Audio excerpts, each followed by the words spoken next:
Hey there, gorgeous gays, version 2 here with yet another Final Fantasy XIV stream that is immediately the day after a Final Fantasy XIV stream. Though this time around, yesterday's stream was 11.5 goddamn hours, and somehow I could still go. I guess I'm recovering from being sick. Anyway, we're back in FF14. It's the day after New Year's Day, although I imagine it's still New Year's Day for some people watching, or most people watching. On Twitch, because, you know, they celebrated New Year's Day as the stream was going. So today is, I don't know anymore other than today is Yellow Quest Day. I don't know it any more involved than today is Yellow Quest Day. There is apparently, in both A Realm Reborn and Heavensward, a Yellow Quest chain that is more in-depth than, like, other Yellow Quest chains where it's like, oh, here's, like, 4 or 5 quests in a row and da-da-da-da. Apparently, these are massive, expansive ones. Like, full-on story things. Possibly even more involved than the Yellow Quest we had to do to unlock the Moogles. Maybe? I'm not sure. I'm not sure. But there's one in Heavensward, and there's one in A Realm Reborn, and we're doing that. And beyond that, I know nothing about it. Or even where to start it, so I will also need that information. And beyond that, I wasn't able to do a ton of prep last night. I really need to work on these tribes at some point, because we do need to get those done. Just a lot of things that I've been working on instead of this.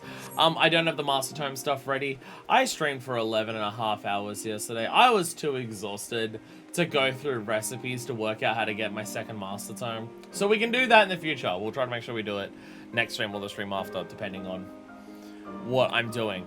Though I do have a number of the items ready in terms of these things, which we need for the animal weapon. So if we have the time to run through all the dungeons, we could possibly do a step or two of this. I bought them in the order that Deku was mentioning them, which I'm not sure if that's the order that the quest will be handed in, but probably because that'd be the easiest way to write anyways. Assuming we're starting with ARR, it's Of Errant Epistles in Mordona. Oh, I think I've seen that one. If it's in Mordona, I may have seen that. It is? Nice. Then yeah. So we might be able to do a step or two of animal weapons as well. I remember seeing a side quest in Mordona that had a picture in the Yellow Quest. And basically that's the rule that I've been running with. What on earth is this? Oh my god, it's a bunch of the fish things carrying around a carriage. I have seen those fish things a lot. Though I can't remember the name of them because they've also got the necklace right now for the Time Stone event, but I don't remember the name of them. But I've seen their minions a lot, though I haven't seen that. And that's the Kyrian bird. People are just showing off their mounts. It should be up here, because I have seen a side quest up here. Raish Polali? No. That's Toll Booty. Okay. Then I don't actually know which one it is. Dirt and Ashes. Crazy about crystals. Is it in the 7th Heaven? Rising Stones area? So I was thinking it was that one. But no, that's a different one. Basically, what I've been told is if Yellow Quest has a picture, we will have to do Toll Booty at some point, but it's not a priority at this minute, yeah. That's what I've been told is that if it has a picture, it's worthwhile to do on camera. What is this? Oh. Oh, okay. Seeing that picture, I immediately understand what that is. Down by the sunset. Oh, so it's like not even... Oh, okay. Okay. Right, this is Revenant's Toll. Mordona's the entire thing, isn't it? Hey, what's up? Hello. Oh, also, I have this actually set up. Where's my axe? There it is. So I bought this axe on the market board. It ended up being way higher item level than, yeah, I just bought a high thing. So this is actually stronger than my current axe. But if I equip it, hey, I have my relic as a replica now. So, depending on what fits the story, if a vampire or a dragon suits the story more, we can switch between our axes. Ta-da! Ta-da! You know what? Actually, does that have 2 seats? No, it doesn't. I can fit next to you. I could so fit next to you. There's all savings, so I won't be getting anything better for a while. I bought it on the market board. I was just going through axes on the market board that were as good or close to as good as the Poetics one. And then that one was on the market board for about 7,000. So I just went, yeah, you know what? That's really cheap. I'll buy that. And then it's, yeah, a lot stronger. So it's actually probably better for me to use that than the dragon one. But the war, as Ravana says, wageth on. So we are still using the dragon axe for the time being. Jesus, it's on your head and boom, double-seater. Every mount should be able to be a two-seater mount if it's a row and a lola. That's just what it should be. I still love the pose that Femros have on the Palanquin. Like, there's no need for them to sit like the dummy mommy they are on this fucking, like, chair carried by explosives. But they do. But they do. It's just specifically leaning to one side, arm out, legs crossed, and it's just like, okay. Femroses do that for a lot of their mounts. Like, they can't sit on something normally. They have to sit on something that makes them seem badass. Paying the postman, hit the hippogriffs. Remember last I was like, oh god, this seat is too big, I don't want to fall off. Yeah, I saw that you were like on your knees just holding for life onto the side, right? Yeah, you're just like leaning up, holding onto it for dear life.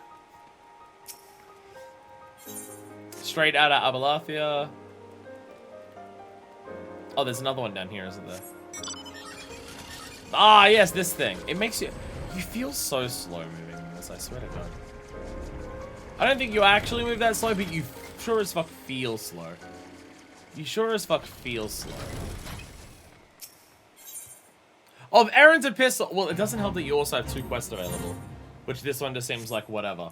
That doesn't help that the one we're looking for is not the first one on you. And, okay. There we go. Of Aaron's epistles. Oh. It's delivery mog. I pick up way too many mog shop items from you. So I can always justify to myself buying stuff on the mog shop because I'm just like, how much money do I spend on subbing on the game to begin with? An extra $1 or $2 doesn't matter.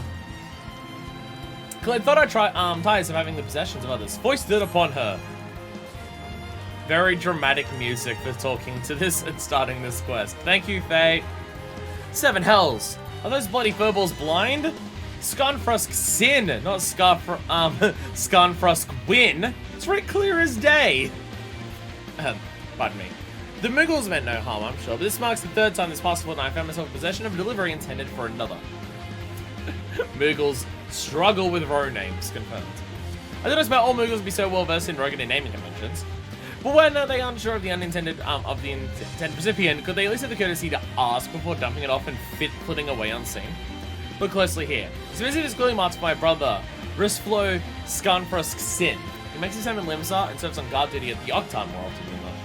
I'm going to right back to where I came from, where my confidence in those furballs was thin. Thank you, Fate. I put my trust in them, and I'd not be surprised to see it laid up in the hands of Hilfir himself. Do we know who Hilfir is? Is that like a Rogadin god? I mean, that's one. Perhaps you could deliver to Risflo the next time your travels take you to Limsa, and tell him that though his sister would never think of reading his mail, she thinks he could do much better for himself than some vapid tavern wench. Why'd the music stop the moment I... Oh no, the music stopped because of the quest accepting sound. That's what it was. The music stopped because of the quest accepting sound. Wait, what am I doing? I have return stuff. I still have return.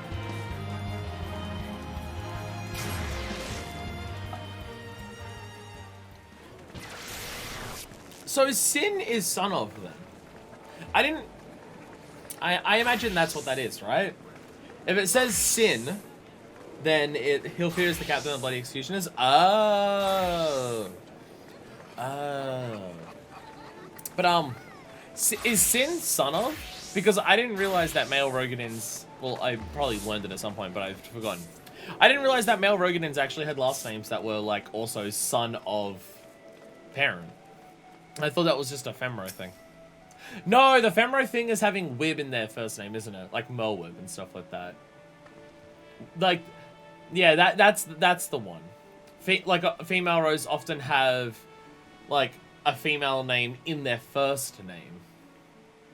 Right. Not all of them, because, like, Moan Breeder. But yeah, that's what it was. That's what I'm thinking of. Well, if it ain't, what's your face? I remember when you were just another wide-eyed whelp fresh off the boat. Reckon the city would eat you alive, but I'm glad to see you've proven me wrong. Yes, you would have been one of the first people to see us. And also, hey,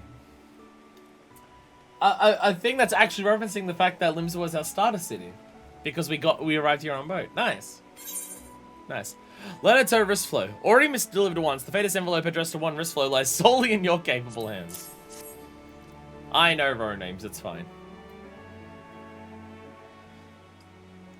A letter for me, delivered to my sister of all people.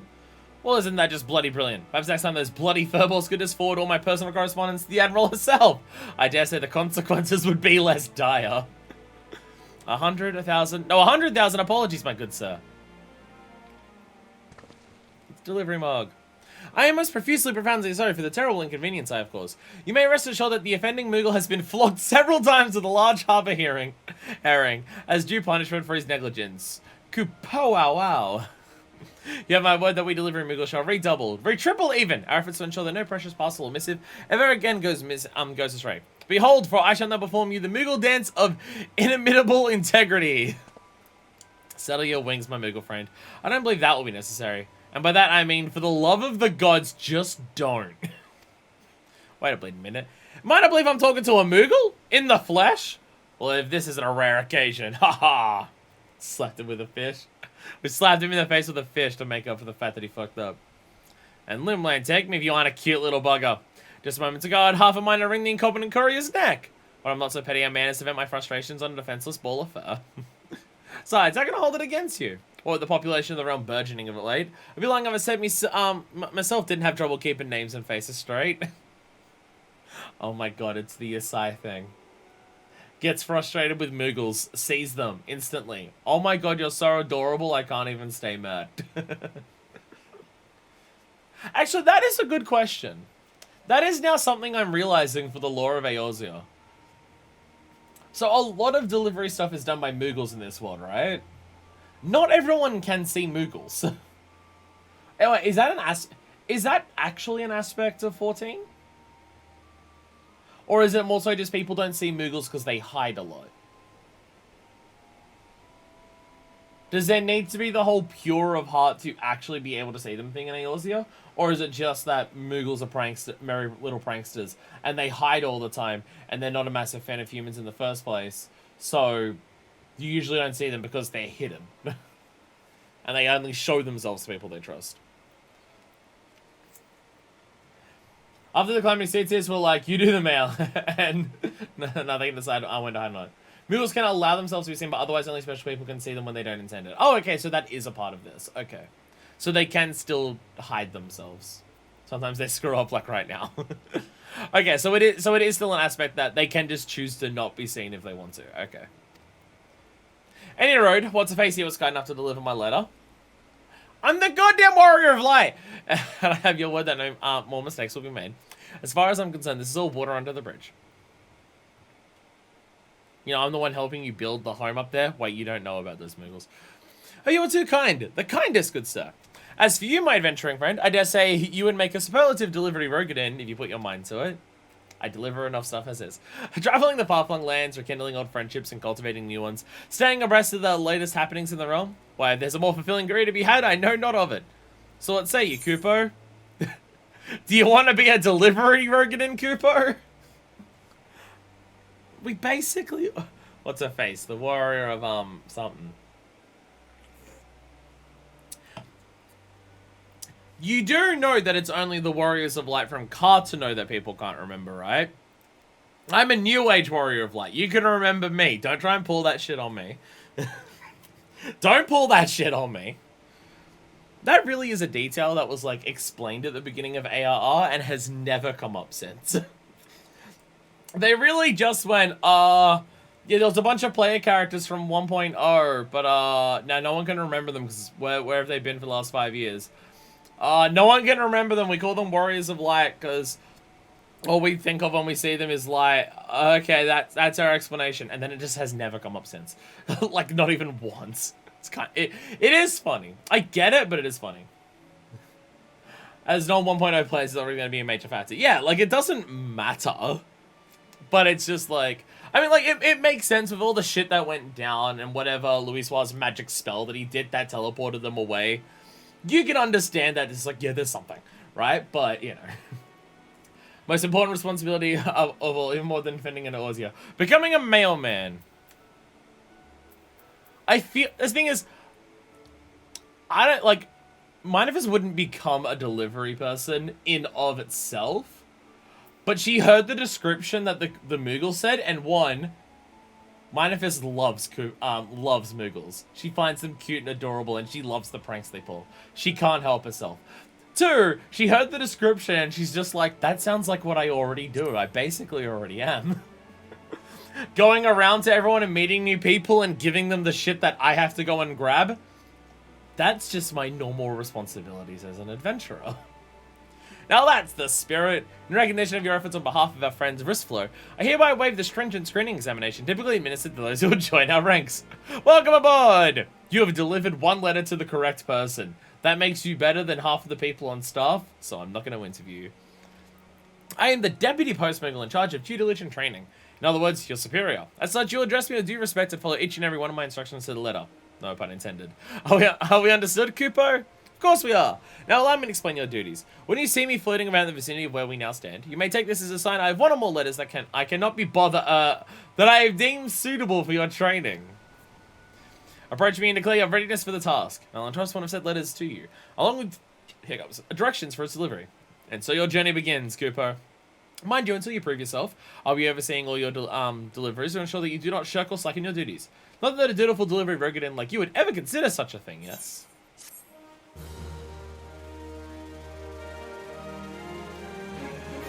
Look, Estinian can wait. We have a lot of things that we need to do.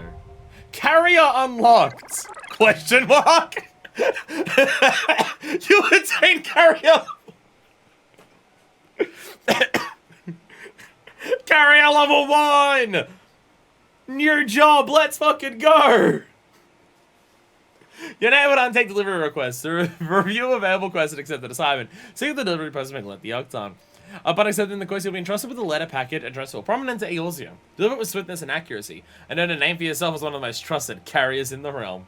City and the Dragons can wait. We're gonna make sure the mail gets delivered. And I make a really good axe. And I train it every single job that I won't use to fight in the Dragon Song War. It will be fine. The Post Moogle always rings twice. Wow, that was a quick achievement. That was a fast achievement. Oh, Pie! Pie's not here. Oh! Oh, I get it now. Oh, because I see Pie with the Tile Postman so frequently. There it is. There it is. A debt unpaid. Oh my god, finger sandwiches. And risotto. I don't know if I've ever had a risotto. I don't think I've ever had a risotto. I wonder if I'd like it. I don't like cheese sauce. I don't know. It depends on the risotto how cheese saucy it gets, I think. Pan-fried mahi-mahi. I think that's a fish. And lamb trap salad. That sounds alright. Deputy Post Beagle has wasted notes. Sorry. I go, ooh, finger sandwich. I'm pretty sure it has egg on it, and I don't like egg. Not on its own. Like, not as its own thing. The Deputy Post Beagle's wasted no time in finding a suitable training assignment. If it isn't my new promising new recruit. The twinkle in your eyes and spring in a step simply shout to me, I'm ready for my first assignment, Mr. Deputy Post Beagle, sir. Did I hear you correctly, Kupo? Of course I do. Well, this is your lucky day, for I've picked out what should prove the perfect task to start your training. To wit, I have here in my paws a letter that needs delivering to Barteron, proprietor of the Drowning Wedge. I just like talking to Barteron. A simple task, you say? Perhaps, and perhaps not. For delivering Beagle's task does not end with the handing over of a piece of parchment. No, the conscientious carrier lends her ear to the addressee and sees the job through until the customer is happier for what has been received. Being the accomplished and eminently visible adventurer that you are, I expect that your clients will be even more eager to enlist your services than they would with an elusive Moogle like myself. Consider this an honor and a privilege, Kupo.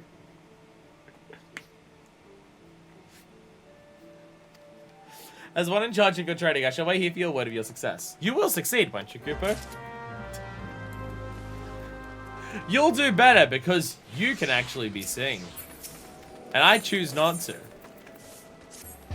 I'm now realizing I could have gone up the fucking stairs, couldn't I? Because where we were was literally beneath the drowning wench. I literally could have just gone up the stairs rather than the 8th net. Oh well. Barteron! Barteron! My favorite tavern owner. Ah, now here's a face that always warms me out to see. Ever a shining example to all the would-be heroes and heroines in these halls? Hmm? You let it for me, you say? So, well, headcanon, Minor Fist, if she ever has spare time and she wants a drink, her first place is always to come to here. She chats with Barteron all the fucking time. They're besties. The letter on this envelope is so poorly done that it is only thanks to the keen eye of your Moogle supervisor that you know that it's addressed to Barteron 10 Fingers, Drowned and Wentrified founder and proprietor. Why do they call him 10 Fingers? On account of the fact that he's one of the few Limsons with 10 fingers. A joke that we probably made in literally the first episode of Final Fantasy XIV. Would have figured you'd have more pressing tasks on your plate than playing Messenger Girl, but who am I to... What's this? Ah, bugger me for all the time seeing to show up. Hate to burn you, but I'd be much obliged if you can help me with a simple task. Of course. I knew I could count on you. The moment I saw your face, I knew the navigator had guided you back here for a reason. A reason? Help me settle a score with an old acquaintance of mine. The man's worked up quite a bill and it's past time for a reckoning. You gotta find the bastard and bring him in or I'll Barteron. Gonna trust you with that, You'll find him out in the middle of Nosha, rogan and fellow of his imposing stature and less than imposing brains. Like he's not the trouble of some sort. Oh, and speak with Zudahobji. There's some Miko names that I cannot do. Before you set out, she prepared the perfect welcome gift to me, dear old mate. I love how the girls who work here are just like, as shady underground shit. It's just like, yeah, I've prepared a smoke bomb to knock him out. So you're the adventurer going out to greet our guest of honor, are you? Barteron doesn't tell me much about the man, but his steely gaze speaks volumes.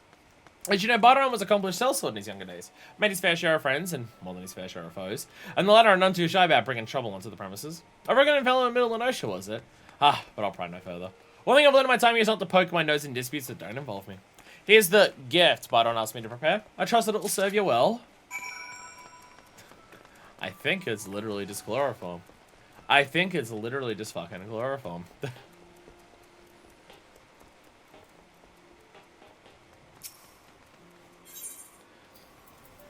So if you want an example of the if you want an example that like Minor Fist considers Barteron a close friend and stuff like that, being like, you know, someone who helped a lot. So you know how I've got my things here where I'm just like, ho there, and stuff like that you can't see because there's no party members right now or anything like that.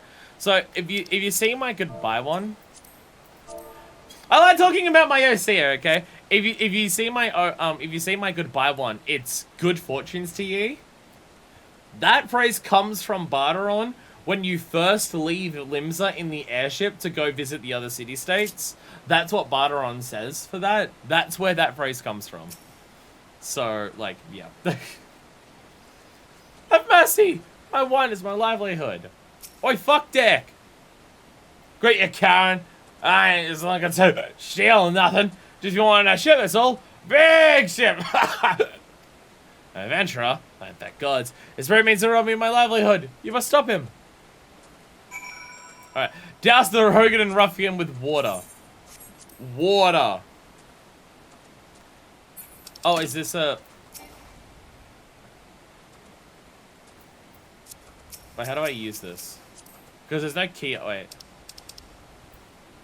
Oh, there it is. Ice cold water. There we go. There we go. Just really cold water we just shove on his fucking face. Ah, you're asking for... Bye. Well, that worked. You right there, good sir? You're a good sense, friend. I tell you, that brute is a menace to honest merchants everywhere. You'll find him and bring him to justice, yes? I'm only slightly intimidating right now. Look at me. Though I don't even have the demon axe to cook right now. I can be even more menacing. Rugged and ruffian. Have mercy, woman. I don't mean the little man no harm. I just had a few too many. Ugh. You come with me to Barteron. And all fellow Barterons? Ain't that rich? I'm the best bloody mate that old bastard's ever known. Whether or not he's willing to admit it. Hey, I'm here. Name's Tillswine. A sellsword of some repute myself. Though more for me prowls with a flag and a veil than a spear at me back. Ha.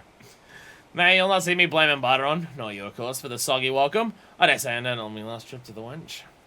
As a matter of fact, I even brought Barteron a small token of apology. Just my own way of saying sorry for the trouble I stirred up at. Well, bugger me to the 7th hell I'm back! I left you bloody bad back at Mummersford Arms, was it? Forgive me, lass, my memory's still a bit hazy. I'd go back and search myself, but in addition to not knowing quite where I came from, I'm still feeling a touch crazy. How could you be a sellsword if you have a lance? Is that why you sell the sword and that's why you used the lance? See, he was a sellsword. He was a sellsword, and now he's a freelancer. Be a good lass and retrace my steps for me, will ye? With any luck, the fella's there. Damn if I can remember his name. Just gave me belongings safe and sound.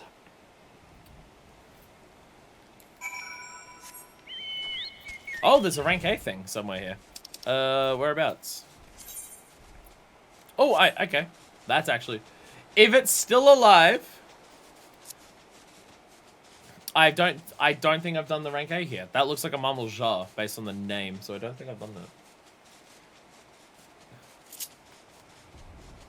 I'll come join in. Hey! Vugalja! Sup. Sup. Hello. Hello. That guy's a pain. I think some rank A's you can definitely do solo. Some of them are a bit more of a pain in the ass to solo. Psycho! Yeah! Yeah, let's go! Let's go! Let's go. Let's go. What level are you, by the way? Oh, level 80. Okay, this is gonna be... Okay. Ready? Go and get him? I know if other people are showing up. Yeah, let's go! Yeah! Maybe party up. That would have been an idea. Yeah, invite to party. It's probably good. Probably a wise idea. Probably a wise idea. Yeah! Yeah, because this is based on, yeah. Oh, they're also a tank. Okay. Yeah. Wow, they're level 80 and this thing is still doing that much damage. Can I cast, No, okay. I was about to say, which is the one that I can cast on a fellow team member? Out of my things here? I don't remember. Why'd I do that? This guy is a pain. Jesus, look at the damage he's doing. Oh my god, okay, yeah, he just has a lot of dangerous AoEs. Holy shit. Holy crap.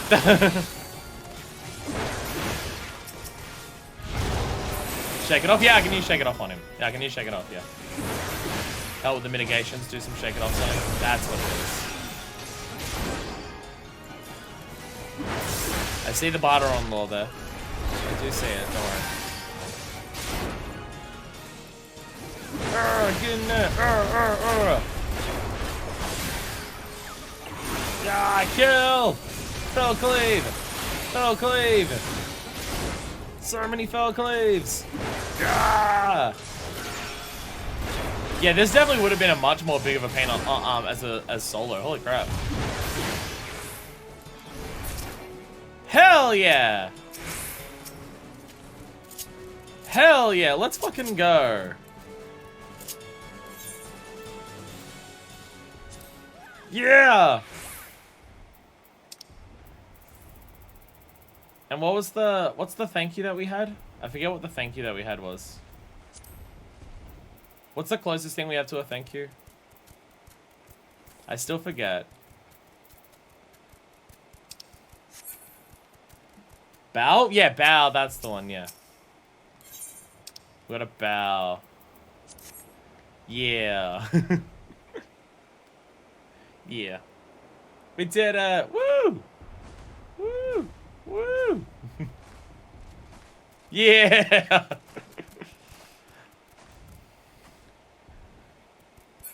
The greeting dance of MMO players everywhere. Just jumping on spot. Hell yeah. Hell yeah. Good fortune to ye.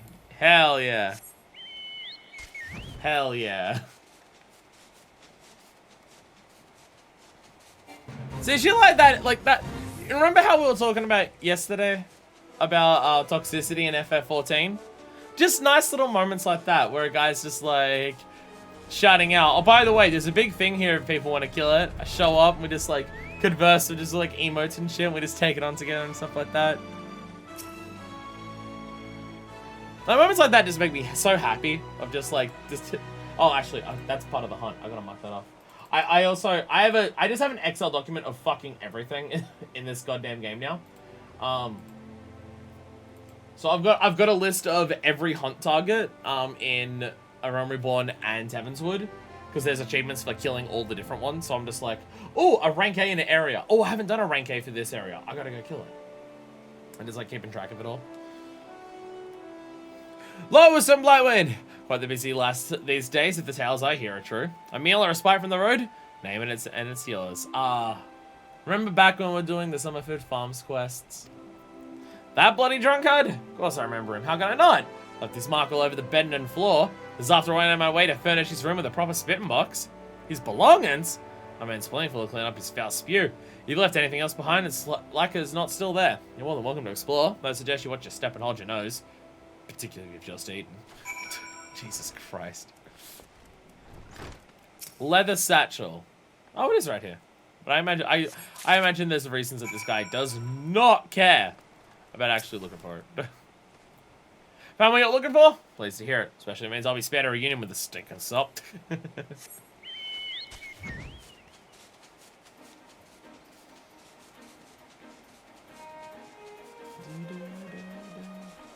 Ah, God. Is it weird that Middle Lenosha is like so fucking nostalgic to me? I'm still... Let's put on... Let's show display names. Because you can see if I show display names. Oh, it's probably not showing my own. I may not have set it to my own. But... I'm still a goddamn sprout. Hell, I haven't finished Heavensward properly yet. Right? And yet... I'm still just like, Middle Lenosha.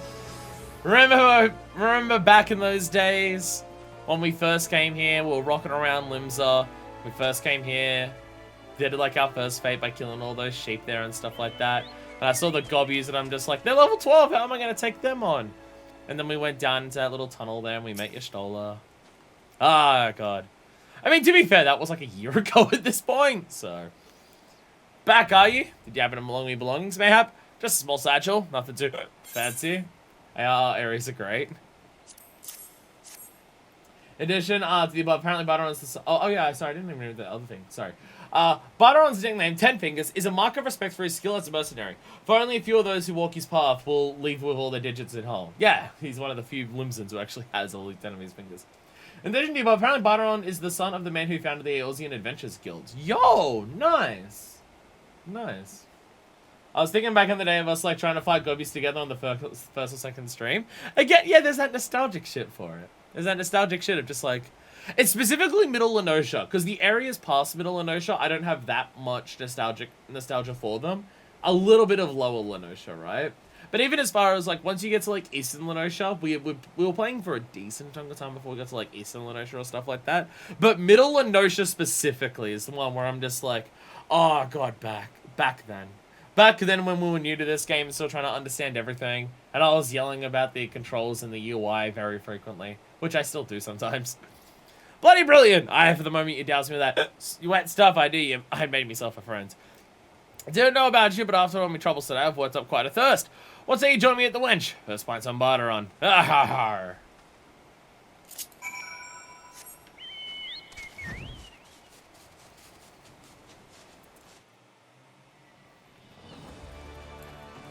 It's just one of those things with games, especially games that are as long and have as much stuff as a game like Final Fantasy XIV, where it's just once you get to a certain point in the game, even the new stuff, it's hard to not view it from like a mechanical lens and stuff like that of just, oh, we've now entered Heavensward. Okay, so these areas have this. Okay, we're in a new area of Heavensward, so we've got to look for Aether Currents and we've got to like attune ourselves to Aetherites and stuff like that. Oh, they're introducing new mechanics for like any of the jobs and stuff like that, so it means this. Like, I still try to take that interest in what like the world is and like look at things with new eyes of just like, oh, look at these like giant like frozen dragon and Western Kurthus and stuff like that. But there is something about those early days that you cannot recapture once you've been playing a game for long enough. Like, I feel the exact same shit with fucking Monster Hunter, right? Where it's just at the beginning of the game when you know fucking nothing and everything's new and you're just taking it all in, where even simple things are just like, oh, that's what that is. Like, it's not to say that that's a better time period than what it is now, just it's a different period compared to them. It's part of the reason that I like streaming. If I ever want to go back and experience some of the games that I've played, that I played through for the first time, I can literally relive my own reactions by doing it. I mean, that's Breath of the Wild. I've not done it, but if I ever want to experience Breath of the Wild fresh again, I can never do that by playing it. The only way I can do that is by watching myself or someone else play it for the first time. So I can go back and just be like, oh, that, yeah. Like, I can watch my own LP of it and just go, oh, that's how I felt when I watched that. But only you. No one else is allowed to watch your old content. Don't go back and watch the first episode. You know what? I'm putting a ban. No one's allowed to watch a Realm Reborn 2.0 content on my LP. That's too old. You're not allowed to go back as far as a Realm Reborn. Heavensward only. Welcome back, Fuckfist. Give me apologies for getting you mixed up in the dealings of a couple of sellswords. Have a pint, me finest. And regardless of what I might have told you, Phil Swain's paying for all the comments tonight, including yours truly. Barteron's one of the few characters who calls Fuckfist as a sign of affection. Because again, she doesn't tell most people her name is Minorfist unless she's close friends with them. Barteron is the exception where the close connected name is Fuckfist because of the way he helped us achieve the legendary status that we have by being the person who helped us on our journey. So he's allowed to call us Fuckfist as a sign of endearment. Even watching and playing Breath of the Wild stuff is fun because Breath of the Wild is just that big. Like, how many knew about the golf minigame? My mind was fucking blown when I found out there's a golf minigame in Breath of the Wild. I think it was 4 years after the game had fucking come out that I'm just like, there's a golf minigame in this? Depending on how many people watch this video, there might be people on YouTube who are watching this video who learned that Breath of the Wild has a golf minigame from this conversation. Shit's fucking wild. He's not changed a bit, Barteron. Still a thankless bloody bastard. Thankless? Me? Says the insufferable soul won't be content till his drinks his so-called his best mate out of house and home. Mark my words, Till Swine. If you've conveniently forgot to pay your tab this time, I'll lie you to the 7th hell. Barteron acts all tough, but trust me. Just a moment ago, you was going on about how happy you was to hear you were safe. Here, this one's on the house. I hear it's your favorite. You needn't worry, Lash. Old Till Schwein's in your master go way back. Go on soft if you ask me. Like back in our day, you couldn't call yourself to a friend to Butter until you joined steel on your face at least twice. Now, I should consider myself fortunate that we only became acquainted more recently. But do tell, good sir, what is the story behind those coins? The ransom hidden treasure, mayhap? Treasure? Haha. You and I both wish, Lashy. No, I fear it's a little more than a memento of days long past, and none too well remembered. Back when Butter on my shelf was still wet behind the ears, the grizzled old veteran, she looked grizzled to a couple of young pups like us, took a liking to us. Took us under his wing, as it were. It was a kindness, in days when kindness was hard to come by. Carried with him his coin, she did, to the face of the spinner. Said a fair gates watching over him is what kept him living. Well, all his old mage had attended, she'd end up dead. Oh, worse. Takes a real friend to look you in the eye and tell you to fuck off and die. New job type interview, dueling with swords. It's like that thing of just like, how do lesbians flirt? They get their sword and they put it underneath the other girl's chin and lift their head up slightly with it. Also, the spinner. Spinner's Nemea, right? Because Limlane's the navigator. Wait, is Spinner Nemea? Or is Spinner Ocean? I forget. Correct! Was I correct on the first one with Nemea? Yeah!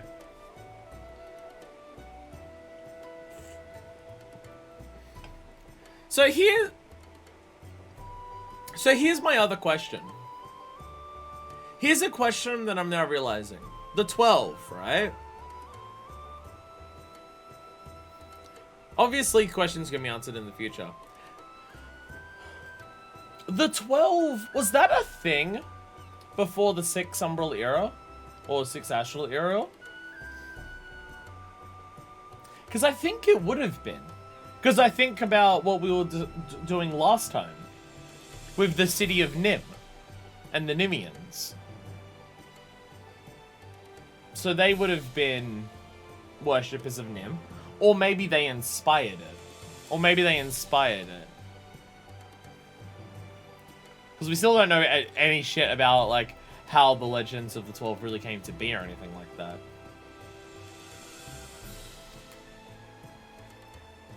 Because, I mean, like, they're gods, so, like, they're revered as gods, so they could have been, like, they could be something that survived through multiple ages of Eorzea and stuff like that. But, like, I don't know if the Allergons were, like, praising the 12 or anything like that.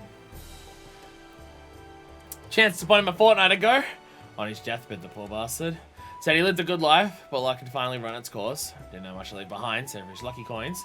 Coins he wanted to leave to a couple of not-so-young pups, so they might enjoy a life as long as his. A touching tale indeed. Perhaps you can answer a long-held question of mine, good sir. Why have bought a sellsword as renowned as Barderon forsake his blade for the life of a glorified barkeep? The theologians remain unsure of the exact origins of the 12 worship in Eorzea. Studies relics from the Allegan civilization tells us that even 5,000 years ago at the peak of the Third Astral Era, the 6 and 6 deities were already ingrained into society as they are today. Okay, never mind. The Allegans actually... Wow. Wow, okay, the Allegans did know of the 12. Fuck, okay. Wow. Have I mentioned that I fucking love the world building of this game? Have I mentioned that I love the world building of this game? You know, the story? Minute details who might have slipped from your memory, but I'll give her a try. Till 20 years ago, or thereabouts, with the realm finally at peace, or something resembling it, a great mercenary captain had a plan. This man, I live in legend if there ever was one, brought all the soldiers who were itching for a new fight under one roof. Hey, it's this. 20 years ago, the realm at relative peace. Would that not have been roughly the time frame that Alamigo was being conquered? Or is I forget. Is Alamigo being conquered like 10, 15 years before the Calamity? Or was it like 50?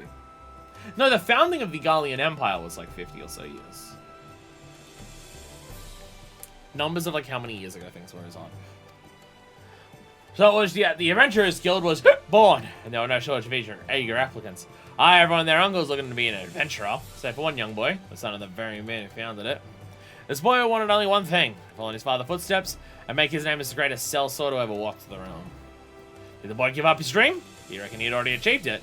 Can't say for sure, Lashy. Only that the boy is now a man, and the man is behind the counter at the Adventurers Guild. Just meant an advice to young glory seekers like Fuckfist here. And I'll to old drunkards like myself. Is this true? Well, that would mean Barderon's father is none other than... Sir Joby! I pay you to wipe the tables, not wag your bloody tongue. Now get back to work before I throw you back in the gutter where I found you. And just when things are starting to get interesting. I imagine he overheard the conversation and doesn't want it to happen. And with that, Barderon, I bash beyond my way. Spending more time around in that lovely lashness will only ourselves I was like to get jealous. Besides, if I'm to your cast today, we're wondering on my next visit. Ha ha ha. I walk away while you're still Hodgy, you blundering oaf.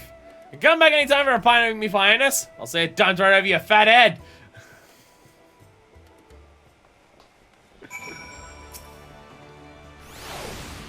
No bones broken and only 2 of my tables covered in spew. Not a bad day by my reckoning.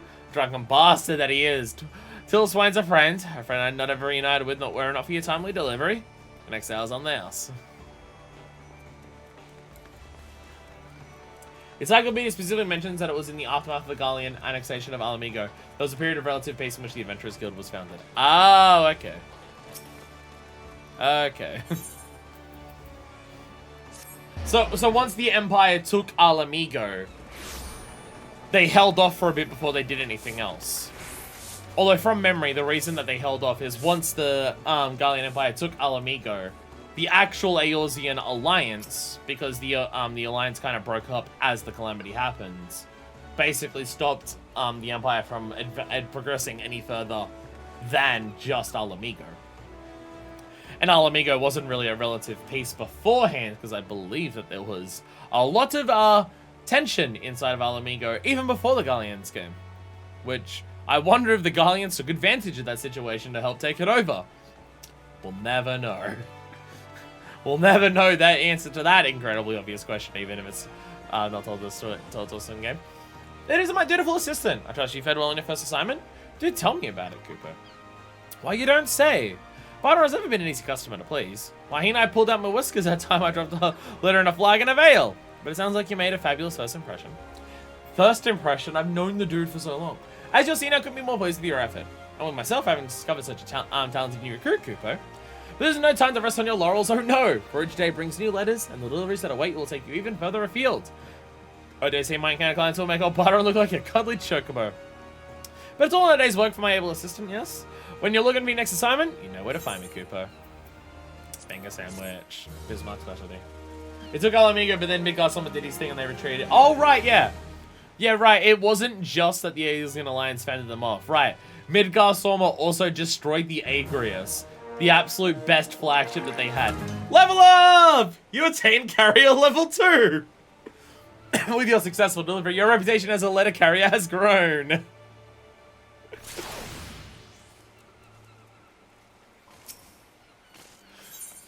Alright. Oh!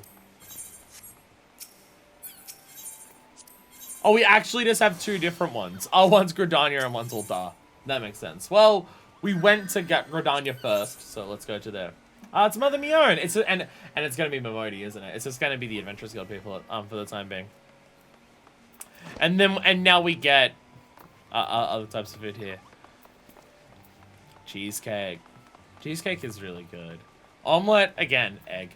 Mulled tea. I'd probably really enjoy mulled tea. I'd probably really enjoy mulled tea, actually. We're gonna speak up both right now. That is true, so we don't have to come back here. Deputy Postman lists a smile on his face and a letter bearing a Gridanian address on his paw. We'll visit my favorite assistant, back and eager as ever. Pardon me. As a reward for your zeal and your duties, I have what should prove to be a positively delightful task, Cooper. I've a letter here addressed to Mother Mion of Gridania's Carlin Canopy. I can distill the warm rays of the sun trickling down through the leaves, a pipe and a cup of tea in my paw. I've half-minded live a letter myself. Will it not be said that Deputy Postman who keeps the more pleasuring task for himself? No, the job is yours, and you need not so much as ask for it. Have you message carrying, Cooper? And also, dream on. What foods do we get here? Sauteed curl. I don't know what a curl would taste like, but, you know. Sauteed meats are nice. Lava toad legs. I had frog's legs once when I was, like, in high school because we went to a French restaurant. I'll be honest, they didn't taste like much. It's not that they tasted bad, they just didn't have much flavor at all. Pineapple pound cake. Isn't pound cake incredibly dense? I don't know if I've ever actually had a proper pound cake, but they, from my understanding, they're called that because they're incredibly dense. And tomato pie. Not a meat pie, so. Imagine curl meat is really tough. Well, they're pure fucking muscle, those guys. Alamigo had a rebellion against their tyrant king, and Garlemald was literally watching and waiting for that, and swooped in to conquer the very moment the king fell, where both sides were still exhausted. Yeah. Yeah. Now the question is, did the Gallian Empire help stoke those flames in the first place? Because that would be not at all accurate to real life. What are you talking about? Call an after 2 that I just have no idea what they translate to. If you want to make a let's make everything from 14. I mean, I know what curl would translate to. I don't think you could get the meat for it. But I know what it would translate to. It's just probably something that's frowned upon. Neither sun or rain nor heat nor gloom of night will stay the deputy postmaster from unloading work on his subordinates. Well, look who's back. I'll give you 3 guesses what I have in my paw, and the first 2 don't count, Kupo. Why, yes, a letter. However, did you know? It's addressed to Momodi, the ever-charming proprietor of the Quicksand in Uldar. Sounds like a well done enough assignment, wouldn't you say? But this is no ordinary letter. Oh no! Well, I've strained my eyes for any sign of the sender's name, but there's nowhere to be found. An anonymous epistle. The epistle was the other quest that we did. Sounds like a task for my most capable assistant, Kupo. I will say the writing on these quests so far has been very entertaining.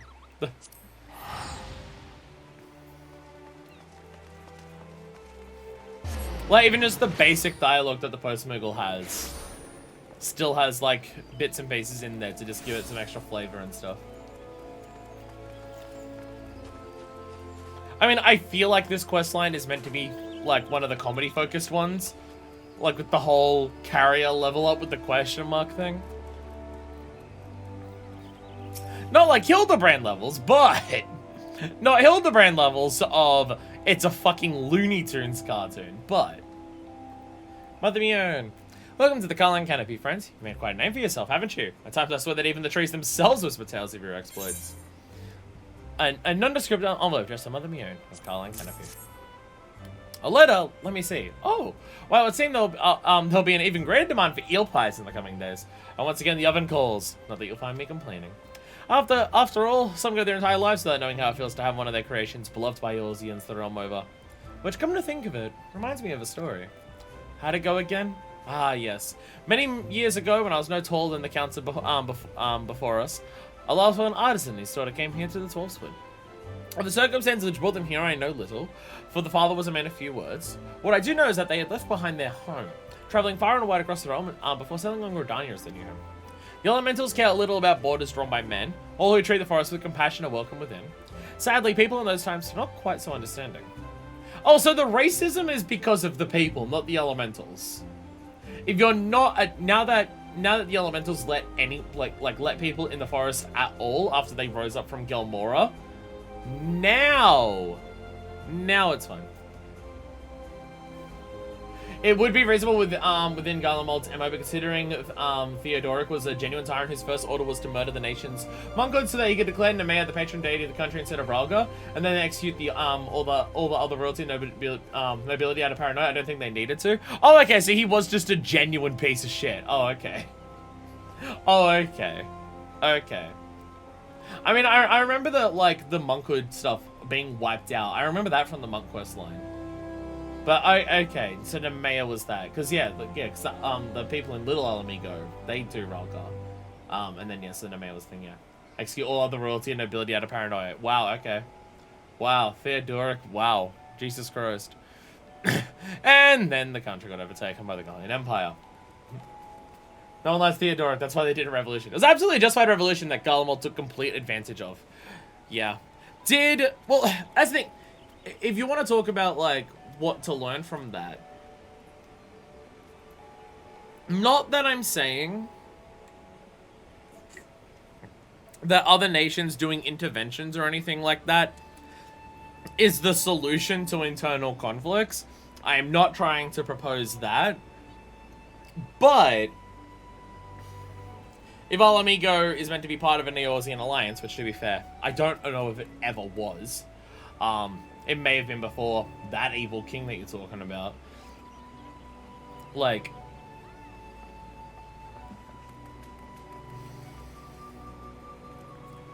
Could the other city-states have done something to help Gallian Empire not take them over? Again, I'm not saying that other city-states getting involved in affairs of other things is a perfect solution, or even a good one, or even the correct one, but it'd be nice if there was a way to prevent Alamigo from being, conquered. Again, a lot of little details of how things play out that I probably don't know. It's fine in the Encyclopedia earlier, though hard drive space is probably more important. The other just get a little... Wait, no, I read that. Sadly, people in those times are not quite so understanding. The poor man and daughter endured name-calling, spiteful pranks, and worse. My grandfather took pity on them, offering them shelter in this building. In those days, it was little more than a glorified storage cabin, far from the bustling center of activity it is today. My grandfather mined the watermill, you see, as his father before him, a respected position that afforded our family a certain status among our peers. Though not all approved of my grandfather befriending the outsiders, none dared give voice to their objections. With time, Gridanians came to understand that whensoever they hailed, the man and his young daughter were honest, peaceable folk, no different from any of us. With the blessings of their newfound countrymen, the love the two harbored for their new home deepened. When talk arose of erecting a new water wheel, the father, originally shipwright by trade, was among the first to offer his services. My grandfather soon joined him. Though not without hardships along the way, the wheel eventually rose, standing even today as one of Gridanian's greatest architectural achievements, and a keystone of our very livelihood. If you're in not too much of a hurry, I would very much like to show it to you. But before we depart, I'll ask you of a small errand. Would you be so kind as to pick up 4 Carline blossoms about town and bring them to me? I would accompany you, but alas, the kitchen calls. I don't really think they I don't think so, given they didn't really have much to worry about beyond one another, and given Alamiga did have a war with Gridania. Oh yeah, that also happened, didn't it? Yeah, right, that did happen, yeah. Mothers were gonna help Gridania against Alamiga. Right, that did happen. Hey, Pi! Sup? Postman.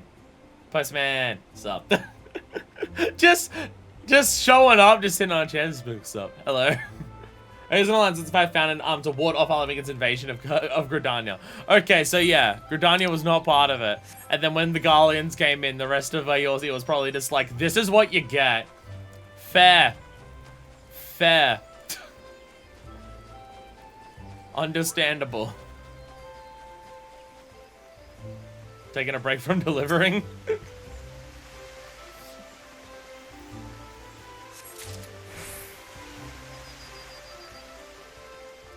I was about to say, I'm not picking up 4. I'm picking up some in New Gridania. Wait, is it? Wait. Yeah, no, this is New Gridania. I'm picking up to an old Gridania. Can you see the water wheel from here?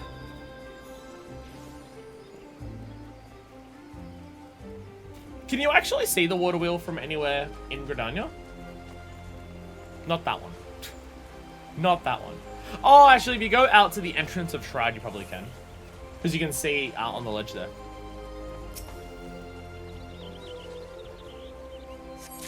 Water wheel is part of the canopy, so probably not. Well, because I remember seeing the water wheel, because you see it as you fly into Gridania on the airship. Balcony out behind the Adventurers Guild. Oh yeah, there is too. She might take us onto the airship dock landing that you can only go to during certain quests, and you can probably see it from there. Yeah, no, I remember seeing the giant fuck-off water wheel as you enter Gridania. That's what I remember.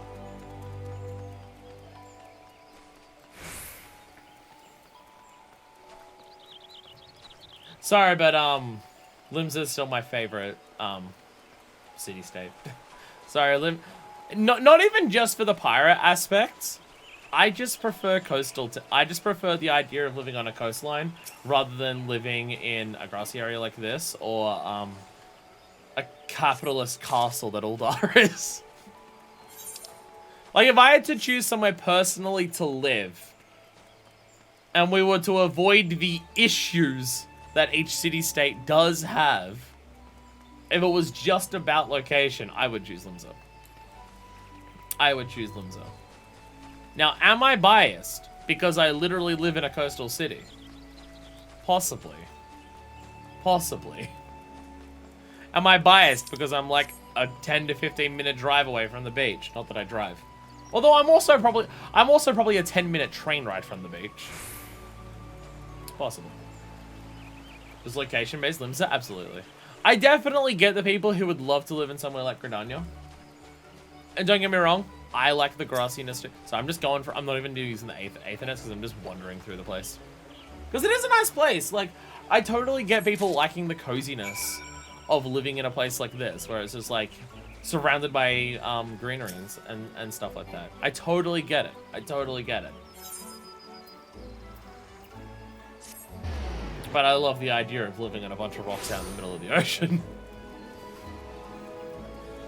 And I don't know if climate change exists in Eorzea, so I wouldn't have to worry about the place flooding and not existing anymore.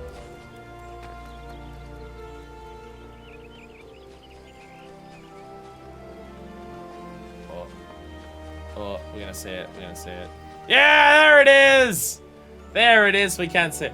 Fuck, I forgot how huge it was. Holy shit. It's fucking... I knew it was big. I forgot how fucking big it was. Holy crap. Holy crap. It does, but it just makes places way colder. Look, as long as like a second Bahamut doesn't show up and turn fucking Vilbrand into another Arctic place, we'll be fine. We'll be fine, and I can live there, and it will be okay. Yeah. Yeah. There is certain dragon-based climate change. Ah, welcome back. We have over the Colin Blossom last of you. Ah, how lovely. Though hardly a rest in Gridania, these files never fail to bring a smile to my face. The water wheel I'll show you is best seen from the JD flood. Go on ahead. I shall be along after I see to my duties. Oh, we're going out. Oh, okay. We're going like out in Central. That's not a dollar board. That's a space station. That's Snowman Feena's loyal hounds. That's a space station. That's a rope. My brain is losing it.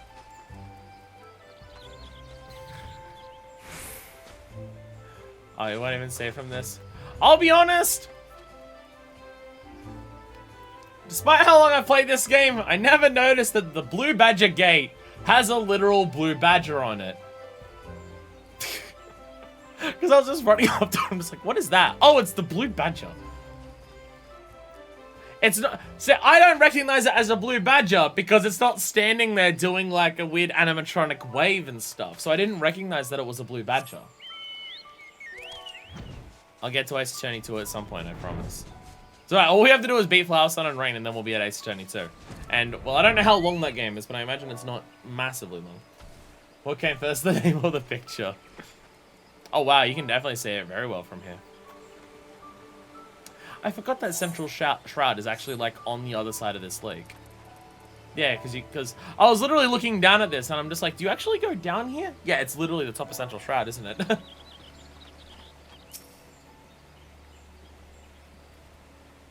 And I totally get the people who like love forestry and stuff like that. And I like foresty areas and stuff as places to visit. But to live in like a super grassy area like that, I mean, you need enough greenery to not make places overheat, and stuff like that. It's actually kind of one of the advantages of where I do live, where there's like the roads have like a lot of fucking trees at least. It's not, I used to live in a suburb that didn't have many trees around, and you could definitely tell the temperature difference. But where I live now has a lot more trees, but I'm slowly doxing myself. Question is super hot Ulthar or super cold Kurthus? Oh, I mean, for me personally, I would choose Kurthus over Shroud.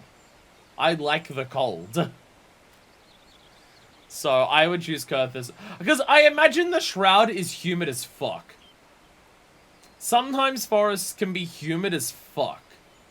And obviously, I'd probably choose, in terms of weather, I'd probably choose Ulthar over Shroud. Shroud would be the worst for me weather-wise, because I believe forests are just typically very humid.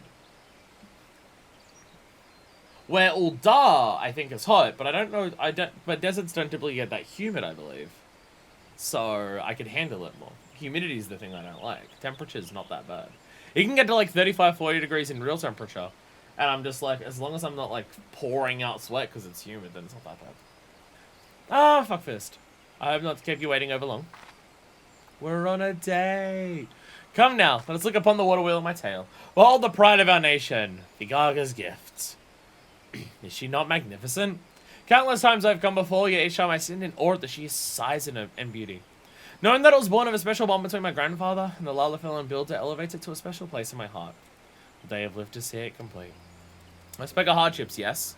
Not days after he finished drawing up his draft for the new mill, the poor Lalafell, hale and hearty for his age until then, suddenly took ill. Or started as the crop soon grew dire, and within a fortnight he had passed. Jesus.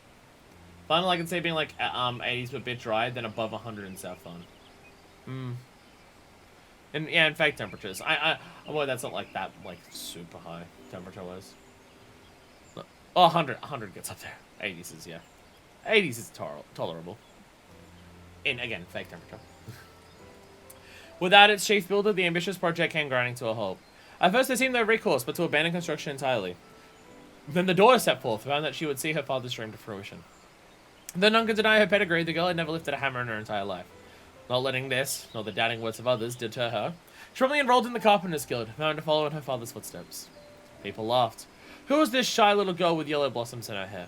But within a year's time, all could see that the girl was a prodigy with a hammer. In 5 years, she had mastered skills that would take an ordinary carpenter a lifetime. In 10, her father's dream had become a reality. Shy girl with flowers had in her hair had blossomed into a strong, proud woman, one of the greatest builders our realm had ever known. Such is the tale of Vigaga. To think the wonders she might have still wrought. Alas, not long after completing her gift to us, she succumbed to the same foul plague that took her father.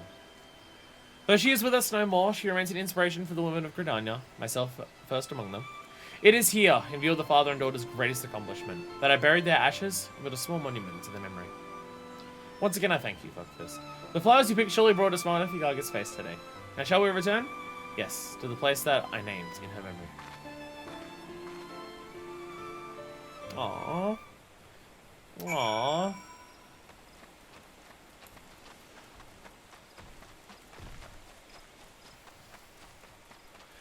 So here's a question that I actually have about how things work here. Like in Eorzea. Electricity. Because obviously electricity would not exist in the same capacity that we know it because of the way Aether works. And like lightning is an aspect of Aether and stuff like that. But like we have lights and everything lit up everywhere, right? Like you go around Gridania, there's lights everywhere. The entire Adventurers Guild is lit up and shit like that. And I imagine they're not all burning fucking whale oil or anything for this. So is the water wheel generating electricity to like is the water wheel doing something to turn that like water current into some form of electric Aether to light up all of the lights here? I'm actually now realizing I don't know lightning crystals. Yeah, they could just have like lightning crystals in those things. But like without like, because like water wheels aren't just an electric thing. Because water wheels have existed in history way before like electricity was like harnessed. Though off the top of my memory, I can't think of what water wheels do other than electricity. All electricity is just doing shit to water. That's all my brain can think of. Ceruleum is basically used like oil. That is true. That is true. The ceruleum is like very potent and powerful. Ceruleum's for like Magitech shit and stuff of the equivalent. So ceruleum is very, very potent energy.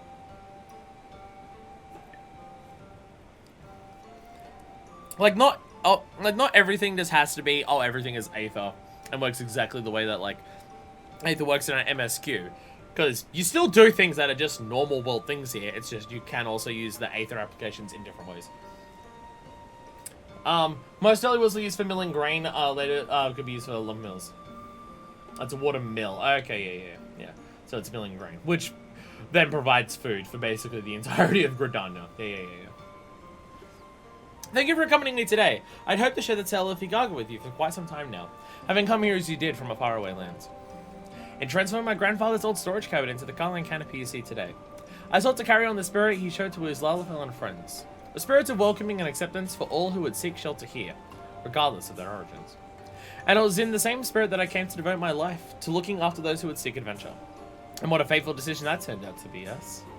So it was that I came to stand behind this counter, so it was that I met you, and so it was that I received the joyous tidings that you brought me today. But you see, this letter you delivered was an announcement from the Adventurers Guild. It appeared that I can look forward to a sizable group of new recruits in the days to come, and nothing can make me happier. I want to share this news with Vigaga, and with you. After all, it is in no small part thanks to your exploits that so many brave young men and women would step forth to bring succor to our realm. Truly, you are a gleaming example to all. May your star shine forever bright upon us, Fist. Aww. That thing look for the Carling canopy also explains the wheel. Where can I do that? I'm taking the multi. My heart would just go cheesecake, but I want to try multi. I also want to try mulled wine. Level up! You attend carrier level 3. With your successful delivery, your reputation as letter carrier has grown. Fuck yeah. Where's the sightseeing log for the Carling canopy? We're in a realm reborn, so it doesn't actually show you. And I imagine if I go to my sightseeing log,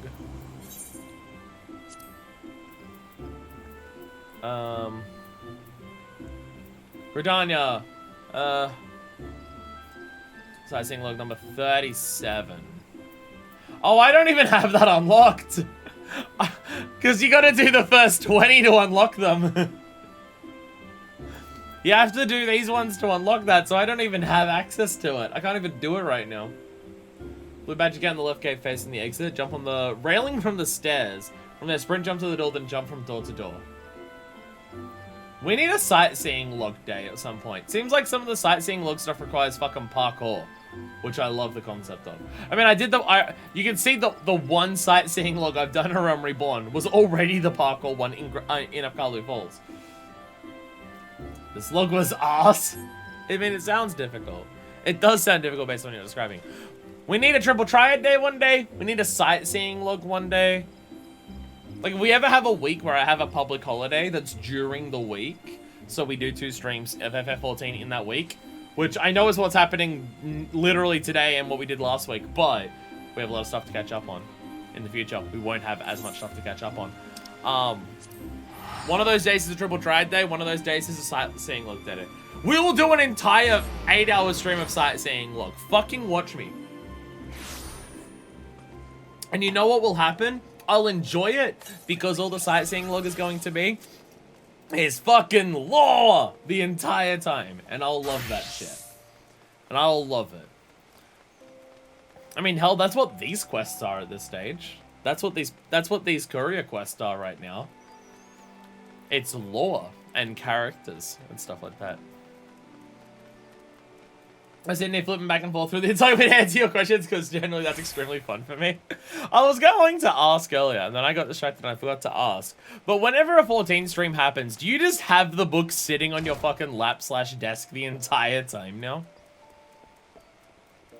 By the way, for those wondering if being told everything that I'm being told counts as spoilers, because I do have no spoilers written up there, given that the Encyclopedia Eorzea goes up to 3.3, as long as I'm not told anything about the patches, if it's in the Encyclopedia Eorzea, I consider it fair game for me to know. Because if I could afford it, the moment that I beat 3.3, I'm going to read the entire book. So, the book counts. In case anyone was wondering why I'm not going off people for spoilers.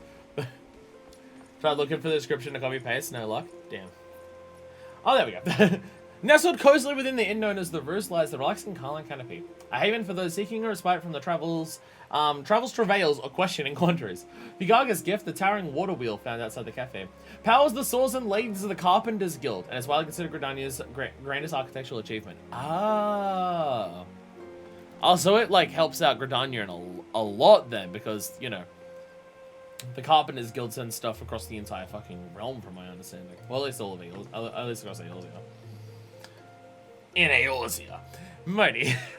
Well, if it ain't fuckfist. Good to see an adventurer who checks in with the guild from time to time, even after coming all famous and the like. What brings you to the Quicksand today? I actually have a letter for you. I was going to find a list of the actual logs, so I just list the times and places, so I just transcribed it from in-game. Because, of course, you've also completed the adventures log, the sightseeing log on top of every relic and everything else.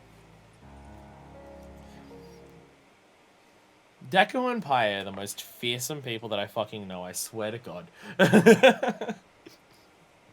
A letter! Next thing I know, you'll be sprouting a pom-bomb in hand and every other utterance with Kupo. Oh, I'm curious. It would seem the sender's forgotten to sign the envelope. No, that's not me. That's Strawberry. That's Ifra that does that. Oh, my beloved Momodi, my riches could buy all the jewels in the realm. Yet none would shine as bright as thee. Say you will be mine and... woof! I'm not even going to finish reading it. Oh, the faster typing, so it would take me a bit of time to do that. Good gods, no wonder the letter was anonymous. No man his right mind would claim authorship of such a hackneyed, pretentious load of... Momodi, my love! I see that my mellifluous missive finds you looking as beautiful as ever. Oh, it's you. Why do I find myself entirely unsurprised? Oh, look at how many times I've spurned your shameless advances to your face. Must I now do the same in writing for you to get the bloody message? Shameless? You wound me, Momodi, my love. Why, my advances are positively shameful! That's not the right word, is it now? Dickhead. Please fuck off. Picture the scene. A mysterious letter. A secret admirer. Is it so outlandish for a man to think that the subtle, romantic approach might stir the flames of passion in his beloved's heart? This is the full stand before me for the 3rd time this week, still sporting that same ridiculous jacket. Our guest clearly likes the courtesy to introduce himself, so allow me. This is Thomas so-and-so, son of the spice merchant of someone or other, and the richest, most eligible youth bachelor in all of Uldar. Hey, did you get my letter? I made it anonymous to make it look cooler. He's been watching her for several moons, just being like, when's she gonna read it, when's she gonna read it, and then I can go up to her afterwards and defeat the fucking point. I genuinely cannot be bothered to give a fuck. We love Momodi. I mean, Momodi is just fucks not given as a character. Wasn't there a fucking brawl inside the Adventurers Guild and her whole thing was just, oh, hide behind the counter? Didn't that happen? Or am I just picturing that would be something that she'd do? Forgive me if I've forgotten some of the details. I've only heard the story some 20-odd times now. This is Fuckfist, the woman who wasted her precious time hauling your rubbish halfway across the realm. Is that so? Smashing work, my girl. Remind me of your name again later, and I'll be sure to put you on the guest list when my lovely Momodi and I are wed. Can I pull up my axe now? I can if you want me to, Momodi. Just say the word. Do you see, my love? This adventurer's efforts were not for naught. No, you need only promise your hand to me. Promise that forever my Momodi, and mine alone, you will be. In person or in ink, the answer's the same. Come back when Thanalan freezes over so I can reject you again. Alas and alack, but I should have known. Yes, that hairpin that adorns your lovely locks speaks loud and clear. Admit it, Momodi, after all these years, you still harbor feelings for him. Wait, you some nerve walking into my place of business and spouting such nonsense. Nonsense, my beloved? Is that so? Rumors abound about that hairpin. That was crafted for you by an old flame that not left your shapely head for so much as a day since the calamity. Seriously, I can cut his head off right now if you want me to, Momodi. I have no qualms with this. I will Dark Knight this motherfucker if you want me to. If you lost a childhood love when the lesser moon fell, you have my sympathies. But this is a new age, my dearest. Time marches on, and we must march with it. Oh, did I mention that my family is among the richest in the Sultanate? Like seriously. I can go limb by limb if you want him to suffer more. Hell, it's just how thick is your bloody skull? I handcrafted my hairpin, and yes, there was a time when I felt something for him, but such days are long past, and today I needn't compare you to anyone to find you thoroughly repulsive. Besides, I'll have you know that the man who crafted this still lives. What's this? My rival in love still lives? Ha ha ha, at long last my task is clear. I'm gonna see how this pretender and prove once and for all that I, Tomas, am the only one worthy of my dear Momodi's hand. I'll go finger by finger too, trust me. Adventurer, I would request your aid. Get absolutely fucked. Together we'll seek out this man, and you will serve as an impartial judge to determine who is worthy partner for Miss Momodi. He or I. Rest assured that you will be suitably compensated for rendering the proper decision. And with that, let us begin our search at the Goldsmiths Guild. I shall await you there.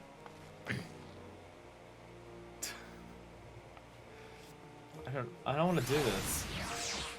I'm friends with Ralban and Nanamo. Don't worry about the legal troubles. I had to drag you into this mess, Fuckfist. But would you mind going along? I shudder to think what sort of trouble that lovesick fool will stir up in my name. Alright. So I'm going with him to keep an eye on the motherfucker. That I'm willing to do. What's up, Radovan? One day, Radovan! One day, I swear to God, I'll talk to you again. I am sorry. You gave me a sick weapon and I haven't spoken. Actually, we can probably... Can't we talk to him like the moment we start Stormblood? Like, I believe it was mentioned that 60 to 70 for Gunbreaker, we can do, like, as we start Stormblood. It doesn't require any Stormblood areas. We can finish the questline now, even. Well, he's actually even earlier. The farthest it goes is Kurthus. Oh, okay. And we'll still leave the 60 to 70 for, like, when we're in Stormblood. Because then we can just go, oh, we're at the beginning of Stormblood. I don't have Machinist up to 70 yet. Let's do Gunbreaker. One day we'll speak to Radovan again. I did rewatch my video on doing the Gunbreaker stuff. Sup? Delivering more letters. Hard at work, I say. Am I forgetting something? I don't remember going on some blood areas. Becca's done more recently, so I'll defer to him. We can't finish it, but we can get close. Oh, okay. I was about to say, don't you typically need to finish the final patch before you can start on the next ones? But Gunbreaker would be different because it's a Shadowbringer's job. So you probably... So it probably works... Whoops. It probably works differently. Ones from later expansions. Because, like, it says every single time we complete a level 60 job quest. You've done the Heavensward thing. Before you can start one, you need to complete the quest. Something to do with fate, so... But again, it's a Shadowbringer's job and you're doing 60 to 70, so it probably works differently. We'll still leave it until Stormblood, but, you know, we'll do it. But yeah, I was rewatching the Gunbreaker video, and other than just the hilarious entomology joke that Gunbreaker is, I was just like, oh yeah, wherever Radovan comes from was yet another land conquered by the Garlean Empire. And, like, they took the technology of the Gunblades, and that's why fucking Gaius has his Gunblade. Though, there pay limitations of what Radovan's people were able to make, because they just made the guns shoot bullets, as opposed to be able to use etherically charged cells the way that they do to do all the different things that a Gunblade can do. Was that Momodi's hairpin, you say? Well, that was Momoroto's work. Momoroto. Now, there's a name I've not uttered in some time. Destined for greatness. Oh, I didn't speak to Thomas. Good. Destined for greatness, that one was. Could have been the second coming of Niel Fresnay. Why, he'd been with us for scum for years when a commission came in from the Sultana herself. Slaved away at the beast day and night till one day, when he rose from his workbench and walked away. Some say the pressure of expectations grew too great to bear. Others said his heart was never in his craft to begin with. So others say that it was a broken heart that drove him away. The guild lost a talented goldsmith, and I lost a friend. But a man's life is his to live. Last I heard, Momoroto was passing his days as a fisherman in Crescent Cove. If he's found happiness, I don't begrudge him in his choice one bit. So their gunblades are guns with blades based. Yeah. Garlean gunblades are literally rifles with blades bolted on. Yeah, they're pay limitations of what a gunblade actually is. So are you telling me that an imperialist empire conquered a land, appropriated their culture and technology, and then made bastardized shithouse versions of it? Never. Never. That would never happen. Very long bayonet. It's really all it is at this point.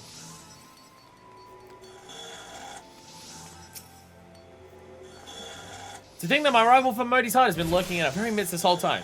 You're my thanks, Master Memidesu. Rest assured that Momodi and I will spare no expense when we commission you for your commission from your guild at our wedding rings. Come on, adventurer, to Crescent Cove.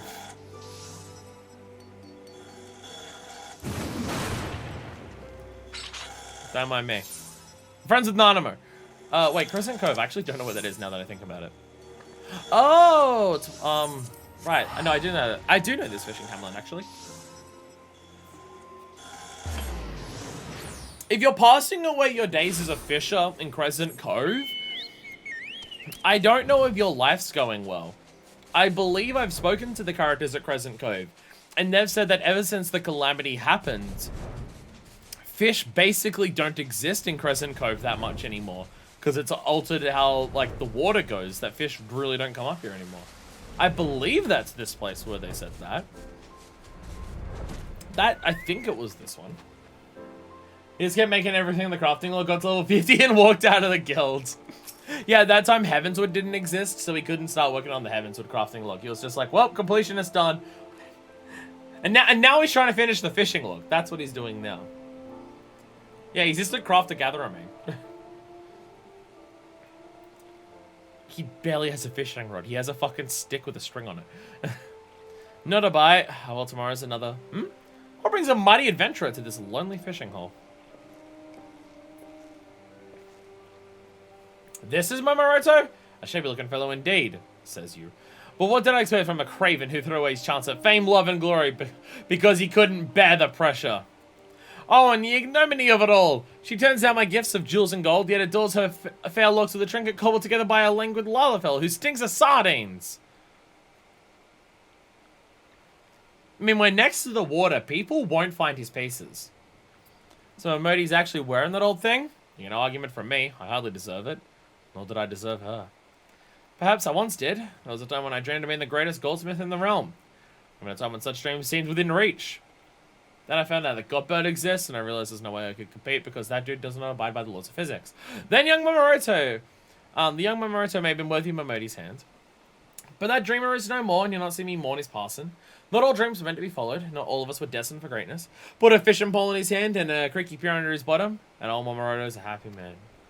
Can you believe this? My travels have taken me to the far corners of the realm, and never have I seen a man so lacking in ambition, enthusiasm, or even vaguely redeeming qualities. I mean, the no redeeming qualities part, I've met people like that before. Hell, I met one of them only like a few minutes ago. I'd ask you to judge which of us is more worthy, but I think we can safely say that I'm the victor by default. To the quicksand adventurer, my future bride awaits. Can I slap him?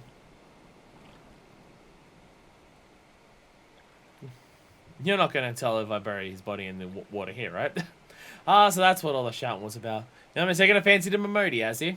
I'll say this much. He's got good taste. Doesn't seem like all that bad of a fellow. Are you sure? I've been oversure of his own abilities, perhaps to know more than someone I used to know. When I gave the hairpin to Momodi years ago, she refused to wear it. Said it meant too much to her to risk losing. As to why her heart may have changed, who can say? But it's not for love, this I know. Those days are buried in the sands of time. Whether that will avail your lovelorn friend is another matter entirely.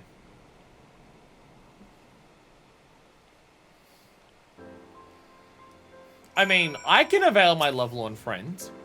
I can avail him of life. If you see Momodi again, tell her, no, never you mind. There might once have been a time for words, but time has long since passed.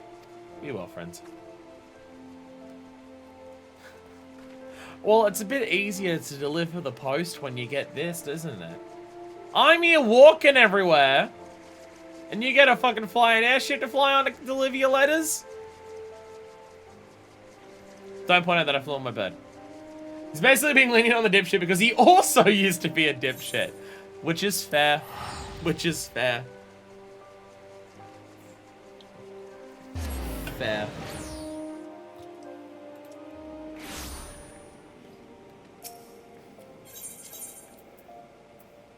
This has been a really great quest chain so far. Air is just thin water. But it sucks, it's not even in the water. Air is thin water.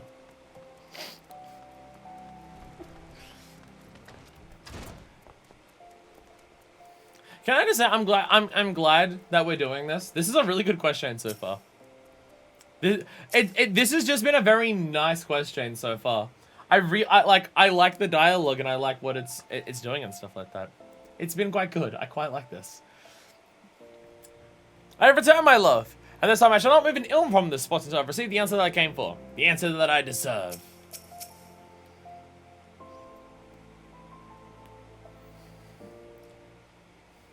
Like, it's definitely, it's stuff that they're definitely taking a lot more care for the writing than just, like, normal yellow quests. Like, this feels like it's the equivalent of job quest, or actually probably more than job quest writing and stuff like that. Quite like it. Just between you and me, fuckfist. I was hoping you managed to lose him somewhere along the way. I couldn't muster up the courage to kill him, I'm sorry. He was too pitiable and my axe deserves better than that. I've done my part. I sought out this Mamoruto and heard his tale. The tale of a coward has not deserved you since the day he fled the city, forsaking your love and his future in the process. Technically, this is a job quest chain. You're leveling up postal level. This is true. This is true. We are just doing more job quests, aren't we?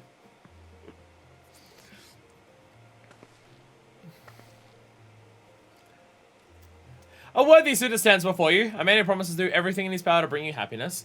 And who has the courage to put such words into action? I implore you, my beloved.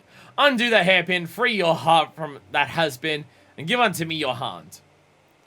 Listen well, because I'll repeat myself no more. I have no feelings for Mamoruto, and sure as hell's none for you. This hairpin, it's a symbol of all those who would dare to dream. A symbol and a warning. Mamoruto and I were old friends. He used to come by the shop where I worked and regale me tales of all he had hoped to achieve.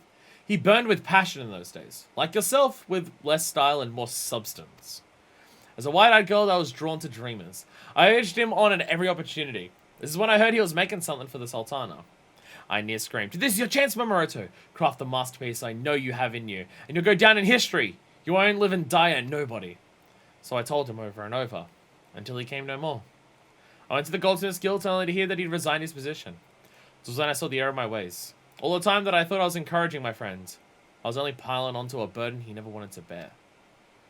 So you wear the hairpin out of pity for the man? No, not pity. At first I felt so ashamed that I didn't think myself worthy of wearing it. Then the lesser moon came tumbling down and everything changed. At first we thought we'd lost everything. Then slowly but surely, we were going to pick up the pieces and dream again. Seeing the proud faces of those who would rise to the call and rebuild our realm, it rekindled passions in my heart I hadn't felt in years. It was then that I finally discovered a dream of my own. To stand with those who would fight for their dreams, and to give them strength in any way I could. This is why I stand here today. And yet, I must never repeat the mistake of my past. Adventurer, artisan, or angler. One's true dreams, one true strength must come from within. This is what I learned from Mamoruto. This is why I treasure his memento to this very day. Oh, my beloved, could there be in this world a more sensitive soul? The 12 should be the 13, but you, my dearest, are a goddess of dreams and compassion. Hitherto I knew only your physical beauty, but I have seen true beauty of your heart and soul. I am lost without you, my beloved. Make my dream come true, and promise to stay by my side forevermore. Have you not been listening to a single word I said? I devoted my life to supporting adventurers' dreams. Women like Fuckfist here were too busy fighting for our realm to waste my bloody time. But my beloved, our love too, may it save Eorzea from the shadows. Well now, those are the first interesting words I've heard come out of your mouth. Prove to me that they're more than just words, and maybe, just maybe, I'll reconsider. Does this mean I have a chance? Oh, merciful indeed is the goddess Momodi. I'll not fail you, my love. Today I take my leave. When I next return, you'll know the true breadth and scale of my dreams. And you, my good woman, you have opened my eyes today, and for this you shall be well rewarded. You have my word. You'll be in the front row for the festivities when my goddess and I are wed.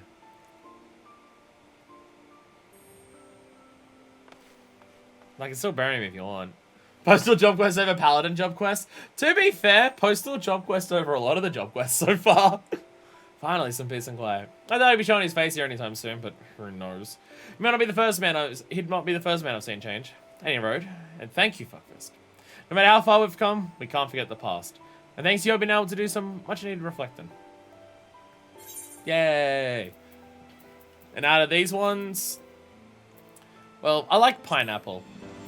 I've never had pound cake, but pineapple cake sounds delicious. Actually, I like, if it's like the, it's not at all, not even close. But if it's like the little pineapple cakes, like the little ones that you get in like the wax paper packaging, oh, they're fucking delicious. Level up! Carrier level 4! Woo! Hell yeah. Hell yeah.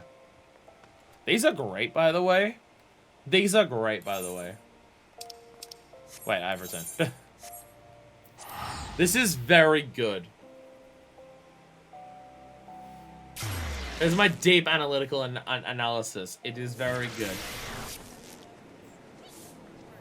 Fairly obvious, but no, she didn't have the hairpin back on 1.0.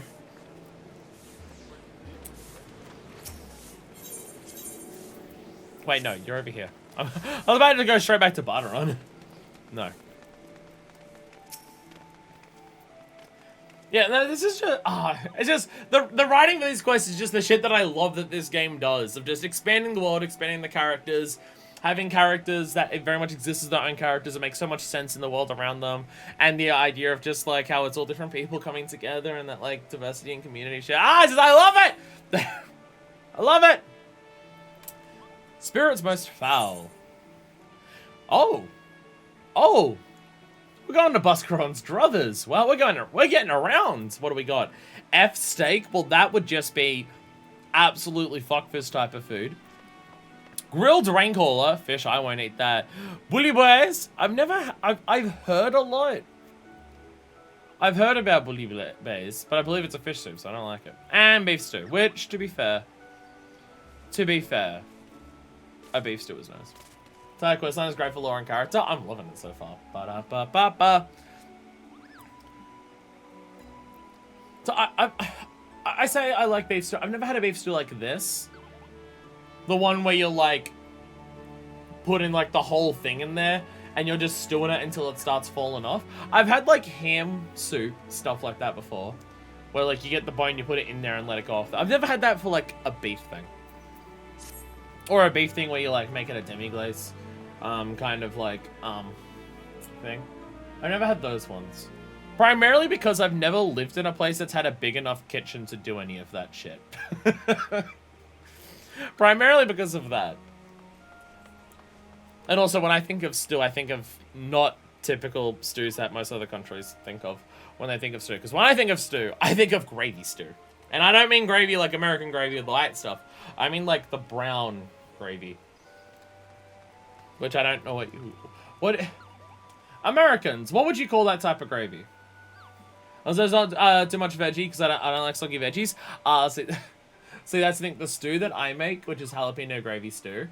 I use a vegan mince, and then I have potato and carrot, and depending on what the veggie, and other veggies I change in there, but yeah.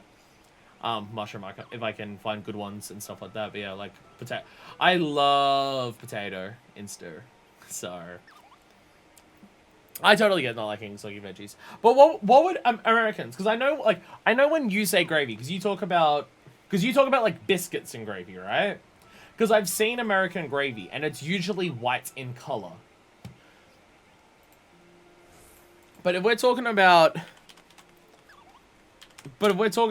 like brown gravy, well, if I get this picture up, I got possibly the lowest pixel, the lowest resolution picture that I could get.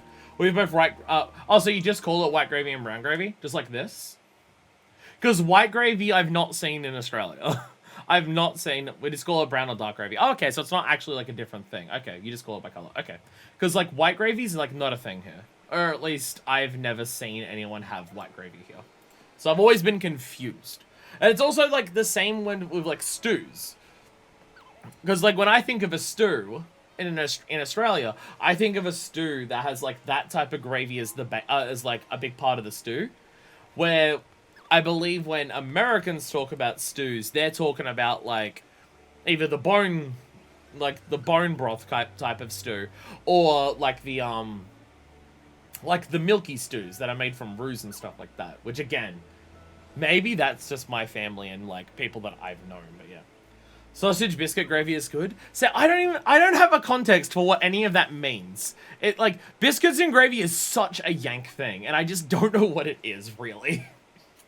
We got both of them gravy. It's usually context thing in my household. If it's biscuits and gravy, it's white gravy. Yeah, biscuits and gravy is the one where I saw white gravy for the first time. I'm just like, you call it biscuits and gravy, and I don't know what I'm looking at. With sausage bits in it. If it's mashed potatoes and gravy, it's a dark gravy. Oh yeah, mashed potatoes, absolutely. Yeah, mashed potatoes is dark gravy. Yeah, like that we have that here. Brown gravy is only made with meat, fat, and broth, while white gravy is made with milk. White gravy tends to be thicker. Okay, so white gravy is also made from milk. Okay. Well, that explains why I've seen stews be milk-based stews then. If white gravy is also made from milk. Okay.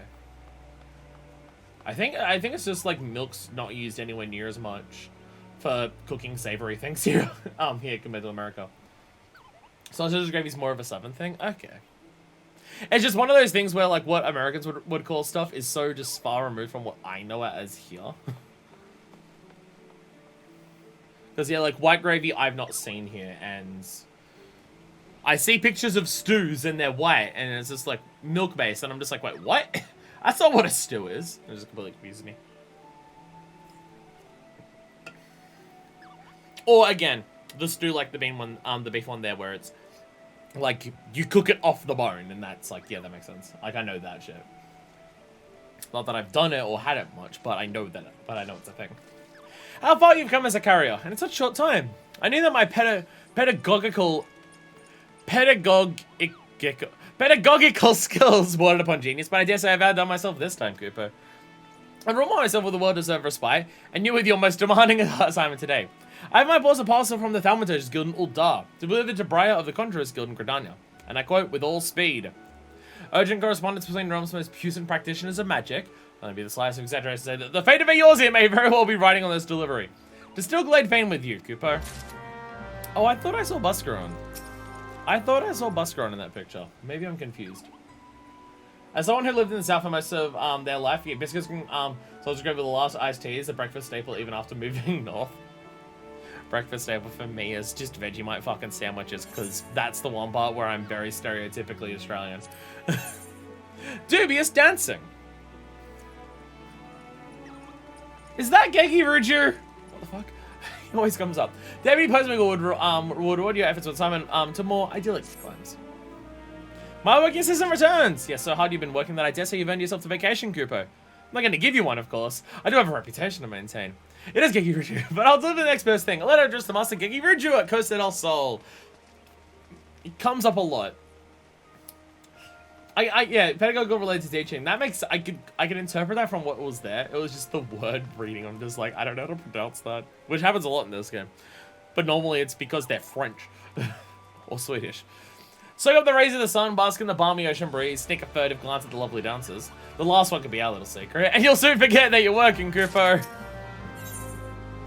Don't point out what Fuckfist does. Oh my god. Oh my god. Don't point out that she can't help but oogle the dancing cat girls when she passes them. Shut up. Stoking the haft. What about stroking the shaft? The Deputy Postman has a parcel and then for a renowned personage currently visiting in Uldar. My trusted assistant is ever ready for action, Kupo. Very well, I have package here straight from Little Souls addressed to, the long one. Moogle Intelligence confirmed that this is a civilfic epithet for one Humbrecht Longhaft, a brass blade captain, a considerable repute who leads the defense at Highbridge. Hey, I helped defend them one time. I got a rat minion out of it. Humbrecht is known to be one of the most charismatic leaders in the realm. He's a brass blade, he's probably evil. Never seen outside the company of one or more of his men, rather I should say women. He's follows on, uniformly female and fiercely loyal to their captain. I was in Highbridge a short while ago, but the captain was unfortunately off duty. It would be a business at the Weavers Guild, and I'd taken two of his most loyal subordinates along with him to Uldar. Many happy deliveries, Kupo. I'm checking the half top 5 quests in the entire game. We'll save that one for last then. Well, we'll still Glade Fane. We'll do them in... I know we were doing them in the order of, like, the starter cities, but we're not dealing with Adventurers Guild anymore, so we'll do them in the order that the quest was there. That being said, the last time you said that a quest was one of the best or one of the hardest, I spoke once to Varf Deftarm and spoke once to Varf Storyteller, and then the quest was over. So... How do I always go the wrong direction when I come out from that Apenet? Every fucking time. Every goddamn time.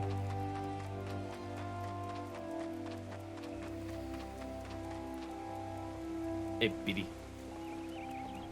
I didn't get to speak to some of y'all. Oh. Tantara, Deepcroft, Hawk Manor, and now this. Vengeful spirits clutch and claw at our forest home, at our very souls. Is it all we can do to free ourselves from their grip? I have a bundle for Briar. Thank the gods, I feared it would not arrive in time. This is a comprehensive summary of Voidset sightings collected from across the realm, along with theories on how to deal with potential cases of possession. A young man originally approached me, you see, fearing that he'd fallen under the influence of baleful forces not of this world. As the poor soul told me, he often awakens in the dark of night, in parts unknown, with bruises all over his body and no memory of how he arrived there. Maybe thoughts and shivers up my spine, does it not? It goes without saying that the man is quite distraught. I promised that I would gather what knowledge I could, see what I might do to free him of his demons. Thanks to your time and delivery, I'm at last armed with the information I need. There's another rub. My subject has vanished. Even as we speak, dark spirits may have seized control of him once more. And yet I must dive into this tome immediately to have any hope of saving him. If you could track down the man, I'd be much in your debt. His sister, Ida, can be found at Quarry Mill. I may have some knowledge as to his whereabouts. Quarry Mill. One day we'll go back to Quarry Mill.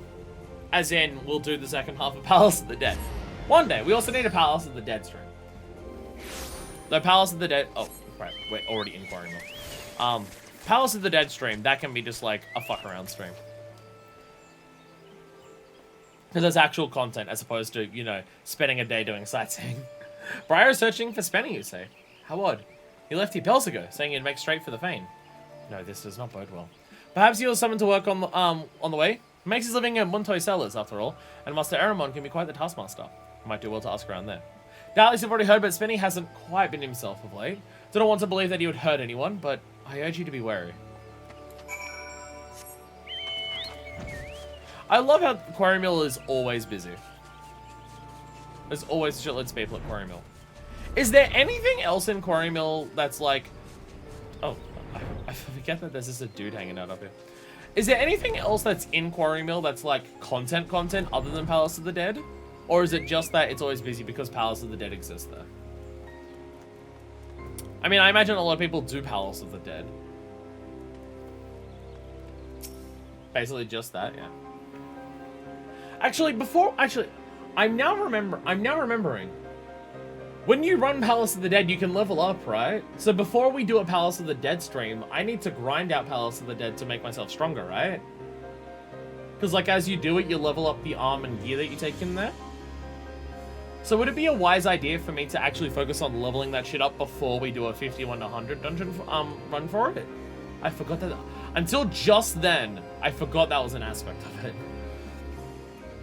Also, I like how this one cellar exists that, like, makes a bunch of wine, and it's just a connection to the next map, so I, like, hardly ever say it. Certainly wouldn't hurt. It would be a wise idea. Again, at some point in the future we'll do it. Looking for spend, you say? Right, I can't help you there. Hasn't come around here yet today. Possessed? Ha! I'll believe it when I see it.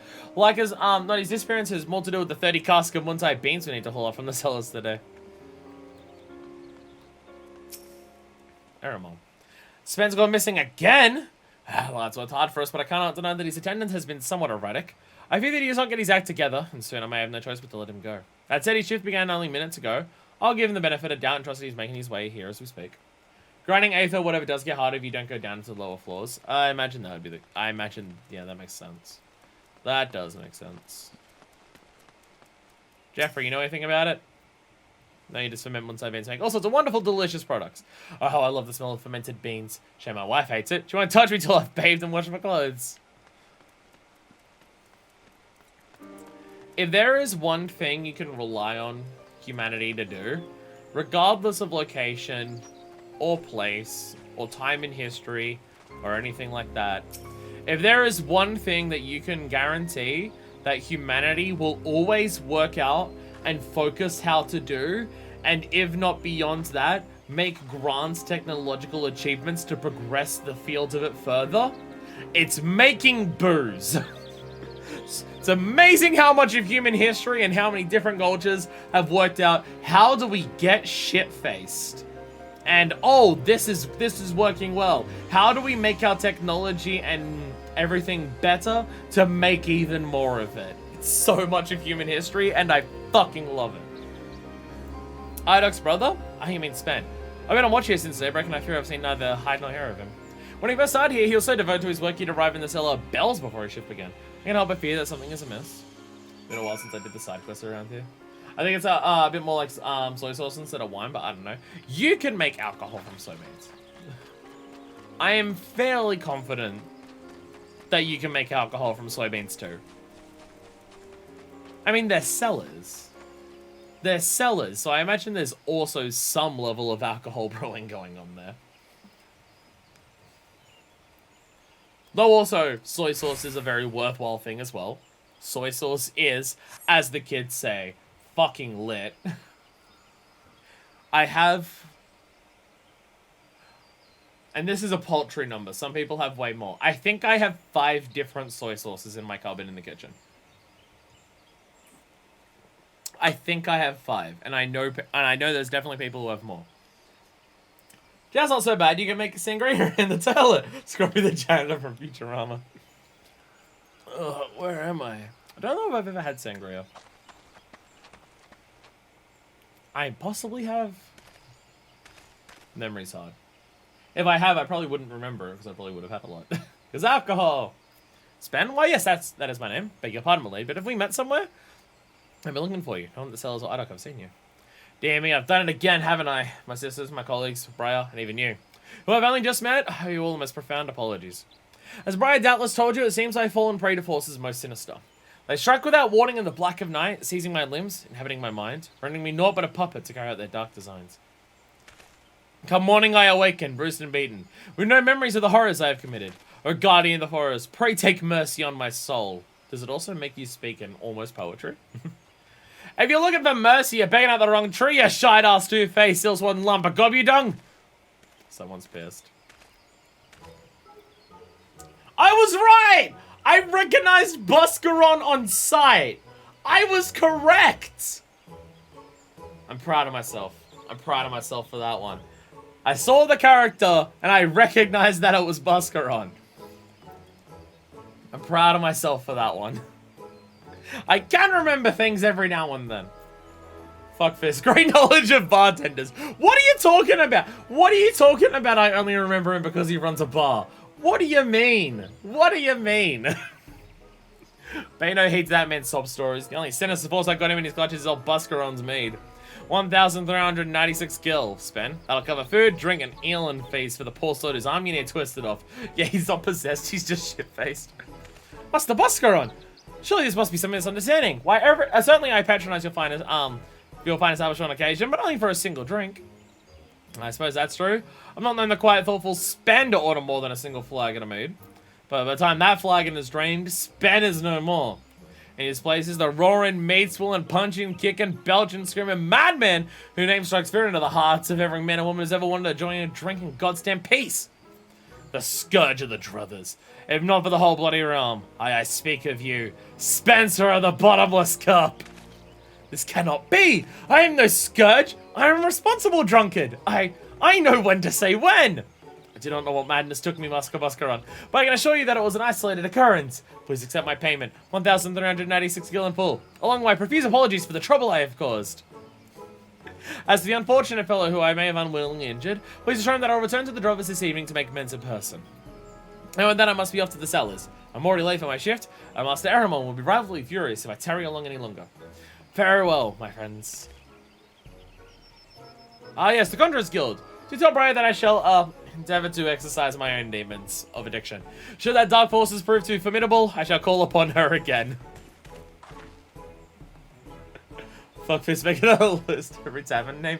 Haven't I literally said before that we need to do a tier list of bars in this game? I wouldn't get your hopes up. If I had a guild for every time I heard all spend spout that nonsense, I'd be a rich man. Unless I heard there ain't no incantation what can give our man's love for liquor. Another round's fate, one of Buscaron's brothers, more unruly patrons. Spencer of the Bottomless Cup has, once again, had too many mugs to meet and begun fighting with another customer. Common silence assault. Oh, that's actually a fate over there? Oh, that's amazing. Oh, that's amazing that it's actually a fate.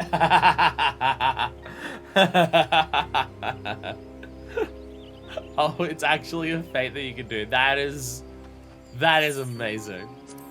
That is amazing. Mead's another alcohol I need to try.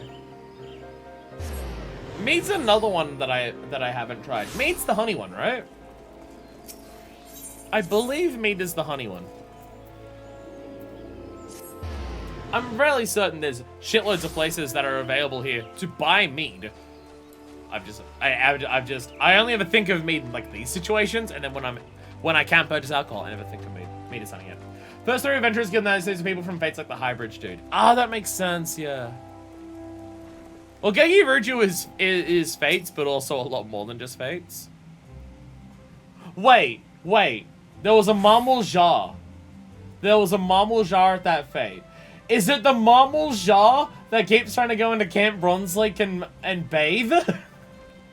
Because there's that one marble jar who's just like, I just want to go bathe in Camp Bronze Lake. I'm not trying to perv on all the women. Lay off.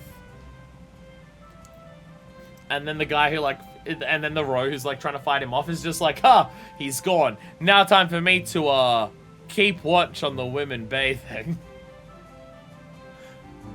I'm sure there's also Mumble Jar because that's in Upper Lenosha, not Eastern, so not quite the same. Spencer of the Bottomless Cup, and here I thought that name I only know wives' tale. Dreamt not to see young children away from the bottle. I must confess, I am somewhat relieved to discover that spirits that plague the man were of a more worldly sort, though that is small solace that the poor soul must suffer his mead-infused wrath. So I fear that subduing drunkards is outside my field of research. Should you find the poor man in the throes of madness, pray do what you can to restore him to sanity. F-Steak, because that's what fuck this would do. The Drothers is run by disenfranchised S-Century turned tavern keep and welcomes all manner of folk, from outstanding to savory, as long as they follow Buscaron's strong arm simple rules of etiquette. Sit down, forget your worries, and save your ale. Carrier level 5! Carrier level 5.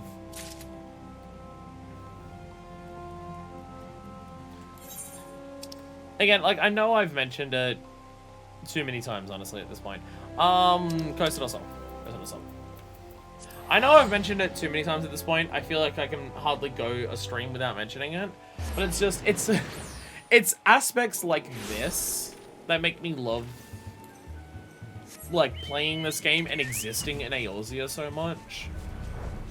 Because it does just have so fucking much to it at all times permanently. And I love it for that. Like me putting a shit ton of hours into this game, me playing the game for, let's check. Me playing the game for 57 days and 16 hours. It isn't just a gameplay thing. Hell, probably half of that time or more of that gameplay has just been like the grinding stuff of like getting ready for relics or tribe quests or doing level duties and stuff like that. But like, the reason that I put so much time into this game is just no matter what I'm doing in this game, even if it isn't the most engaging thing in the world from a gameplay perspective, anything that I'm doing in this game, I'm existing in the world of the game, and I'm existing as the character of Minefist, and just that alone makes damn near anything I do in this game outside of Paladin 50 to 60 like a pleasant experience. I just get to exist in this world, and even if I'm doing simple things, I get to just exist here. Like if I'm running leveling roulettes, I can just be like, I come to the game like while I'm doing other things. Oh, I'm in the mood for a dungeon. Like I did a couple things. Let's play a dungeon. I do that. And while I'm not doing the dungeon, I'm just hanging out in Limsa, a town that I like the look of, and I'm just hanging out there. And there's like all the other people who are like playing the game and just hanging out together and stuff like that. 264 Jesus Christ. Holy shit. Although you didn't start at the beginning of 2022, so, you know. When did you pick up the game, by the way, Fi? Like, during which expansion period did you pick up the game? I believe Densha said it was Stormblood that they started playing. But I can't remember for you. Memory bad, sorry. Oh, how I tire of the same idyllic sights day after day after day. How long must I wait to see my new beauties take the stage? I need some different strange to oogle. Like a week after Stormblood released? Okay, it's a similar time frame. Titan's Bane, a messenger girl? Is the adventuring life so unprofitable these days? I could always use another winsome lass to winnow me. You may be a touch overqualified, but the pay is generous and the location cannot be topped. So during Stormblood, should I bring this job when I was in Post Heavensward? Okay.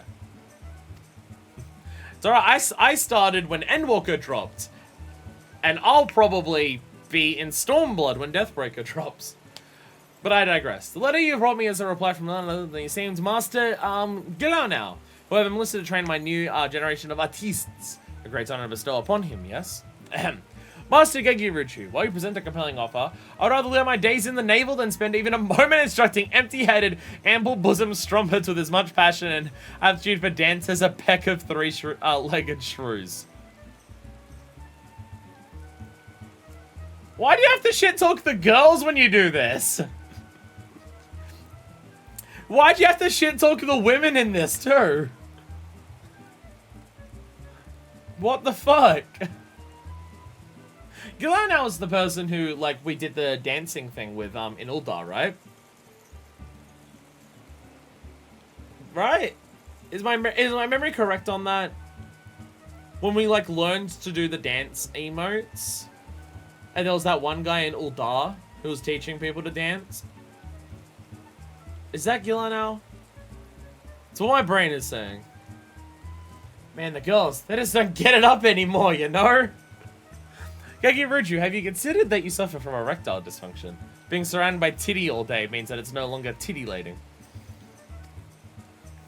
It seems the poor misguided fellow values the integrity of his art above coin. Dumbass. But what's this? The letter continues. That said, I know of another whose particular school of dance, though somewhat experimental, may suit your purpose as well. What splendid news! The Lord neglects to mention his name, but said that he makes his home by Iron Lake. Oh my god, I think I'm actually right on this. I think it is actually the Mamulja who tries to get in there. Quality versus quantity.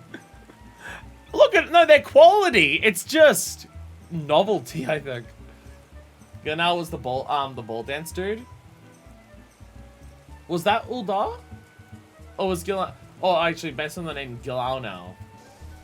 French. Was that the Gradanian dude? Was that the Gradanian dancer? It was Uldar! Oh my god, I actually remembered it! Oh shit! How's my memory working on that shit? What the fuck? Yeah, because he was an Ellison, yeah. Which means you come from Gradania or Ishgard, because I'm a racist. To Ellisons. I somehow remembered it. I somehow remembered that fucking aspect. What the fuck? Might be a good message to go and deliver this contract to him. I'd have my girls begin their training straight away. Yeah, sure. I don't know what dances they're gonna learn from a Marvel Jar. I don't know how much dancing the Marvel Jar get up to in the New World and stuff like that, but I can help. Oh, it's in Outer Lenosha. I'm dumb. Cause there's a fate here. And like that Storm Recruit runs up and there's a Marvel Jar who tries to get in to perv on the women. Sorry, not to perv on the women. Not to perv on the women. By his friend. Yes, the name of the NPC who gives you the ballroom dance to the side quest from years ago. This is what I should remember. Again, my memory makes no goddamn fucking sense. My brain makes no goddamn sense. Vigorous dancer. Hello there. Why do Smithskins shun my dance? My dance is dance of vigor and virility. Officially no given ally and details of contract of employment for dance instruction. Paper for Marvel Jar? Marvel Jar does not want paper. Marvel Jar wants freedom! Freedom to dance! Why does no one understand? Smithskin wants me to dance? Paper tells me about dance. Is this some kind of trick to take my coin? No, we give you coin. We give you coin for dance. Plasmoids, I'm doing a thing. No trick. Smithskin pays coin. Coin for Marvel Jar? Coin to dance Marvel Jar dance? Do I dream? Does Smithskins finally understand? Too long has Marvel Jar custom been mocked. Too long have Marvel Jar hips been fettered. But no more! Smithskin shows kindness to Bugal Jar. Bugal Jar repays kindness. She has proud Marvel Jar tradition with all. Tradition Marvel Jar bathing dance will be shunned no more. Today Costa del Sol. Tomorrow the realm! But dance cannot be danced with body soiled. This is Marvel Jar custom, and customs must not be broken. Yes, it is. Bugal Jar would cleanse body on Bronze Lake, where water is warm and sights are stimulating. It's absolutely this dude. The Smithskins there have small hearts and narrow minds. Bugal Jar will go west to Little House, but Bugal Jar can bathe in peace. It is absolutely the guy who tries to perv on the half-naked cat girls bathing. It absolutely is. It absolutely is. Oh my god. So we're just gonna go way off into the corner.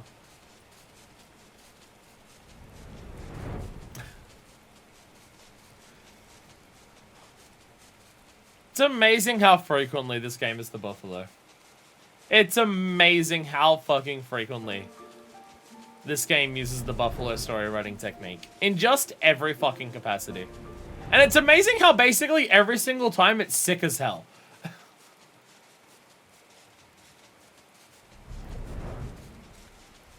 Well, I've seen some games try to use the buffalo technique of just things come up and are introduced that will like come up later on and stuff like that to make you go, oh yeah, that and stuff like that. I mean, not even just games, just stories and stuff. There you are. But like, just Final Fantasy XIV does it so fucking frequently. It does it so frequently. And yet basically every single time it does it, it rules.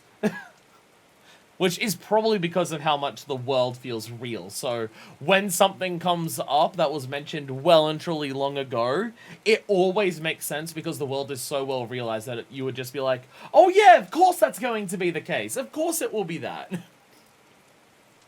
Because it just makes sense coherently with what the world is. Because it's so well realized.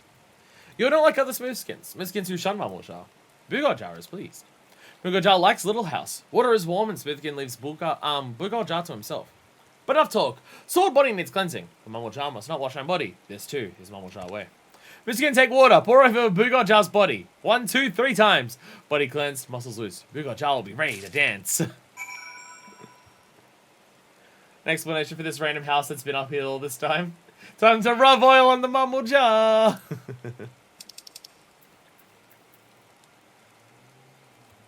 Thrice blessed ladle sacred to the Mamulja. Ah! Warm water flows over me. Sweat and grime washes away. Gotta pour the water on him again. There we go. I was about to say, didn't we come out here for a different quest? I'm thinking of Machinist when we came out here to do a bunch of shooting. Ah, muscles loosen, joints limber. An uncontrollable urge wells from within.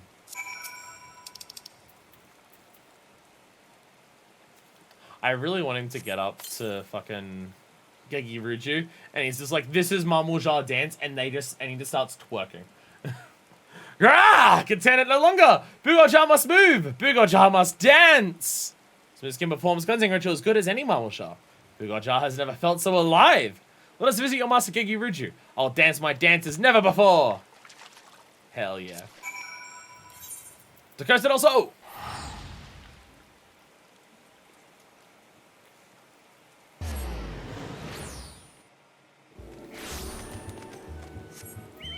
So, question that may have already been answered, and I forgot.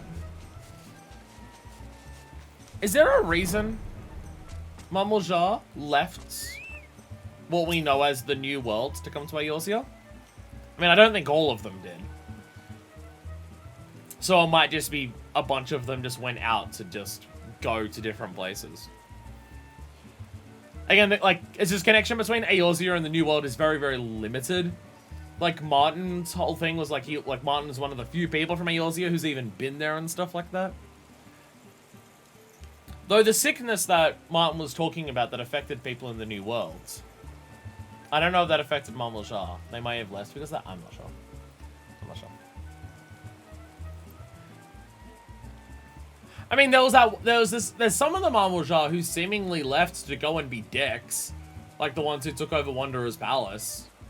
Some of them seem to do it just to be dicks. Ah, there you are. I must say our new dancing master made quite a first impression. I've already taken the liberty of introducing him to the girls. Costa del Sol shall be at the forefront of an artistic revolution. I can see the tourists flocking in, hearing the clinking of their ample coin purses. At any rate, the lesson is getting started any moment now. All you've done, you're more than welcome to look on. Gegi Ruju has no mind about the fact that it's a Mamulja who's coming up to teach his girls the way of dancing. He's just like, oh, you'll teach him how to dance and do it well? Here's money. I don't fucking care.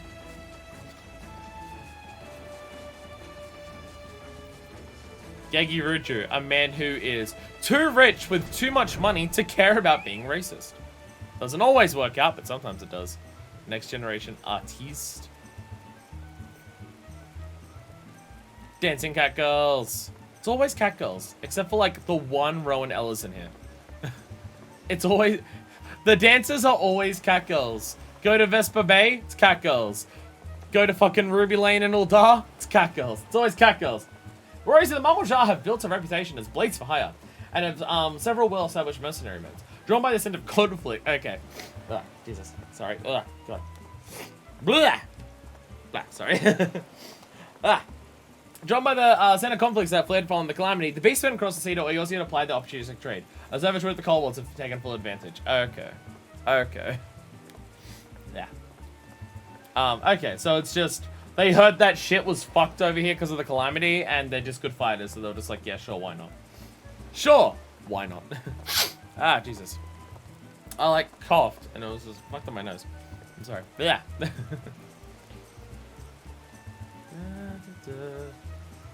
Just peaceful music going on. Hey, Bugaja. Next generation artiste. That's our dancing master? Is this some kind of joke? Hey! My racism. I don't like the way he's looking at me. Well, at least Master Gegi Ruju pays well. You and Master Gegi Ruju are friends of Mamulja. Thanks to you, days of scorn and hurt are over. Bugaja has waited long for this day. Today, Smooth Skin shall know traditional Mamulja bathing dance in all its glory.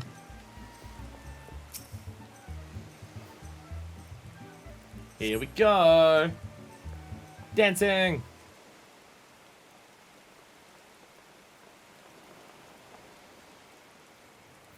Master Gegi Ruju, other Smiths can shun Mamulja tradition. But you welcome us with arms open. Bugaja will not forget this kindness. Bugaja will be greatest dancing master Costa del Sol ever knew. Time to learn a new dance. Traditional Mamulja bathing dance is dance of pleasure, dance of life-giving. Every lift of leg, every sway of hips is sacred. When you dance Mumblejaw bathing dance, you must summon vitality from the very depths of your soul. Did you hear that, girls? I'm paying you good coin for this. Don't be shy up there. Yes, Master Gekiruju. We're running our whole lives for this chance. We won't let you down. Prepare yourselves. We begin.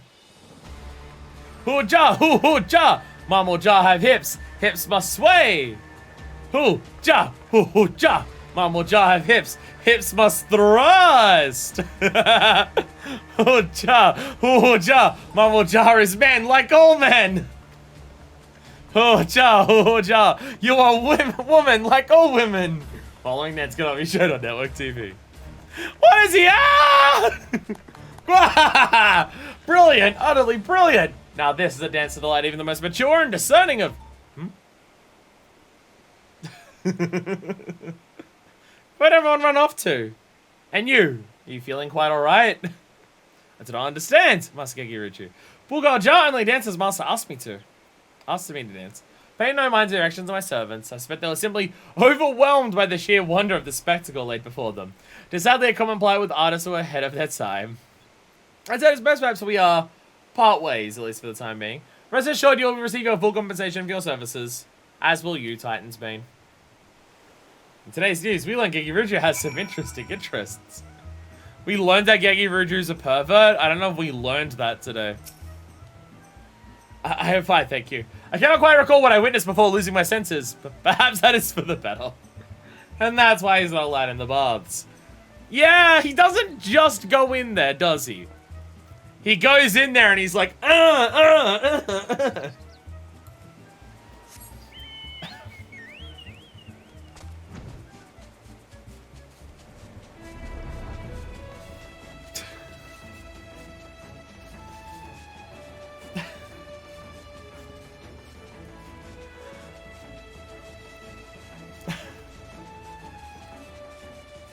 Are we sure that it's just traditional dance of Mumblejaw? Or is it just Bulgarja who's like that? He goes in there, unfortunately. He also goes in there. Oh, you returned! Have you any idea what all that shrinking and retching was about? I, for one, found Bulgarja's gyrations positively captivating. I was eagerly anticipating the sight of my fair maidens performing this treasure of Mumblejaw tradition. But alas, once again the common folk proving capable of appreciating my heightened aesthetic sensibilities. And yet, though I'm a lover of the fine arts, I'm an even greater lover of coin. The highest form of art in the world means nothing to me without an audience. A well-paying audience. As such, I've made the most heart-rending decision to annul Master Bulgarja's contract, effective immediately. In return, I compensated him with a healthy sum and a one-day pass to the Springs of Bronze Lake. I don't ever see this being a problem, do you? That said, the sheer unbridled passion that Mumblejaw possesses for the act of bathing is truly a sight to behold. Where only this passion shared by the average Eorzean. Oh, what fortunes could be had.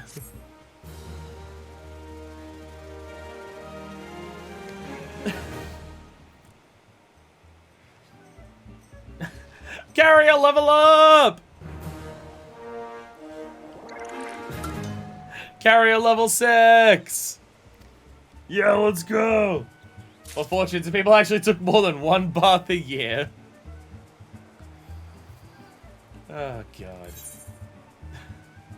Anyway, to the Weavers Guild first before we actually go to Highbridge. These quests are great.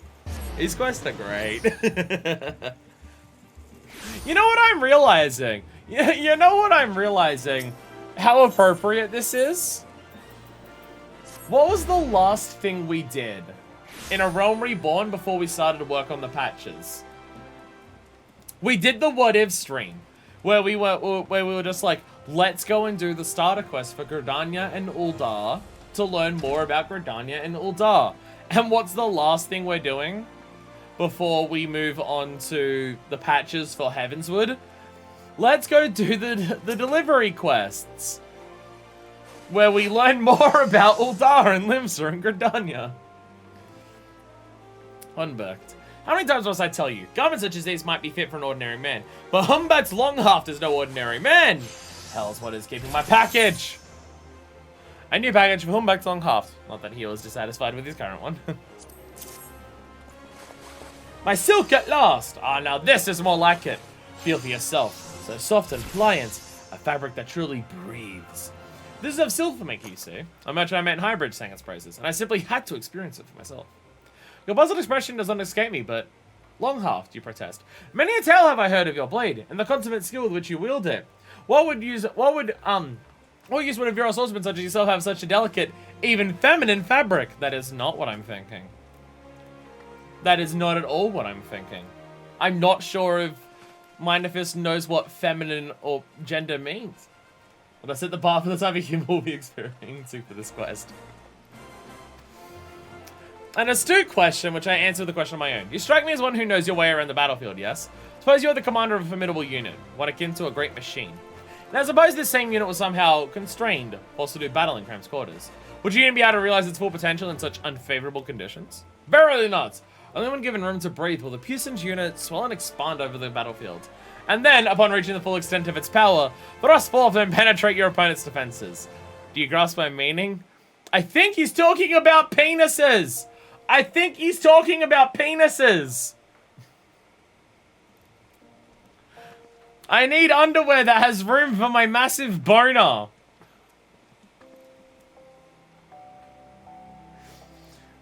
Wow. Wow, when I made the joke about the quest name. No, the quest is just a dick joke, isn't it? on Bert's Longshaft and his Longshaft. It is just a quest shade, this is the dick joke, isn't it? As I would commission a garment to be made from this silk, and yet my unit is not immediately my own. No, the skills hand under my command see that my machine remains well oiled. Two of these hands accompany me to Uldar, but it would seem they have eluded my grasp. Or I have eluded theirs, haha. Might you be a good lass and find them for me?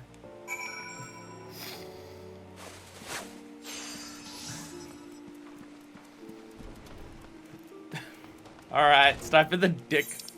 It's time for the dick joke quest line. Everyone get ready for the dick joke quest line.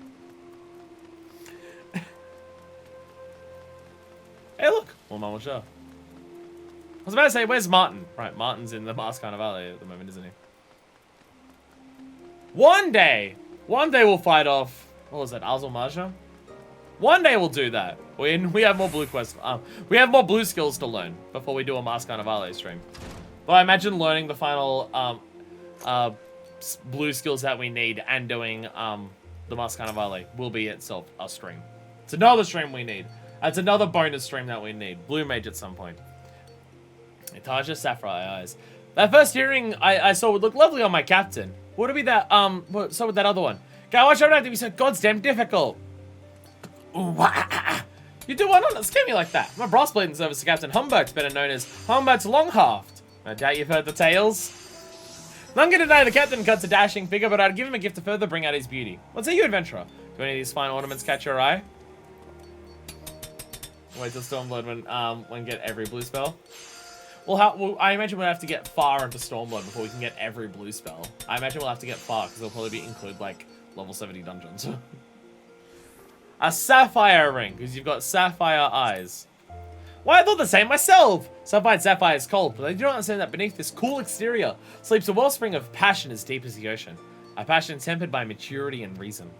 Not coincidentally, is also the color of my eyes, which the captain has often admired during late nights men in the control room at Highbridge, as I stroked the lever and admired its workmanship.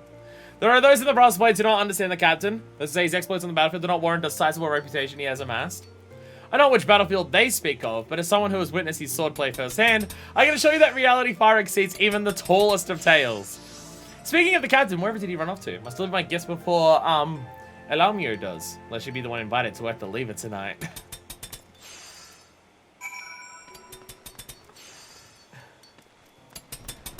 One is from the Stormblood final boss or something, and some of Stormblood 8-man raids. Yeah, pretty far. Well, to beat Azul-Maja, do we need skills past A Realm Reborn? I'm not actually sure. Because I know there's stuff to do for Blue Mage past Azul-Maja. But given that Azul-Maja is like the level 50 thing, do you need skills past A Realm Reborn areas to do it?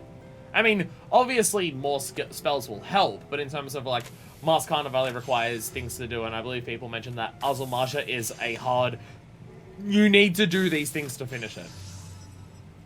He's a guy that why so many people, especially women, want to join his ranks. They can meet us a much, including the achievement for beating it without taking damage or just say our spells. There's an achievement for doing it without damage? Damn. So many potions of mirror powers and potencies. Surely one might serve to further the hardened captain's resolve. Alright. Alright.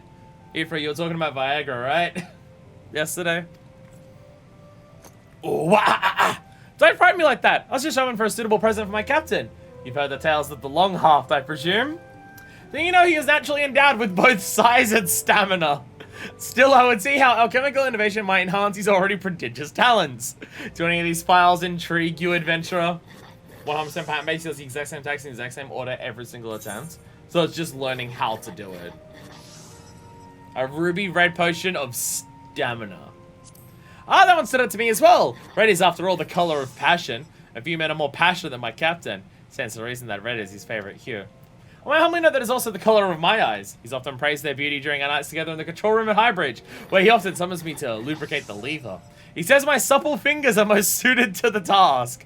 In the past, Captain shunned alchemy in all its forms, claiming he had no need for unnatural enhancements. Recently, however, I remarked that his blade, already renowned across the Aeosia, might reach legendary stature with the right help, and he seemed suitably aroused by the idea. Oh, but I must simply be getting back. Just imagine the captain alone with her is enough to send shivers up my tail.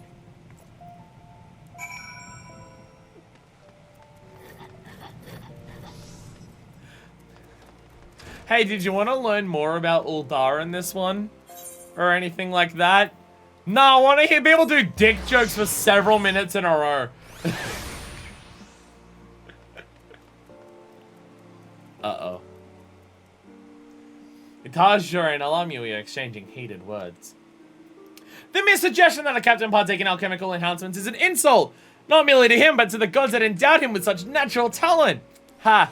Says the one who would see him adorned with his body with gaudy trinkets. Do you even understand the true measure of a man? Chandler's time to shine. Ungrateful wench. You're not worthy to polish the captain's blade. What is all job but one giant dick, though? Fair. Fair. Fair. Captain, I brought a gift truly perfect for one of your peerless masculine charms. Captain, my gift will see your legendary prowess raised to godlike heights.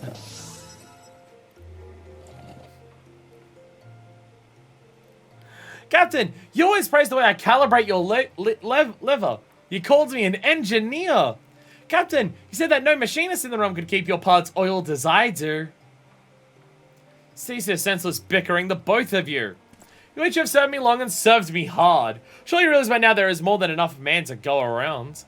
While I welcome your sentiments, I have no need for shiny baubles or motley brews. The gods have seen fit to endow me well. I would fight my battles on my own merits. Aww. Besides, there are more important matters at hand. Before you two came in, I just been informed that my garments were ready. Prepare yourselves. Uh-oh. I'm not prepared. What say you, Ataja? Not very well armored. So dashing, so handsome, so form-fitting. I feel the flames of passion welling from within. Do promise you'll wear that next time you summon me to the control room, yes? For you, my love, anything. We have only just begun.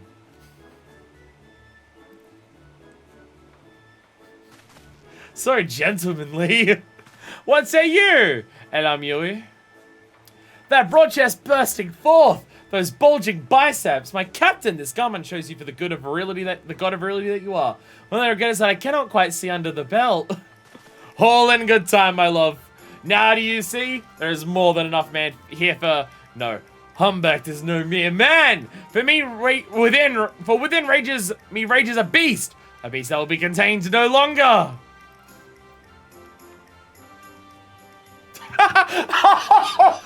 He's a furry! He's a furry!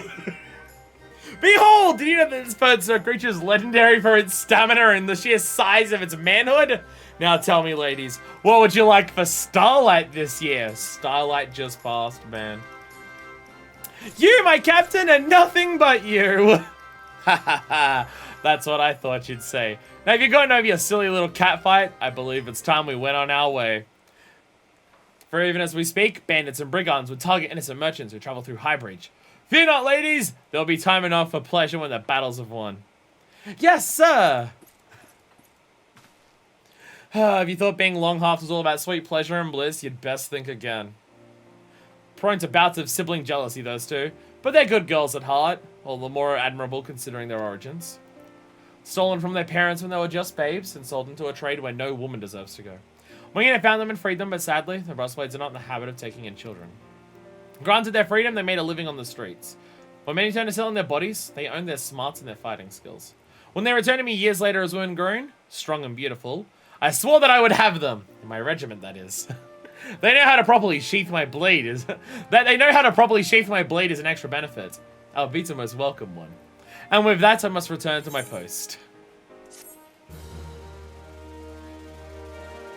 They're good fighters. Them fucking well is you know, just a side benefit. Wait a minute. There's no levers on High Bridge. High Bridge doesn't lift up. It's not a drawbridge. Why would you need a lever to lift it?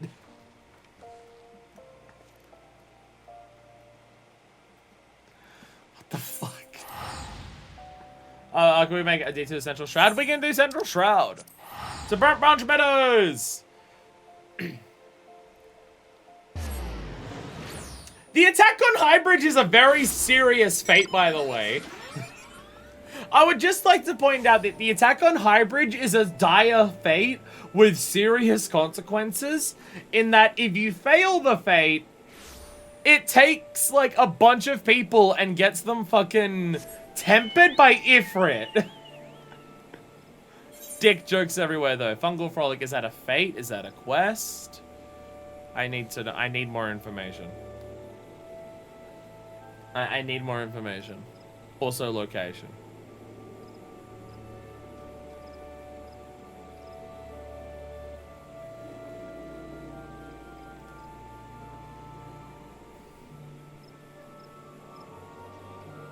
16.5. Okay, that way.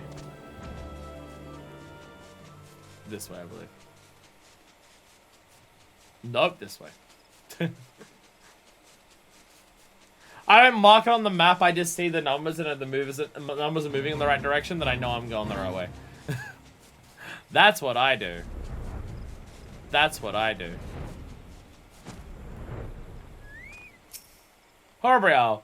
Oh, why did I ever decide to become a scholar? An adventurous life would afford me more solitude. The naturalist Marset at Dunstan Spire is in need of a research assistant. You have the honor of addressing Marset, realm-renowned naturalist and esteemed authoress of the New Eorzean Geographic, the single most comprehensive collection of knowledge our realm has ever seen, or ever will see. Did you write this? Should likely do her route on Marset's quest real quick. Alright, understand. Okay, I imagine they come up soon. Okay. You not heard of the Geographic? Why, of course you haven't. Hasn't been published yet. And there will be. My assistants keep dawdling around doing their jobs. So hop to it. Of course I'm talking to you. Do you see anyone else here? Yeah, I see Herbriel. Now for the 70,000th time, 5 toadstool caps, and be quick with them. There's a big hole in the ground. Alright. Oh, there's another one here. It snuck up on me. What's that Encyclopedia Eorzea? That's dog shit. Eorzea Geographic is where it's at.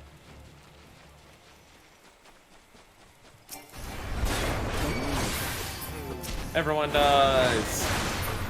There we go. Are there other? Do there happen to be other blue quests? Sorry, yellow quests that we should do before we continue doing any postal quests? Does that happen to be a thing, perchance? Oh, lightning cycles. You want a piece of me? God, got him. Fucking got him.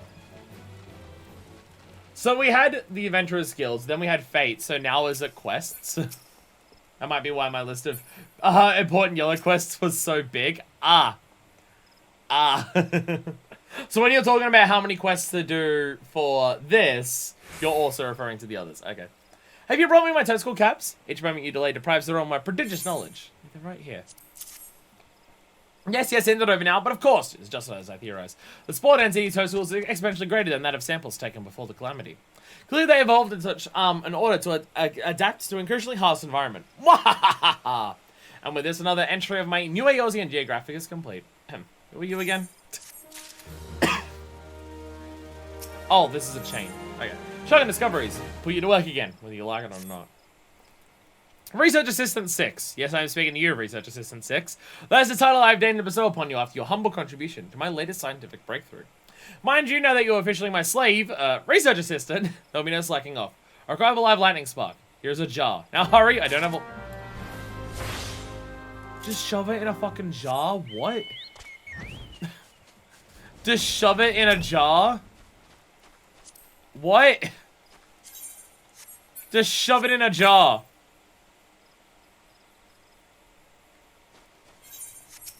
It doesn't work. Oh, it's because I'm detargeting. It's because I'm detargeting. Oh, weakened.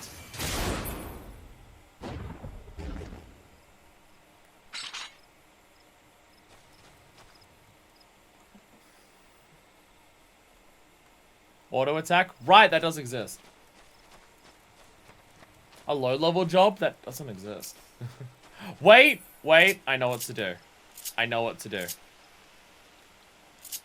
What are my buttons? I know how to do this. Character.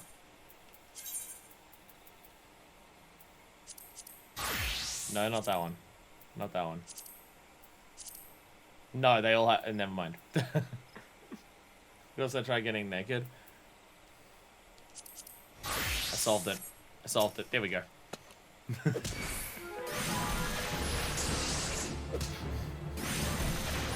There we go.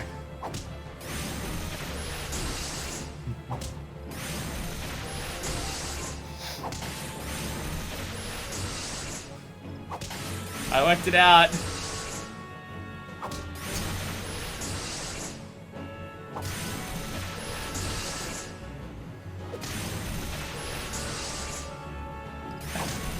These types of leads are just the worst. Yeah, once you're over levels, it becomes a lot harder. So at least for like the tribe quest ones. Hey! At least the tribe quest ones where this exists, where you have to use it on a weekends thing. At least for those ones, the enemies like are guaranteed to stay at 0.01. Oh, also at 0.1 health. They don't actually die for like tribe quest ones. Because you have to do some of those for, like, the sylphs, I think. The mere fact that you dare interrupt me means you must have the live lightning spark I require. Well, hand it over, then. Oh, that actually had a description. Right, these are quest items, so they have unique descriptions. Whoopsies! Oh, aren't you a cute little one? Just think of all the fun I can have with you. The next assistant who dares shirks her duties is in for quite a shock. You're not a nice person. 50% is usually enough for weekends. Oh, I thought it was, like, nearly dead. Now, where was I? Oh, yes, toadstools. My theory is correct. Sending a shock through the toadstools will trigger a sense of danger, causing them to reproduce with unheard of speed. Truly, my genius knows no bounds. To think of the discoveries I can make if I had but a single competent assistant. You, Assistant 7. Or was it 4? Oh, whoever you are, be gone from my sight and let me concentrate for once. I don't like you. I don't like you. My sight would keep your nose to the grindstone. Research Assistant 873. You're late. I'm conducting an experiment of the utmost importance to determine the source of the distinctive stink of a stropper's breath, and require one freshly extracted stropper stomach. The scent is said to be strong enough to knock out a man, so I shall provide you with a bottle of Marsette's Breath Be Gone. I don't know what you've been eating lately, but you may want to take a dose of it yourself. Orange juice. Oh, and do not try to get killed, will you? Funeral rites for incompetent assistants are eating away an inordinate share of my research budget these days. I don't like you. Ah. I have to do all your yellow quests to unlock Triple Triad against you. Okay. Triple Triad is do everything. Triple Triad is do everything. So when it says to kill, how much damage does it do? Oh, it doesn't do damage, it just does that. Okay. So would this work? Does that count? Hey, that counts. Nice. God. Again, once again, thinking back to like when we first started A Realm Reborn. I remember walking through this area, and these enemies were terrifying. High levels, target you, hit you with a breath attack that gives you like 40 million debuffs. You ever kill them without using it, just takes longer. They die pretty quickly. Assistant, whatever your number was. I have it all week. You guys have the Stropper's stomach I requested. I do believe I shall use your inner as a substitute. Source of Stropper's bad breath can be found within. It's in its stomach. Yes, hand over, will you? And the dissection reveals exactly as I surmised. With the proliferation of poisonous toadstools in the years since the calamity, the Stropper's diet has undergone a dramatic change. The reaction of the toadstools with the Stropper's stomach acids results in the noxious gases emitted from the mouth of the foul beast. And with that groundbreaking discovery, I believe I owe my prodigious mind a well-deserved respite. You, on the other hand, Research Assistant 6, have had nothing of the sort. Get out here and own your skills. You might actually make yourself half useful next time I call upon you. Why are you so mean? Why are you so mean? In too deep. Hurry out, suffering at the hands of Taskmaster Marset. What? How? She's lovely. I swear to you, that woman's a fiend! A monster! A greater danger to this realm than all the beast tribes put together! And then some! I speak of Marset, of course. Though student did return with 300 hornet stingers, she requested that she send me off to conduct a water survey at Hopeseed Pond. My condition, I'm like to fall in face first and drown. Oh friend, I'm too young to die. Please say you'll help me. You must! Alright, to Hopeseed Pond.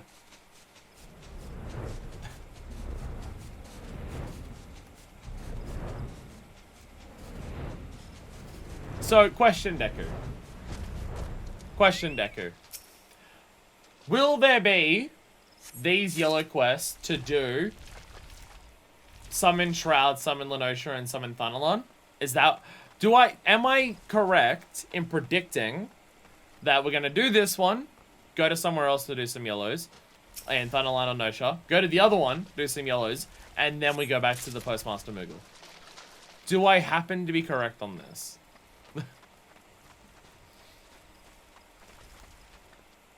I feel like I probably am.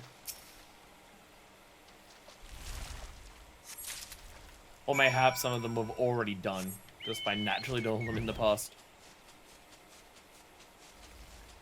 I've done very few yellows in my own time, so. I did like the ones in Limsa. No, but they said there will be more yellows to do later on though. Oh, okay. Maybe we won't get to that Heavensward one today. Maybe we won't. I don't want to be Research Assistant 7, 12, or 43. I just want to go home. Praise the gods you're back. Were you able to complete the survey? Cloudy water gathered from there. Yeah, it's surrounded by, like, Marlboros and stuff. No wonder you don't want to go there. 1, 2, 3 samples from Hopeseed Pond. Wonderful! Cannot thank you enough. Though I cannot help but ponder what other backbreaking tasks might be in my future. Pluck the wisdom teeth of a Gobu. Procure a leaf from a Treant's head. The gods only know. Grandfather.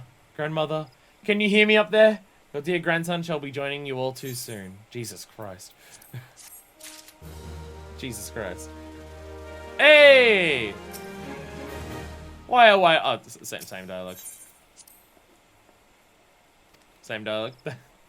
She doesn't even recognize me. But she has time for triple triad? That makes no sense. That makes no sense. So back to Limsa. I mean, that's like 5 to 10 minutes. It's not too much. It's not too much. Before we do this set, though, I am going to go to the bathroom.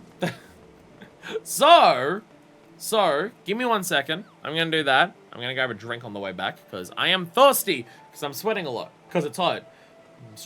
I'm streaming in the middle of summer, so it's going to go. But I'll be back in a second. Wait there.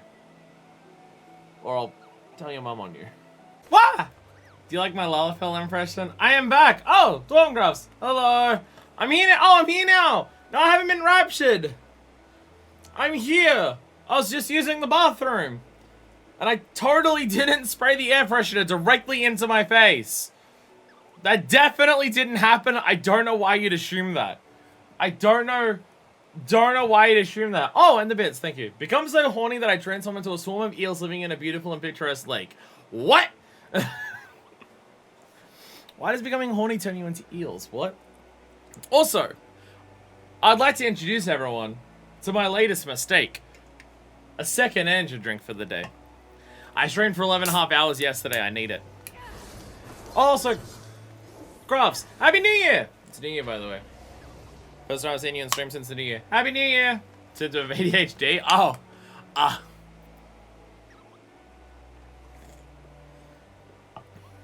Anyway, let's deliver some more letters.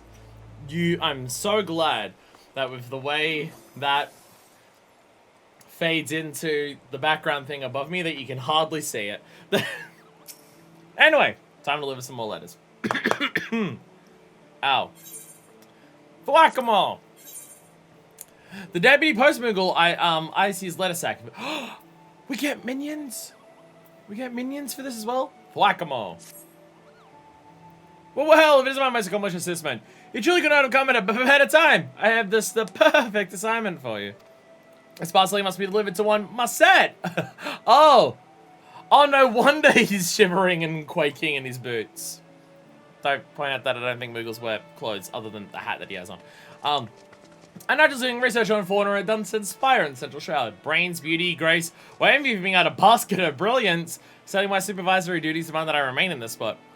Anyhow, you might want to hurry with that package. Try not to mind the smell, Kupo.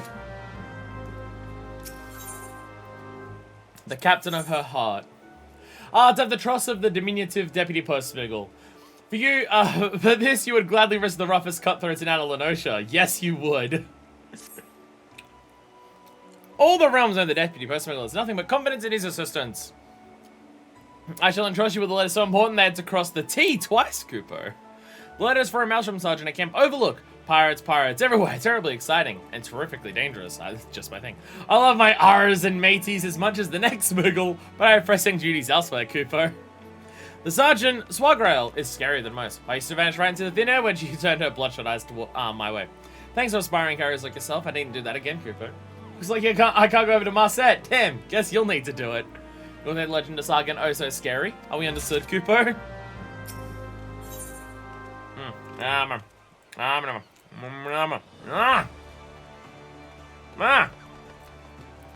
Sorry, I ate a Dorito corn chip in the break, and then I realized I got a bunch of it stuck like behind my teeth.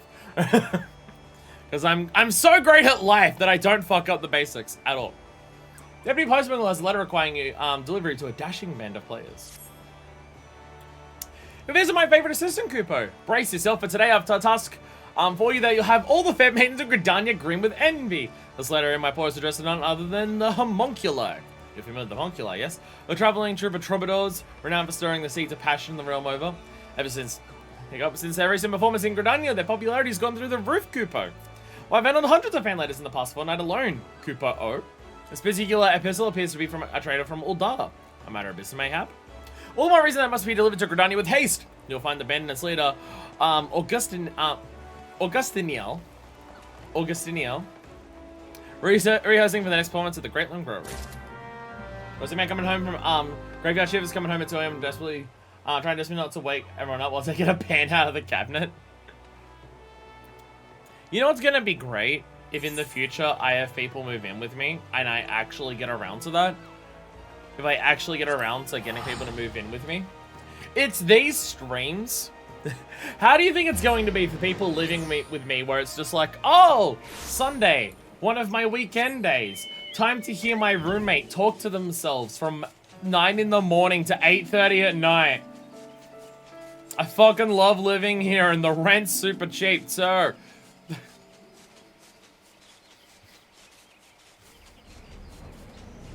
So it wouldn't even be me overcharging for rent. I already know how much rent I'm going to charge the people who move in with me. As in, I'm in a 3-bedroom place, so if 2 people move in and each person takes up 1 bedroom, it would be a third each, and I'm just not going to charge people for electricity because my fucking setup here would use more electricity than everyone else combined no matter what. So I'm only going to charge people for rent. Utilities I'll cover. But, you know, rent's not cheap, so it will still suck. I said I'm back. You there, Research Assistant 62. Or was it 26? Bah, who even cares what your number is? You're late. Hand over my package at once. Your note tells you whatever hides wrapped within this package has seen better days.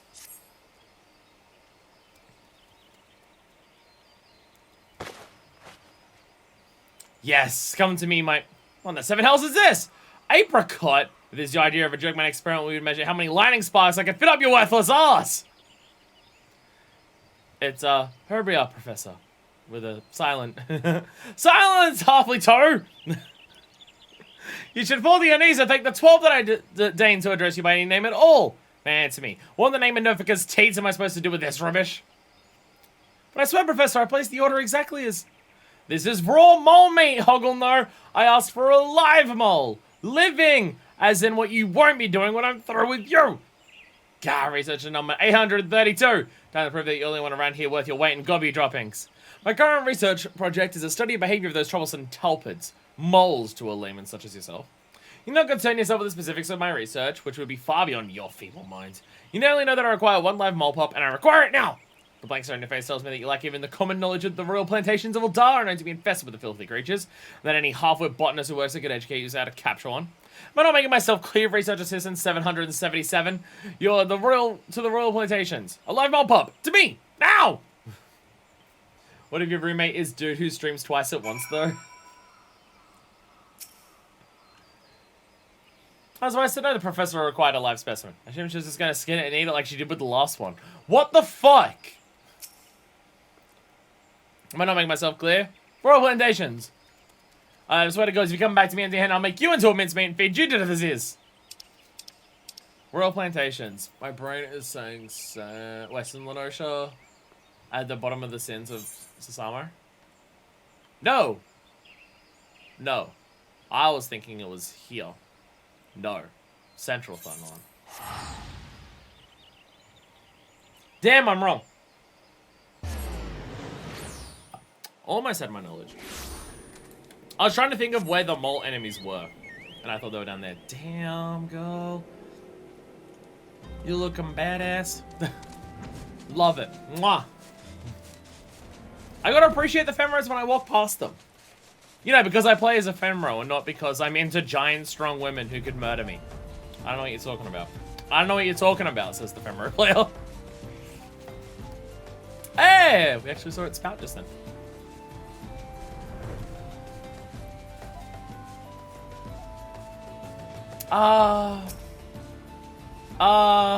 A new player starting out doing their hunting log for their thaumaturgy.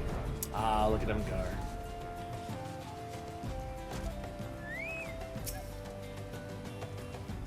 Looking to nab yourself a mole, are you? You'll hear no argument from me. You little buggers. Live into their own devices and they're more happy to eat us out of the house and home. I play as like I love MILFs. I'm playing as a fucking... Oh, you missed a Dwarven Cross, by the way. We did the quest earlier today where we actually spoke to Mion for a while. Sorry. MILFs? I'm playing as Femra. Fortunately, they're more belly than brain. Simple enough to snag one if you have the right tools. First of all, you're going to want this set of weeds atop one of their... set this bundle of weeds atop one of their mole holes. Then take this flintstone and set the weeds aflame. Smoke will flood the tunnel and the moles come bursting the surface for a breath of fresh air. Mind you, I said moles plural. Your little pop won't put up much of a fight, but his mother won't be so keen to part with their young. You best brace yourself for a fight. This feels mean. I play Lalafell because I love chaos. I'm a Here boy. And Hrothgar. And Hrothgar. Speaking of MILFs, this week on TikTok has been Wowee. I'm not on TikTok, so I'm... Oh, it's right here. I'm not on TikTok, so I'm not quite sure what you're referring to. I don't know the trends of TikTok. I know TikTok in so as far as what I see people repost from TikTok onto Twitter. Stackfield with weeds which have been tied into a bushel.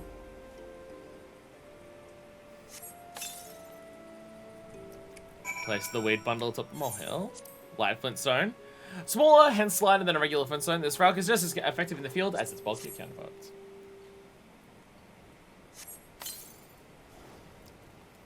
And... Ah! Hold ball! It's level 50! No one around here could deal with it. Momondo is either going to be Hroth or Mikote. Decided to go Hroth for the variety. Well, we're sure as shit not going to have any other Hroths. Though I am shocked, out of all the people who have joined us, I don't think there's been a single Mikote. I don't think there's been a single Mikote. Basically, this ubiquitous trend on about where Women will dress their mums up in their youthful style, and it's... Oh, okay. Okay. Okay. Oh, look at it, it's sleeping! I feel bad doing this. It's sleeping, and I just murdered its mother.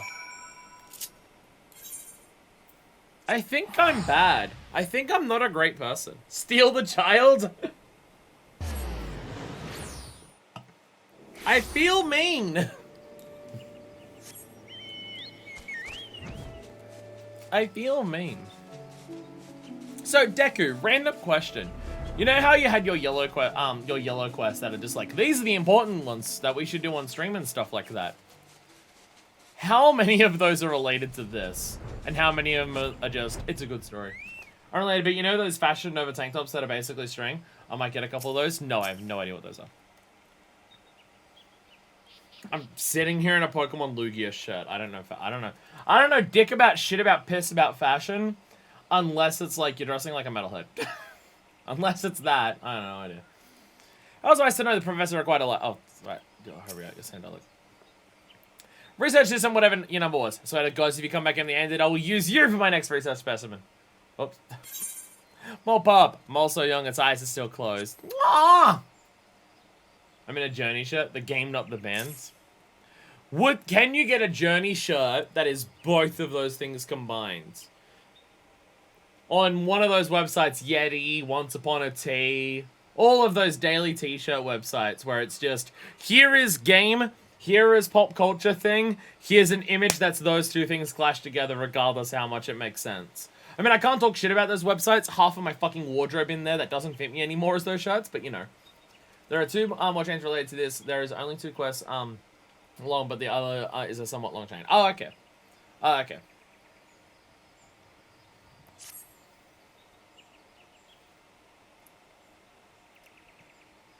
It's adorable. Well, look at this. A Molepup. A scrawny little runt if I ever saw one. What can I say? My experience with certain research distances left me with a soft spot for half-wits, monsters, and ugly things. Don't worry, my misshapen beauty. I'll be very, very gentle. Apricot, you best be taking notes. Die, foul vermin! Die, die, die!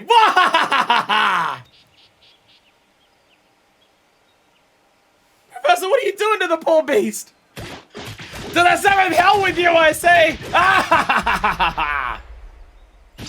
No, because name, Professor, have mercy!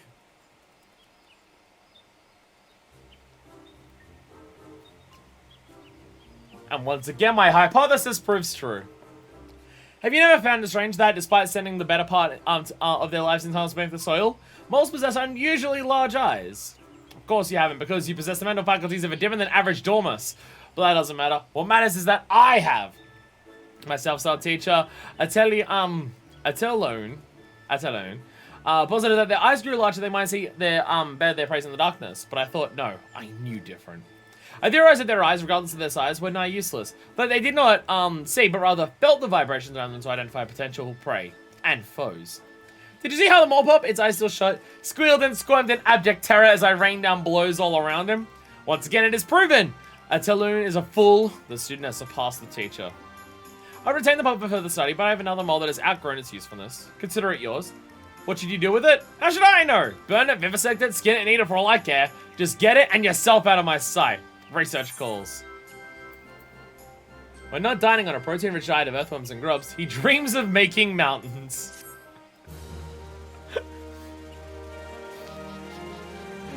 I like it. Those quests we do at some point. Okay. My ideas would just be the band wearing the journey cloak, or them in front of the mountain from the game. You gotta do something, yeah. Also have a Kingdom Hearts Army of Darkness shirt, aka Army of Heartless. Yeah, there's like, again, those websites do so many different things that are like that. I don't know if I still have it, because I don't think it fits me. A lot of my shirts no longer fit me. I mean, I've been buying those shirts since I was like 19. So, a lot of them aren't going to fit me in any capacity. Where was Sergeant Swagger? Was that Outer? I forget where this was. Yes, Outer. Yeah. Yeah, yeah, a lot of them don't fit me anymore, partially just because my body has changed yet. Part of it is just I've put on twice my weight in the last couple of years because I'm a piece of shit. But I had one that was like a Keyblade, but it was like the Master Sword, like in the pedestal in the Temple of Time. I have a Kirby Planet Roboport / Gurren Lagann one, because of course I do. I had one that was like the Mad Max Fury Road thing, with like the dude with the flaming guitar, that was like a band shirt. I've got a David Bowie one, that's Space Invaders, because, you know, I'm a space invader. I'll be a rock and roll bitch for you, because, you know, Moon-Age Daydream. And so it's like, it's a picture of David Bowie, but the lightning bolt on his face is like the Space Invader enemies. I don't think that one fits me anymore, and I'm sad because it's one of the coolest shirts that I have. Despite frequently fighting and killing gods themselves, hanging out with you is safer than staying with my set. Is that what it actually says?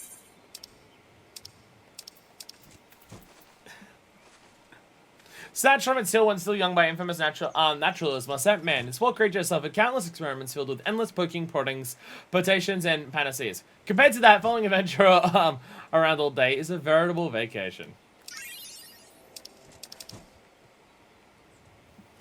Hear me, you mole bastards! I am steel! I don't know what that references in any capacity. Alright. Army of Heartless. There we go. There it is. Bam! That is a really good design. That does look really cool. Again, I'm not shitting on them. I'm not shitting on the websites that do that. But sometimes the ideas of video games / pop culture thing is half-baked as a concept, and sometimes it's really sick. Again, they have to pump out a design. Some of them are daily. Like that they get new designs in. Some of them are weekly, so they need a lot of different things, so they can't literally all be bangers. Delivery. Is that what they're calling it now, sweet thing? Oh, a letter! Thanks. Useful things. Better than Creamer's rum for putting me to sleep. Give it here. Letter addressed to Sergeant Swagrail of the Red Swallows unit in Camp Overlook. Wait, Red Swallow? Oh, so the mole thing was referring to the thing that we're about to do? What? No thank you, I've taken up farming. Curse you, matey, and your goddamn letter. Rip it in half and water it with piss. See if something grows. Barmany says. Barmany chooses over the red swallows. Goddamn him and his shirk and violet balls. Now where are my manners? Left them on land where I went to sea, come back and swipe at things, hadn't waited a fortnight before gone off with someone else. I got reason to think the news hard, treacle tart. We ain't got enough men, or women, mind you. Not gonna recruit us anybody, though. We've been the meanest now chewiners living in the old damn maelstrom. You say in front of me. No offense at all, but we ain't interested in a sugar skull like the one atop your shoulders. I'm literally one of the highest ranking people in the maelstrom. So I got the paper and ink and, So I got the paper and ink and out when them letters to likely roughnecks or retired from privateering. Not, by the way, the scaffold. No, no, and no more. That was the last one, but last but one. As for that last one, the bloodthirsty bitch should have been here long before now. Started from the mill to bring some lumber to the camp with another salt hound, they said. Sweet face, I know you got land sense, you do. Oi, do us a good turn, eh? I'll wager the miniature marauder ran to a spot of trouble out near Floating City. Oh, man, I may start feeling grateful, like.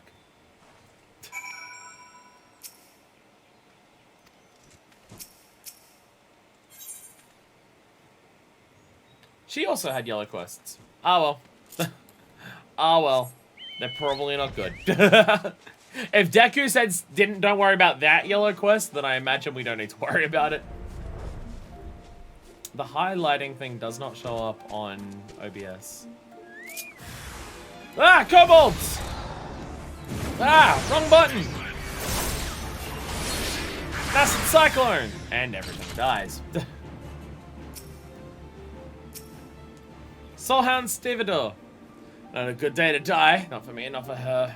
By the bloody salt. Miniature Marauder. That's just mean. We have another Miniature Marauder. It's Alka-Soka.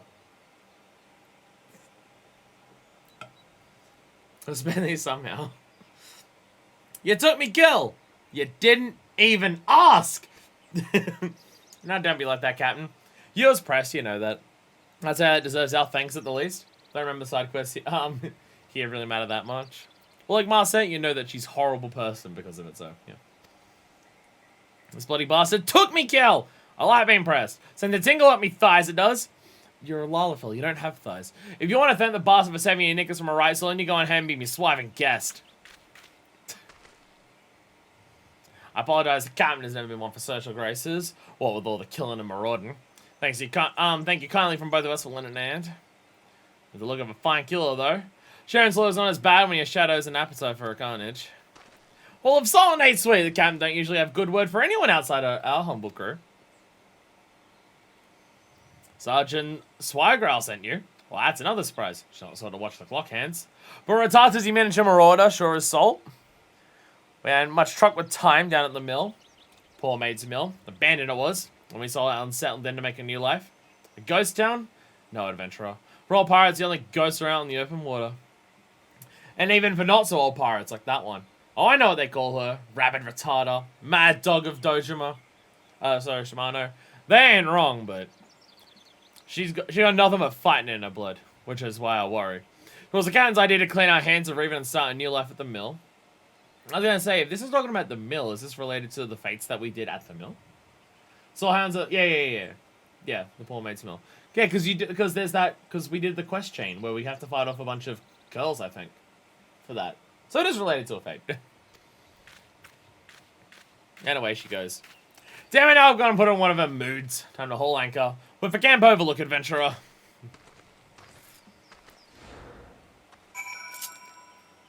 You made her big mad, which is impressive considering she's a Lalafell.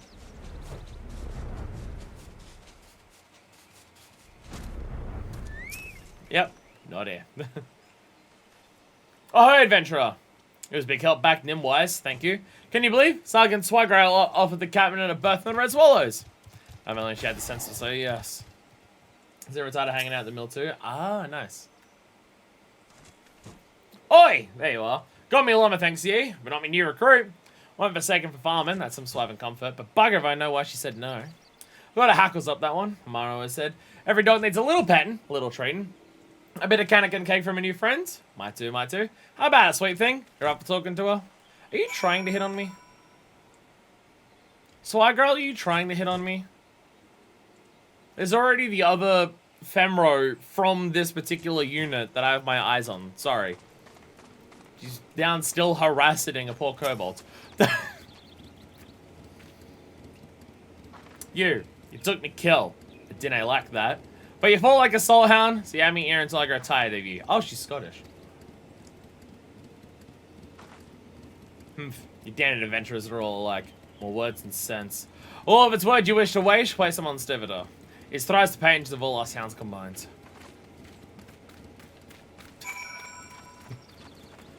Alright, time to go back talk to him and just be like, she said no. She insulted me. And not in the flirty way like Swagger keeps trying to do. Not interested, eh? Think well of her if you can. Karen is what we made her, like as not. Her mama got a chest of him boarding a merchantman, and the very next moon she does her papa. What does a papa do but make a right mess of the steps of some Rathskeller. And she but a swaddling babe, born on a pirate ship, raised up by pirates. Well, no life for a child. I can still see her toddling along the gun deck or swinging her wee axe with a blunt edge. Didn't say blunt for long. And never another child to play with. We should have put her ashore for foster home. Boy, and the art too. Got nothing but marauding in her veins, eh? We tried to show her how other folk live, draw her out a bit, but before we knew it, she gutted the former captain and taken his place at the fore. Jesus! I believe if I didn't say the part of me feels like I'd be good for her to join the Red Swallows. Though it would be heartsore to lose her. She'll have her battles, make boon companions. She'd be a swallow instead of a dog. As for us, we'll find ourselves a new captain. We always do. You wasn't scared of Rattata the way most are. That's why she liked you, I know it. Can't you talk to her again? You'll find her near the floating city. She likes the air there. On the prey.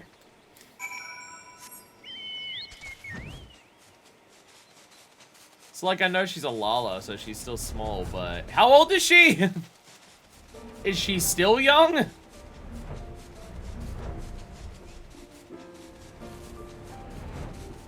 Oh, there she is. The tiny little dot in the distance sitting on the ledge here. Hi there.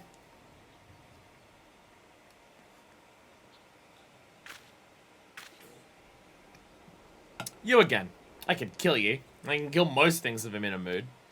I doubt you can kill me. But why? Let me serve it to you straight, like. I don't need them red swallows. Just them what needs me is all. I know me men call me rabid. Does it look like I care a wit and a half? I know I ain't the sick one. Dogs is loyal. I kill them for soul hounds. I kill for me family. I didn't ken what red swallows kill for. That's sick if you ask me. Maybe I'd kill for you sometime. That might be right agreeable. Enough words. Men home. Give that god of yours collapsed or I'll find a dead rat to stuff it with.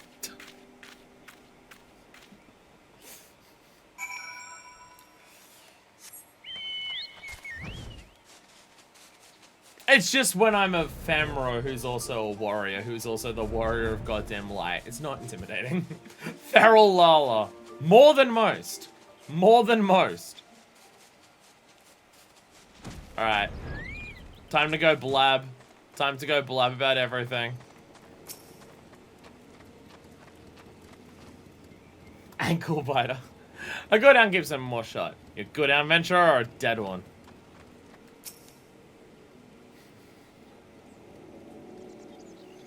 Any luck, venture? The camera hasn't uttered word since you got back from Nim. Immediately blabbing. Let me guess. This dog won't fly, eh? Breaks my heart to see her become like this. Young girl shouldn't be holed up in a hamlet with nothing but access for company. Suppose she ain't no young girl anymore. Well, we best be on our way. Back to poor mate's mill. Give Sergeant Swagger my apologies.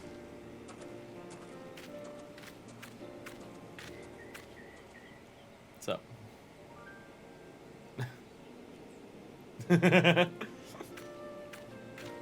Just a nod to each other.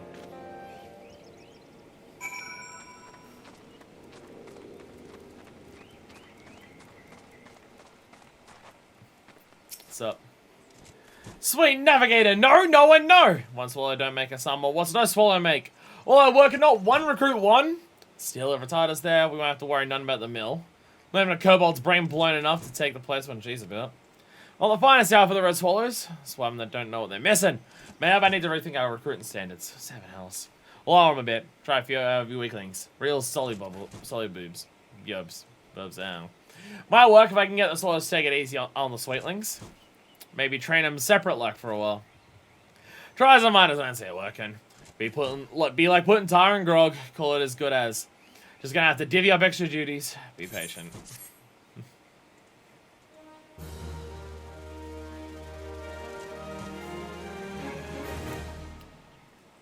I like how the idea of not being dicks is like considered as, maybe we don't have to be dicks. No, we're gonna be dicks. Never mind. Fun night. Retarder and Malala from the Rogues Guild storyline can be found hanging out together during this year's Heavensward. Aww. Aww. Nice.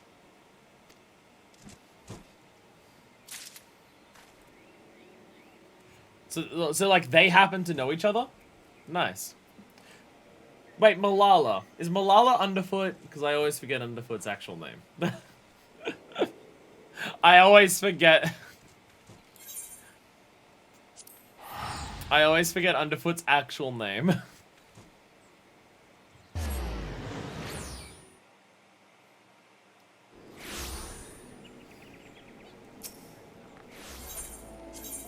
To be fair, I don't know the other rogues know Underfoot's name either.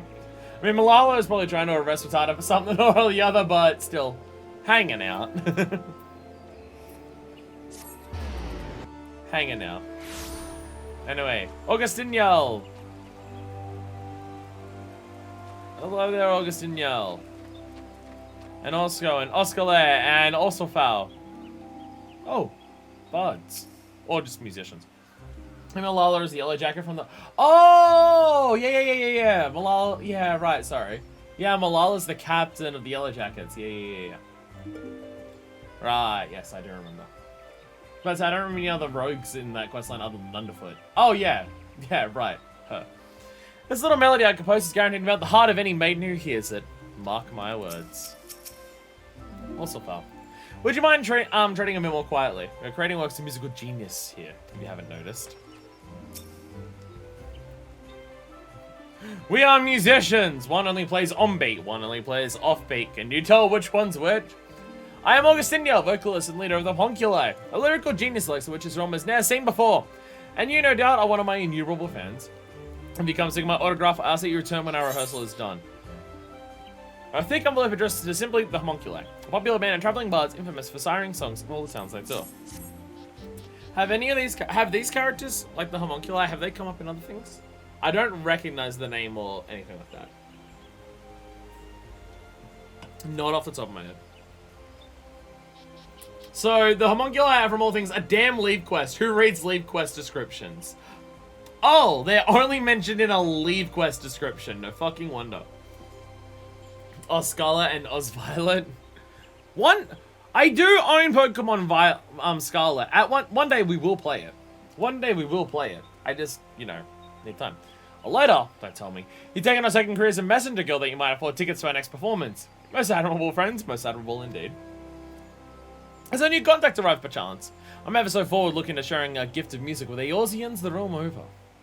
Our ballads and they shall sweep the land. A new chapter in this legend of the homunculi will be writ. That said, it is a touch bittersweet. It is only through my center's patronage that we stand where we are today. Okay, my center as a name sounds familiar. Maybe when they patch it to not be fine. Performance, whatever. Oh! Oh! There's a description here. There's a description here.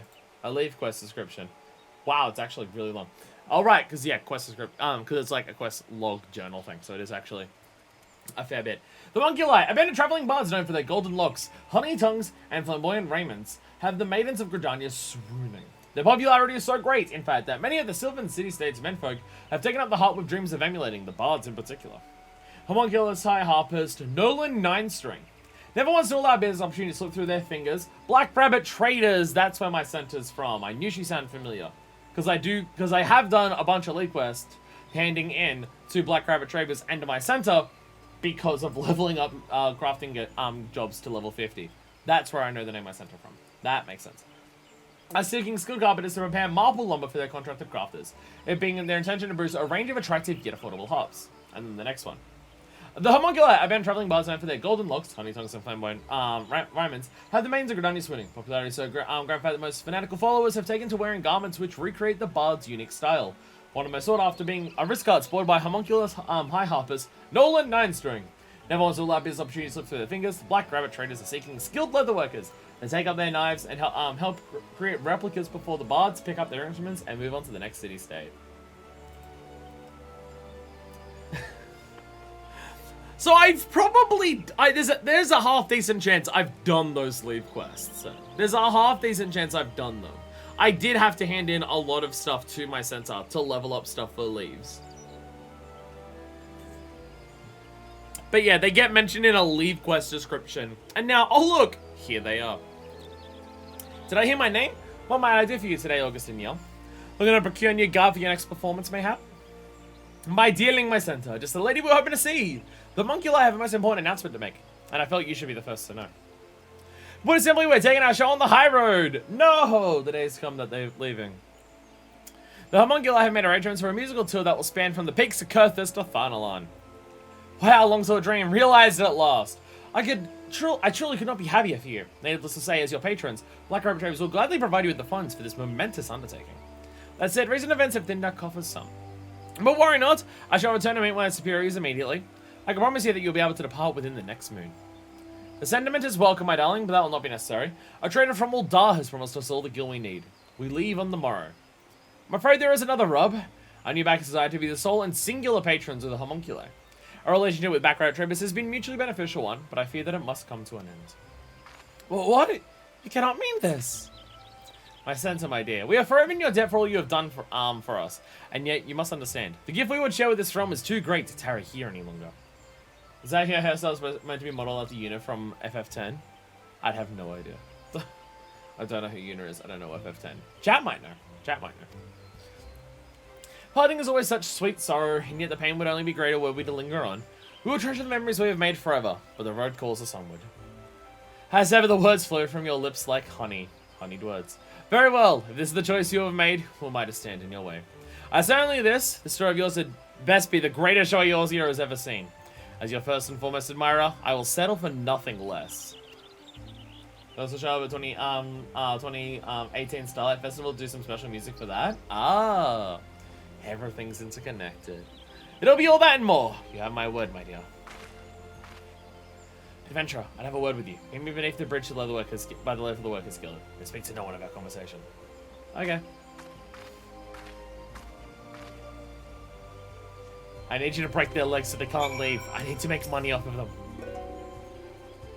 Once again, I leave a girl in tears. My fair features, my gift to music. So it seem my blessings are also my curse. Oh my god.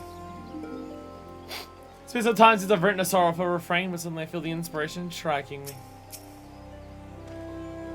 It was my center herself who personalized the idea of sharing the gift of song with the realm. The decision was a painful one, but business is business. You must understand, we're able to make more money if we sell out. If we don't sell out, we can't make money.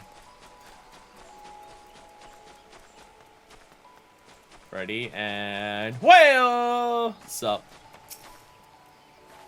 Thank you for coming, adventurer. Let us delve straight into the matter at hand. You know that I serve as, consignor of the Black Rabbit Traders. Yes, I do. This profession which is about as glamorous as it sounds, which is to say, not very. There was a time when I entertained the thought of leaving it in search of a more fulfilling line of work. Then one day, I happened upon them. Their music was enchanting, and their countenances even more so. But the garb they wore, my dearly departed great-grandmother wouldn't be caught dead in those garish rags. And so I proposed an offer. Black Rabbit Traders would clothe the homunculi in our finest garb, and pay a sum sufficient to keep their instruments in good fettle. In return, the performances would serve to promote our wares. It was a relationship that exceeded the wildest expectations of all involved. Gridanians flocked to their performances, and business at Black Rabbit Traders burgeoned. It was a dream come true for us all. A dream I thought would last forever. But I assure you, this is no self-centered grudge. The sudden offer is most troubling. For all our successes, the profits homunculi have brought us would barely amount to a clink in the coffers of any wealthy Uldan trader. No, I smell something amiss. I'd ask you guys to please in investigating the matter. Walk the markets of Gridania and listen to the word on the street. Should you hear of any shady dealings, return here and share them with me. It's from Uldar. Some bullshit's afoot because of Uldar. Go find out what it is. I'm doing fine. I'm doing fine. This is definitely a normal amount for a person to stream. Don't worry about it. Everything's fine. Okay, there's no one up here. Just down this way. Oh my god. I was about to say, is that a Tomberry? But no, it looks a bit different to a Tomberry.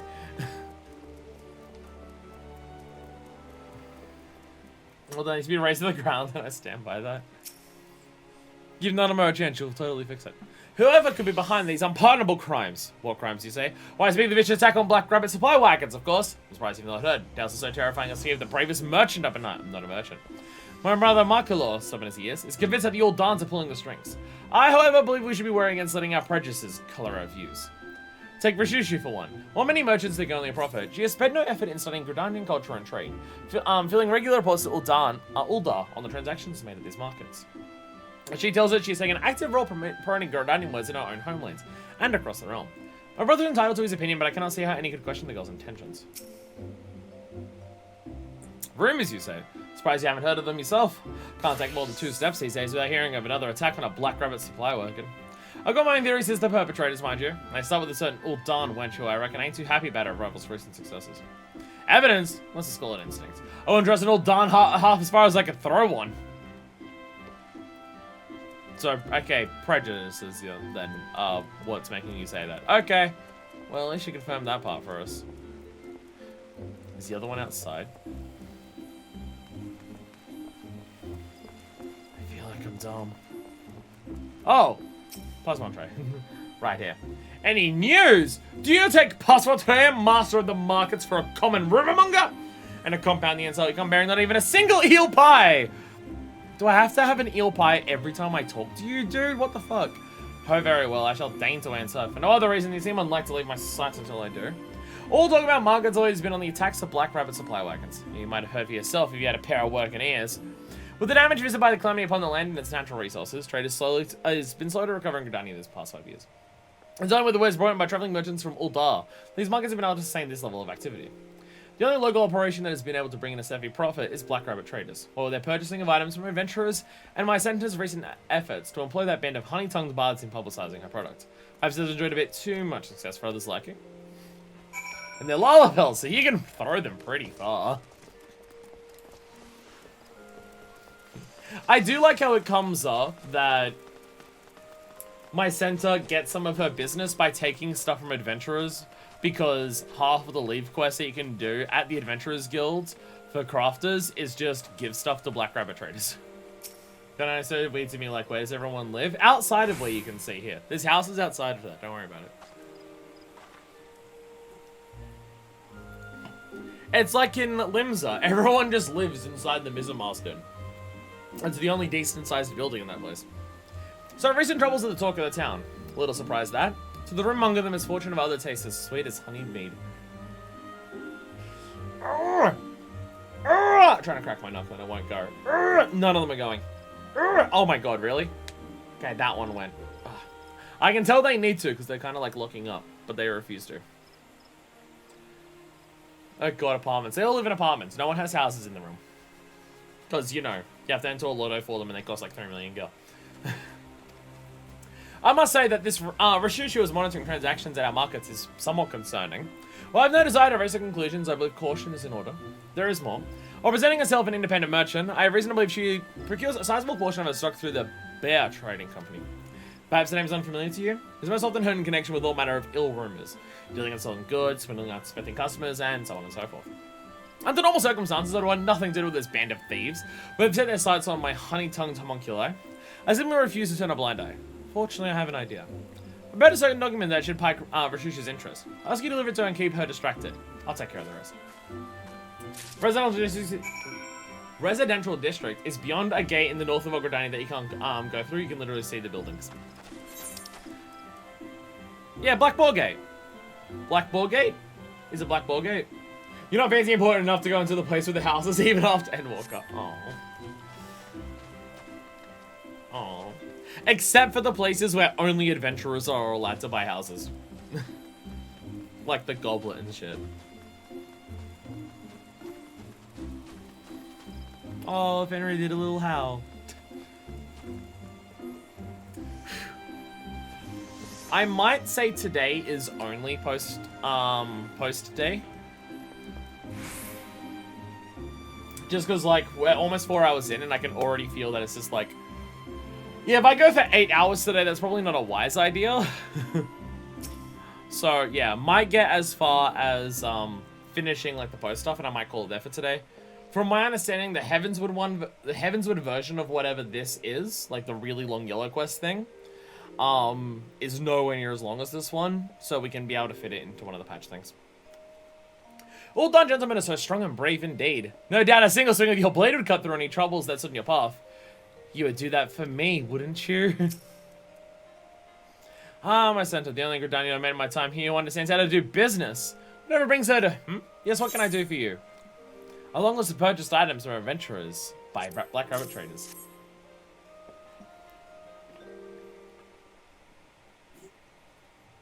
A proposition for me, you say? Been around far too long to fall for empty tales of easy profit and great windfalls. But very well, let us see what you would offer. That's what I also, one also doesn't have us teleporting and going all over the place. Yeah. This is... a page from Black Rabbit Ledgers, complete with a list of all West purchased from adventurers, along with their selling and purchasing prices.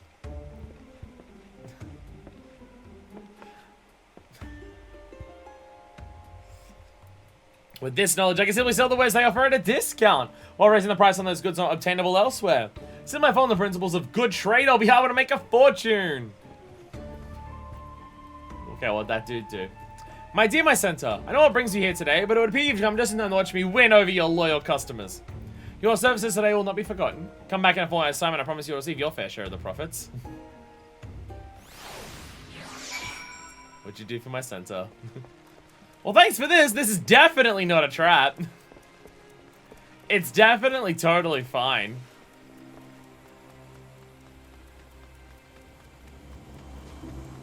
Was my center just like, I'll let you touch a boob if you go grab some shit from that chest? Chest for a chest? Come on, you know you want to.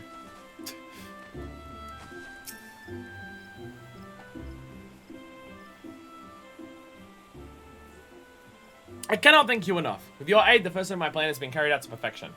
Now my visitor should be arriving any moment. Hey!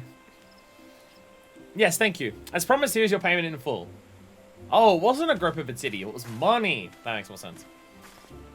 What's that look for, friend? Smart businesswoman knows how to use all her resources, if you understand what I mean. Oh, it was also titty. It was also titty. The fellow who just departed was one of Rashushu's underlings. I asked him to search his mistress for 2 documents. The first one, which my new friend has duly delivered, is a contract with the homuncular. As I suspected, Rashushu aims to steal our profits and seeks to accomplish the first and foremost by luring our exclusive band of bards away from us. Titty for a later date. And here's a rain check for Titty. The other document I have acquired is a page from the latest report sent by Rashushu to Uldar at the red mark along our major trading thoroughfare. Assuming that Rashushu's associates at the Bear Trading Company are in possession of the same document, I expect that next attack on our supply caravan will strike right there, in the central shroud to southwest from the White Wolf Gate. Such brazen acts of banditry cannot be permitted, yes. I beg of you, adventurer, hurry into the wood and give the would-be ambushers the drubbing they deserve. Should you find any evidence of connection to those blackguards at Bear, deliver it to me at my place of business at the Knot. If you do not act quickly, my sweet-tongued, fair-haired beauties will be lost to Gridania forever.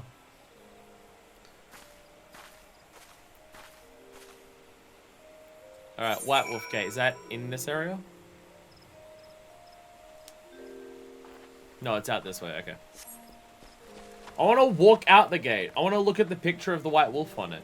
Now that we saw the blue badger, we're going to see the White Wolf as well.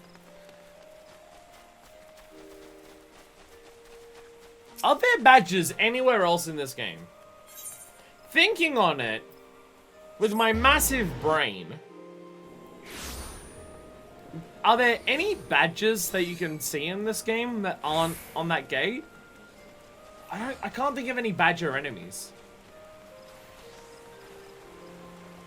Like, there's the moles and stuff, but I can't think of any badgers.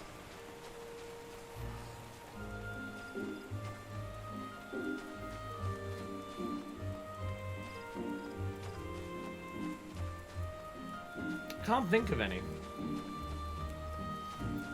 Not my genius massive brain. Hey, there's the White Wolf, and it's going, ooh, and shit. Look at it howl and go, ooh. Stand before the White Wolf Gate. Do you wish to exit the Central Shroud? This is the most dangerous gate out of all of them. Because there's unicorns on the other side. But you have to talk to someone to actually be let through.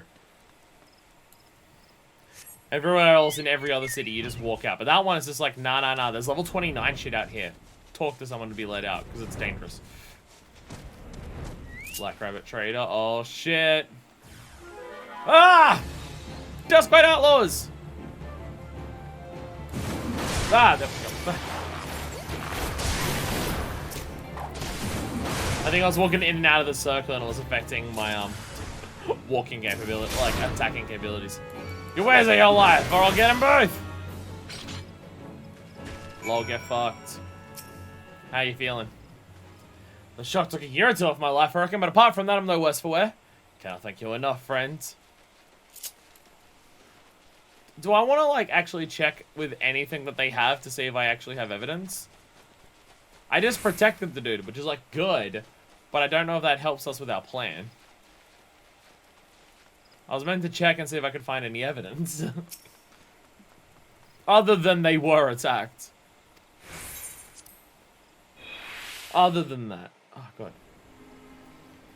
My body is not holding up. Like, I can feel my chest is just like, I've been talking a lot. The weirdest part, though, is just because I'm leaning on the table like this, like the desk in front of me. Like, this part of my arms here are just feeling very odd from just leaning on it all the time. But holding it and hovering it like this doesn't feel better. Curse my shithouse body. That is shithouse because I don't take care of it in, like, any fucking capacity. And I probably should. At some point we will get back to Ring Fit. Now that I've exited cluster episodes, and I definitely seem to be on the mend from being sick, it might be possible for me to actually do some exercise and not die instantly at some point. So we'll try to get back to Ring Fit at some point. It heartens me to know that our man is safe. You have my thanks, adventurer. Pray tell, we haven't found any evidence of connection of those rogues at Bear? Oh, apparently I did grab something. A slip of parchment documenting commercial dealings with the Bear Trading Company of Uldar. Aha! Just as I suspected.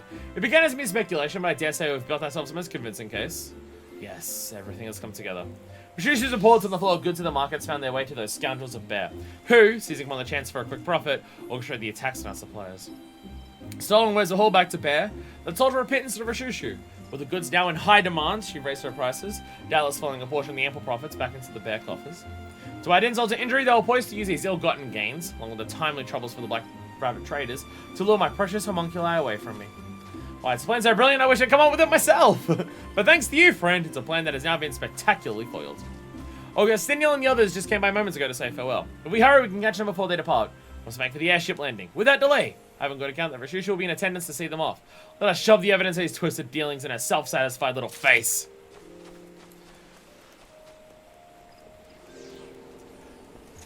Black Rabbit Traders, for us as players, right? Black Rabbit Traders is just the stuff that sells the starting gear, right? Like, character creation starting gear. The race and gender specific ones for everything. Do they sell anything else beyond that? Because there's one of those in each of the 3 city-states. It's like the Brugier Consortium or whatever it is back in Lumsa. I have no idea where it is in Uldar, I've never checked. But I believe that's Black Rabbit Traders is here. Oh, do not cry for also foul, my centaur. It would pain my heart to see your beautiful countenance clouded. Starting gear, some music, some minions, basic accessories. Wait, they also sell minions and music? Oh, I should actually look at that. I might not have those minions. Simply won't be the same without my centaur. That said, I hear there is no dearth of books and beauties in Uldar. Oh my god. Come to see us off, have you? The gesture truly is appreciated. But worry not, we shall return to Gridania someday. I cannot guarantee that tickets to our performance will be so easily come by. All 3 have the same minions, but the music is different for each. Well, I don't think I've ever checked them for minions, so I may not actually have them. Let's do that the moment this quest ends. Someone remind me. Ahem! Come for your share, have you? Patience, friend. Fortune's not made in one day. Or do you have another proposition for me? Shove everything in her fucking face! Give her all the evidence so she can hide it. Wait. Well, not have we? Well, I never. Just whose side do you want anyhow? This adventurer kindly rescued one of our wagons from a band of bloodthirsty brigands. Brigands who just happen to be in possession of the bill you now see. Meanwhile, I have managed to come into possession of detailed reports on our trading activities, signed in your name and addressed to the Bear Trading Company. Quite the coincidence, wouldn't you say? Ladies, please, disfiguring ill becomes your beautiful features. Rashushu, did you say you were donating to show your profits to see Black Rabbit Traders through their recent plight? Brigands? What nonsense is this? Your report I made to Uldar was simply in the interest of fostering trade. That my contacts at Bear would use them in such ill ends is unthinkable. Well, given their reputation, perhaps not entirely so. I suspected as much. Let me guess, you had your misgivings, but couldn't let your conscience get in the way where there were fortunes to be had. So you cast your lot with Bear, covered your eyes and ears, and hoped for the best. Ignorance of your complicity is no excuse for Shusha. Heard that the Wood Whalers and Good Squirrel are taking particularly severe measures regarding the sale of stolen and poached goods in light of recent events. A word or two from me and you'll spend the night in comfort of your very own jail cell. That said, I might still be persuaded to look the other way, provided we can come to an agreement. My darling, my centaur!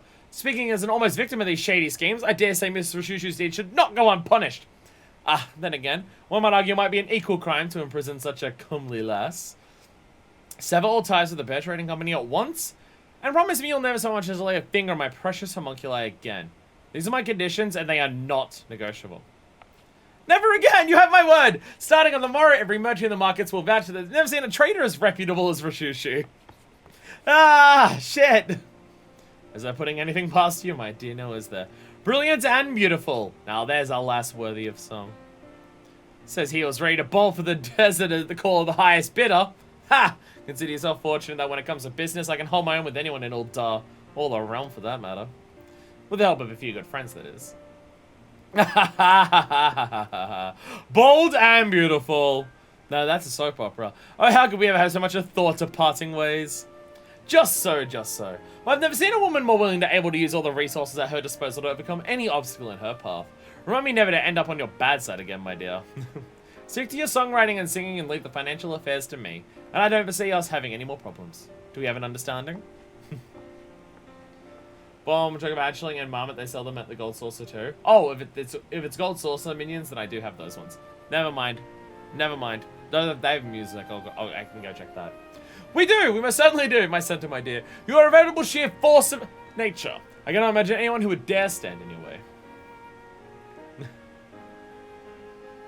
I'll be watching your future performances. and our ledgers with great interest.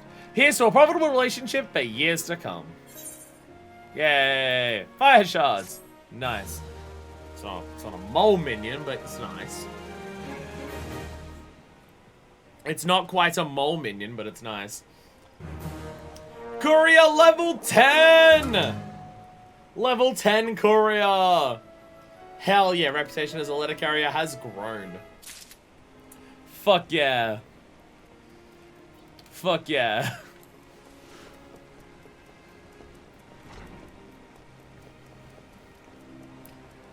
I'm still impressed by the fact that this game is willing to hide so many quests behind one thing. Like, keep in mind, all of this started with a quest from someone who was, like, off to the side of St. Coinarch's finds. So, like, fairly out of the way for a random yellow quest. I mean, random, it has a picture on it. But also, the lady had 2 quests, and this was the second one there. And then there's just all of this hidden behind that. If you want to get everything out of this game, there is so much stuff to do and so much stuff to find.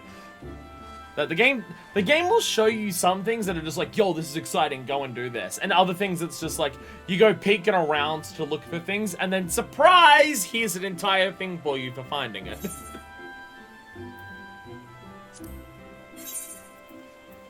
Yeah, so I have these ones. Oh, you sell like several pieces of music. Oh, they have like several pieces of music. Okay. They're 5,000 each. Considering I have less than 100,000 gil, I kind of don't want to spend that right now. But it's something I'm going to keep in mind. It's something I need to do for my giant checklist of everything. I need to get... I've done the mount checklist of like where to get all of those. I need to do the checklist that has all of the minions and orchestral rules on there. So I can work on those as well. Because I must collect everything. Except for every type of relic. Except for every type of relic. Because I'm not Deku or Pi.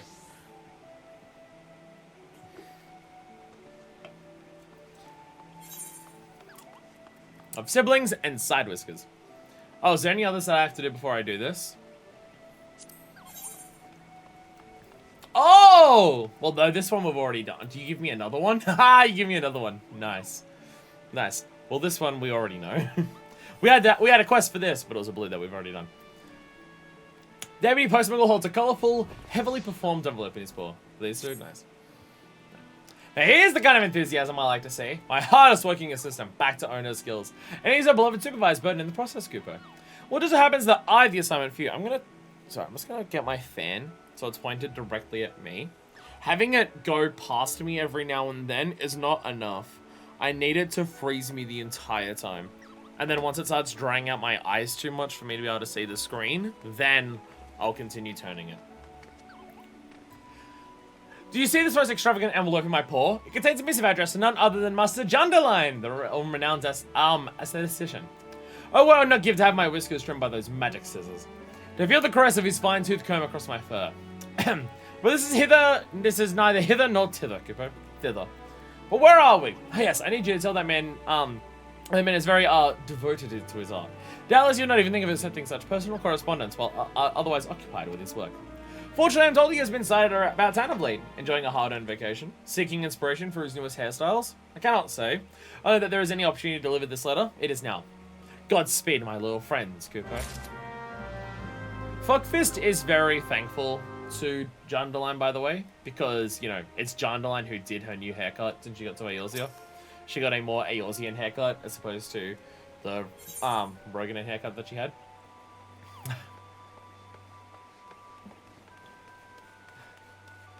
Solde et Niage.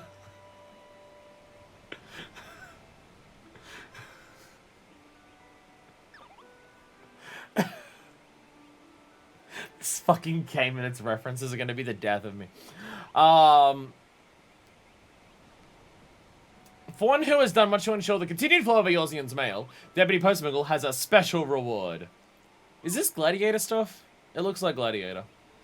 Simpsons jokes will never stop. Never ever! I have an assignment for you, Kupo!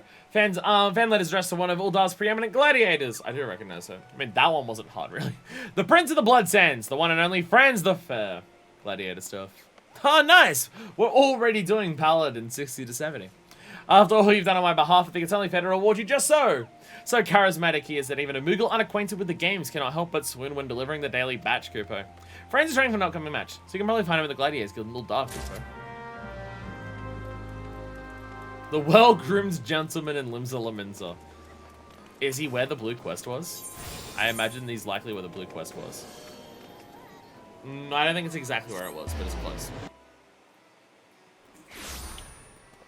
But it's close. How do I get there from here? Okay, I go down this way and I turn right. Whoa. Ba ba ba ba. Ba ba ba ba. Wee! Wee!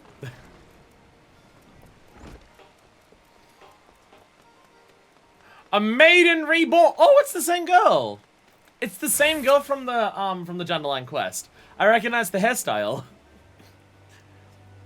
Wedded bliss, eternal happiness, mine at long last, and I have this man to thank for it all. How can I even begin to express my gratitude? I recognize the haircut, primarily because it's green. Did they actually use that joke, a Madam Reborn, in the actual Genderline quest? My brain is saying they did. I believe he did use the phrase, behold, a Madam Reborn. A Beauty Reborn, that's what it was, yeah.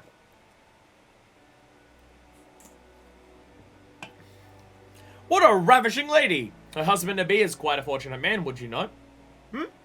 You've a delivery for me. Perfumed letter. A letter to the aesthetician Junderline. Written in an elegant hand whose loops and flourishes exude naught but sophistication. He says, when you're gonna make over too. Nice.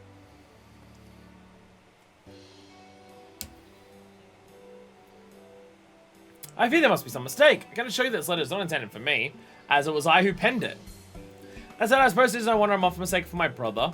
We do show a certain family resemblance. Oh, your brother? Well, now that you mention it.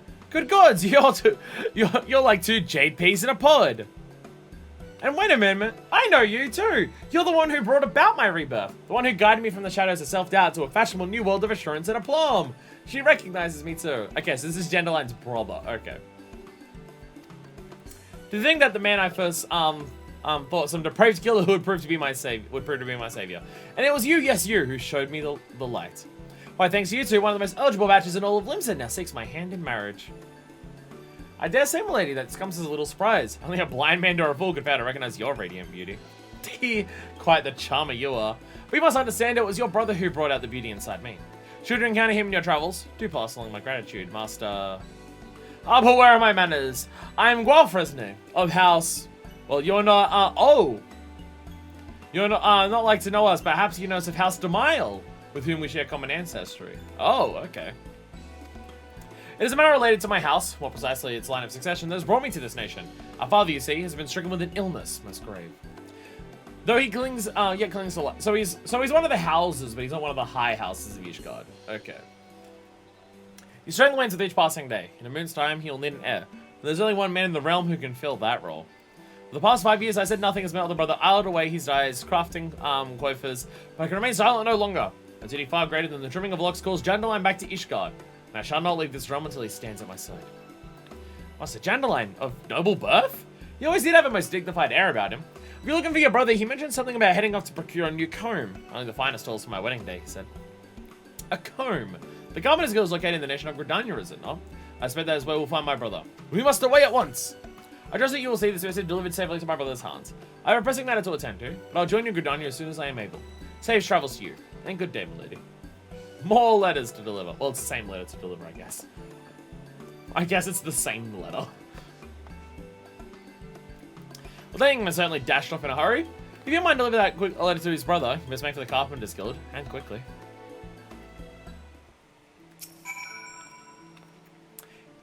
So I simply cannot wait to see what Master Janderline will work upon these locks for my wedding day. Before we head off, we're gonna go check out Heaven's Turn. We're gonna go see Malala. Are they up here? I mean, this is where all the Heavensward shit is happening. Oh, there they are! I demand we be friends! Because of your fortune.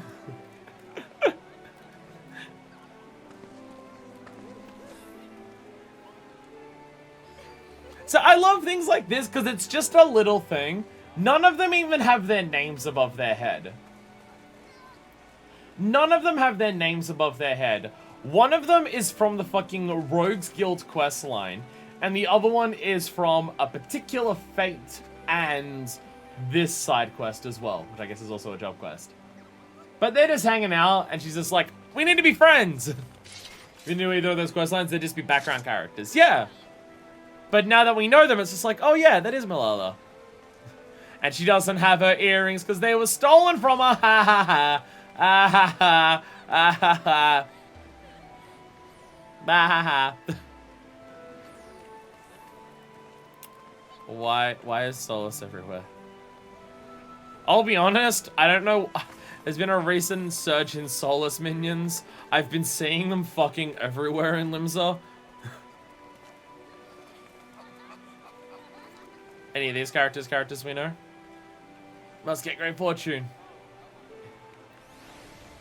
You've already tried 5 times. Eh, Butterfire, they're still here. Hitalana and everyone's showing their guardian spirit. But if I was the armor set suits it rather well, don't you think? He's only undead. Can ask for a finer comrade to have at my side. This is by far the nicest set of armor I've ever owned. It's a work of remarkable craftsmanship. 4 choosing techniques only known to master artisans from the Far East. Folks, the Armorer's Guild nearly turned green with envy when I showed it to them. Yamakajishi's word from earlier still ring in my head, of turning a curse into a blessing, misfortune into fortune. Zero lesson I shall not soon forget. I was about to say, who are these 2 NPCs? They're player characters. They're player characters.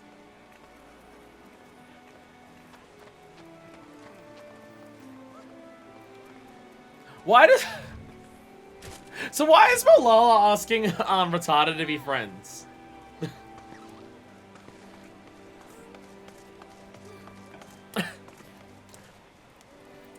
I mean, like, it makes sense for Malala to appreciate a Lala Marauder. Because, you know, she's a musketeer and Yellow Jacket, so she obviously knows a bunch of Marauders. Malala got a fortune encouraging it. Fair. Fair. We must be friends. I've told her I'll get good fortune if I befriend an axe-wielding lunatic. But yeah, they're just hanging out. They're just hanging out. Again, tiny little details that are so easy to miss. But you can get it. It's just like, oh, that's cute. Anyway, Carpenter's Guild. Going to the Carpenter's Guild!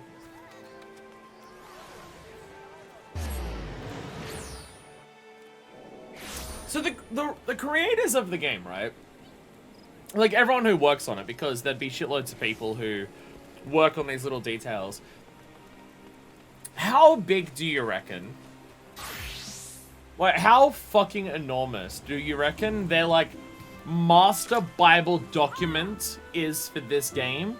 In terms of keeping track of lore, characters, character arcs, and quest lines, and where they've been, to then bring them up later and to do stuff with them. Like, keep in mind, that's Malala and Rattata that are hanging out there. Now, for me, they're relatively recent characters. Like, we've probably seen Rattata before, but I saw Rattata today, and she just happens to be there. And Malala, we did Rogues a while ago, but not like a massive amount of time ago. But realistically, think about it. They're both a Realm Reborn characters.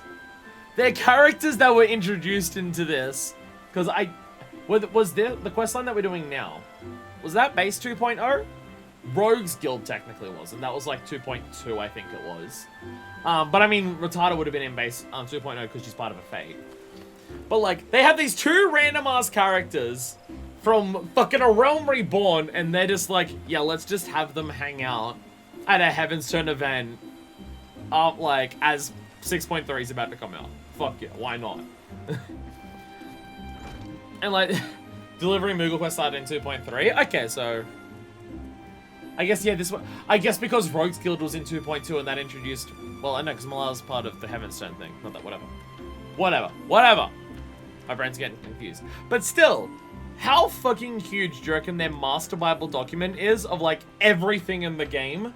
So when they're writing up stuff for the future, they're just like, how can we, like, if we want to bring anything back, let's do that. Just last Starlight had Heavensward characters.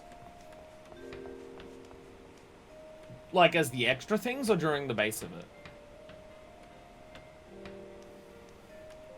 I mean, Starlight's based on an Ishgard thing, like an Ishgard thing, from what we learned, so, yeah. But do you mean like those, like the extra activities that I always skip? Extra background guys? Oh, okay.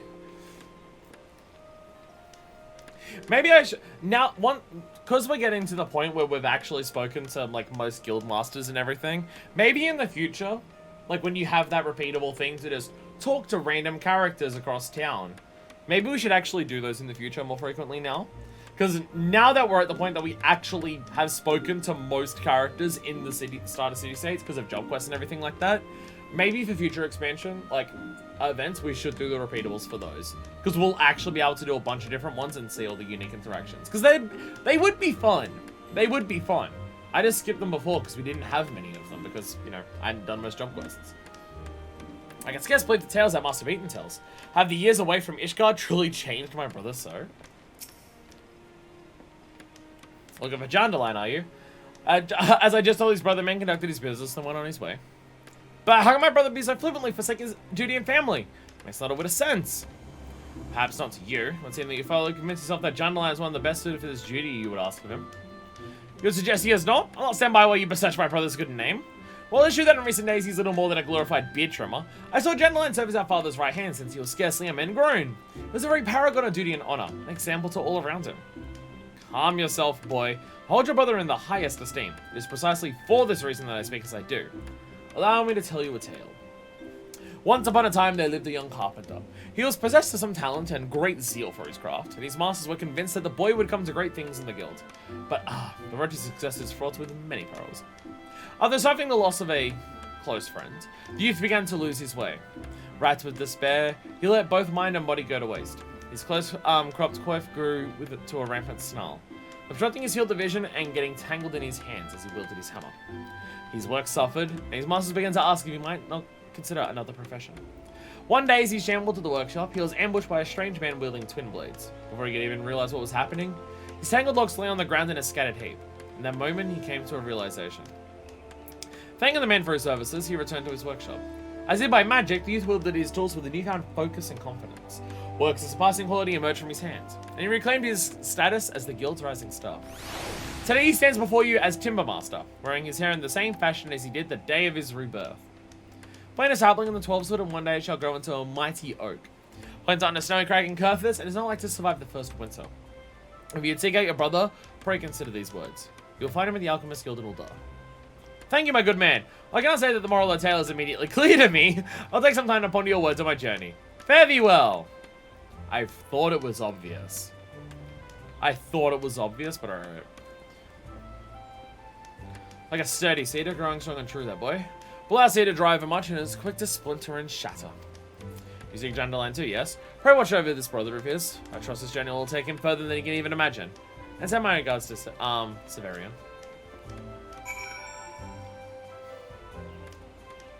Is Severian Jandaline's actual name? Or one, or like first or last name? Is that the idea? I'm being yelled at by low battery again. How come a skilled master? Ah, right. I haven't actually done that. Wait a minute, my headphones are yelling at me about low battery again. We've only been streaming for like 4 hours. And when I went to the bathroom, I charged my headphones during that time. These headphones are charging worse all the time. Which is probably due to the way I'm putting them in there. I just imagine they're not connecting very well. Wait, no, yesterday it was yelling at me about low battery for like 40 minutes straight. It probably has a while to go before it actually does die. Severian! Right, this guy's a dick, isn't he? Right, when we do the alchemist thing, we must remember. He's a dick. You two come in search of Jandaline. Do I look the man's mother? He had business here and that business is now done. He has moved on and I suggest the two of you do the same. Did I tell you that I'm a busy man? How many times must I repeat myself? Simply tell me when my brother is gone. I'll be glad to leave you of your dabblings and tinkerings. Bah, beg of you, friend. Talk some sense to this man. Surely you're, in your capacity as the postmaker's assistant, your words will carry some authority. The order came from the Sultana herself, and I would say nothing. Sending a man of such rare genius not to some musty, drearyish guardian manse. Why, the mere thoughts make my blood boil. If you care so much for your family, Demesne, go defend it yourself. Would that I could, but I fear I am not, and I have never been my brother's equal. Yes, and any half-wit could say that. General Lions possess both a brilliant mind and insatiable curiosity. A combination I have rarely seen in any but myself. You, on the other hand, are about as sharp as a sack of rocks, and half as interesting. If there's anyone fit to be bound by the stuffy traditions of your homeland, I dare say it's you. But wait, yes, of course! I take back everything I said earlier. By all means, go seek out your brother. Indeed, I urge you to do so with all haste. General Lions of the Adventurers Guild limbs of Laminto. Make your way there at once, unless I pour acid down your trousers to speed you on your way. I don't know what led to this change of heart, my good man. And yet I think you're seeing reason. Good day. Fresnay is just like, ugh. I don't get any of you. I don't get these Eorzeans. The boy is a fool, but he is an amusing fool, which I must say is the best kind. And you, what are you still doing here? You don't have to join the line yourself? Off the limbs with you. I suppose there'll be quite a show, and you'll not want to be late.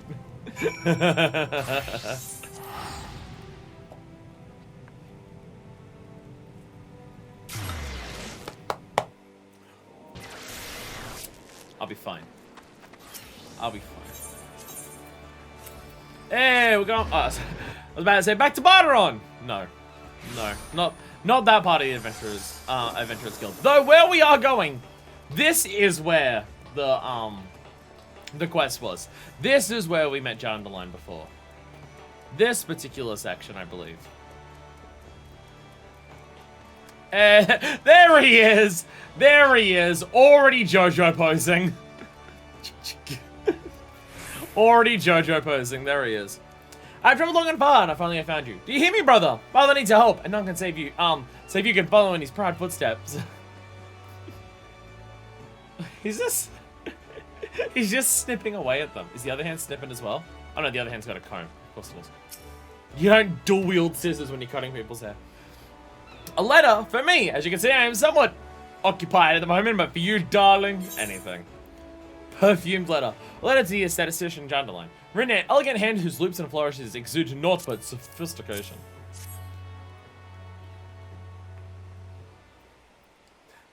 Remarkable friends, to travel the realm that I serve to deliver my missive to my brother. You are true exemplar to messengers everywhere. Well spoken, brother mine. I found myself quite taken with this adventure as well. It is as if we share a mind.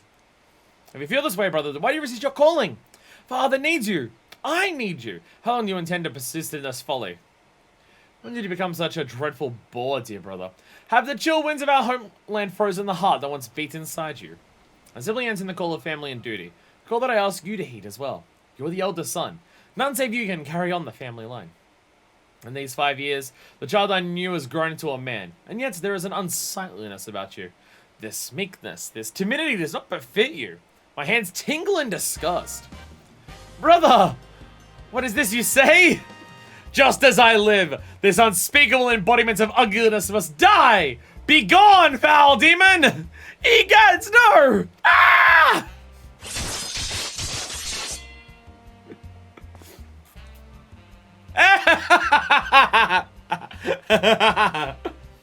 Hair extensions woven from the tail hair of a jet black Aeson steed.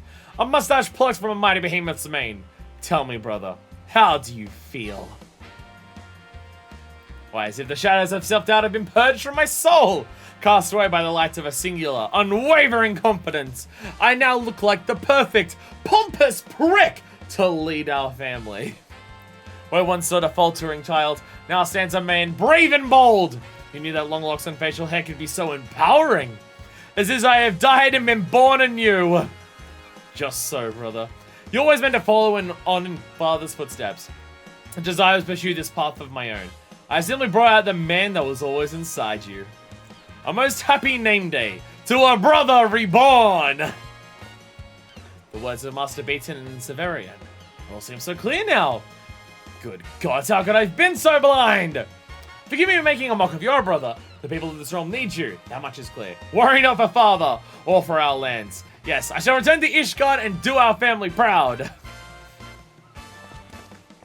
Theme of Jandalan plays. For all those years that I looked to my brother with admiration, I never truly comprehended his greatness until this day. For this I have you to thank, friends. Till our paths cross again. And we get an extra Jandalan token for it. Hell yeah. Who knew facial could be so empowering? Transmasts be like.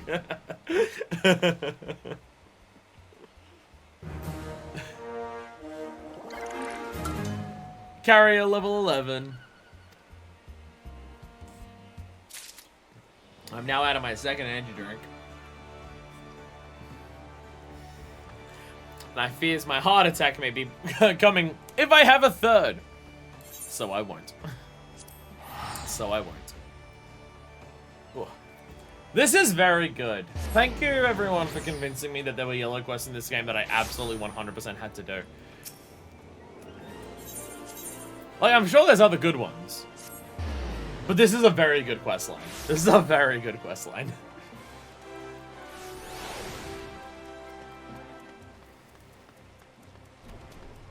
Gladiators Guild.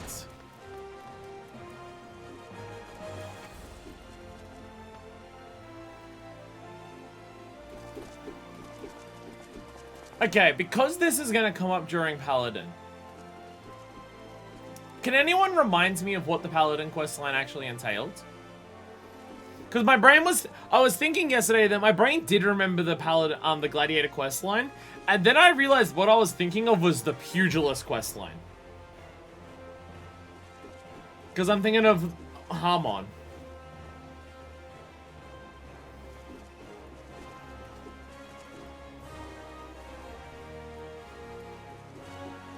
And now I can't remember the Gladiator questline.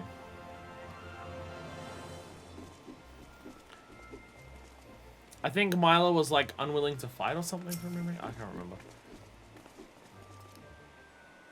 You can hardly see someone of murder when the victim is alive and well. Yes, I don't remember. No, this is ringing a bell. Live at Gladiator Center, cannot complain. So members of the guild have reached greater recognition in recent days, which has led to a surge of applicants. They're eager to learn, and I'll grant them that. Yes, they struggle to grasp the basics. For example, the other day I was explaining the concept of eliciting an opponent's enmity. Surely you recall the lesson. Involves shouting at marauders. Milo's not boyfriend was convicted of killing her dad and faking him into something. Then he came back and we cleared his name because it's another guy instead. Oh. One recruit took forever and a day to understand that these words were not enough, and he needed to motion himself to achieve the full effect. You know, I cannot fathom why he struggled so. You need to flip off the enemies to make them actually want to attack you. Just shouting at them about how they're a bastard of their they're a bastard whore son of their mother doesn't do enough. You have to also flip them off. There's a lot of people here. The Sand Devil, a limbo. A Prezi for me. Oh yeah, shouldn't have. This is one of them new Esteems rings that... Oh, bugger, it's for France, ain't it? Langos, the Lionheart. If you're expecting me to entertain you like the boy, then piss off. Jesus Christ, okay. How about Solemn? What's the Solemn? In the crucial moments where I do, a magic lady must want to be distracted. You have been warned. Disregard my words and there'll be repercussions. None of them want to talk to me. What about Bubadoga? The spectacular specimens are ready for you the finest to grace the blood cells. What visionary could pluck these prizes from the great gaggle of gladiators clamoring for glory? Bubadoga, who else? Okay. I just want to say, how many different times have we seen in this game where people talk about the greatest champion to ever grace the Blood Sands? How many different times has that happened now? Because it happened during Hildebrand. It's happening here. Ralban is that. And it also happened during the Blacksmith quest line. I feel like there's like a dozen greatest champions to ever grace the Blood Sands. I'm gonna do for you this most beauteous morning. Shall I sign your flyer with my mark, perhaps? I have a stack of letters for you. Rough estimate puts the number of letters addressed to Gladiator friends to the fair in the slightly bound bundle at approximately 5 score. Gladiators, and I think Harmon was too, yeah. All of them are the greatest to ever grace the bloodsands. See that transaction is insert my provisional postwoman. I'll not permit you to endanger the well-being of my prize gladiator. Ever the Lannister, Albubadoga. Well, he's been more like an overly concerned father, though. The two guys in the gladiator quest line, that is. Yeah, like the two people who are, like, not Mila. With ample cause! Every day brings us more disconcerting missives from disgruntled fans and dishonored opponents, with ever more elaborate threats. Ha! I fear not jealousy and envy from my enemies. Will them words leap from the parchment and do friends harm? Oh, the 7 hells of that horrid stench! Oh! Oh, that's what the letter was. The foul fruit of poisonous intent! A mortal something concealed within the letters. Pray hold your breath while I dispose of the creature. Get out of here! Shoo! Wait here while I get rid of it. Go on. Get out of here. Get away. Shoo. Go on, Warble. Out. Out with you. The wages of fame and fortune mayhap. Friends cannot help but attract the adoration of misguided souls who covet him body and soul. Melodrama does not become you, my dear. Adore a maiden's affections and no match for an opponent's blade, and both have yet to leave a mark. And the women folk you need to fear, pretty boy, but their husbands are the sellswords what they hire to gut you in your sleep. Hell's for enough gil, I'd take the job myself.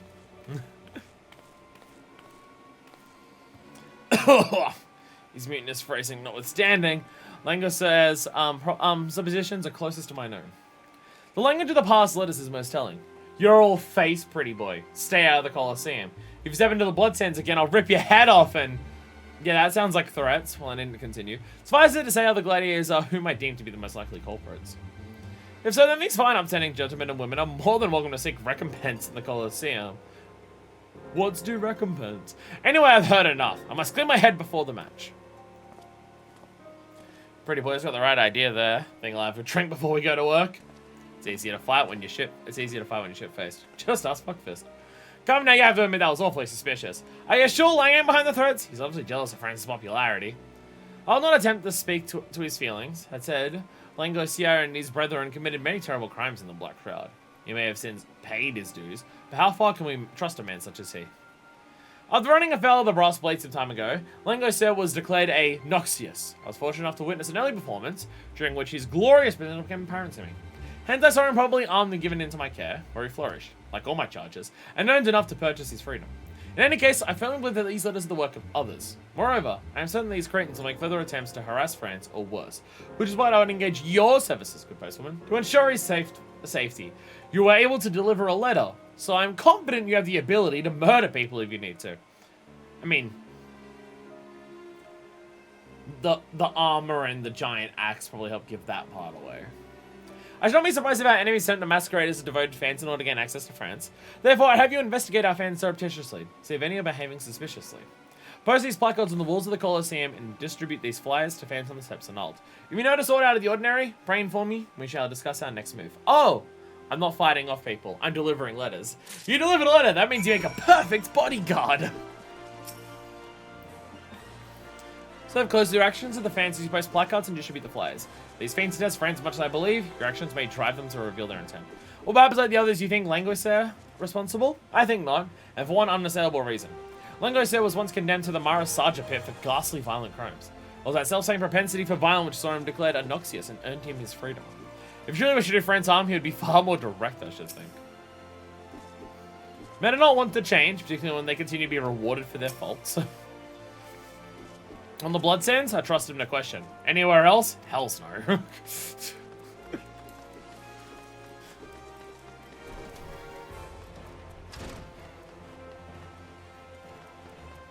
want to jump down there. I want to talk to the France Fanatic. France Fanatic. The match is almost upon us, boys, so make sure you know the chants by heart. Now let me catch either you're sober when the match starts. This is a goddamn fight, not a bleeding service to the Yossiari. I trust him to keep me alive and not one ill further. I noticed in forming the paying public of an upcoming gladiatorial match featuring one France the Fair and some other fighter whose name's not important. Just look at that, boys. And he friends the fair placard. Cool, look at the beauties they drew cheering him on. He's swiping your wife. He's swiping your wife. Friends the fair, he's swiping your wife.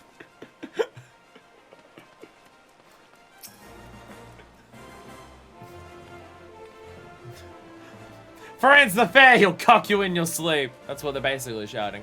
Pay me no minds, good madam. I am but another adoring fan of Friends the fair. Like you, I presume. I certainly never engage in untoward activities in the pursuit of my hobbies.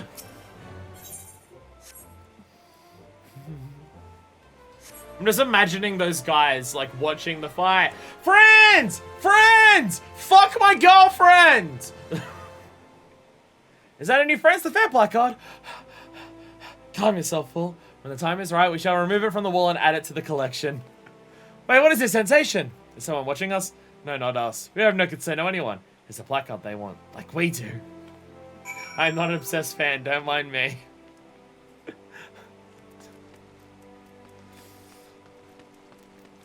Tear off the paint, tear off the placard and hold it myself. Not obsessed though, not obsessed though. Not obsessed though. Arrgh! I kill you and make you die! You know what?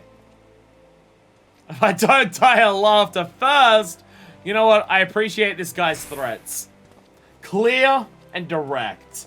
When this guy threatens you, you understand exactly what he's saying.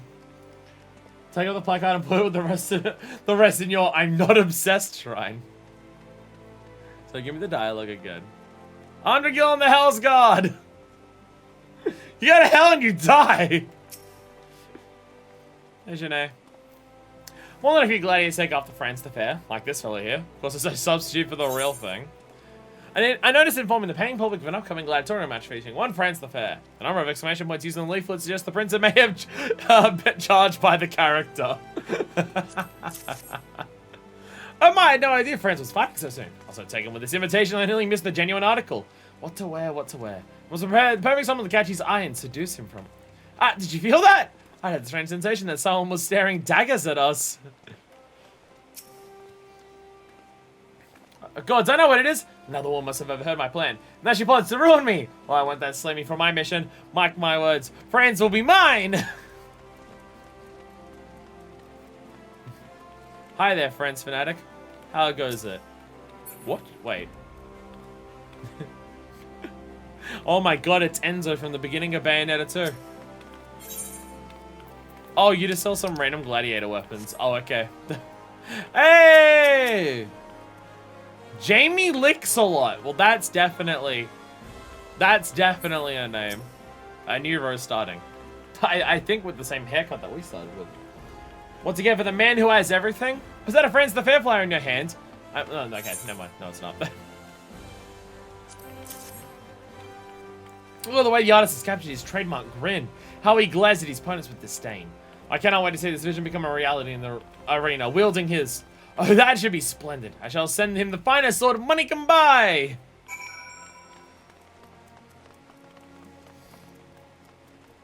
No, I'll be honest, after my investigative research, I'm not sure if the biggest threat to Franz is someone killing him because they're jealous, or someone fucking him to death because they're obsessed.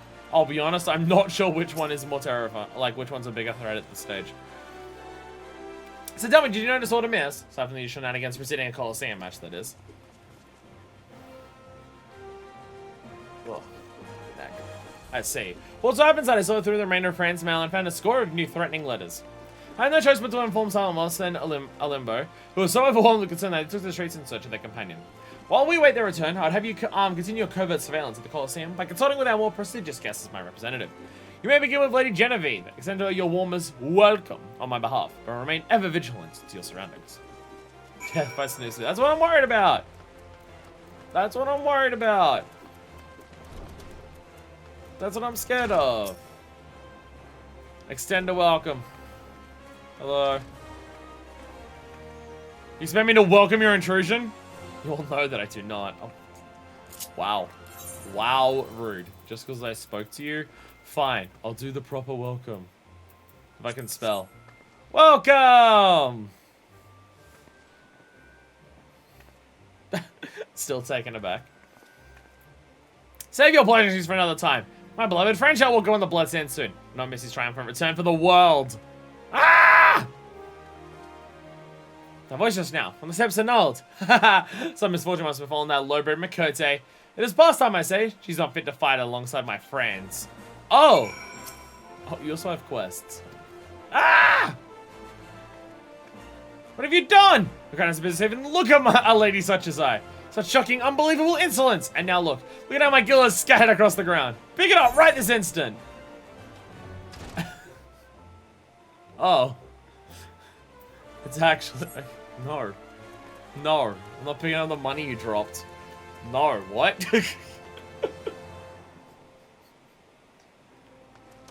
Todoroko's picking up shinies on the ground. Limbo, are you alright? Oh, I'm fine, I'm fine. One of the bastard parts must have cracked me on the head from behind. Still can't see straight, but I saw well enough. Friends was walking towards Emerald Avenue, and Lang was following him from a distance. How could he? After everything Friends and Turgo did for him. Even Muepo can't fire his way out of a sentence. If it wasn't for Friends, Lang would have died of Noxious. What the hell will happen if he's full enough to kill Friends? You won't let him, will you? Oh, the girl just magically went back into my purse. Thanks. Every time you reject the quest, you have to pick up even more gil. Yeah. Yeah. Hairs once again in my face. Tear it out! Rah! Again, it's stunning that I haven't gone bald from just how much of my hair I tear out because it slightly misbehaves. Oh, look at these two! Look at these two idiots fighting in the middle of the street. Wait, no, they're not fighting. That both... Wait, you're not... you're not friends. No choice. Too many innocents. That's all we could do to defend ourselves.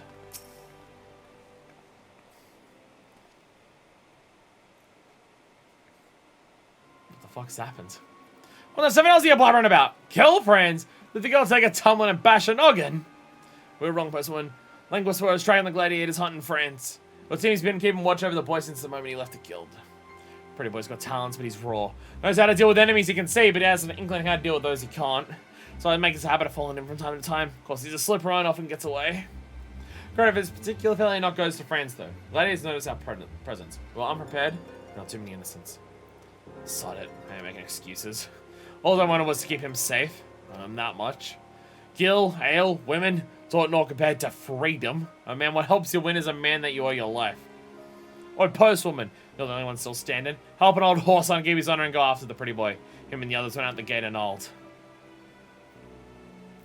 They wore masks and fought with the fury of Colosseum gladiators. Only time to recover. More than me body. Me pride's in a bad way.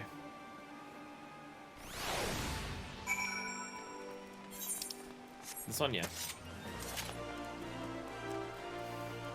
He wasn't betraying them at all.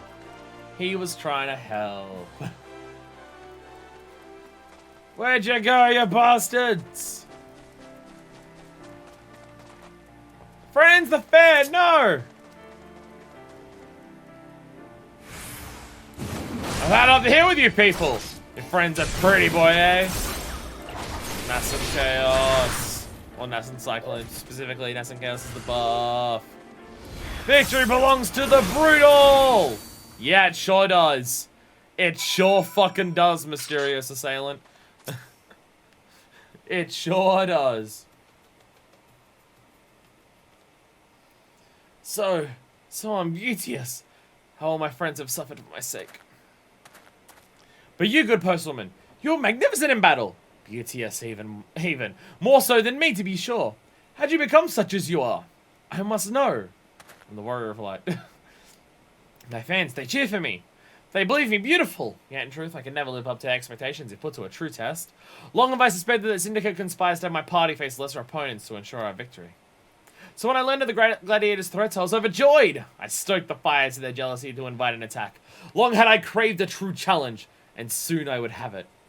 'Twas to be my quest alone, no one to be involved, much less hurt. Alas, out of fear for my safety, all have suffered on my account. Bugger me, if you wanted a bean, all you had to do was ask.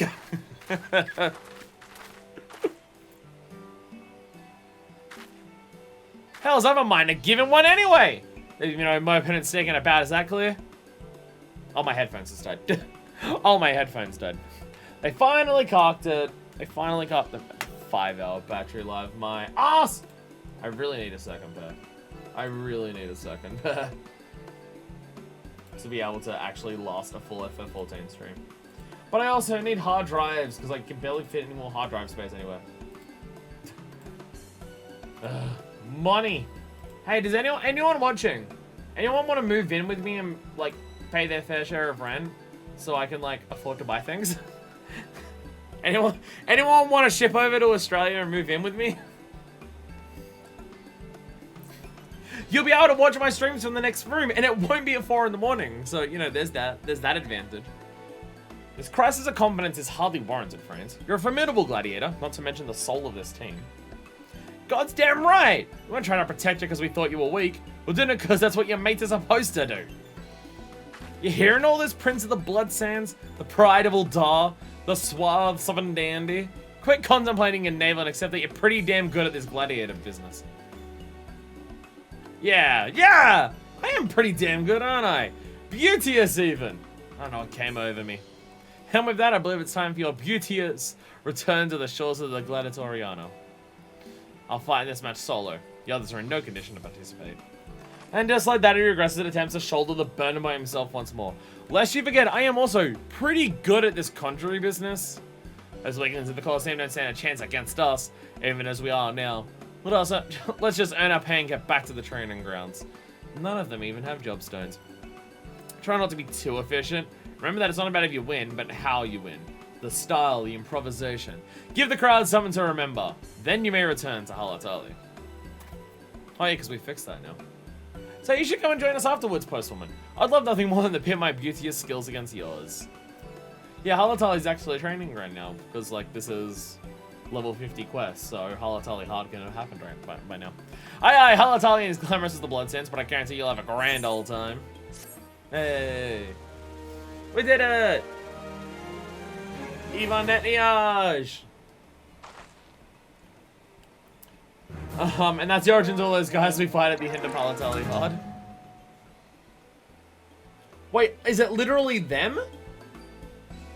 Is it literally them that we fight at the end of Halatali hard? Oh, in the final room. So not the gladiators that are like in the final mob pool. The things before the guy who summons the Void Scent shows up. Is it them? Because they go down in like 4 seconds. They're not very good. They're not pretty bloody good at this Blood Sands business. They go down really fucking quickly. If it's the fake ones before the real boss. They ain't bloody good at all. Yep, this is them. Nice. I didn't recognize them because they die in 2 seconds. Look. Another sprout. Cirrus Arnell. Halatali hard was 2.2, post Moogle was 2.3. Again, I don't recognize them because, you know, they die in like 2 seconds. Any yellows that we have to, yeah, I was about to say, any yellows that we do for this one? Because there's, Southern Final Line. Yeah, we're close by for Southern Final Line. Y14's are probably high up, so. It's a little low, let me go. I was about to say, there's a notification on my phone. It was just the homunculi thing. Wait, no, there was another one. There's one more homunculi thing from 1.0. Which is all the same descriptions at the beginning. Popular, so great. Rapid following the fence. Second, the purchasing similar items of clothing that so they may emulate the bard's looks. Well, after being a bracelet worn by the homunculus high harpist Nolan Ninestring, who we didn't meet in that quest, by the way. We didn't actually meet Nolan Ninestring. Now, one of all our business opportunities to look through the fingers. Black rabbit traders seeking skilled goldsmiths. Take up their hammers and will recreate the bracelets for the bards. Pick up the instruments and move on to the next city state. So, Black Rabbit representative, my center Cotta. We actually find out her last name in 1.0. To receive the materials necessary to carry out the synthesis. There it is. I missed that one. I missed that one entirely. Anyway, now we got bad blood. Hey! Oh, that's just one of the ones in here, wouldn't it? That'll be one of these ones. If I can do... There we go. Bad blood. The hero would seek your help in her attempt to provide aid to the refugees. Friend, hear my plea. As you have no doubt observed, many poor souls in this camp suffer from afflictions most grievous. Indeed, it is to deliver them succor that I have made the journey here from Uldar. And yet I fear that my efforts thus far have been for naught. The residents are most distrustful of outsiders, particularly those hailing from Uldar. They look upon my medicine as if it were poison. Were an adventurer such as yourself to deliver the elixir, perhaps they would be willing to accept it? I have no one else to turn to. Will you go in my stead?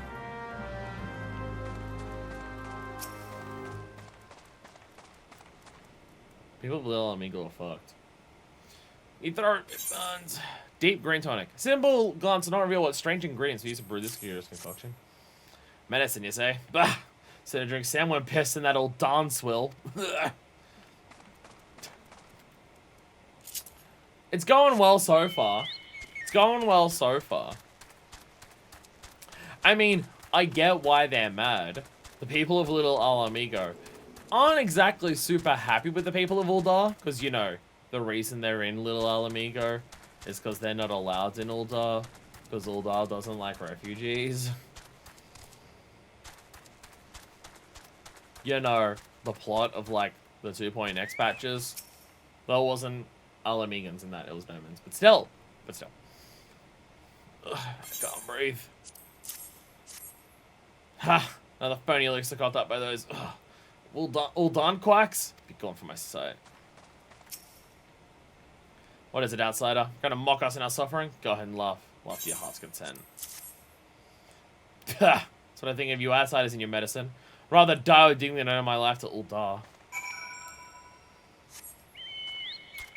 So it's gone about as well as we can expect. Gone about as well as we can expect.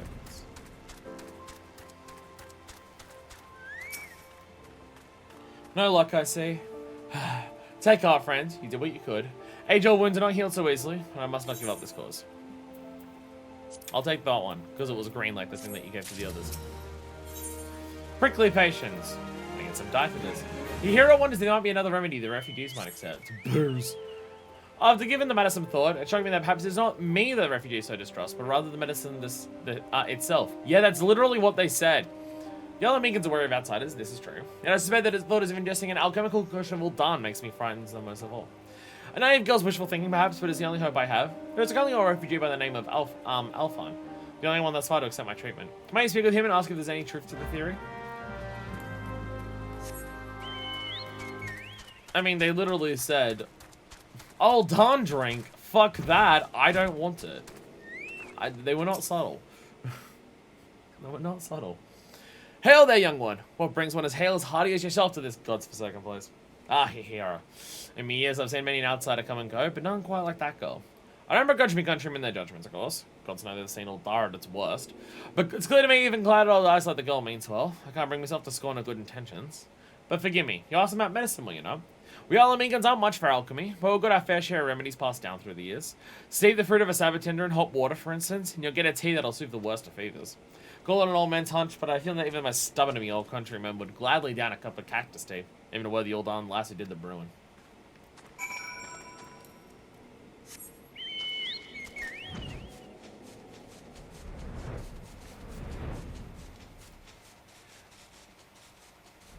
So there's a thing right now, and I don't take this as a criticism of the game, because it's just the nature of how a game like this has to be. But like, doing this quest, like you can feel the difference in the writing compared to the post-Moogle stuff, right? This is very much, this is a yellow quest to fill out quests so you can do some extra things in places and get some like little tidbits of lore, world building, etc. and stuff while you're doing your things. And post-Moogle is like its own big thing that has like a lot of focus on the way that it's written to be entertaining in the way that it is, right? Like you can feel the difference of like what the writing is. It's not to say that this writing is bad.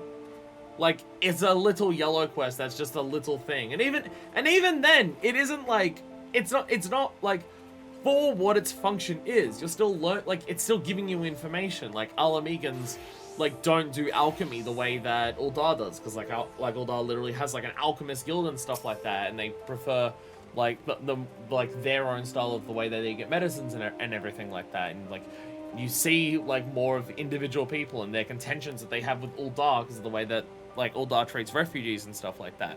Like, for random side quests for a video game, it still has a lot. It still gives you way more than what most games would give in just a random side quest. Like, other than fucking Yakuza, most side quests in games aren't going to give you like as many details of the world around you as what these do. But you can see the difference still when it goes above and beyond for something like Post Moogle or even stuff like Hildebrand. Because like even though Hildebrand is wacky Looney Tunes cartoon, it still has a bunch of lore and shit in it because you learn about Sildin and everything like that. It's a little taste of a situation rather than a deep dive. Yeah, pretty much. Yeah. Like it isn't just the character saying, "Oh, I need to make these clothes. Kill like a couple Aurochs for me to get their leather." And then you kill the Aurochs. Thank you. Now I can make the clothes. And the quest is done. Like, it's, here, these people are sick. Give them medicine. And then it's still things about just like, well, they're sick because they're just sick. But it's just like, why do you have to go and give them the medicine? Well, because they're not taking it because of the history that they have with Uldar, and they don't trust Uldar in medicine because Uldar's fucked them over and stuff like that. Like, even a little quest like this still gives you more than what most games would, but you can feel the difference when it gets to Post Moogle, because something like Post Moogle goes well and truly above it. I always love how much love is poured into the Hildebrand quest line. Well, like, yeah, starting Hildebrand and seeing it from the beginning, I was expecting wacky Wahoo Looney Tune stuff. Well, at the beginning I was expecting it to be sad, because Hildebrand was dead. And then zombies showed up, and then he got buried in the ground and blown up with coconut bombs. And then I'm just like, oh, we're in Looney Tunes world. But even though Hildebrand is Looney Tunes world, there's character arcs, there's like emotional moments, there's like satisfying payoffs and build up to like an epic conclusion. There's like relevant lore stuff, there's moral quandaries and stuff in the Wacky Wahoo Looney Tunes adventure. What I'm trying to say is that the game's good. There are definitely some yellows that are go get me 5 rat anuses. I can't sleep go kill 5 rats because they're too loud. It's like a legit quest in Limsa. Okay, so some of them are still not great. Okay, so some of them are get 5 rat anuses. Okay, some are still of that level. Okay. A traditional Alamegan remedy made from steeping the fruit of a saboteur in hot water. I had no idea. I'll find my gratitude.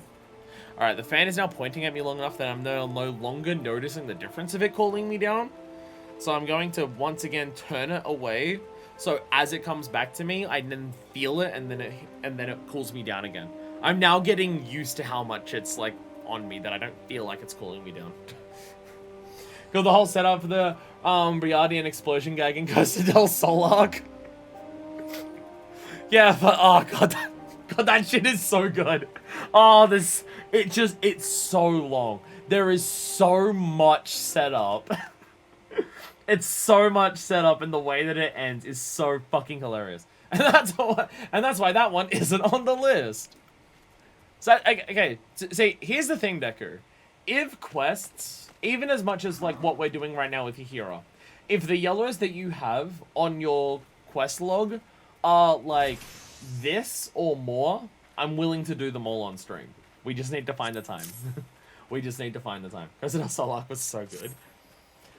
I'm excited for Heavensward Hildebrands. There's 3 sections to Heavensward Hildebrands, right? There's 3, right? I believe people said that they didn't do as much for Hildebrand for Heavensward, so there's only 3. Because the idea is they're going to be after Trial Series, after Raid Series, after Alliance Series. So we'll be doing Hildebrand soonish. There's also a one-off in-camp drybone that says, go kill 7 wolves. And then you learn the woman told you to do it because wolves killed her husband and they found him in 7 pieces. And that's it. Okay, so some of them aren't great. So some of them still aren't great. You know what I should do? I should get the list that Deku sent me, see all of the quests that are on it, and then go do every yellow quest that isn't on it. So if there's a yellow quest on the map, we know it's one to do on stream. Just at a visual glance. If that's a yellow, we're doing that at some point in the future on stream. And then I just do everything else. That requires more grinding than relics, though. 1, 2, 3 cups of cactus tea. I do hope I've not overbrewed this. Please, friend, deliver the tea to the suffering refugees. There's 4 bits Heavensward Hildebrands. Oh! I thought it was 3. I thought it was 3. Okay, so that throws out my plans entirely. I thought people said it was 3. Oh.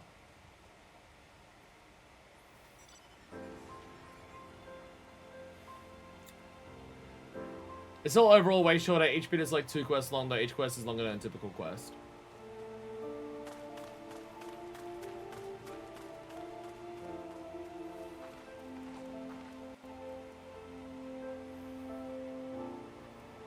But if we're talking time-wise, like, would each part be like an hour?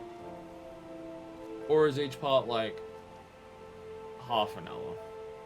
Admittedly, keep how long I'm slow at video games. You again. I told you I'd sooner drink cactus tea. To make cactus tea, sabatenda fruit is dried, ground to a fine powder, and then left to sit a full night under Menfina's gaze to frighten away the spirit of the sabatenda that dwelled inside the seeds. The batter is then added to boiling water and stirred until a foam forms upon the water's surface. The foam is given to break fever. The remaining liquid discarded under the rock found to the north of the patient. I'd say each Hildy quest is about as long as one Post Chocobo quest, maybe 1.5. Okay. Okay. Is that cactus tea I smell? Well, stop doing that and hand it over. Can't you see I'm suffering here? I'll take that. Okay, the fan is not helping me at all. Is the fan even cold? You know what? Fuck it. This is what we're doing. Yeah! The fan is... Everyone say hello to Fanny. Hi, Fanny. Probably should be careful the way I say that, because it just sounds like I'm saying Fanny. There we go. The fan is now directly fucking on me. There, now I feel like I'm not melting to death. Somewhat. I think it's just even more humid in Sydney than it was yesterday. I love streaming in summer.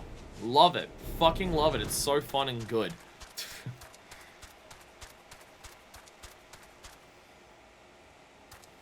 Yeah, I don't know what my plan is then. With the Hildebrand thing. I thought I had everything planned out. How do I get upstairs? Where am I going? Camera, there it is.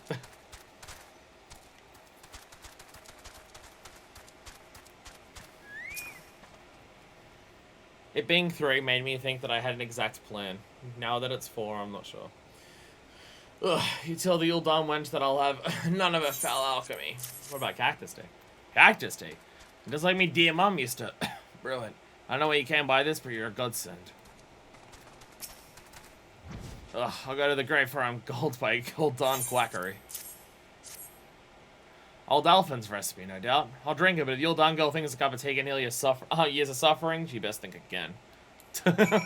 Okay, the others were just like, oh my god, you've saved my life. And he's just like, it'll be nice, but it's not gonna fix anything.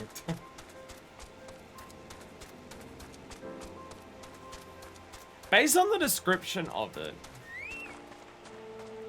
gives me the idea that,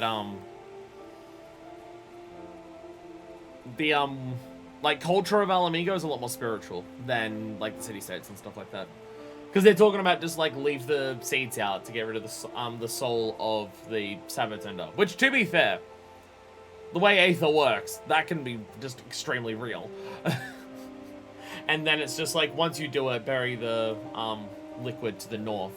So, more of a spiritual, culture than others. I mean, that lines up with what we know about Alamigo from, yeah, I was about to say, yeah, it lines up from what we know about monks.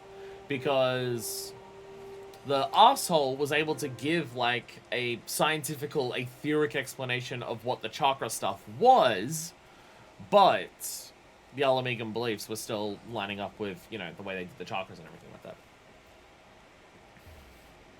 They truly drank it! Oh, how I have waited for this day. Even I am not so foolish to think that I have earned the trust of all the refugees. But on the long road to peace and understanding, even the small steps matters. Yay. While we're here, shall we go do the other one in Kurthus? There was one more yellow one, right? Which I believe you said was the longer one. Shall we go do the one in Kurthus? Or should we wait till later? I mean, I don't think it matters either way, but just, yeah. Don't know if it really matters. Wait, I'm now realizing I know when to do Hildebrand. I know when to do the first part of Hildebrand. Though you're going to be mad at me because it means that our next stream won't be 3.1. Too many enemies, Central Coast Highlands, X direction. Well, I have to go Dragon Head, so. Doesn't really matter. Might as well do it now. Yeah, I know when to fit in the first part of Hildebrand, if you're willing to be mad at me. What if our next stream for FF14, we do the yellow quest for Heavensward and the first part of Hildebrand? 26. Oh, okay, so it's one of the many ones in Dragonhead.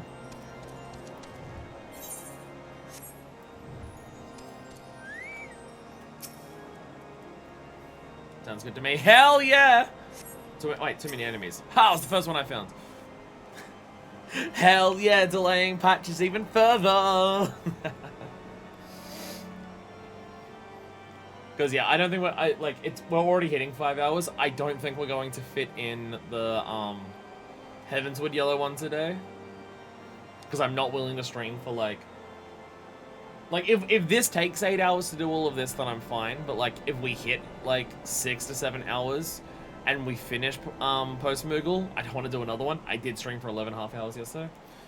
But it'll give us time to do that. And also, if the yellow Heavensward one is short and the first Hildebrand section is short, then we have time to do Gatherers and Crafters for their job quest. So we'll have plenty to do. It won't be like, it won't be a 4-hour stream or anything. Sharp of eyes and broad of smile, Belmont is a hard man to resist when he has a request. And he appears to have one now. Well, my sister in drudgery. I'm a sellsword myself, but I doubt this lot here rates any higher than adventurers. But I can't complain. I have 3 squares and clean straw enough to sleep in, even if I'm maul all day for it. Any road, thought I'd share some of the work with you today. Wagon man for Houseful Tom broke its wheel shaft on the way. It's then whether to be half a day late. Ain't showed up yet. They're on the east road. Those legs of yours won't find it too far. Got my own donkey work to see to. We'll have a mug of something when you return. Jesus Christ, look at these fucking anti-dragon cannons. Like, fuck, that's an anti-dragon rifle. It's barely even a reference. Barely even fucking counts. But, whoa, Jesus Christ. Yeah, that seems fucked.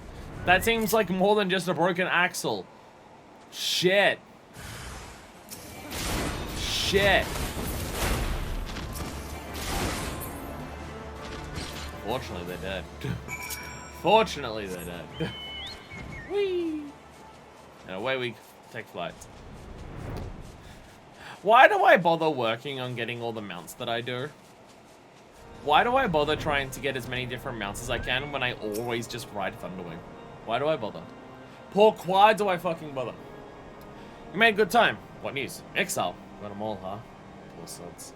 I tell you, the high and mighty in these parts don't see in black and white. They see in dragon and not dragon. You know when I speak. All manner of nasties that don't breathe fire kill just as many men. That's neither here nor there for them. Ain't nothing to me either, I suppose. This place, not enough men, not enough arms. And cold enough to make a man piss ice. I tell you, coming west of my services when my hat less wise than I thought. This is a chill that even a bowl of Muntoy soup won't cure. Ah, it's being Gridania again. Hey, Muntoy soup comes up again. The forest for the trees. Belmont affects and sells sword cynicism, but the god's quiver in him dies hard. So urgently does he seek a scout who will hire one himself. I hail from Gridania, sister of the sea. Fighting exiles is what we do there, but I sure didn't expect to see them in these mountains. Did she refer to me as sister from the sea because I started in Limsa? It's amazing how many times you'll start a city can actually like affect dialogue. Because I can't think of any other reason that you'd call us sister from the sea other than our starting city's Limsa. I know those shite birds, and they're up to something. Something I can go to my employer with.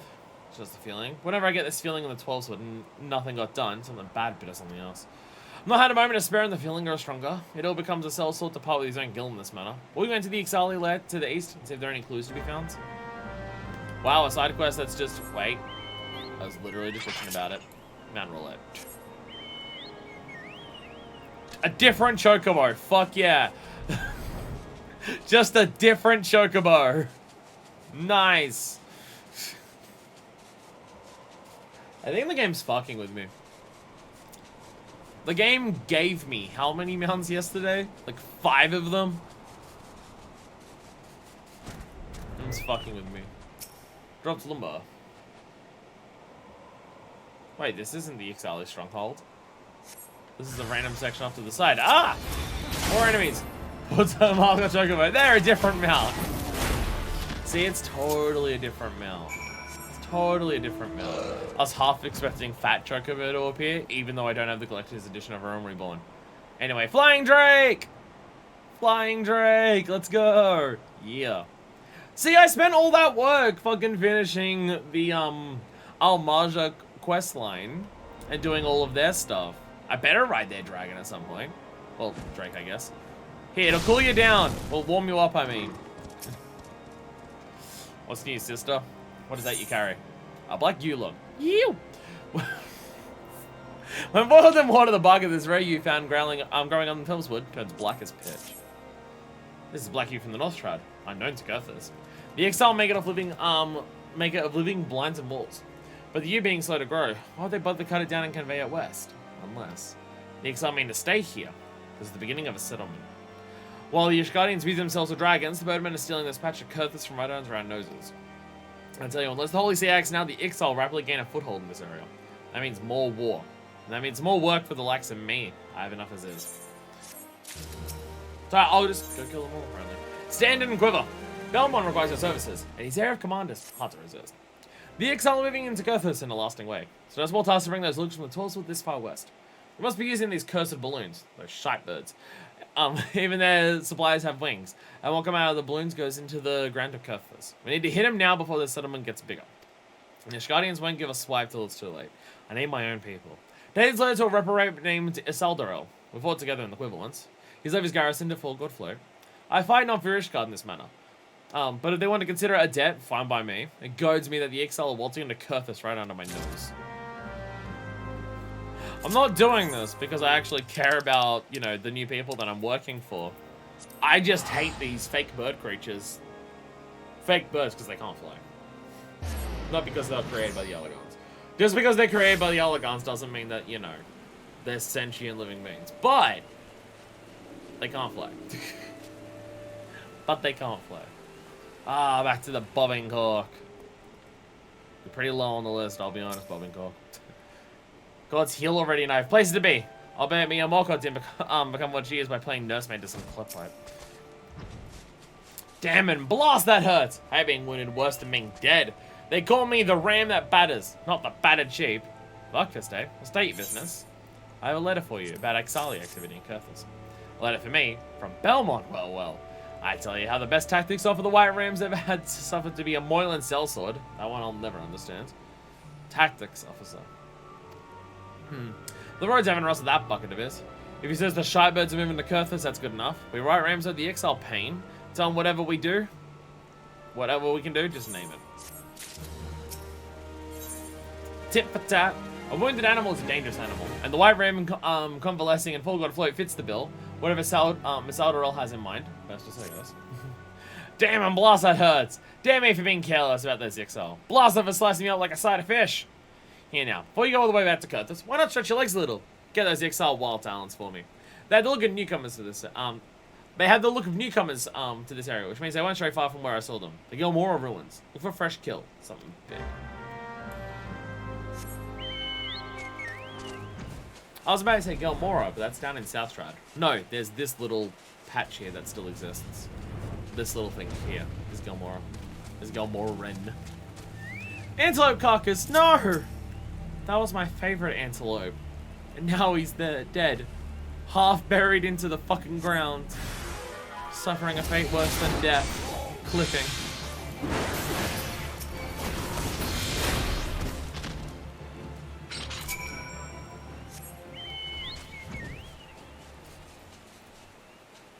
Ow. Hildiard. Oh yeah, Exali Quest. I was about to say, why do I recognize you? Exali Quests. That was my favorite carcass. Now he's an antelope. Did me good turn, did ya? Much appreciated, fuckfist. I'll be paying their friends a visit when I'm back on my feet. Still, Molko's gonna tear me a new one for letting the wild talents get a jump on me. Because I can at least tell her the birds didn't live too long afterwards.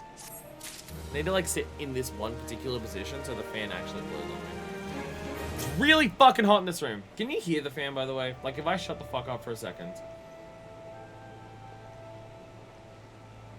Is the fan loud and irritating? Not that it will change whether I have it pointed directly on my balls right now, but I'm just curious. It's really fucking hot in this room. Inquire at the spire. Isaldarel's companion has been Takaton until now. When Ryan has something to say, well, President advice listen. A bit, but not super irritating. Not super irritating, but a little bit irritating. Fuck yeah. Well met, adventurer. I call you fuckfist. Yes. I'm Irene, a tactical officer of the White Rams. And apparently a medic, for I find myself ordered to keep an eye on this look. I shouted at Saldrell. I've been able to hear the fan well myself. Hell yeah. Shouldn't be too loud. It's a bladeless fan, not like the spinning one, so hopefully it's quieter than that. So the man you're speaking to Saldrell about. I'm certain Instructor Molko will be keen to hear of the Exiles' movements in the West. Bet you talk to her straight away and make plans. That'd be Mia Molko, the leader of the White Rams and instructor of the God's Quiver. She bides his day at Eugenia's spies in the north. Take Belmont's words to her. And do watch yourself. Mia Molko slain as many exile and battles there are trees in the woods of Proud Creek. She can be scary. Waste of time with Maffles or Bluster and she might use you as exile bait. I believe you interact with Mia Molko during some of the dailies. Or one of the dailies, at least, for the exile. I believe so. You're giving parts to her for, like, crafting a thing or something like that? From memory. From memory, you talk with her about that. Who scratches at my door? An adventurer on the prowl for Mia Molko. Cat references. I am she, born to be the bane of the birdmen. I lead the White Rams. An arrow of the God's Quiver aimed at the craven heart of the exile. I see, we must act now. Right now! To stop this threat. Extending the defensive line against the exile northwest into Kurthus will be no stroll through the wood. But how the birdies will struggle in the net. You can already hear their little necks breaking. She likes doing murder. Biggest cat that has ever catted. Don't shut me out. Because if you shut me out of your bedroom when you go to sleep, I'll scratch on the door constantly until you open the door and then I walk away. Instructor Molko commands both fear and loyalty. Not one of those will bend to you to her will. Resist not and find out what she wants. The White Rams are stationed at Eugenia's Spire, ostensibly on guard duty. Oh yes, protecting the trees of this forest and the miscreants in the Exile logging grounds to the north. Very defensive. Cat wants to kill the birds. Play defense long enough and the enemy forgets we can attack. I suppose that was the idea, but now the enemy anticipates us. Those mocking, tweeting birds have sealed off the north corridor with a blockade. I spit on their cunning. Keeps me from their wee necks. They're tweeting all day and I still can't attack them. Adventurer, take the blockade with his bomb finger. Little bird's not content to have a few more quiet moons before all hell breaks loose. Fine! The exile shall feel the ram right. Meow! Oh my god, she is making more cat references. Mia Molko accepts Belmont's request without demur and with much purr. Is that actually part of the journal, or are you just being extremely clever right now? Well, this is new. You can tell because it doesn't have collision.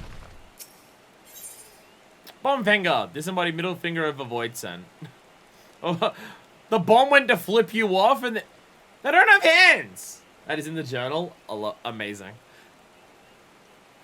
Bombs don't have hands. What middle finger? Bombs don't have hands. They're balls. Well, this blockade sucks. I can literally just walk through it. Literally. Oh my god, you actually double T'd it. You actually meant that. Holy shit. Holy shit. We have geniuses amidst us. Lol.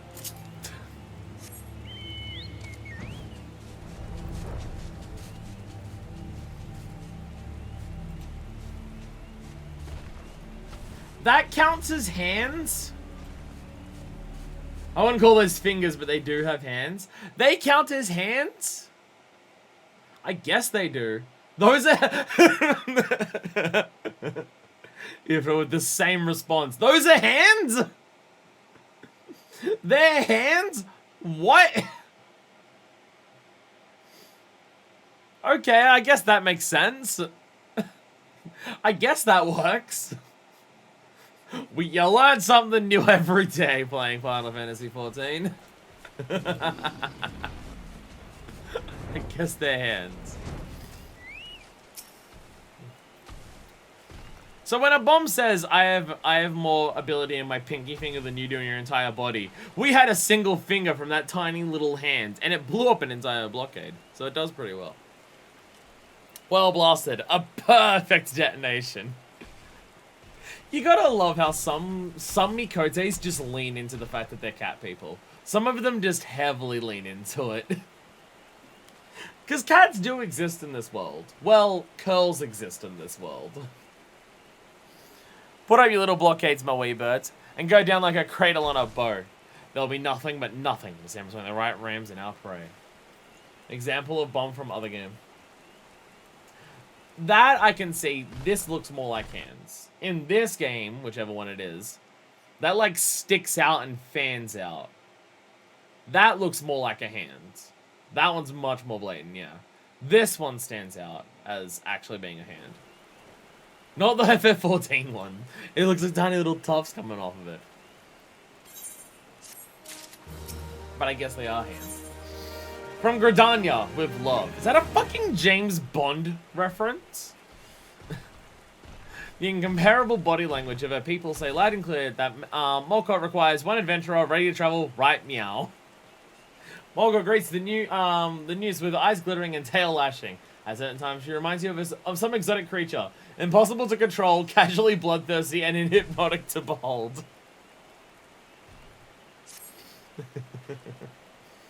Corthus and the Twelveswood. These little birdies have been filling their crop with all manner of juicy worms, or a juicy something else. Honehal, there's a thought. They could be extracting crystals from those trees. Trees for their big bird, the primal Garuda. Adventurer, is you a fleet as they say? I've got a letter going to Corthus, for Belmont. And tell that Biblo he can count on us. And that he better be as good as a tactician as he used to be. Even he sleeps on feathered beds now with a strumpet on each side of him. I don't know if he does. From what we've interacted with him, I'm not sure if he does. It's now that we're seeing all the cat shit here, I'm being reminded, so I'm just bringing up random video game shit now. Did I not save it? No, I did. There it is. There it is. There it is. Yeah, I'm being reminded of this tweet. Of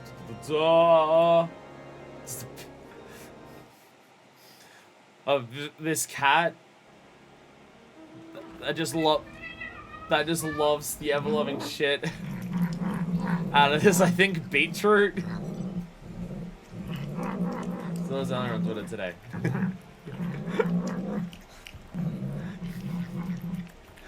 But just this, every cat upon instantiation will spawn with one random non-meat food item it is obsessed with. There is no way to tell what it is until the day the cat will steal something off your plate like its life depended upon it. And I will say, as someone who has had several cats throughout my life, fucking so incredibly true. So incredibly true. My first cat that I had, Riddy, fucking chocolate yogurt. If you opened a tub of chocolate yogurt, she would come, like, she never ate any human food. She was a guy who just did not eat human food, except, like, she had her bickies and her wet food. She didn't like human food. But if you opened chocolate yogurt around her, or anywhere in the house, she would come bolting at you for some of it. Not a cat, but my dog Jerry. This one particular Australian biscuit called Scotch Fingers. He likes biscuits in general, but particularly Scotch Fingers. He fucking loved and adored that shit. And my most recent cat, who is still alive, just lives with my parents now, Tiger. Now, Tiger has that as well. Just the unfortunate thing about Tiger is that it's not food. The thing that he goes fucking nuts for is adhesive tape. If he finds tape anywhere, he goes nuts over trying to lick it, just like the adhesive off of it. Which is concerning. Which is incredibly concerning that that's his thing. He loves human food. Like, he has his own dry biscuits he eats. And he likes wet cat food, though he refuses to eat the same flavor of wet cat food 2 days in a row. You give him the same flavor 2 days in a row and he just won't fucking eat it. But no matter what you're eating, he'll always ask for some. He doesn't want like a lot of it, he just wants like a little taste of whatever you're eating. If you're eating something, he has to have a little bit of it, even if he knows he doesn't like it.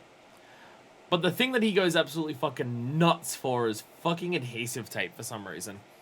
You gotta pull him away from it because he'll just be like, ah, nah, nah, nah, nah, constantly. With much hissing and spitting, Molka has decided to commit to White Ravens to a struggle that sprawls beyond the 12th and Western Curthers. Give the letter to Belmont and tell him the Rams are with him. Just a big old cat. Back in one piece. Pardon me, but I'm asking about the journey. What did Isaldarel say? I'm thinking the White Rams interested. A letter from Molkot. By the 12 of the Exile are cutting down trees in the 12's wood. And to offer crystals to Garuda. Which is worse than I thought. She said that, eh? Suppose I've been soft long enough. I've eaten my fine table scraps and slept on a feather bed or two. But I won't swear to the other thing. It's the will of the 12. It is what it is. The White Rams in the 12's wood, me and Curthus. With whoever will join me. The high-end mighty houses of Ishgard can go swive themselves. We'll stop the Exile with or without him. Oh. How many years since I left the God's Quiver for the life of a sellsword? Long enough to end up at this far north. I'll distract the Molkots fair him with all the grain recruits. Is there more to this deco, or is that the last one? Or does dealing with the exile come up when we deliver a letter? It really felt like this was building up to like one final quest that had like a couple enemies. Not like cutscenes or anything, because it's, you know, a random yellow one that doesn't have a picture. But it felt like it was building up to like a confrontation. From Grudani would love love for these yellows. Oh, okay. They've agreed to help, and that's just happening in the background. Oh, okay. Okay. So is that the last of the yellows that we should be doing before we finish Post Moogle? At this point, we can just head on through the rest of the Post Moogle quests. Post Moogle, nice. Nice. Death of a mailman. Oh, Jesus Christ.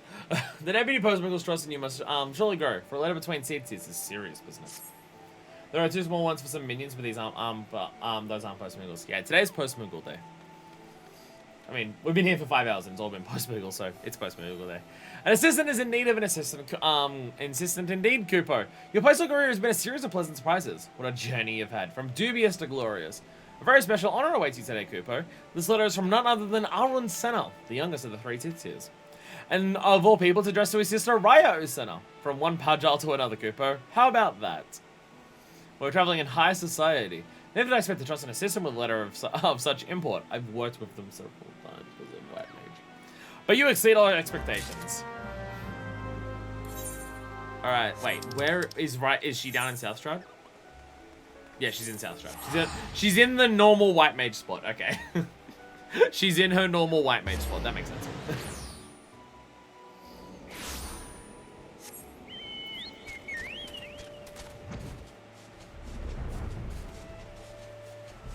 So... Oh. Oh, wait. I was about to say Arun is here. Nope. That's just a person playing White Mage. Kupcha Koopa. Oh, they're just talking about Arto Akan stuff. Yeah, they're just talking about Arto Akan stuff. Anything after will be post Moogle quests. Ever does it hearten me to see your face, fuckfist. Though this time less than others. Come, whoever roles plays this more is fast. Give me my letter. They talk to each other. Why are they writing letters? And there it is, the letter from my brother. Thank you for the delivery and the certainty. No delivery could be of greater import than a missive between two of the seats is. He sends a mere assistant letter carrier, not the deputy Post Moogle. Curious is it not, brother? We are in rare court, dear sister. There is something amiss with the Post Moogle. A secret story that has driven him from his duty. Oh, this was a test. I was about to say, they talk to each other. They often hang out. Why are they writing letters to each other? Oh, they're testing the postman. But it's just like, well, I mean, I can trust you. I can trust you, fuckfist. I know you're confident enough to deliver the letter. But why are you doing it? You are bemused, fuckfist, and soon to grow vexed for want of an account. Know that this deception was not for your benefit. It's the deputy Post Moogle that concerns us. He seemed rather derelict in his duties, and so we laid this test for him. If not were amiss, he would be here now in your stead. In truth, we have seen little of the good Moogle lately. We fear for him. Yet he fears to show himself. What secret does he keep from his seers and his friends? If he fears to ever even show himself, the secret must be itself, must keep itself poorly indeed. All we need is a look at him and would know. We would have your aid, fuck this. The work of a post-mingle is of too great an importance, leaves a chance. We must bring the post-mingle out of hiding into light of truth. Take this letter to him, good adventurer. Tell him not of us, not a word. Tell him this letter comes from a twin adder soldier, must be delivered to a sylph of ill repute in the East Shroud. You'll beg the post-mingle for aid. Tell him that in your callousness, you cannot find the destination. His vanity shall push him out, and his affection for you will pull him in. Directly to Little Solace, where he shall find us instead of the wicked sylph. We'll settle this once and for all. Because these two can't be caught going to Limsa, they're not allowed to leave the Shroud. We haven't even done the level 60 quest yet for, the, White Mage at this stage.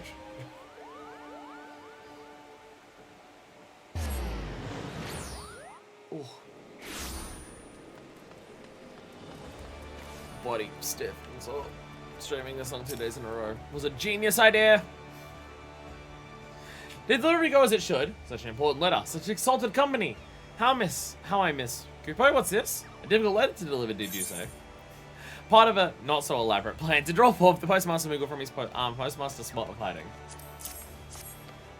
A letter from a twin adder soldier to Deluxio, most notorious Sylph Kupo. You're right to come to me. This is a difficult delivery indeed. Deluxio. We've spoken to them, right? Or am I being racist and getting all my sylphs mixed up because they'll end in Seer? But I'm not familiar with the Moonspore Grove Kupo. I barely know the name. Moonspore Stove? Clove? Don't know where I need to find this Deluxio. None! I wish I could help, but I regret to tell you I cannot. I simply cannot go with you to Moonspore Grove Kupo. But we need to live a level. Why not? Because Kupo. Because out in the grove there may be spores. Yes, that's right. I have allergies, Kupo. I don't believe you. But if my assistant needs me, I suppose I must go. Deliveries must be made and sacrifices too. Very well, at Little Solace we shall meet. Let us go then, you and I. Where the moon spores fly. Together we shall seek Deluxio, Kupo.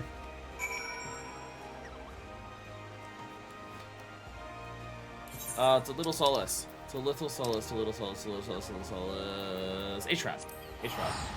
We have an important question from Hannibal. I just got a message notification. Is there a Pokemon that is a frog? Alright, chat. Chat, I need you to brain span with me. We need Pokemon that are frogs. I know there's multiple. My brain is thinking Poliwhirl. Yeah, Poliwhirl. Oh, Politoad would be the closest, even though it has Toad in the name. Because Poliwhirl. Wait, what does Poliwhirl look like?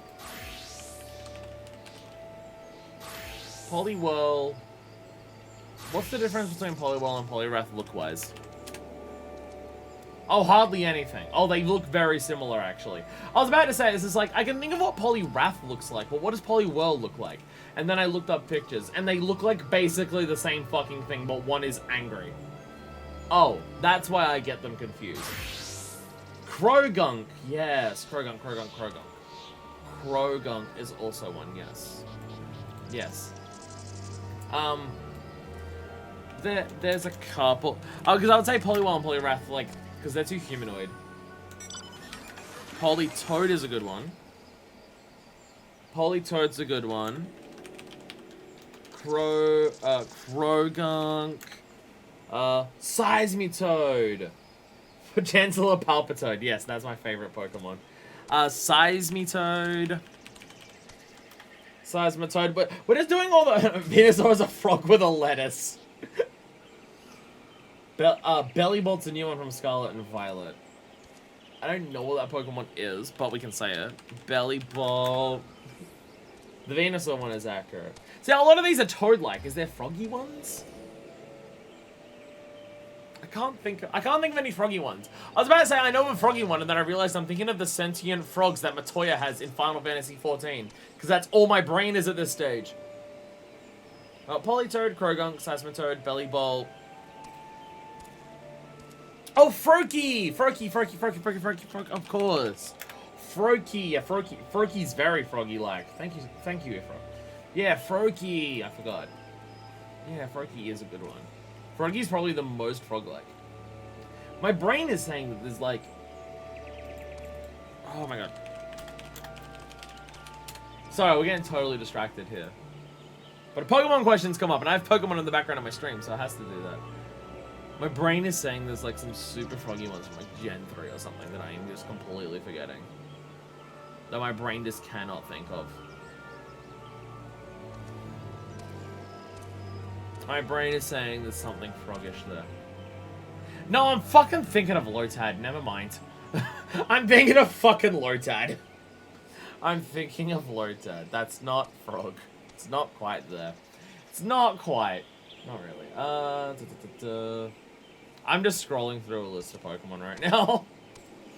Froakie is a good one. Gen 5. Did Gen 5 have any?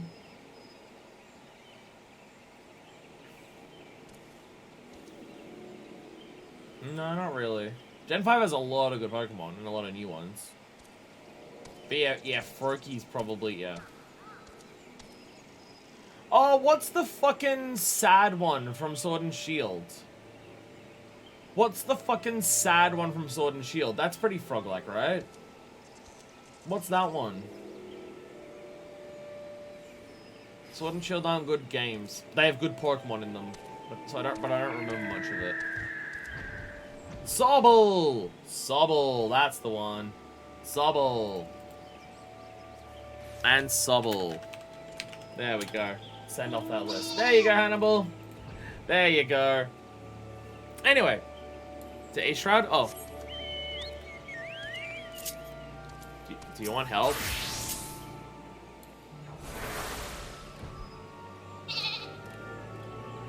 I could have quit cast this, but I forgot. There you go. Whether you decide to race is up to you.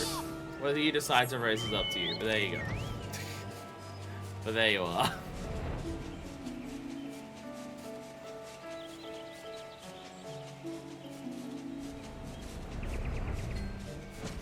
Yeah, see, everything here is just Ixio, so I'm just...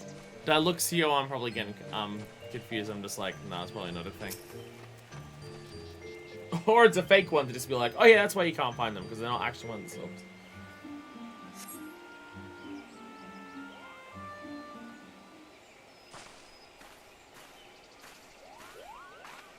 What's up? How now, where's the Post Moogle? It's not like him to be so late. Something is amiss with him, well and truly. Could it be that he had sensed our presence? That he dares not meet the Seed Seers? He is near, sister. Beyond that, I cannot say exactly where he is. And the elementals. Something has them stirring. Wait, did I... Yeah, okay, I'm good. I'm good. I'm good. I was like, did I have anything muted because I have, like, all the pictures we were looking at? No, it's all good. If you will not come to us, we shall go to him. Brother, you and I for Bramble Patch. Fuckfist, you shall seek the Post Moogle near the Hawthorn Hut. I like this, not Fuckfist.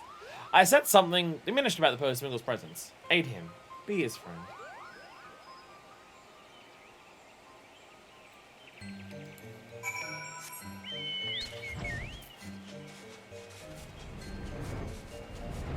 I'm shocked that this isn't like the end of the Post Moogle quest. This feels like, oh, you do a bunch of deliveries and then you help out the Post Moogles like the final thing. Oh god, he's fucking dead! I mean, the quest did say that's what was happening, but oh my god, he's fucking dead.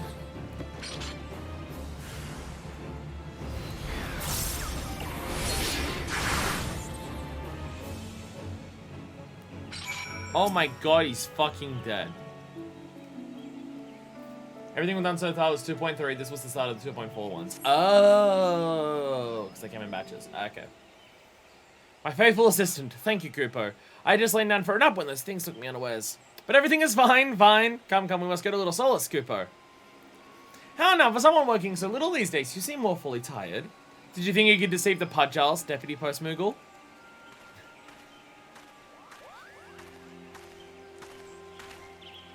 Right-o! Kupo, and I'm ruining. Why are you all here? Please don't look at me. Don't. I shall look at whomever and however manner I see fit. Though I may say that privilege is extended to everyone in present company. Huge patch out up front at 2.3, and then just 2 or 3 more every patch until afterwards until 2.55. Ah, okay. My apologies. My humblest apologies, sincere. I'm not feeling very well, Kupo. With your leave, I must return home to my... Your home is here in the 12s, Deputy Post Moogle. And if you think your friends will allow you to fly on those shredded wings, you must think very little of us. It was a windmill, was it not? Your life has been in the 12s. How could you know of such structures? You managed to survive the collision, but the injury was great. Oh, you poor brave fool. That was why you suddenly took on an assistant. So you might heal windmills. Where are windmills? Oh, the Grey Fleet in Lenosha. Yeah, the Grey Fleet. Yeah.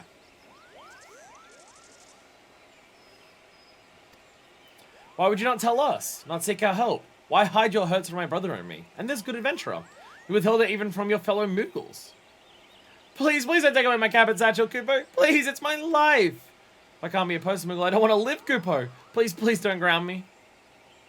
My faithless isn't unsense, Kupo. I beg you, help me. Tell them not to ground me. Please let him stay on the job. I can handle things until he recovers. I'm good at everything. I'll handle things until he recovers. Do I understand you correctly? You will serve as needed without being named the deputy letter carrier yourself? So the honor of the post remains with your injured friend? That's what I'm here to do. The rest may be enough to mend his injuries, or it may not. Still, do we not owe that much to our friend? And I shall personally look into Moogle medicine for a cure. What would we not do for a friend in need? Whether adventurer or seeds here, we are all your friends. And you are Deputy Post Moogle still, grounded or no. But you will rest, or I shall know the reason why. And fuck this is to keep the letters flying to all reaches of the realm. The Moogle shall also help. Any small deliveries within the 12s are your honored responsibility, my good Moogles. But sister, surely we need more carriers for letters leaving the 12s. Fuck this is an adventure with other duties after all. Not today! My brother is right. Moogles, send word to your cohorts throughout the forest. We seek Post Moogles with hearts stout enough to face the wider world. Now, my dear Deputy Post Moogle, you must attend to your injuries. Fuck this. You're no longer a citizen, but a carrier grown. Cease your duties, and the novices who will look to you for aid. Yay! Leveling up even more as carrier. Hell yeah. Yay! We're so good at being a postwoman. Fuck yeah. Yeah! Level up! Carrier level 13.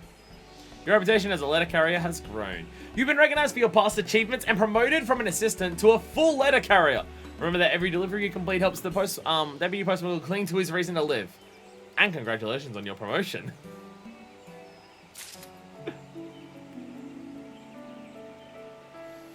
So is he actually back in Lenosha? Is he still resting in Lenosha? Well, I guess Limsa. I mean, he flew all the way here and his wings are injured. Flying all the way back seems like it would be difficult. Yeah, he's back here. Flew all the way there and all the way back. Impressive. Considering your wings are, you know, fucked. What's up? All in the family. More mulled tea. I should have chosen someone else earlier. Hey! Look. Alamigo. Deputy Post Moogle would task you with the urgent delivery to little Alamigo. Well, if it isn't just the adventure I was waiting for, Kupo, have I got an assignment and a half for you today? Why you? Because my friend, there is no one better suited for the task. I hold my pouch a letter with your name on it. Oh, literally, of course. I mean, simply that you have I have a missive for here and little Alamigo. Would have you take it to her? It's from my father. I'm told it must go post haste. Why aren't you laughing? Anyhow, Hihira is a lovely girl, as you ever meet. Wise in the ways of alchemy, and so kind she gives away medicine to ailing Alamingan refugees. And free of cost no less, because they don't take it. But Hihira is known almost no rest in her crusade. I worry she's working herself into the grounds. It would break a Post Moogle's heart to deliver a letter with ill tidings to such a saint. So if the message brings anything but joy to Hihira, would you be a dear and aid her with every ounce of strength you have, Cooper? And... oh. Caviar for this one. Dual personalities. The Deputy Post Moogle is a demanding yet satisfying assignment for you. Well, visit my obedient trusted assistant. I'm not assistant to before carrier. I got a promotion. Back for more. I was a little more demanding for you this time. Something less than a demand for satisfaction, Kupo. That's right. Firebras the Dolans a duel with Ansem Lark's call. To the death, no doubt. Isn't Lark's one of the areas in Shroud? They're a pair of the most barnacle brain pirates that ever got washed ashore. They're always cracking each other's heads open or something down in Candlecape Cave. When End comes at the loose end, which is the majority of the time, you find him loitering around limbs of Laminza. So go and say hello, and make sure he gets 5 hours challenge. And don't forget, a prudent post person always sees his mission through to the bitter ends. Good luck, Cooper. I know that one's here, but we're doing them in order. So, the little Alamigo. Ooh. I gotta stretch before I stream. That's what I gotta do. It's hard work on the body, sitting in the exact same place for several hours in a row. And I'm not even exaggerating with that. It is actually quite difficult to just be in one place and just doing the thing for the whole time. Or maybe I should have stretch breaks. Maybe that would make more sense. I should also probably have a sandwich at some point, because I went to the bathroom earlier. I didn't actually have a break of get a drink in the sandwich. Whoops. It's the hardest to relate. What a pleasant surprise, my friends. I've been so enthralled with learn. Well, it's like, sorry here, I'm interrupting, because I just thought of something and I want to say it before I forget it. It's like at work. I work retail, so I stand up and serve people all day. By far the harder, the parts where my body feels the worst by the end of the day is when it's busy. Not because I'm having to work more because I'm having to serve more people, but if it's really busy, all I do is stand there and serve people, and I'm just standing in one spot all day. If it's not as busy, I'm constantly leaving the counter to go and do things, or walking around in any capacity, and that is way easier than just standing in place doing the serving the entire time. My feet have been fucked up after the last few days of work, because, it's been busy with the Boxing Day sales in my shopping center for the last week, because, that period between Christmas and New Year's. So just been constantly serving and just standing there all day. Just standing in one spot is just like, oh, a lot. I skipped a Fire Emblem stream because of how exhausted I was. That was more so than talking. What a pleasant surprise, my friend. I've been so enthralled with learning about Alamigan remedies, I've quite forgotten when we last spoke. Looks like an hour ago. So tell me what brings you here today. What? A letter from my father. So, okay. Deku, question. Is it that you have to do these yellows to do the quest to do the quests for the post Moogle? Or is it that the dialogue changes and they acknowledge that you've done the yellows when you do the post Moogle? I imagine it's just the dialogue changes. Because, she's literally referencing the fact that we, helped her with the cactus tea and stuff. What? A letter from my father? An urgent message written by Hihibaru to his only daughter. The dialogue changes. Nice.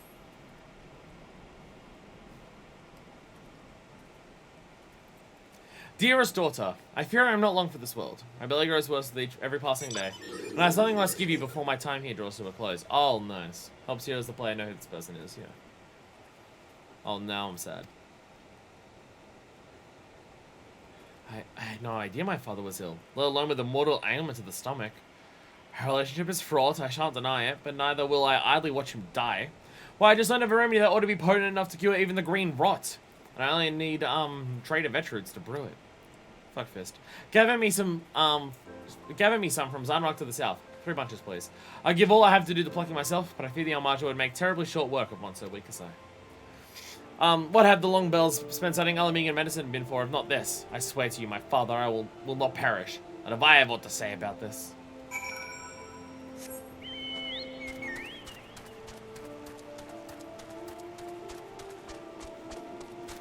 And, the post-middle quests are also just, a fantastic thing to just be like, hey, the realm is huge, and there's a lot of people in the realm, and the post-Moogle thing, being a post person, is a perfect excuse to just be like, hey, go around the entire realm and interact with all these people. And getting, follow-ups to yellow quests that you could have done, or seeing more of the Adventurers Guild runners, or people that you could have interacted with in, fates and stuff. It's almost like the game is very good at doing this thing, and I can't help but talk about it all the time.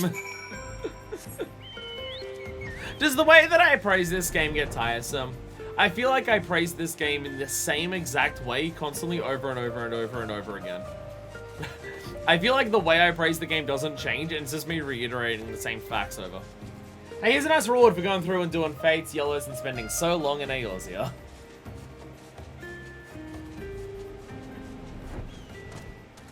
Again, I would still like to do all the yellows. Not on stream, because that'll take way too long. But I'd like to do like all the yellows in my own time, except for the ones that we are interesting enough to do on stream. Just because it is interacting with more characters of the realm, and even if they give tiny little bits of backstory, it's nice. Though some are rat anuses, but you know, that's just how it is. Some are just rat anuses. Having characters go like, oh hey, you did that side quest a couple weeks ago, even though it's just a small line difference, it's just a nice thing. Yeah. I mean, like, it would, especially, like, if you, like, think about it from just playing this game on release, where you're not expecting post-Moogle to be a thing that's added until you're told about it in patch notes and shit like that, and you're just, like, playing a Realm Reborn, and despite the fact that doing the trial quest takes forever, and doing the relic takes forever, you've found the time between patches and stuff to just go and do a bunch of yellows, because it's a Realm Reborn, so you can't go to future expansions and do other stuff. And you're just like, oh, okay, I do that. And then just down the line, oh, they added a patch. Oh, look. I remember when I did this character. Hey, they're mentioning it. Aw. I mean, I had that experience. I had that experience when I'm just like, oh my god, the dancing thing. Is that going to be the Marmor Jar from that Fate where the dancing thing was? Yeah, it is. And it's just, Again, Buffalo praised the game the same way that I do every single episode. Which I don't know if it's tiresome or if people are just like, yeah, that's why people love FF14, you're right. I don't know. I am most relieved to see you have returned unharmed. What are the Trader Vetch routes? The thick taproot of the Trader Vetch, a hardy shrub that commonly grows in deserts and other arid landscapes. Thank goodness. They'll take no small time to grind and steep these tubers. At least now I can complete my draft. Yeah, I find little comfort in that thought. Visions of my father all alone and agony weigh too heavily upon my mind for that. He's simply too proud to ask for aid of those around him, especially now he has put his home behind him to organize his merchants from Highbridge. Please fuck fist.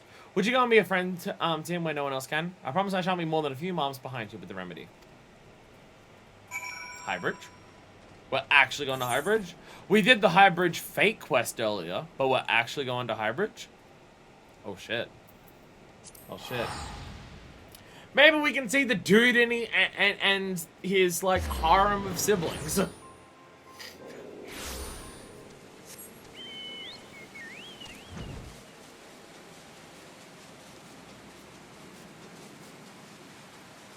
Can you actually see that dude? Fatcock? Whatever his name is. Can you actually see Fatcock around on Highbridge at any point? Or does he only show up during the Fate? I'm now going to look around. Oh, look, no, there they are. There they are. Here's Fatcock. Is he only here because I did the quest, or is he normally here? I have no idea. Because I know, like, one of the Highbridge fates is the Keykerns start running up here, and you fight them off here.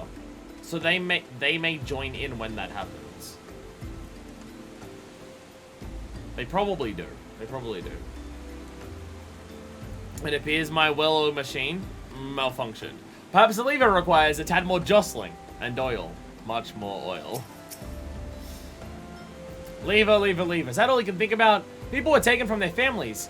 Livelihoods destroyed. The captain wasn't just so handsome, I'd leave him this instant. That's what I mean! Making the Highbridge Fate a giant dick joke is concerning. Because, you know, people get tempered and taken during this. Which I think, actually, are we literally in the middle of the failed one?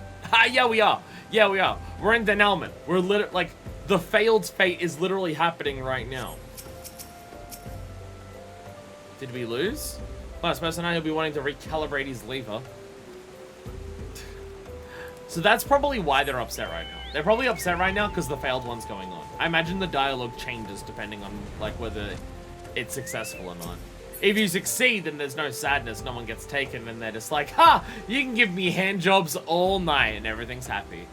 Where she's just like, oh shit, bad things actually happen, stop talking about your dick. Hihibaru, did we interact with this dude during the story? My brain is saying yes. Yeah, welcome back, my friends. I knew you weren't immune to the lure of the fine merchandise. Perhaps I can introduce you, you know. Was this crystals? Was this corrupted crystals? My brain is saying we came to Highbridge for corrupted crystals, for ARR. That's what my brain is saying. Hand job because something good happened. Hand job because something bad happened. The vibe of them is very different depending on which. The vibe is very different. Dear me, why do you look like one bound for the lich yard? Slow down. A fatal ailment of the stomach? Me? Godspeed God, this is certainly the first I'm hearing of it. Father, I have it! The remedy is done! Here, bless my soul, what brings you to these parts? I can deliver the remedy. Please, you must drink it quickly, lest its effects be lessened. Do you, my dear? I would swig anything swiftly. Just allow me one small question beforehand. A remedy for what, exactly? It's an aluminium infusion for your stomach, which does still ail you, does it not? Yes, of course, that ailment. My girl, I'm afraid it troubles me terribly. A man can only take so much pain in one lifetime, and I'm near ready to cry mercy. It's my own damn's fault, always blinded by pride and the glitter of guilt as I was. Thought take me on, so sure business would take root and grow mighty in this wasteland, but I've little and less to show for the years I've poured into this place. To call what I make every moon a pittance does injustice to the word. Why, merely opening my ledgers has me doubled over, grasping my stomach in pain. Things have grown so dismal I might even give up being a merchant. My life is near over. He was summoning us to find Lala. Brendan told us to go to Little Alamigo. I was about to say, looking at him in his hat, and that's hybrid, I'm just like, I'm pretty sure he was MSQ at some point. What? What's what, dearest? Your life is near over as a merchant? That's all? You have no mortal sickness of the stomach, nor are you headed for an early grave? An early grave? Why would you possibly think that? But I've forgotten you make every molehill into a mountain. No, that was the evil geographic lady. And her torture subject. Really, my girl, you ought to have thicker skin by now. Mad. I was merely concerned for your health, father. Good gods, no one has ever perished from a stomach ache. Appendicitis. But no matter, I'm glad you're here, and plenty of other things.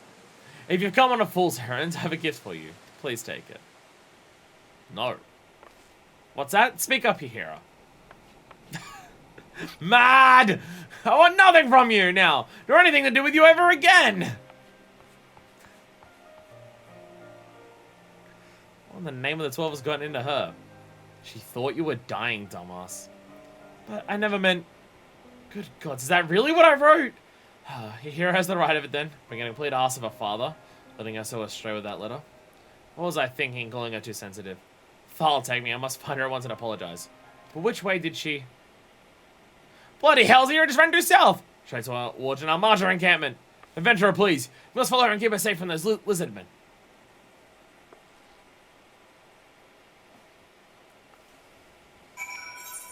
Is denouement still going? Denouement's about to finish. Denouement's about to finish. I'm just wondering if Fatcock has, like, different dialogue. Depending. I mean, yes, he would. I imagine he's not going to talk about, oh no, people are dying if you succeeded at the Highbridge Fates. I don't think that'll be the case. But. Ah! Ah! Another trespassing even. That's all do not serve Ifrit. Do you have any idea how many times I've killed Ifrit? Jesus Christ.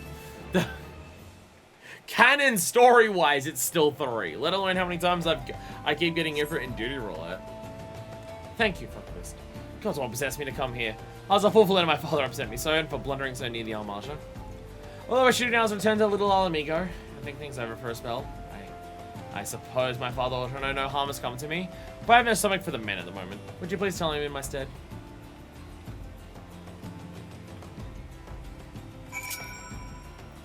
I mean, even there's little things like this, right? This quest, where it's just like, oh, you go do a yellow quest for Hihira down in Little Alamigo and she's dealing with things. Hihibaru comes up like during the MSQ and you talk to him. And then there's this like, oh, do a post-Moogle quest. Oh, one's the father of the other. Well, there you go. What of my daughter? Has something befallen her? Well, she's safe then? Thank the gods above that. No, me, I was going to kill people. I've never been more worried in my life. I felt some sharp pains in my belly while I was waiting for your news. What was I to do but take a swig of that remedy Hihira bought? Let me tell you, it's amazing stuff. A mouthful ease the cramping and a cup cleanse the pain completely. I had no idea my daughter was such an alchemical prodigy. This remedy is easily worth its weight in gold. And there's the merchant stuff. It would be criminal to waste this kind of genius, or hide such a miraculous elixir from the realm. You must ask your hero if she can brew more. To put to market, of course. I'm not asking this to line my own covers, mind you. No, my daughter created the best, and the whole realm will be all the better for having access to it. Just think of the lives that could be saved if the remedy were made available to all at yours here through my network. Of course, my daughter won't believe my motives are pure, so I have you give her this keepsake. A favorite of my late wife's. It's proof of my sincerity. She was the victim of the green rot, my wife. Oh, that's why Hihiro mentioned it.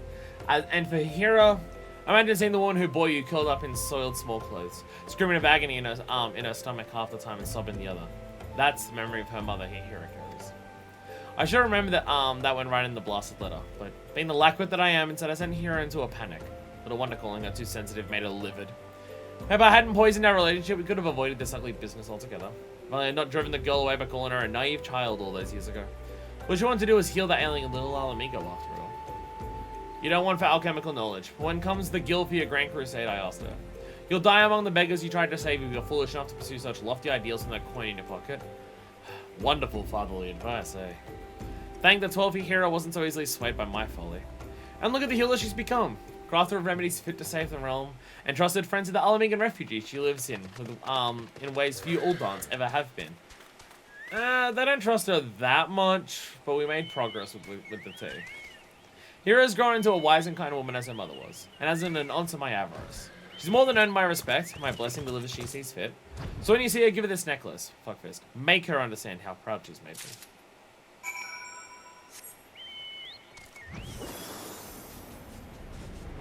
So now this brings up another question. Is this Brass Blade the one that starts the quests? Is this Brass Blade the one that starts the Highbridge quest? Or is this the kill the Almalja thing? I don't remember. Lovely story. Like the storyline, everything there. Question. Green rot, has that come up before? It doesn't sound familiar. I mean, when they say green rot, I'm assuming they mean gangrene, unless it's something that's specifically like a fantasy setting thing. But it sounds like gangrene. Okay, so they're still having the same dialogue because of the failure. I imagine they'll change at some point, but... Little details. They need to wait here until Attack on Highbridge comes again to see what Fat Cock wants to say about his fat cock.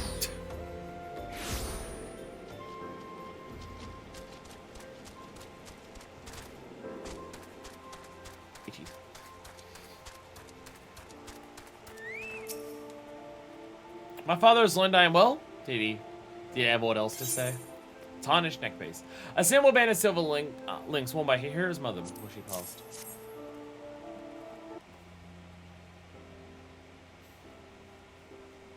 How odd.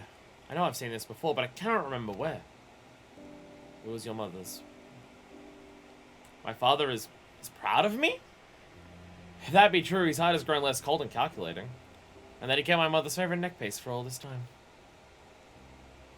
My mother was the gentlest of souls, all tender smiles and wise words. Why, my fondest childhood memories are of her stroking my head as I lay abed, and murmuring, "So compassion where you wander, and ever will kindness bloom in your wake." Was your mother fucking Heidelin? Sounds like some shit that she'd say. Were it not for my mother's teachings, I'd never have learned the ways of alchemy, nor sought to save the ailing with remedies born of my study. But father never truly seemed to hear what my mother exhorted, though I asked her counsel more than I.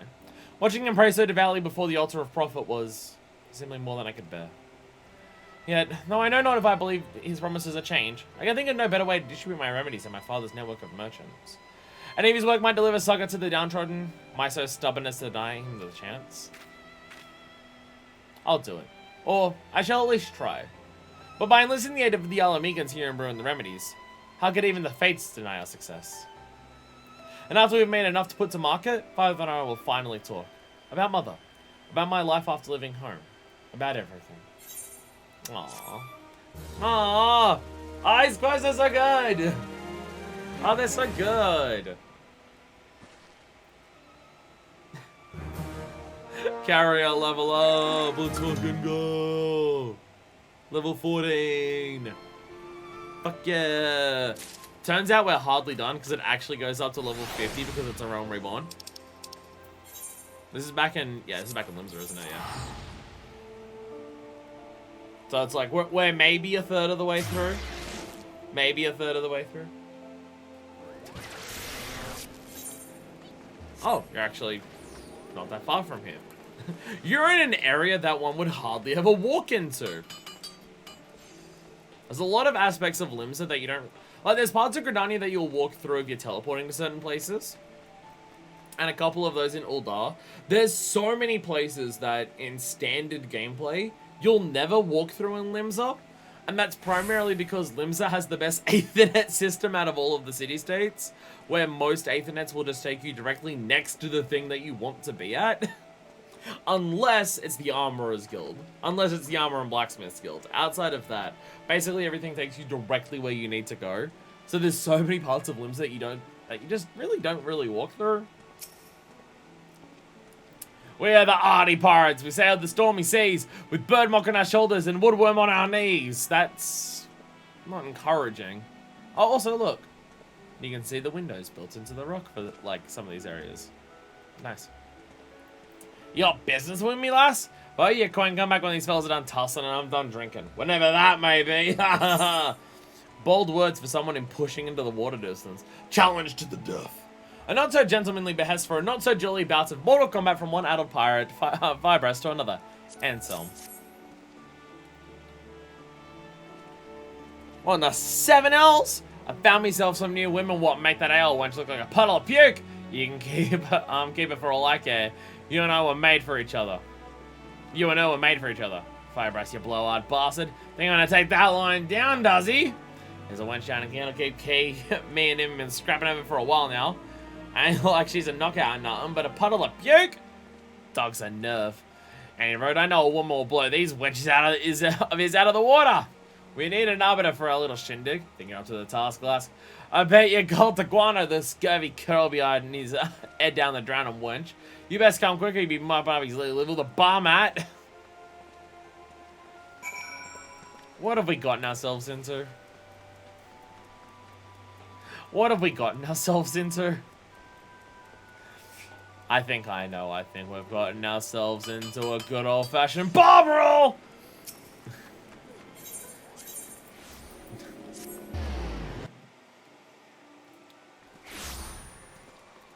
Hey, Barteron! Clear out the tables! We've got a good old-fashioned drunken throwdown going on. Oh, dear God, here we go. And now on the other side of town. Do any of these characters come up in anything, by the way? Are these new characters? I feel like the new characters for Post Moogle isn't a thing. So where do these characters come from? You think your woman's better than mine? You're blind, man. What happened to you? Did you cap a glimpse of that ugly mug of yours in a mirror? Actually, they say Candlekeep Cave, so I imagine it's something to do with that. I imagine you can see some of them down in Candlekeep Cave. Maybe there's a fate down there. I think there's a fate in Candlekeep Cave. Might as well, I don't know. You got here just in time, lass. Any more of this contemptible sneak shine? I've got him like the minnow he is. There's a fate we have to defeat both of them. Oh, so this just happens every week. Okay. Can you two, like, not fight until I've, like, bet on who's gonna win? So you're the arbiter this builder told me about. Good day to you, lass. My name's Febras. There's some that call me Febras the Dull, but I learned that name for you. My words are as sharp as me blade. They tell me there ain't no woman better than mine. I've been trying to knock some sense into Anselm's thick skull down in Candlekeep Key, but every time some Mendelin plank comes charging in, sticking the nose where it ain't wanted. I keep trying to kick his ass, and some adventurer comes along and kicks my ass instead. Sometimes that's you, fuckfist. Sometimes we ain't fighting with fists, but with facts. Oh my god. They're gonna defeat each other in debate with facts and logic. And as the only sober one between us, it's only fair... Who said I'm sober? It's only fair to decide who's right and who's talking out their ass. Alright, then me first. I'll show you the apples in me eyes. Pair of Makode beauties will put eggs on your chest. Follow me down to Bulwark Hall and I'll take me winnings. Oh. Are you dating those two? Unemployed pirates and some Lark's Call. Again, Lark's Call's an area Nishra. And Fibrous the Doll are fighting again, more than likely over the same woman they were last night. A little cold steel should help the two cool their heads.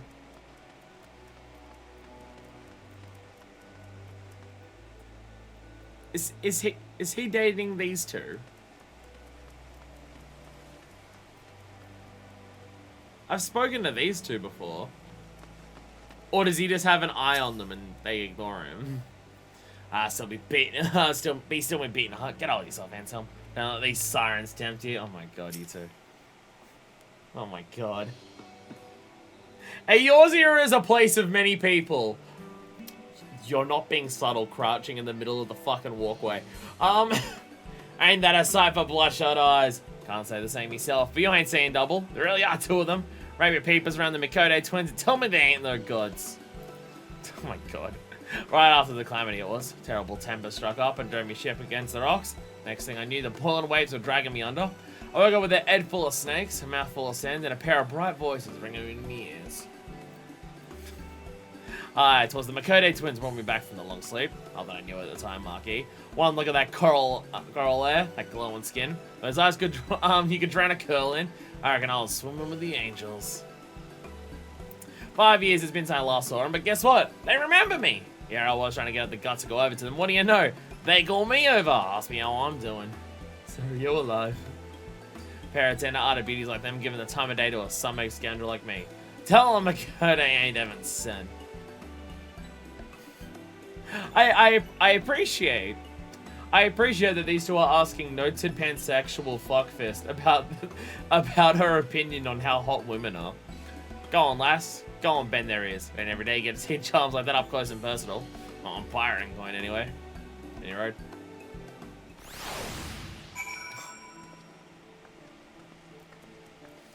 Hey you two, these two are trying to hit on you. I'm cooler. Do either of you want to hook up with me instead of them? Or at least admit that I'm hotter than them?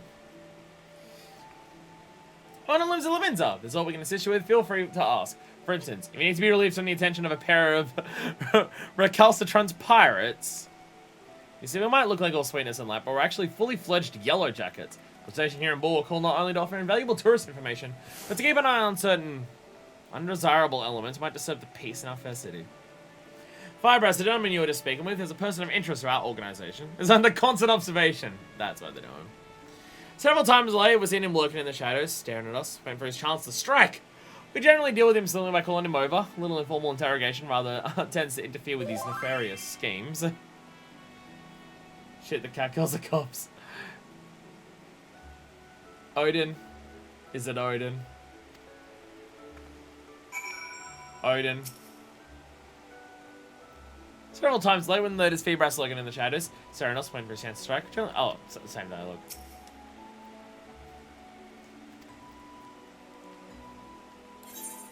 To North Shroud.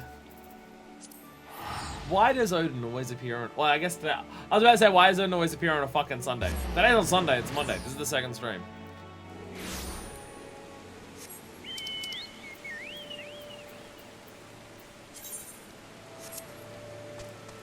I'm seeing people say thank you. Oh, S rank?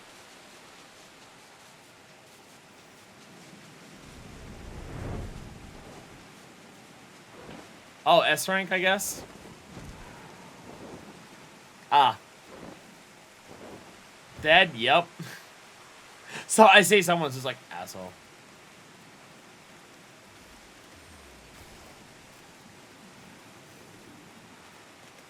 People have no fucking... you know how we were talking yesterday about toxicity in FF14? In the last stream? And I'm just like, sometimes you see that shit in... The most likely time you see that shit is, in Frontline? No, I've changed my mind.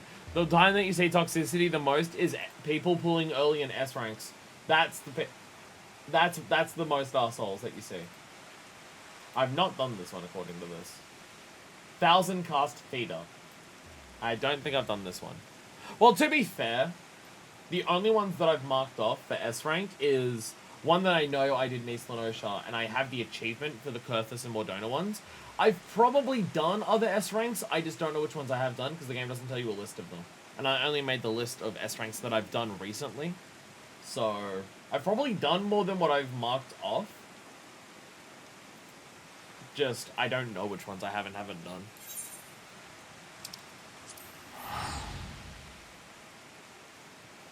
Yeah, that's the most toxic part. The fact that people don't have patience to wait even like 3 minutes for S ranks. That's where the toxicity comes out the most in this game. There it is. More than Frontline. More than Frontline. The fact that people can't just fucking wait for like the smallest amount of time. Back from your little chat, are you? So you're making marry those two temperatures. When there's something else you're laughing about. Fuck, I was laughing along with him. That is toxic, yeah. There it is. That's the most toxic part of FF14. Tell me less. And alright, aren't they the most perfect creatures you ever set your eyes on? You two are fuckwits. What? I'm under surveillance? You mean they weren't flirting with me? They were questioning me? Ah! You thought a pair of Makode lovelies like the pay to a grizzly sight like you? Best stick to your own kind. Plenty more bottom feeders in the sea. Show you right in bilge hole! And they might have misled me, but they did have for a damn good reason. That attentiveness, that sense of duty. There ain't no woman beats the Makode twins. Ha! Listen to that. The pitiful quavering of a beached whale. You've been ad boy. Well, let me down to Fisherman's Bot and I'll show you what beats a couple of double dealing Makode.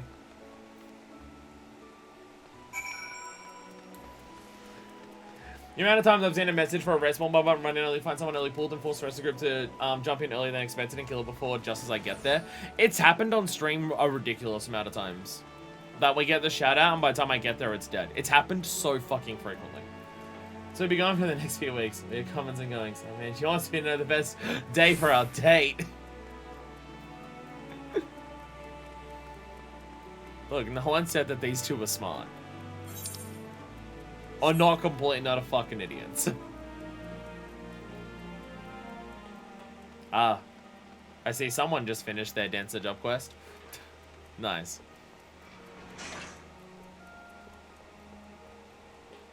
A runabout is probably the longest way possible. But I just like existing in Limzo. Limzo's lovely. Except for parts of the culture where, you know, it's incredibly dangerous to exist in. And the colonization of the Sahagins lands. Other than that. Other than that. Alright, who are they spying on now?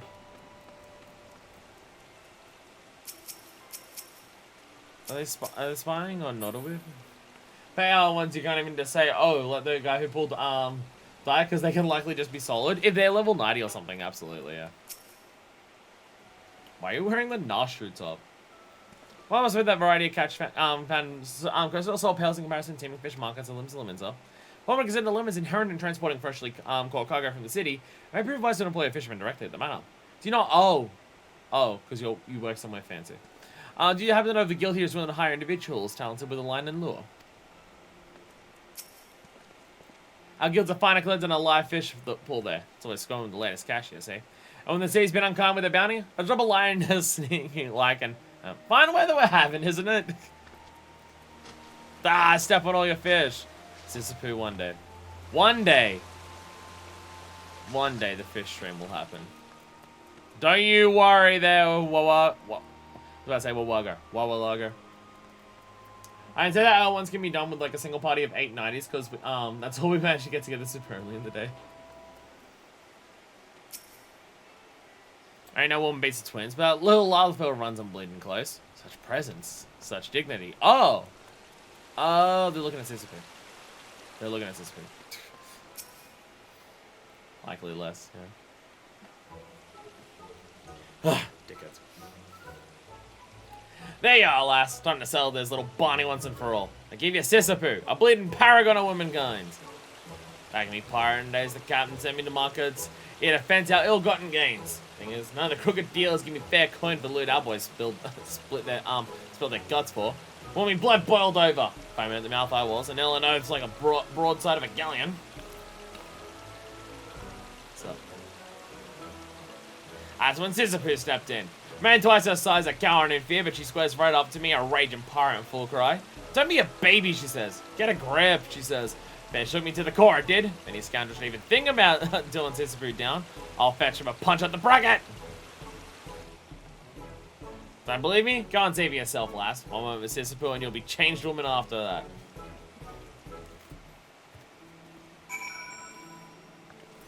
How is dealing with these two idiots one of the gayest quest lines that we've done? Because it's just them just going like, oi, fuckfist, you're attracted to women, right? Hello again, fuckfist. What's the matter? Have you got your tackle in a twist? You say Anselm sent you. What's that belligerent boy up to this time?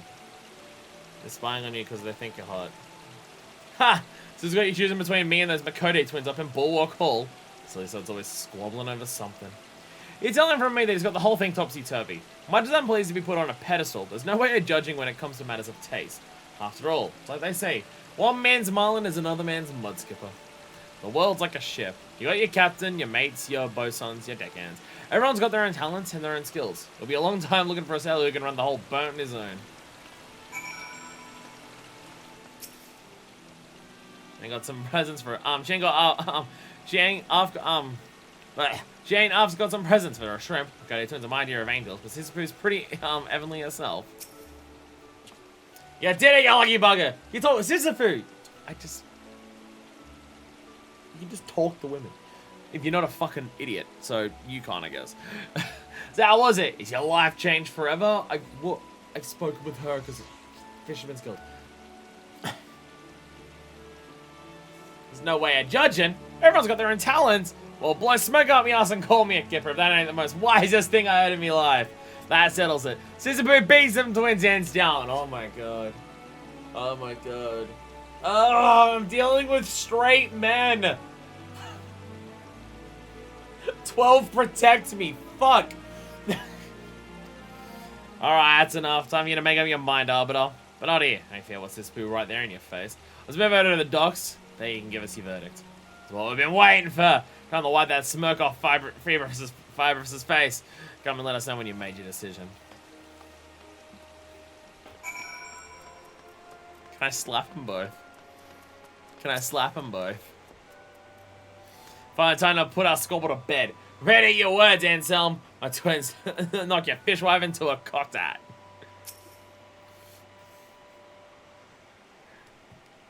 Dumbasses. Here it is then, the moment of truth. Come on, lass. Put us out of our misery. Fuck fist. Put your hands forward on both of their heads and dunk them into the other side of the fucking pier. Tell us, Arbiter, which of us has the right of it? Is this to be the best or the Makode twins? Out of my way, scrags, so you feel me jackpot in your scrawny necks. Is there a place for our chit-chat? Get down the mug with other gossiping fishwives. Roswin! Huh, she wins. Roswin wins. Roswin wins. Captain Roswin!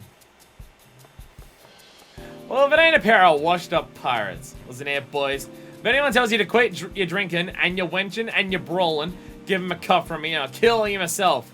Once a pirate, always a pirate.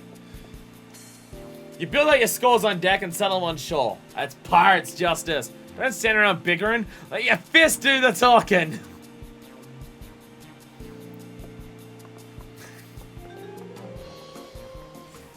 Ross, when you convince these two idiots to punch each other like they deserve, you're a fucking genius.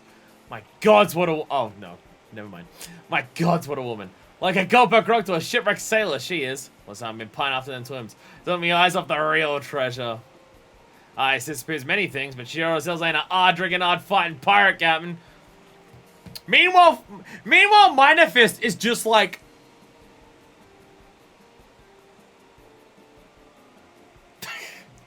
Fall out of the bottom of the ocean, I would. Sorry to intrude on your little daydreams, but I really must advise you to come to your senses. Carvalane! The only thing a boorish harridan like her would give you is a nice collection of lumps to decorate those thick skulls of yours. Of course he shows up. Captain Carvalane! Well, now 7 L's, Roswin and now Carvalane. Like a captain's convention around here. She came back because she heard Carvalane talking. Oi, Carvalane, you stinking screw. What are you saying about me? Ah, Rosalind, you know how to win him over. Nothing, my dear. Simply removing the scales from these poor fellows' eyes. Mark my words, gentlemen, an animal starved of affection grows desperate, and its desperation, dangerous. Hey, you going desperate? I can have any man I want. The fools you're queuing over me to tunnel and try their luck with me, and no one of them fit the lit me boots. So that's how it is. Should've known a goddess like it wouldn't look twice at a second-rate deck scrubber like me. Nor as a living legend like Captain Carver laying around. Now, my good man. I think we have a most grievous misunderstanding. I'm as green as a goblin. What I wouldn't give to be a pirate king. After a secret rendezvous with me Corsair queen. Like something out of a fairy tale it is. A rendezvous? Have you lost your mind, man? I do believe I've wasted enough time with you imbeciles. I have important business to attend to.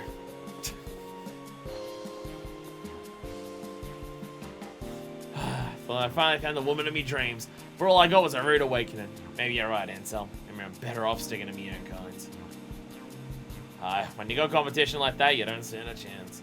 Sitsupu's right. There ain't no point chasing after the perfect woman. I reckon I'll take another crack at me ale wench. Ain't so bad waking up with a puddle of puke if you had a good night. Oh, good. Your ale wench! Oh, for fuck's sakes. You beef-witted barnacle, that wench is mine! Let's take a leaf out of Captain Rosalind's book and settle this with our fists! Once a pirate, always a pirate! Thanks for all your help last time we were in Matt's a Candlekeep Key! Coming down even want to see pirate justice in action. Until then, fair winds to you. Godspeed.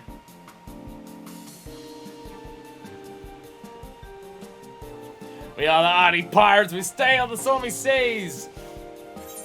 With limp dicks in our pants. Gravel scrapes on our knees. They would repeat this routine next Tuesday. And then we get some why do we get caviar for that quest? Who gave us the fucking caviar? It's showing those two fucking curs. What the hell? Fuckfist has a lot of interactions in Limsa that are just like, this is absolutely not what I thought pirates would be. Some of it she loves, but some of it she's just like, I didn't think all pirates were like that. Courier level up! Woo!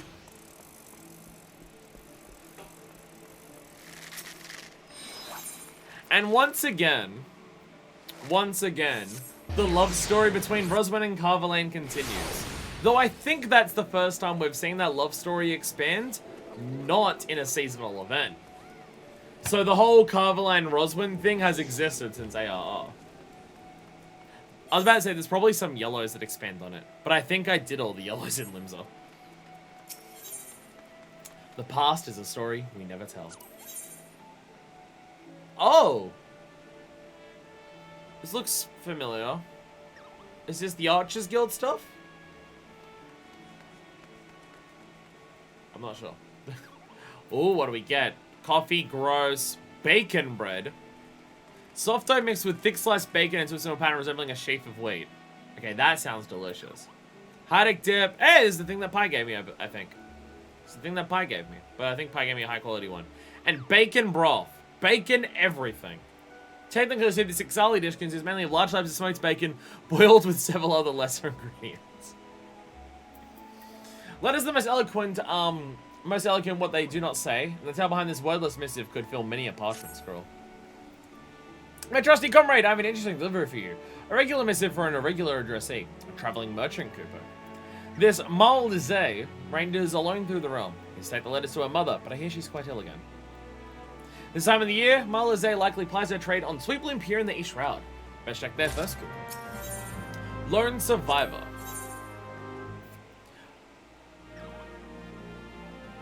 Full God Flow. That's what my brain immediately jumps to.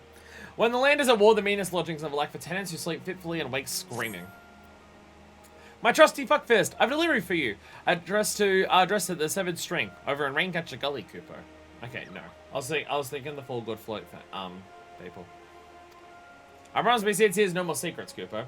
Letter was handed to me in a most curious way. Why he seemed to not know of post moves. It was very furtive to boo. I introduced myself in a way that did credit to our kind, you can be sure. When he asked me to deliver the letter instead, you know what he said? Don't deliver it now, wait a few days. Have you heard the like before? I don't know how much you enjoyed the strange and suspicious, so here you are, Cooper. Hey! Hey! Okay, so why is Why is the receptionist for the Thaumaturges Guild come up way more frequently than any of the Thaumaturges? We've seen her so much like recently. Deputy Postmaster finds himself in a pressing demand for an amenable adventurer. Fuck this, my loyal lackey. Your timing is perfect, Scoopo. Look what I just found crumbled at the bottom of... look what just popped into my post bag. An official epistle for those doughty defenders of Uldar, the Brass Blades. Needless to say, it must be delivered without delay. You recognize the seal? Any postmaster worthy salt knows what it signifies. An appeal for assistance. The Blades do not want to ask for help, mind you. What they want, they usually take by force. The petitions are only sent when the inquiries lead them outside their jurisdiction. This one is addressed to Kogabuki, master of the Thaumaturges Guild. Oh, it is? Okay, so it is the... Okay. Those blades are nothing if not plucky, I must say. If I suspected a Thaumaturge of any matter of wrongdoing, I would stay well away. Sorry to all Dark Upo. Deliver the message before it's too late. Whereabouts in this was that? I've already forgotten. East Shroud. East Shroud. Yeah, I was thinking the people who were attacked and hanging out in, like, the things of Full God Flow. But no. Makes sense that this is, again, Funnel and Lenosha Shroud. Oh! You didn't accept my raise. Well, fuck you too. Sorry.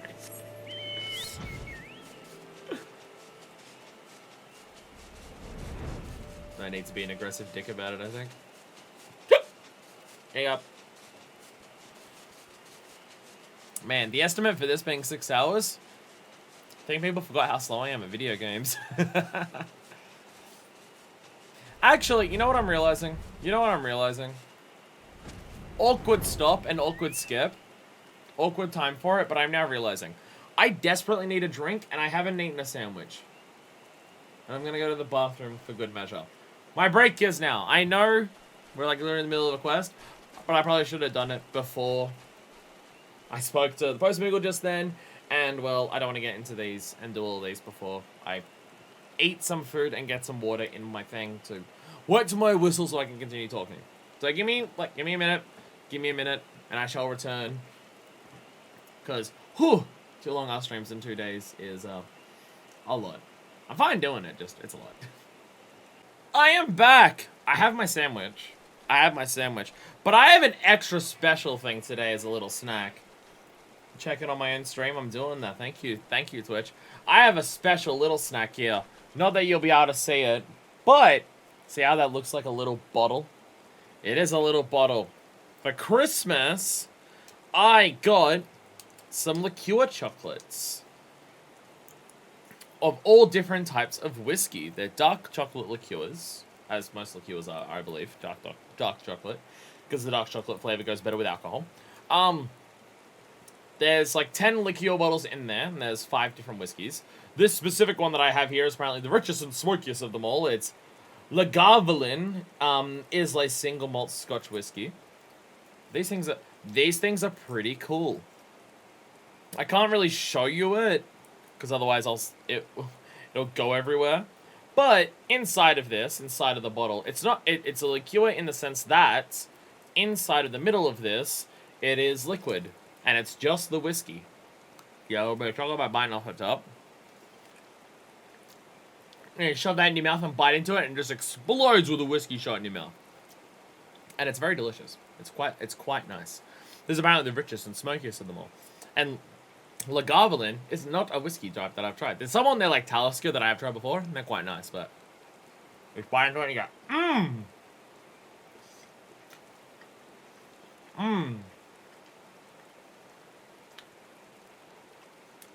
It's like a whiskey shot, but you also get dark chocolate with it.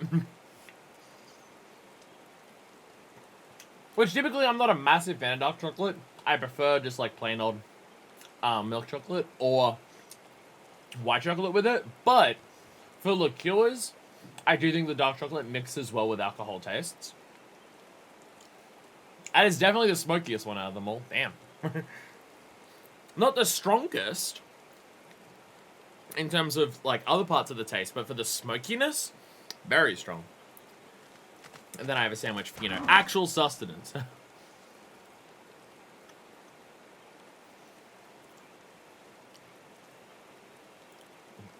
I imagine most people don't do every Postmaster quest in a row.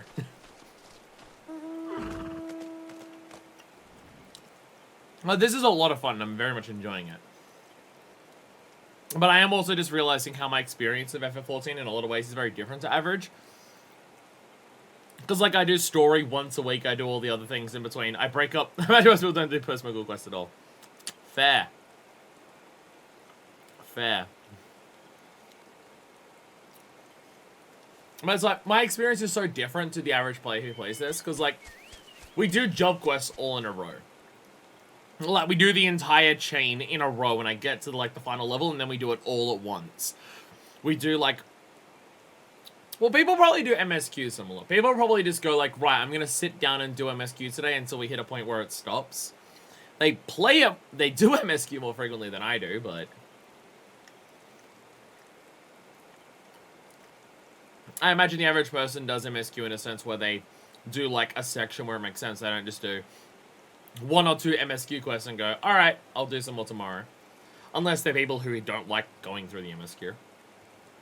For whatever reason. And they're just like, if I do 1 or 2 a day, I'll eventually go through it.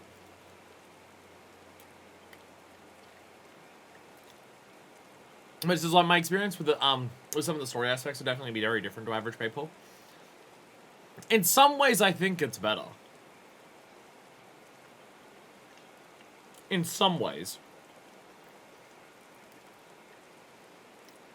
Because, I mean, at least for me, I prefer doing it this way. Primarily due to my memory's atrocious. If I actually did job quests as I got to the level of that job, it would mean that, like, I space out the job quest for a job over the course of, like, several weeks. Or, like, at most a week. Sorry, at least a week. At most a few weeks. And I would forget things. I would absolutely forget things.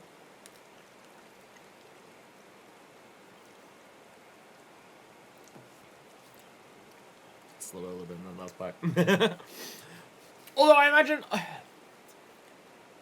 It's kind of a mixed bag. Because on one hand, I won't forget details about the story and things like that. But on the other, if there's characters from the job quest that you really like, if you go to them every time you unlock something, like say like you're doing Rogue's Guild, and you really like that questline, you like the characters there, because you know it's really fucking good. If you did it as you unlocked like every 5 levels of Rogue, and you did that even every couple days, you would interact with the characters over a longer period of time, broken up into smaller chunks, but over a longer period of time. Like you'd see Jack and Vakeb and Underfoot over the course of all of your leveling up time. Whereas I see them in one massive burst. So I guess there's that trade-off. Because, I mean, I've said that before. It's like part of the reason that I don't like rushing through games and the way I play games on stream. Or even rushing through series where I'm not just like, oh, we're playing Ace Attorney, so we're going to beat 1, immediately go on to 2, immediately go on to 3, immediately go on to 4 and stuff like that. Is I like experiencing the stories over a longer period of time. Because then it feels like I'm spending more time with it, even if it's just smaller sections broken up. And that's what I do in, like, other things. And I'm now realizing that my FF14 experience, while it's doing that for the overall game of FF14, it means for, like, if you really, like, Post Chocobo's really fun, and I'm doing it all in a single day. It means I won't forget details about Post Chocobo, which is probably better for me with my terrible memory, but it also means that once we're done today, I don't see Post Chocobo, where other people who actually do Post Chocobo might see Post Chocobo over, like, several days or something like that. Not necessarily that one's better or worse. For the purposes of what I'm doing, as a streamer making episodes of a series, I think this is definitely the better way. And for my terrible memory, it's definitely a better way. But it's definitely far from typical, the experience, I think. Hey, Adventurer! So I'm melting mushrooms for you today. Put you in the mind to play. Or honey still in the comb to still the thoughts of home. Is she offering me drugs? Is she straight up saying, hey, do you want to take these mushrooms to get high? I can't see any other description of melting mushrooms to put you in the mind to play, other than get high on mushrooms.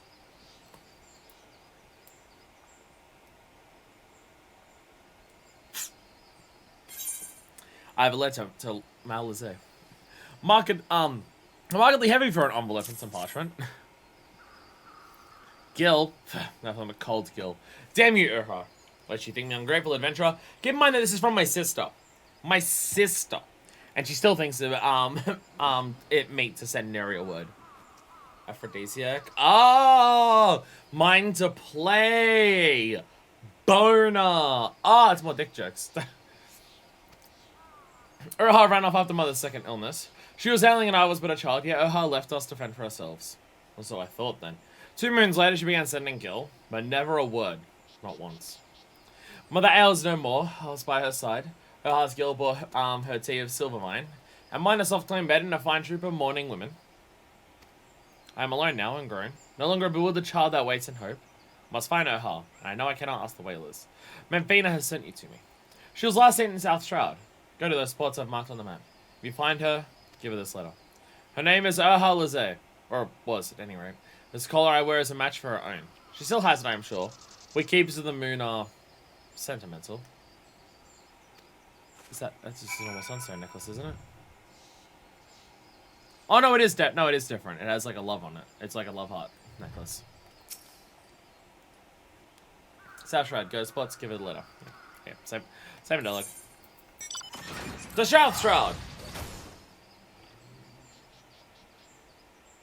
I heard a Magitech, I don't know where it was. Phantom Magitex! I mean, what?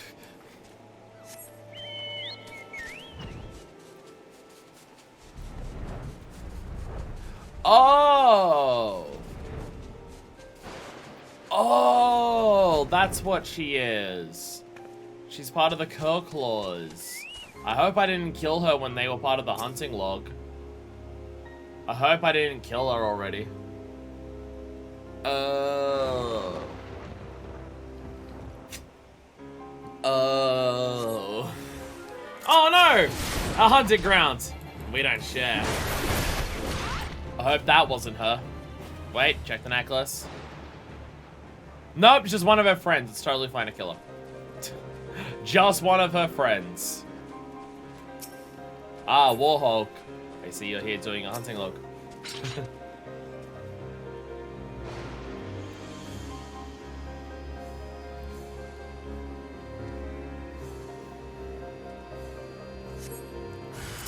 Hopefully this is a... What are you doing on our turf? Wait. You're dead. Check the neck. Check the neck. Not her. Not her. Not her. Lie in wait at the designated spot. She's in the middle of the path. Get in there! Go with your bird. Fuck yeah! Fuck yeah! So you know what the upsetting thing is? I still technically have not finished my hunting log. Because there's still hunting log for the twin adders and the flames that I haven't done. Because I'm not willing to give up Maelstrom. Because it's Maelstrom. Please! I have a Die wailing, little Lancer. We recognize no laws, neither the men nor of the elementals. What we want, we take. That is freedom. That is our way. Who goes there? Probably another whale that wants to dance, my lady. Touch me not. Let her join her friends. The family man. Don't want to play, eh? Then you should have stayed in the barracks. Stop this, Urha. Say Mal would not want this. She still cares about her sister in some capacity. Because she's sending her money, so I'm saying this one. You know my sister. No bloody well, I'd carry a letter from my baby sister. Give it here and don't get no fresh ideas. Urha is it. Come on, give over the letter from Mal. Ow! Only real I need to change GC is if you like get the PvP mountain, that's a long way away. Yeah, there's still so much to do, like things to unlock being parts of the Maelstrom, And also, I wear the Maelstrom gear, and I don't know if you're allowed to continue wearing that gear if you change to a different, Grand Company, but still. It's really her! No other soul would know about, but I'll miss if I stay any, longer. Meet me at the Earth's Gifts. Those are things I need to say. Hello.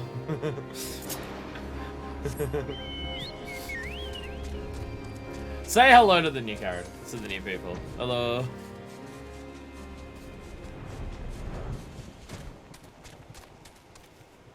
I think mounted minions are fine, but anything listed as uniform aren't allowed. Well, that's what, unfortunately, two of the most defining aspects of my current outfit are uniform.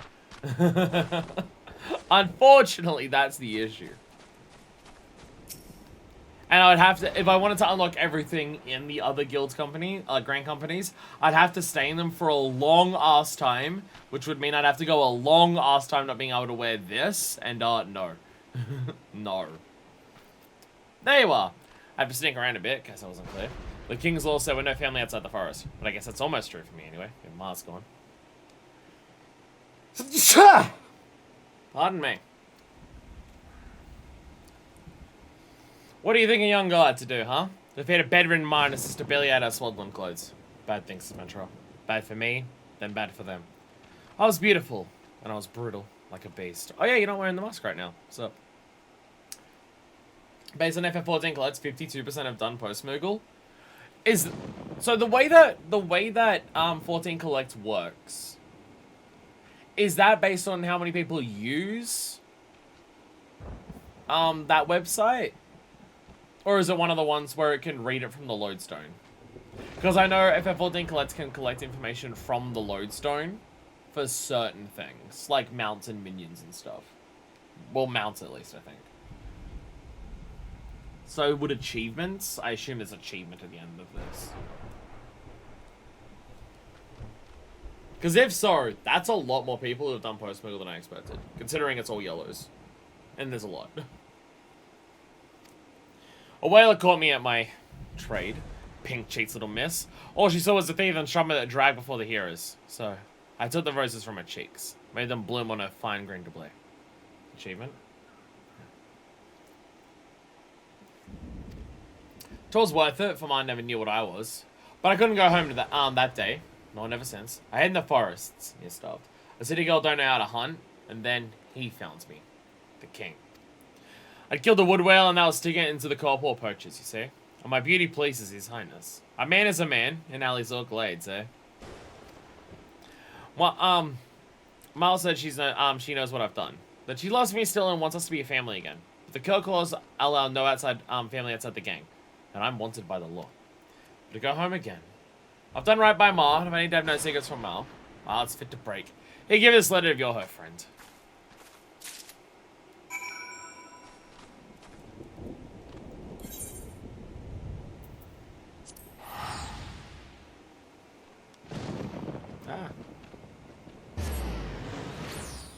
And we deliver letters to every type in Eorzea. Some of the stories are sad. Some of the stories are dick jokes. And everything in between.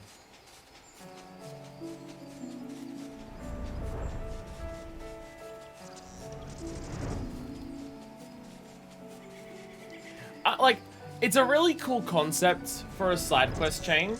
Because a lot of side quest chains that we do are hero repeating characters and you see them several times for several quests in a row and you do that. Post Moogle is just like, here's a collection of short stories that we've taken extra care and attention to for the writing. And that's a really cool concept for a quest chain. Like, it fleshes out Eorzea and people a lot, and just has like a bunch of little things. It's really good. Is that getting tiresome yet? Adventure, did you find her? A letter? She sends word? She actually wrote one, yes. Oh, wants to see me? How long have I dreamed of this? Adventurer, is it true that she's one of the Curl Claws? Yeah. I feared it was so. That man. The one calls himself the king of the Curl Claws. King Poach. Genius name. Growing fat on stolen game. Stolen family. The men and the keepers of the moon live a wanderer's life, for they are at their best in small doses. Women and children keep the hearth, play various trades, and accept game and visits from the menfolk. But King patronizes women as God's given rule over matters of family. He forces women to live with him, forbids them to see their sisters, mothers, aunts. Most unnaturally, they lie with him and him alone. He calls this abomination of a family the Curl Claws, and thumbs his nose at the elementals will. He goads his poachers to slay a whaler, to bind them to the gang. So terrible are their crimes that all keepers in the moon feel the suspicion and fear cast their way. I've known for some time that Mother and I lived on Ill-Gotten Gill. When Mother is gone, I have no need of coin earned in blood and malice. What I need to do is my sister. What I do need is my sister, the only family left to me. It is my turn to save my sister now. She says she'll meet me on the upper paths. Come with me and help me persuade her to leave the cockles.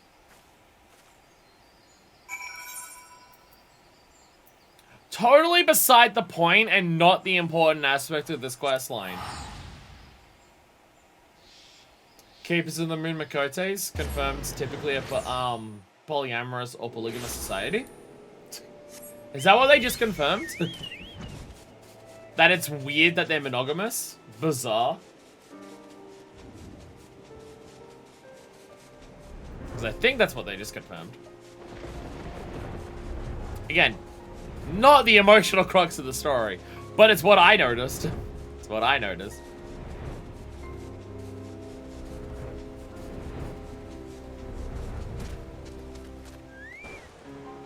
Mine and the Keepers of the Moon are basically one and done for relationships. Seekers of the Sun are the harems, and it's seen as weird for a moon to be like it. Okay. So he has a harem, and that's the weird part.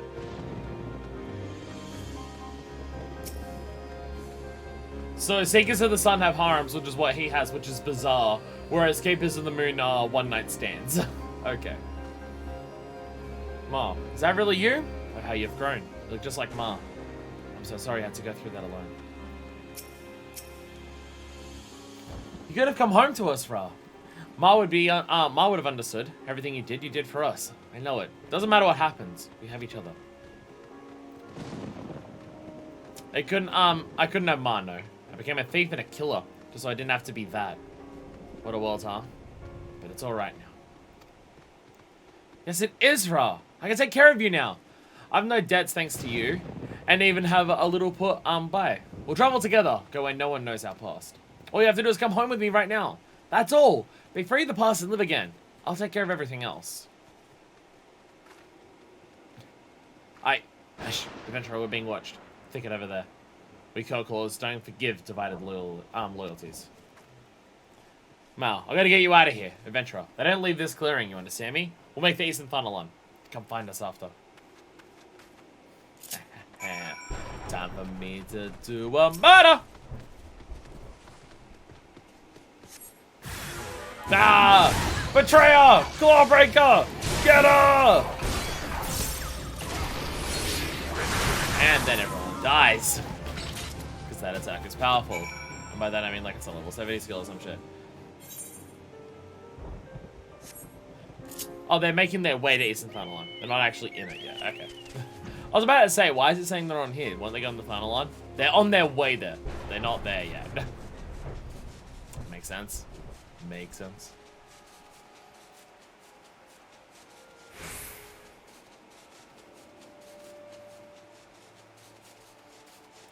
If they're making their way for Thanalan, could they be heading towards Forgotten Springs? I believe their son, but... Oh, shit. Oh, fuck. Keeper of the Moon, eh? For up to me, I'd hang every one of you. Let 12 so out the claws from the rest. Now stand with your feet apart. Oh, you're a horrible Oh, you're a horrible person. Oh, you're a horrible person. Oh, okay. Woodwhaler checkpoint. So we're in something of a hurry. If you'd let us by. Adventurer, what now? Stopped him cold, eh? Now here we are. I'm trusting you to take care of my sister. You there! I name you as one of the Curl Claws. Balsam Rose, also known as Blood Rose, also known as Thornless, also known as Lady Touch Me Not. No, I'm not those things, I swear it! I just want to see my sister, I just need to go home. Just like a keeper. Come quietly or this will go worse for you. A gentleman here, compared to some of the lads you could have met. A pretty thing like you, I could. Alright, fuck this, permission up ahead. Oh, you're one of the king's claws, alright. What's the matter? Better hangs than... I'm killed! No. He just shouted out, I'm killed! Your Highness? Oh my god. King Poach himself. Wood scum. Thought you'd have my woman! Defile my thornless rose! A place with me and no other. Come, my love. Oops, I'm dead! That's some last words. My sweet king, does this mean you'll take me back? You'll keep me safe? I couldn't stand it again. I can't. Please, I can't. Of course I'll take you back, Ura. No one will ever misuse you again, if you accept my protection. You are a flower, and flowers must be rooted in one place. Come. No, Ra, look what he's taken! You don't even have a name anymore! Not your own and not the one Ma gave us. Come home, Urhalize. Come home to me. Uh-oh. Careful, adventurer! Little sister, there has the pert face. I gotta cut off before you say, gods have mercy. Oh, you're threatening the sister. Alright, well, that's gonna go well for you to convince her to join you. Baby sister, you see how it is. If I went with you, I'd blight your life sure as seven else. I've done bad things for so long. I've got nothing good to give. You are good, Ra. Loving and brave to keep mistaking us the money when... I didn't know you had more whalers to fear. Please, there must be a way. My place was with him, Ma. He's the only one who can keep me safe from worse things. Going home? It was just a dream. As long as I'm with the king, nobody will touch me again. See? She has the right of it, young one. We're free spirits here. Not that either of you would understand. Go back to your ledges and duties, if you have my leave. Adventurer, you'll guide her out of these parts? Mal, you're the only good thing I ever had a hand in. Just remember that. Goodbye, baby sister. Ura! Ura!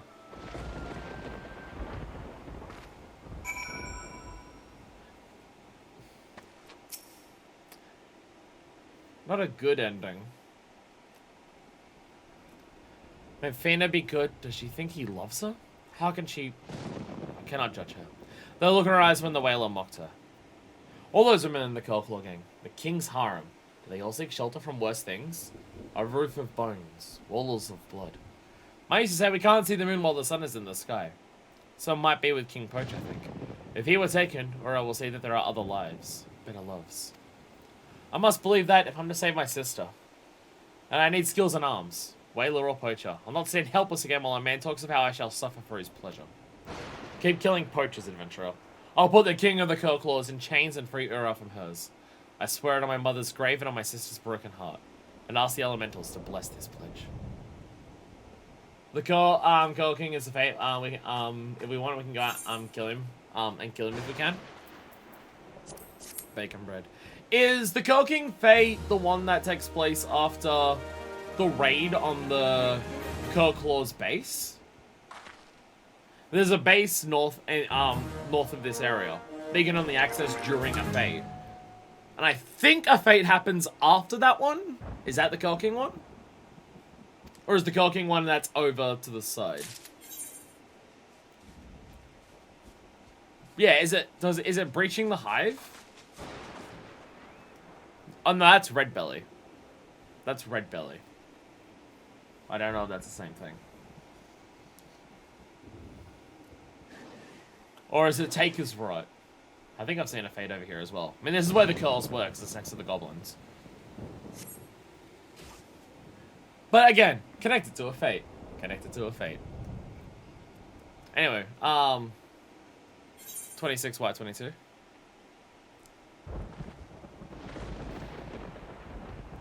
Oh, down here. Oh, okay. Well, if we see one there, we can kill him and throw this stuff. Hell yeah. Pardon me. Anyway, mysterious letter to Dresden, Eastern Lanosha. I don't know whether you're in Crystal or not.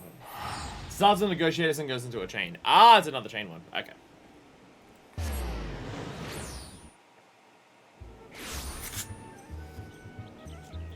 I knew it was going to be connected to other characters that you can see. I knew it. I knew it! Knew it. I mean, because of the nature of fates, it would have been hard to show off every... I could have gone to the other one. Oh, you're over this thing. The alcohol thing.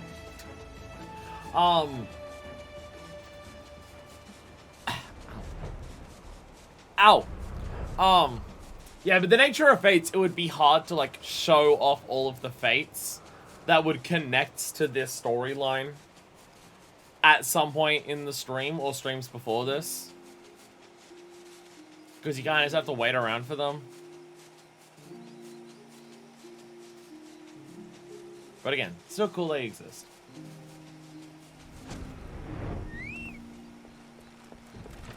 Dare I ask how many more there are?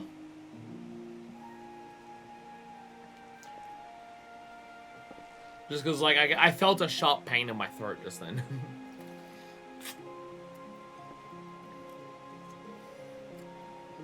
My guess is that it goes up to level 20 for Courier. It would make sense if it ends on a nice round number of 20. 7 after this set? Oh, dear God.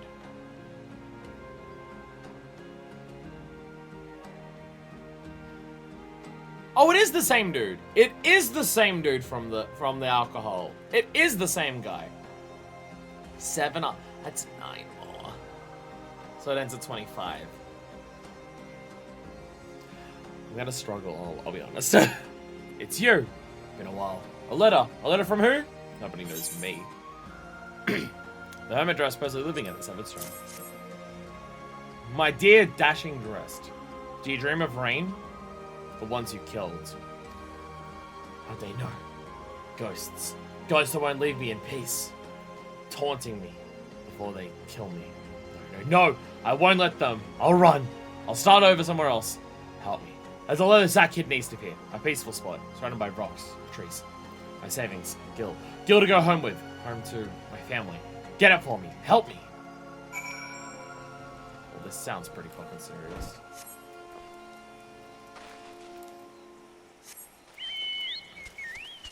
Was Dress Company of Heroes, or related to Company of Heroes? Because my brain is saying he was the dude who had the wine, like, who worked out the wine thing from, like, the W's. Which was Company of Heroes to get the wine.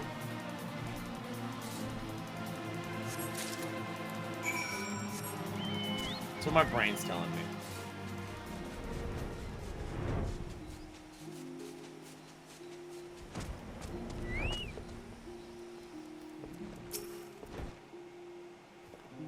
Did you find it? Did you find a leather sack? Inside, rest dress fortune, though it is considerably lighter than you expect from a hoard.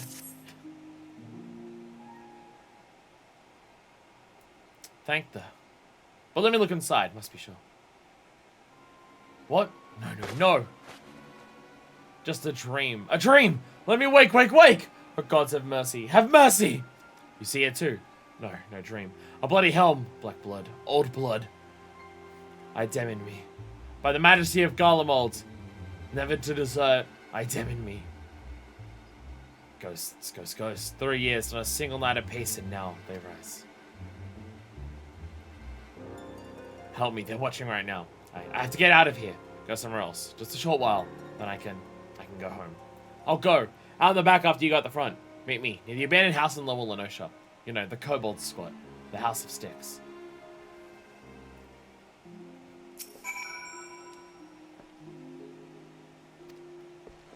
Doesn't seem great, I'm not gonna be honest. He was having us with the wine, but he wasn't part of the Company Heroes. But I'm also in the Company Heroes quest line. I'm also in the Company Heroes quest line. Sorry, I didn't mean that he was part of it. What we know addresses is a Gallian conscript who escaped is living in paranoid isolation. Okay. So when he's talking about the people he killed and the ghosts and stuff like that, he probably killed people on behalf of the Gallian Empire and ditched it because he killed people on behalf of the Gallian Empire and didn't want that on his fucking soul anymore. That would make sense. That would make sense.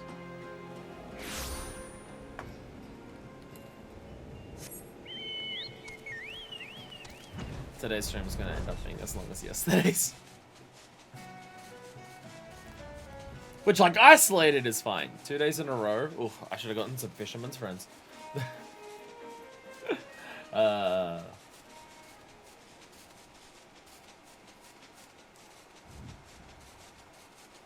Yeah, there's no chance in hell we're fitting in the Heavensward one today.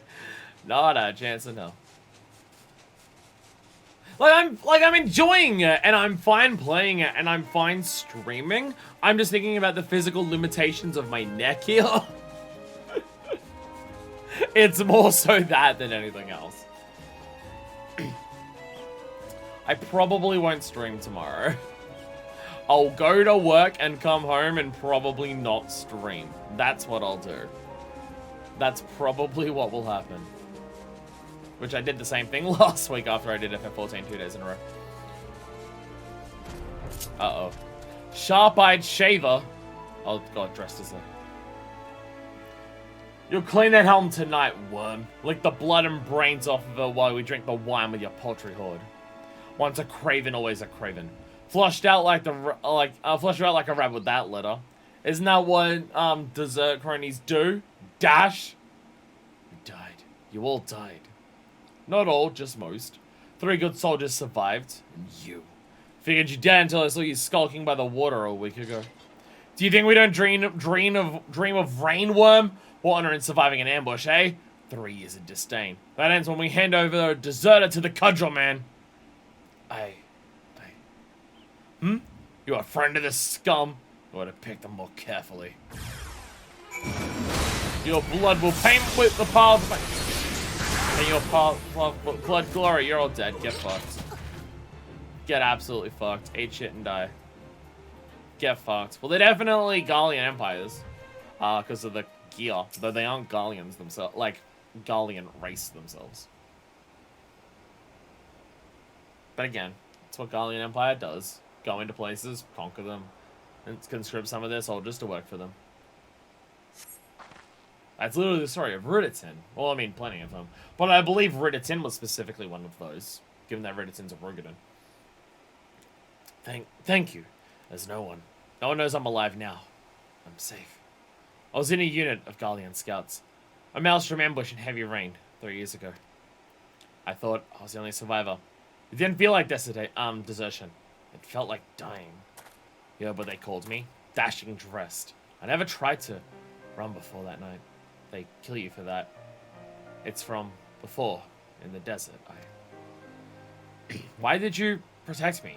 We're not kin. Look at me, I'm barely a man. A broken, craven thing. You decided I should live. How do you do that? I can't even decide some days which foot to move first. Do you think I can be well again? Decide to live? Not just be afraid to die?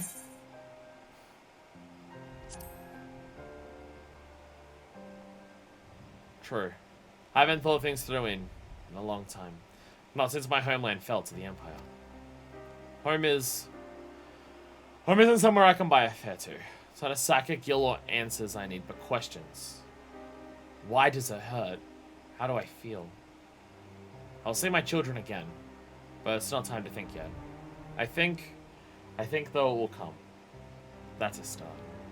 So al amigo. Guess al amigo.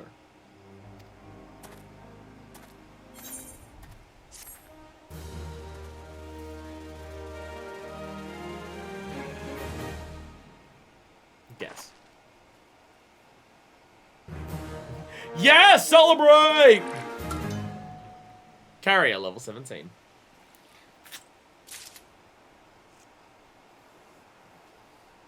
Alright, and then back to the Thaumaturge's Guild.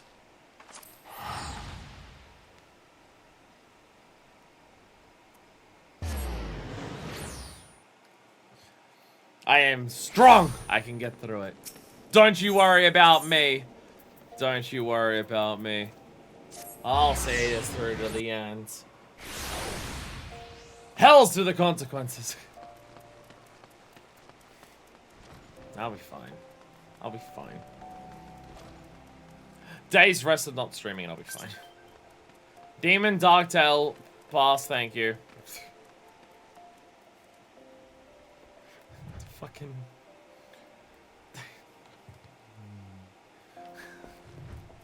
Kokabuki, hello. Long time no see. Ah, you returned, Fuckfist. Do you seek to delve still more deeply into the fathomless realms of the unreal? No, I sense your desires are altogether more worldly. I'll let you say. Frostblade missive.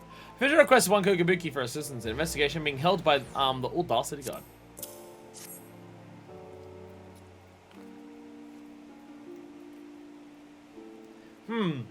Seems that the name of our bonekeeper, Prelate Yayake, has been mentioned in connection with the Frostblade investigation. Former Guildmaster Mumuepo stands accused of fomenting an insurrection against the crown, and I fear Yayake may have been embroiled in his vile plot. Mumuepo was convicted of embezzlement 5 years ago, and sentenced to serve in the Colosseum as a Noxious, a prisoner of the arena, made to fight until his debts are repaid. He toils there to this day. Hey look, second Noxious. When his crimes first came to light, it was Sultana herself who pressed for a heavy sentence, who served as an example of the consequences of corruption. That would give him reason enough to hold a grudge against the crown. And it's true that Prelate Yayake was his dearest disciple before his fall from grace. It is not beyond the realm of possibility that he might attempt to involve her in his schemes. A swift and decisive investigation is called for. And I believe I know just the woman to carry it out. I do not feign surprise. Why else would I go to the trouble of explaining the situation to you? Now, by way of a first step, I'd have you speak with Prelate Yayake herself. Probe her demeanor for any irregularities. Report back to me. Okay.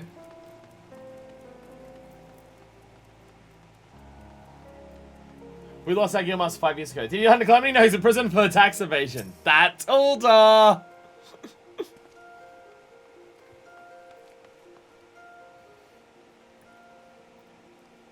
How dare you speak to me like that? Get out of my sight before I give you reason to regret your presumption. Oh, my presumption? I only presume to be able to enroll in a guild without being turned away by a bloody receptionist of all people. Your guildmaster will hear of this, you mark my words. Everything okay? Ah, fuck this. I'm sorry, I had to bear witness to that ugly scene. Such altercations must seem unspeakably petty to a woman of your experience. Everything alright? I find that I'm quite a loss as to deal with this latest crop of initiates. Most are wholly oblivious to the dangers of thaumaturgy. They imagine our art's a pastime, and will blindly embark on a path to oblivion without a moment's hesitation. If only they knew. I'll see you long before the brothers who serve as guildmasters today. For now, 15 years I have stood at this desk, ushering unsuspected novices into the abyss. And yes, Larvel, that's the real boss at the end of Halatali Heart, is in fact the guildmaster. The person who they were just talking about, Mumuego. Oh. Yeah, because doesn't he summon a Void Scent? Which, I mean, like, is not unusual for thaumaturgy. The thaumaturge quest line, I believed, involved summoning Void Scents, but yeah. I've seen too many souls corrupted by powers they do not understand and could not control. So I've taken a stand. Any aspiring initiate who I had judged to lack the necessary aptitude, I turn away. If that goes beyond a prelate's prerogative, so be it. Too often I've seen the spark of enthusiasm in a novice eyes turn into the conflagration that consumes him. Can I simply continue to stand by and do nothing? Thorn's void sense uses stillness and big explosions. And big explosions. You may report my conduct to the guildmaster if you wish. I believe that what I've done is right, and I'll take full responsibility for my actions. It is for the council and guildmaster to decide whether or not my conduct goes against the dicta of the guild. Final judgment on the matter will fall to the eldest brothers, Master Coco Bezzy, I think. Even she doesn't know the Coco's apart. Even she doesn't know the Coco's apart.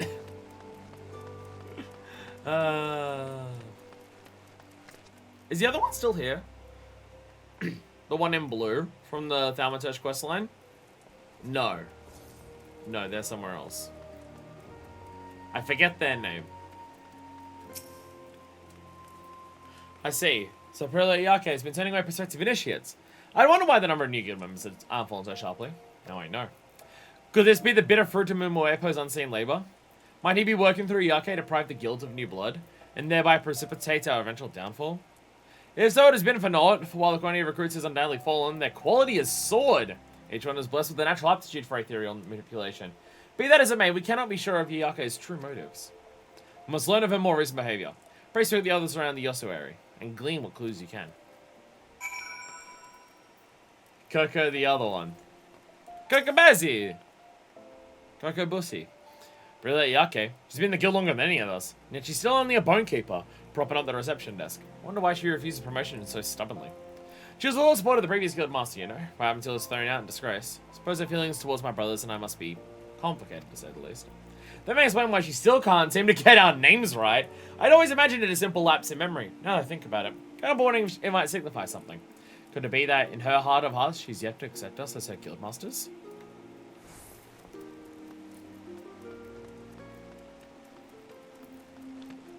She can't be evil. We've seen her in like a billion quests lately. She keeps showing up. Yayaroku. So we should learn about Prelate Iyake. There's one thing to tell. She breaks so fast on thaumaturgical texts and sups on treaties. Literally, if the guild librarians are to be believed. According to them, she's taken several weighty volumes from the ossuary, and has thus far failed to return a single one. Just what could she be doing with them? I know what she's doing with them. Stacking them up behind the counter so she can see over it. Prelate Iyake. She always has her head in a book. I bet she picked up from Master Mumawepo, I believe. In the study of esoteric tome... Wasn't literally the Thaumaturge quest line reading a book. And the study of esoteric tomes he was without equal. So skilled he was at extracting knowledge from the most cryptic texts, he was even able to bring several long-forgotten magics back to life. Such achievements prompted many to look past these more questionable activities. Yeah, okay, I'm on them. Others, however, were not so forgiving. Truth is, long before his fall from grace, there were more than a few in the guild who regarded him with suspicion. Not Iyake, though. She has always been such an earnest, single-minded person, completely devoted to deepening her understanding of thaumaturgy. She saw only her master's genius.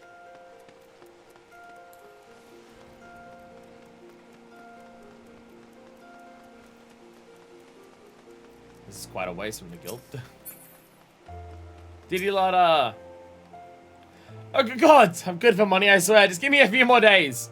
I'm not a debt collector. What? You want to know if I've seen Really? Okay. No. Alright, yes, I've seen her a couple times. Heading through them doors over there, looking all shifty. Stuck out like a sore thumb, she did. That a back way to the Coliseum, see? And she don't look like no fighter. Takes you down to where they lock up the Noxious fellas, I think. Have she been paying one of them a visit? Oh. Oh, she's visiting him. Okay. Okay. Wait, here's my question about Halatali Hard that I'm now realizing. I have a question about Halatali Hard. So some of the gladiators go to Halatali for training. But if Mimawepo's a Noxious, is he going there as punishment to have his ass kicked by us? Is it punishment for him? My little bird returns. Tell me, what information were you able to gather about our prelate? I see. Seems Iyake was more deeply enthralled to our predecessor than I first assumed. Oh, he's a primal. And the business of these missing tomes does not bode well. Mimawepo was renowned for his almost preternatural ability to piece together scraps of arcane knowledge from the most moth-eaten manuscripts and bring long-lost sorceries back to life. If, as seems likely, Iyake discovered undelivered stolen tomes to him, he made this very moment be endeavoring to reawaken some dread magic with which to exact vengeance against the Sultan. But without knowing which checks have been taken, we can only guess at his intentions. Hold on a moment. Did you say the books have been removed from the guild's private collection, did you not? God be praised. They may be yet away. Here, fuckfist, take this. This is a full inventory of the guild's archives, listing every manuscript that lines these walls. Simply compare the books on the shelves against the titles on the list, and our missing text shall be revealed. Oh, that's all we have to do. That's all we have to do. Go through every single book in this library and see which ones aren't here. That's all. A copy of The Cry from the Depths appears to be missing. That's all we have to do.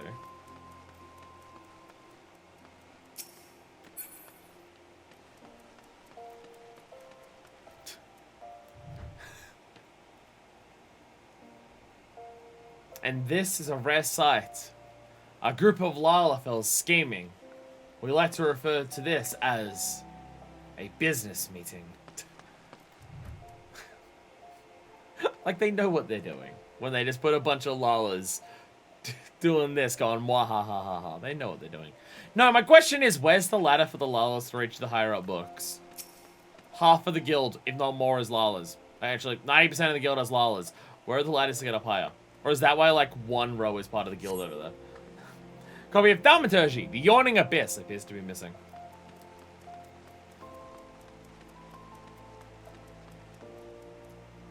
Wish to secure your place, send Thals around money objects. Kneel before Thal and pray for safe passage into the afterlife. Oh, they're just characters. They're just random people. Right, because this is also the Null Thal thing, isn't it? Yeah. Right, it's also basically a church. A copy of the Lesser Key of Thal appears to be missing.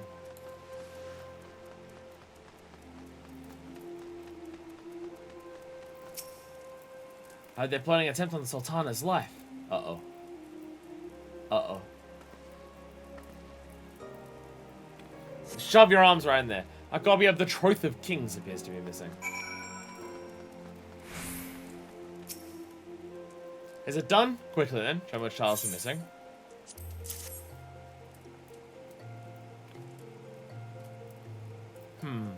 It is as I feared. All the missing volumes are works in which held a special fascination for our former guildmaster. It is almost certain that he requested them. Alas, I cannot speak for their content. What I can say is that Mimawaipo would not have chosen them on a whim. Being a connoisseur of ancient manuscripts, he knows the worth of every volume here. The illuminative worth, I should add. Though he knows the pecuniary worth just as well. As you may have heard, he became obsessed with collecting lavishly ornamented codices, fettering our funds away on gilded or bejeweled copies of work already in our possession. He'd even buy works of little scholarly value, provided they were rare enough to drive up the price. Thaumaturge or not, he's an old Don through and through.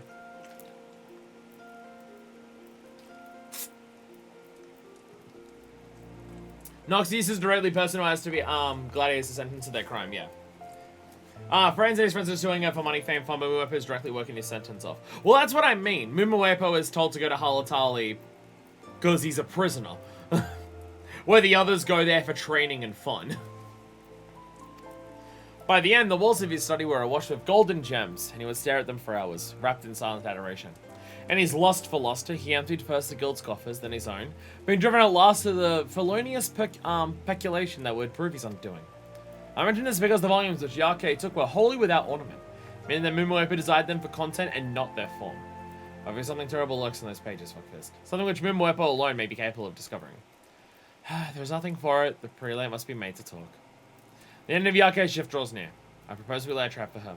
Lying wait outside the rear entrance to the Colosseum. I'll stalk her from the shadows. When we have her cornered, we'll close the net.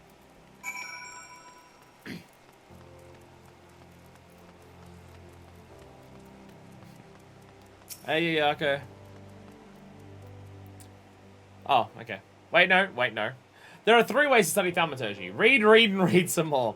All one can ever hope to know the ancient arts of such devastation dwells in the pages of the dusty volumes that line these walls. My master taught me as much, when he still lived by his own teachings.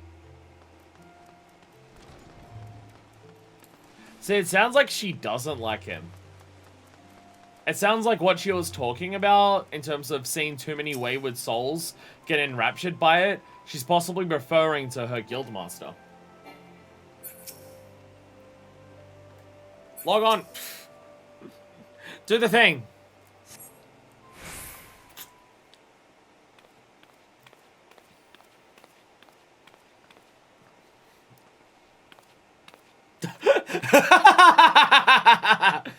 Heading back to the guild so soon, prelate. What, Master Kokabuki.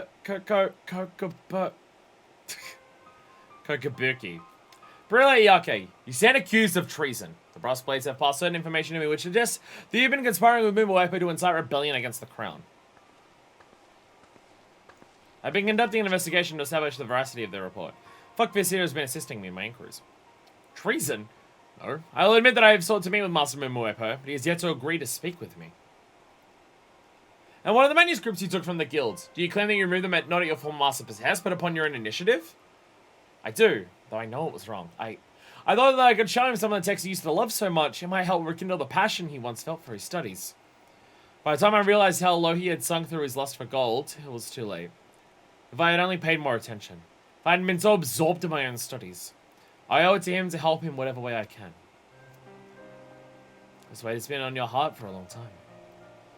I found my master in his hour of need, but I've been attempting to make amends for it ever since. I've neglected my own advancement, and devoted myself to investigating what caused Master Mumawepo to stray from the path of enlightenment, living in Ul'dah. In secret, I began studying the careers of every new initiate, hoping to identify such corruptive factors. In so doing, I feel I have gained an instinctive sense of which aspirants will bring honor to our noble art, and which stand at risk of being lost to the void. As we began to turn away those applicants who you named unsound, hoping to prevent future thaumaturges from following your farmer master down the path of self-destruction. That was my intent, yes. Yet such as I might have been unable to find any precedent for my supposed predictive instinct in the ancient texts. Have I been deceiving myself, along with everyone else? The texts contain the accumulated knowledge of those who have gone before us. They do not preclude us from adding our own. The map of the void is ever incomplete. It is our duty to delve into its unknown reaches, and bring back new insight for the guidance of future generations. The ability to divine a man's nature at a glance would make a valuable addition to the thaumaturge's arsenal. It warrants investigation. Can I rely on you to research this matter further? Should you find evidence for your claims, I will of course require that you systemize the process. This shall be your atonement, Nyake, and a fresh opportunity to resume your studies. Though the mistakes of the past cannot be undone, perhaps through this the mistakes of the future can yet be prevented. Thank you, Master. If I can be any assistance to the guild, I shall devote myself to this research with all my heart. I thank you, Fuckfist. Film will bring the truth of this matter to light. We're assured that I shall instruct the brass blades that the suspicions for the Imperial Iyake are completely unfounded. But for now, let us return to the ossuary. It is past time that the fruits of Prelate Iyake's labours were shared with the guild. Not only for the benefit of thaumaturges today, but for thaumaturges yet to come. Something about those before for those after. Answer! Answer! Answer together!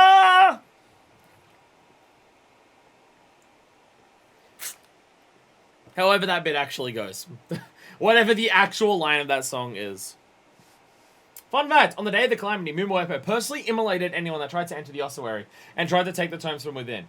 It was this action that led Nanamo to investigate him and find his corruption.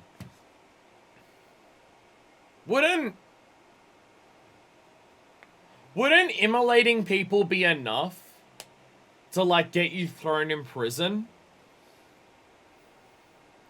Wouldn't immolating people be enough to just be like, okay, bye now? Surely? Hey, Pie, sup? Still hard at work delivering the mail? So am I. I have to go pick up more letters.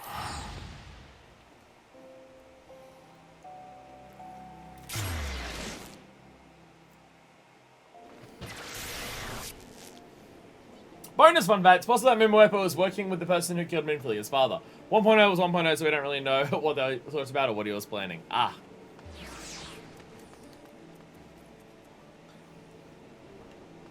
Was it Flamin found Minfilia, like, right after her dad was killed? Was that the case? From memory, that's what I remember hearing. Minfilia was in Ul'dah, her father was killed. And then in the panic, Flamin found her. This is my memory. Thanks for your support. Hey! Oh, why?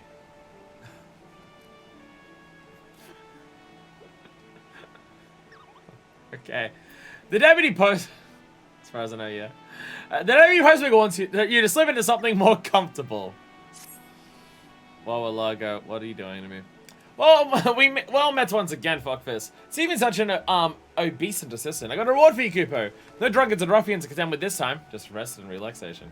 Tell me, fuckfist, what comes to your mind when you think of Limza Laminza? After pirates, wharf rats, and watered down grog, that is. Fish, Kupo! And there's nobody fishier, and I mean that in the nicest sense of the word, than Wawalago, the master of the Fisherman's Guild. Wawalago's been pitting his wits against the slipperiest fish in the 5 seas for longer than anyone can remember. Why he's not like a fish himself, drifting along in the stream of life without a care in the world. So I thought it'd be nice if you went down and got to know him. Lay down your weapons, put aside your worries, and take it easy for once. Oh, while you're at it, you can take along the sledder. I mean, you're going there either way, right? It's like catching 2 fish with 1 lure. And hostages of fortune. Pineapple juice. Pineapple juice, pog. Omelette, no. Cheesecake, no. We already saw these ones. Pineapple juice, pog. Pog. That's item level 70. That's a little bit better than my orange juice. The deputy postman holds out a soil-stained letter, suspiciously blemished with beak marks. Back your beak.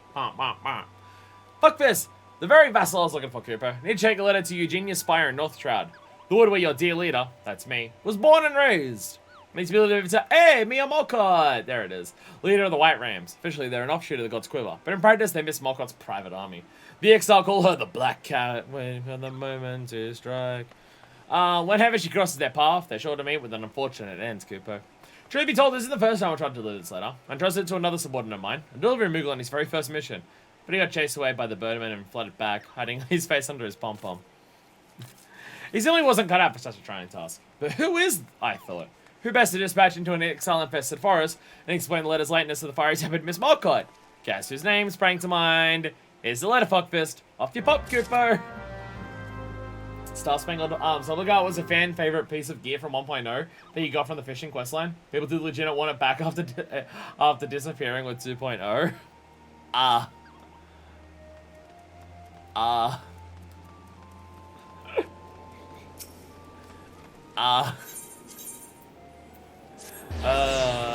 Callbacks. Where do you find this information, by the way? Where do you find all the fun facts that you've been telling me?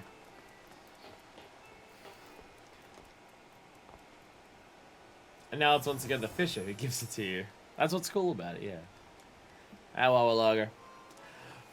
Fine night for fishing, isn't it, fuckfist? Probably you have hole in the perfect position, then... Oh, you have a message marked for me.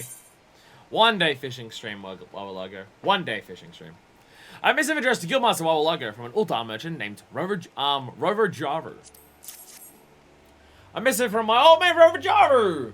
He's a trinket trader from Ultar, who supplies a certain sum that supports and strengthens seafood stocks.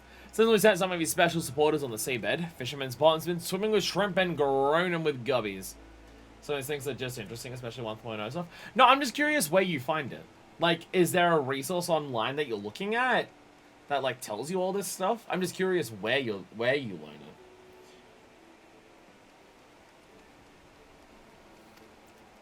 Like, I'm glad that you're telling me this stuff. I love learning extra things about this game that I love. I'm just curious where online this repository of information that everyone keeps bringing up is kept.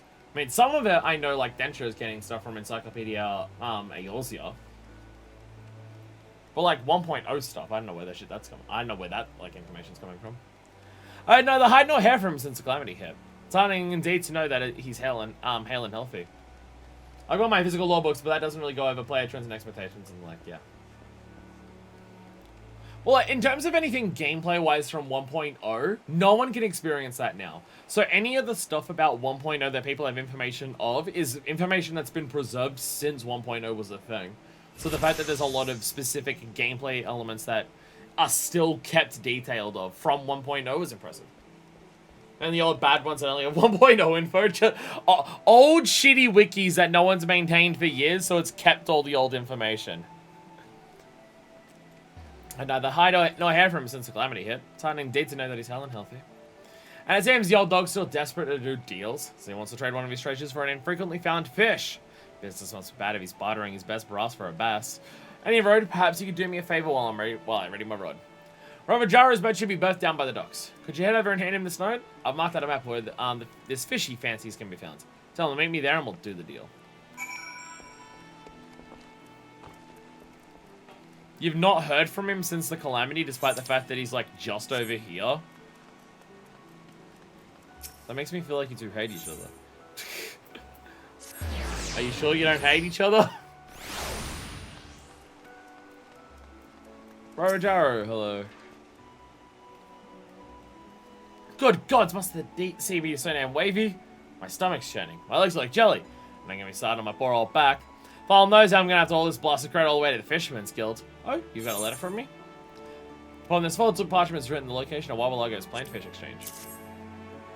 Well, I'll be. Wawalugger's agreed to my offer. I knew he wouldn't let me down. I guess he just arrived here on the boat. That makes more sense, actually. Doesn't have everything. Grossalis wiki is pretty nice for some 1.0 information. Nice. Looks like my luck's finally turned. By this time next year, I'll be a gillionaire.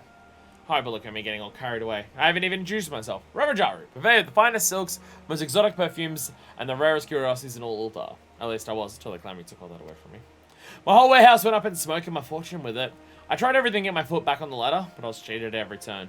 Lumbered with dodgy gil, ended up getting deeper and deeper in the debt. And I've got left to the close of my acre back in this rotten box. I was just about to claim myself bankrupt, but then I got the wind of a tasty bit of gossip that set my business brain in motion. There's this fellow in Ulda, you see, a real grandee. And back when I was someone who knew people. Turns out he's got a thing for exotic fish, and he'll pay through the snout for anything suitably rare. That's when I thought of Wawalago. He's the greatest fisherman in Limbs of Laminta, and an old friend to boot. Plus, he's the only one who appreciates the true value of the thing I've got in my box. I haven't the gill or the skill to bag the kind of fish I need without him. Nor do I have the legs or the back to lug this all the way to Candlekeep Key. But say, you're some sort of delivery woman, right? Could you help a fella out? Can't pay you anything now, but I remember you when I'm rolling in it. Aha! Well, you're back to Candlekeep Key. Well, back. We didn't actually go there. But that's where apparently the smoking fucking hot wench is. So, you know, there's that. We're gonna check in on the smoking hot bar wench. While we're here. One prince. I think that's a crab. It's not the two drunkards fighting. I think it's a crab.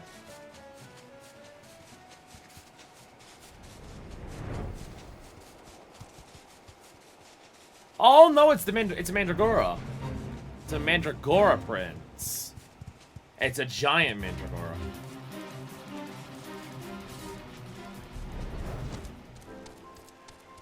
So where's the wench they'll find each other over? Wench! Oh, wench! Put you back into it, you 9-stone ninny. I don't even know if you can enter any of these buildings. I don't think you can enter any of these buildings. I don't even know if there's a bar here. Are they just referring to one of these two? Are they just referring to one of these? So that the odd pillars on the Soul Stream will form the nine battlements flame rain from the heavens. Currently studying the formation and see what influence, if any, they exert on the surrounding area. See if it's cancer. No, you're talking about something. Probably the last number. Based on Forbidden Island. Nah. No wench here to be found, sadly. No wenches, sadly. No wenches? Like no maidens? Like that meme? You know the Megaminds one? Here they are. Thank Thalia finally here. And you brought the chest? Thanks a million, Missy. You're a lifesaver. Now we got the goods. Finally be free of this back-breaking labor. Mandragora, you're ruining the tone. Helpfully hold Ravajaru's goods down the high road, did you? Just drop it down on the ground for now. He's got his hands full. Holding his own with the fishies. The word property of Ravajaru opened up on penalty of death have been scrolled multiple times on each side of the crate, 6 sides.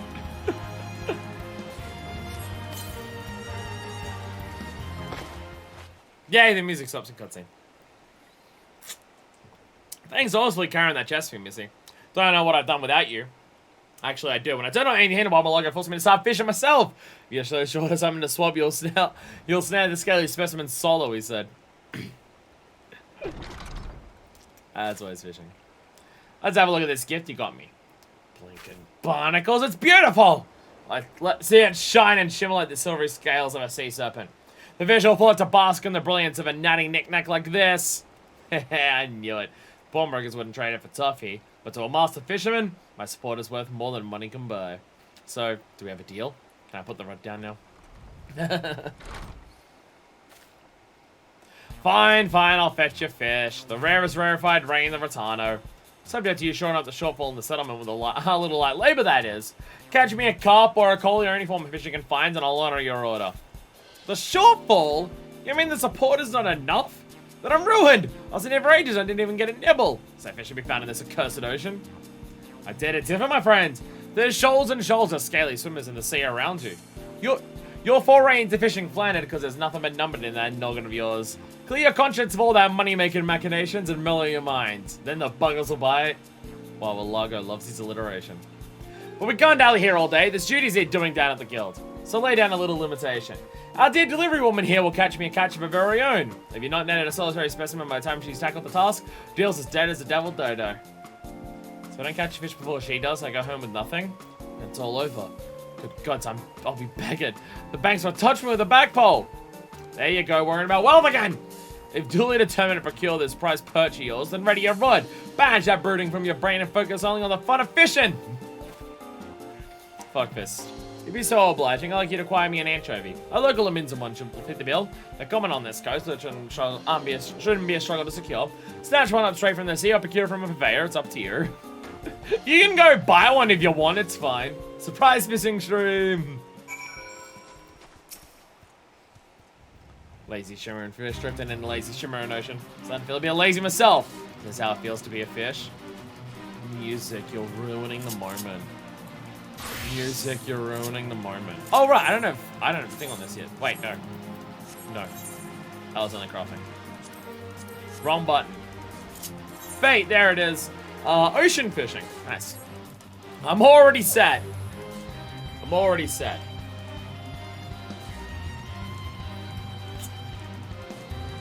Sprite fishing stream.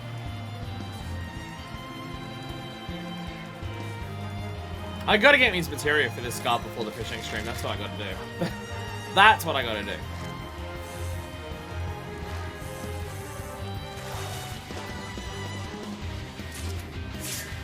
Barabi flounder! Not quite what we're after, but it's a new fish. Mandragora, please.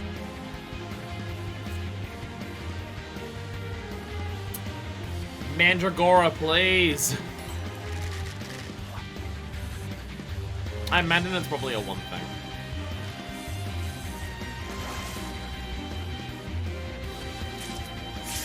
Tiger card.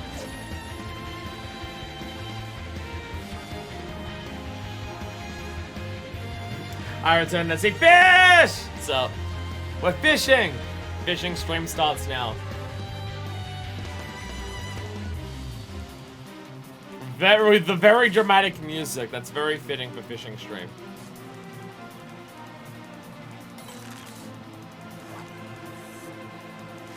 Apparently you can know what fish you get before you reel it in. But I don't know how people do that. Unless it's just knowing enough about, like, time, weather, location, bait. That when you see it being a 1, 2, or 3 exclamation mark, you know, like, oh, it's one of these ones.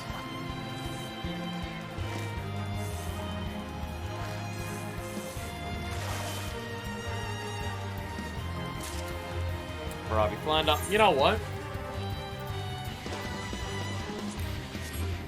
I'll lower the eye level of the bait. Or do I need to increase it? Anchovy's really hard to catch. No, anchovy's like the most basic thing. I probably need the level 1 one. I'm pretty sure. Some timing to it, but that's high tier fishing stuff, yeah. Well, I think fishing's a whole complicated thing that has a lot to learn about. There it is. Yeah, I just said below that. Where he's always, pretty always the big red fish. There we go. Even though it's fishing, still needs to be a combat job for it. Mandragora Prince! When you've acquired your anchovy, you bring it back here to me. So if you had harvested was one from the waste with your willowy wand, or meet with a monger and pick up one for peanuts. Whatever, boys, your boat. Mandragora Prince, I swear to God. Time's up, Rarajaru. A dutiful delivery girl has completed her commission, and you still haven't snagged a single sprat. I'm sorry, but the Dale's dead. No, then I've lost everything! My fortune, my future. I might as well lie down here and die like a dog. Really, Rarajaru, what have you actually lost? Dwell not on the money and misery, but rather widen your eyes to the wonders of the world. Just like now, when you're focused on nothing but the fish. How did it feel? It was wonderful. For a minute there, it felt really like I was one with the ocean. All my material worries just washed away. But if Outlaw did again, it got me. I didn't catch a bleeding thing. Heh. Your financial friends might have been mildly misplaced, but you've been a trader too long to fully free your feelings from the constant contemplation of coin. That's why the fish didn't bite. But still, if you drew some sense of satisfaction from it, I suppose that's a start.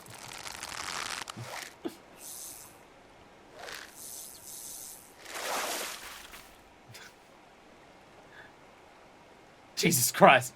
Holy mackerel! I mean, holy catfish! That isn't a saltwater catfish, is it? I thought they were extinct! Oh, if only my client could say this. I'd get a sultan's ransom for it. Hi, sure as the sun, that's a saltwater catfish. As some say, the species snuffed it in the calamity, but I would they'll hide here in Candlekeep Cay. Seems rumors were right. Take it forever, Jared. Consider a prize for your persistence. Do what you will with it. Do with it what you will. Wait, Lago. What about your payment? Are you gonna take my supporter? The shiny shorts the fish go crazy for? The star-spangled subligar? Are those? I got 100 of them at home. Just remember, Rojaru, don't drag yourself down, burden over business. Free your mind from fretting over fortune and your fortune, and try to think like a fish. The acid on solve your sorrows. Never forget that you always find friends at the Fisherman's Guild. However hard things seem, however low you go, when you think like a fish, your distress and disquiet just drift away on the tag. That's why Lago planned to give me the fish all along. God's the man to believe in Marvel. I don't deserve a friend like him. You know, you're just leaving the fish on the grass. If he cares about the quality of it, don't leave it on the grass. I'm assuming he doesn't want it alive. He wants to mount it. You know, it's... or eat it. It's tough life, Bandit Trader. Can't think like a fish when you swim with sharks or you get gobbled up. Close your minds to anything but Coiner does. But whenever I deal with Wabalago, I feel liberated. Like a great burden's been lifted from my heart. I could live life as he does. I've had my fill of dealing with cooks and swindlers, spending every waking moment obsessing over my bank balance, and agonizing over who's gonna steal it from me. It's time I made a change.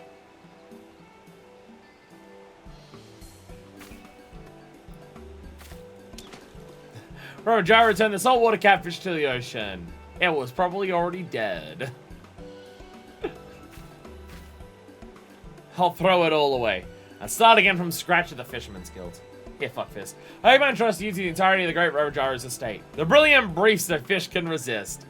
Oh, I guess as the fish take energy from its shining scales and copy after them. Helps them grow big and strong and happy. I never knew it before, but it's the same with people. If I'm to learn to live like a fish and set myself free, I need no supporter but Wawalago. Star-spangled subligar. Star-spangled subligar.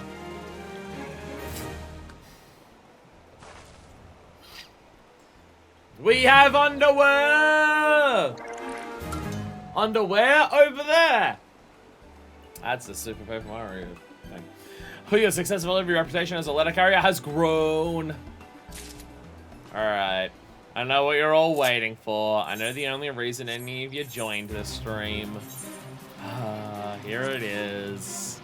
There you go. There you go. Fine. Fine. There we are. There we go. The Star-Spangled Subligar.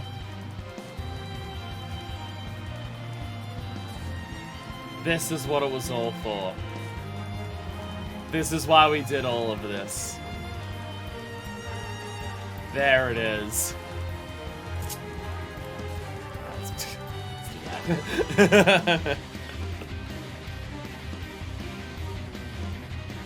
You can put it in the armoire. I'll have to do that. That's it for me. Good night, everyone. Good night, Denture. I'm shocked you didn't go to bed earlier, considering how late it is. Anyway, back to North Shroud.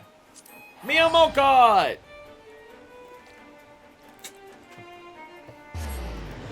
Time to speak to the whaler with catitude. Oh, right. The thing was still marked there.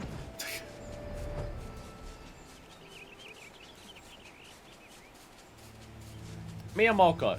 Hello there. You seek Miyamoko? I am she. Controller of the God's Quiver, commander of the White Rams, and bane of any feathered fiend at their post. He's big and a 12's word. I know you. We've spoken before, have we not? I trust you bagged a few birdies of your own since we last met. Fuckfist, is it? What business do you have with Meow? Apologies, I slipped of the tongue. When I say with Meow, I mean with Meow. Not Meow. Meow! Val, what do you want? Oh, she can't help it. Oh, she can't help it.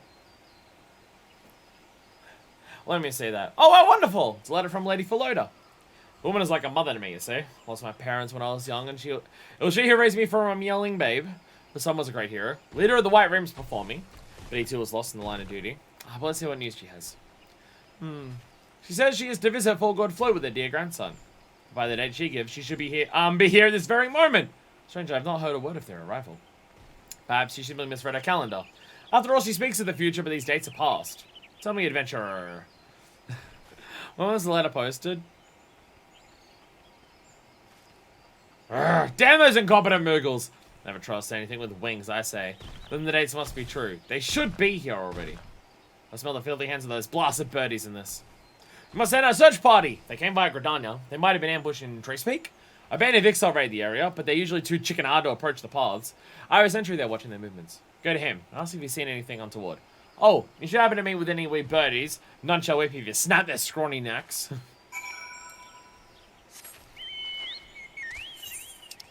Oh, okay, I was about to say, Tracepeak's in Northrad, isn't it? Why is it not showing where it is? Because it's an area thing, not a specific location thing. Makes sense. Alright, wait. Nope, still don't want to crack. Nope. This finger really needs to crack, and it refuses to. None of them are going. Jesus Christ. Ah! Whatever. Whatever. Fine. Ugh.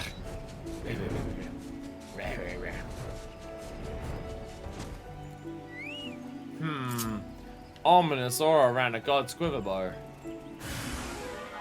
I am so sorry, ladybugs and squirrels. I am so sorry. You did not need to die for that. Really? You really want to avenge them? You don't need to die either.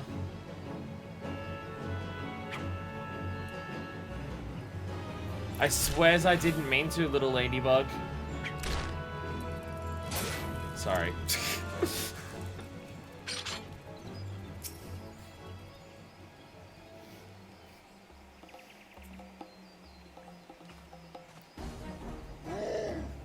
Brr! Squawk! One and featherless one you seek. Find them, my axe will. I've got one too. Hold it right there, you squawking scrum. Backs up. Squawk, good Garuda! Me and Molko you are. Black cat of the White Rams. My life you'll spare, yes? Squawk. You'll get no mercy from me. I'll rip your beak and wear it as a hat. Remember our motto, soldiers. All Ixal must die. Hold on a moment, man. Before I was set upon, I was watching this group of Ixal for some time. They seem patrolling this area. Perhaps he knows something of what befell Lady Philoda and her grandson. Alright, I'll bite. Listen up, you beaky bastard. Answer me truly and I'll grant your painless death. Have you seen a lady and a young boy pass through this area? Squawk? Searching white-haired elder and girly-voiced hatchling featherless ones are. Seen them I have. Attacked by a nasty beastie their caravan was. Ran from the beastie they did. All frighty and shaking. Girl, you lie! Only beasts around here that would think of raiding caravan are you and your craven kind. No black cat. Only the truth I am telling. Worth more than mine these featherless ones' lives are. Then maybe a deal we are making. My life you spare, your featherless friends I catch. Release them to you we will, scratchless and sound. A deal we have? Catch them? Not as hostages, no doubt. I say we kill the feathered fool right now and teach his exile a lesson. Right, fuckfist? Rip his beak off? Must be some good in him. Let's agree to the deal.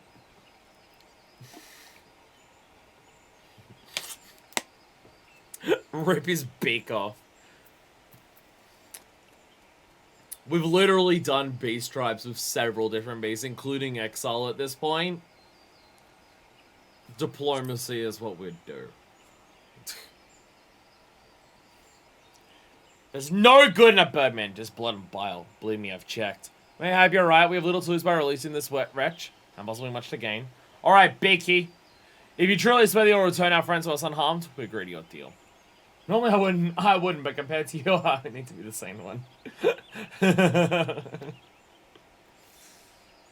Squawk! Spared I am by Molket the Merciless. Believe it I cannot. Well known to how kind your cruelty is.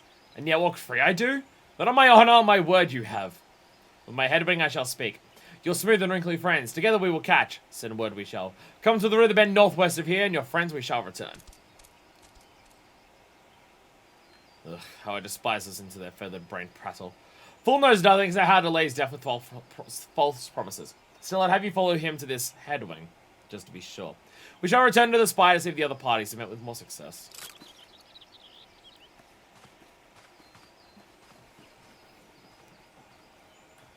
So you want to know a fucked up thing that I can say? That I can say primarily because of the way the game's gone about it? We know he's not one of the good exiles because his skin's not green. It's only the green-skinned exiles of the Cartel 9 that aren't murderers. Like, I get they want to have the beast tribes, and they help you and stuff like that, and like, they're not the ones who want to murder you. The exile one is a bit weird, the fact that the skin color is just entirely different. That one's a bit fucked up. Because the others don't do that, I believe. I think it's just the Cartel 9. Actually, now that I think about it, are all the Cartel 9 green-scaled? Or is it just Cecil? I believe it's all of them. I believe it's all of them. Like, at least for the bath, it's not their actual bodies, it's just the cloth that they wear. Squaw come to play the Black Cat's dog has. For his life, the sniveling wretch begged. No true exile that one is. By my own talons, punished he shall be. His craven promises. Never we will honor. What I say now, listen well, featherless one. Our hostages, your friends are. The old one and the young. See them again you would? Then do my bidding you shall. Within your borders we search. Unharmed and unhindered, you will leave us. When we are done and only then, we shall release. Sylphs, get called violets. Oh yeah, Sylphs, I totally forgot about that. Yeah, that one's also weird. Yeah, Sylphs, I also forgot about that one. Right, yeah, I forgot the Sylphs were actually in A Realm Reborn for a second. Because I was only thinking there's 4 of them. But no, there's 5. Like the ones that you do the Beast Tribe quest with. Right, yeah, whoops. We lie, you think? Then the truth we prove. Set free the wrinkled one will be. Across the river you'll find her. On the cliffs over full god float. Who makes you purple? A lasting truce with you we seek not. Pains me it does to show you mercy to the show mercy to the hated Malkite, but our reasons we have in our promises we will honor. The Black Owl will do the same.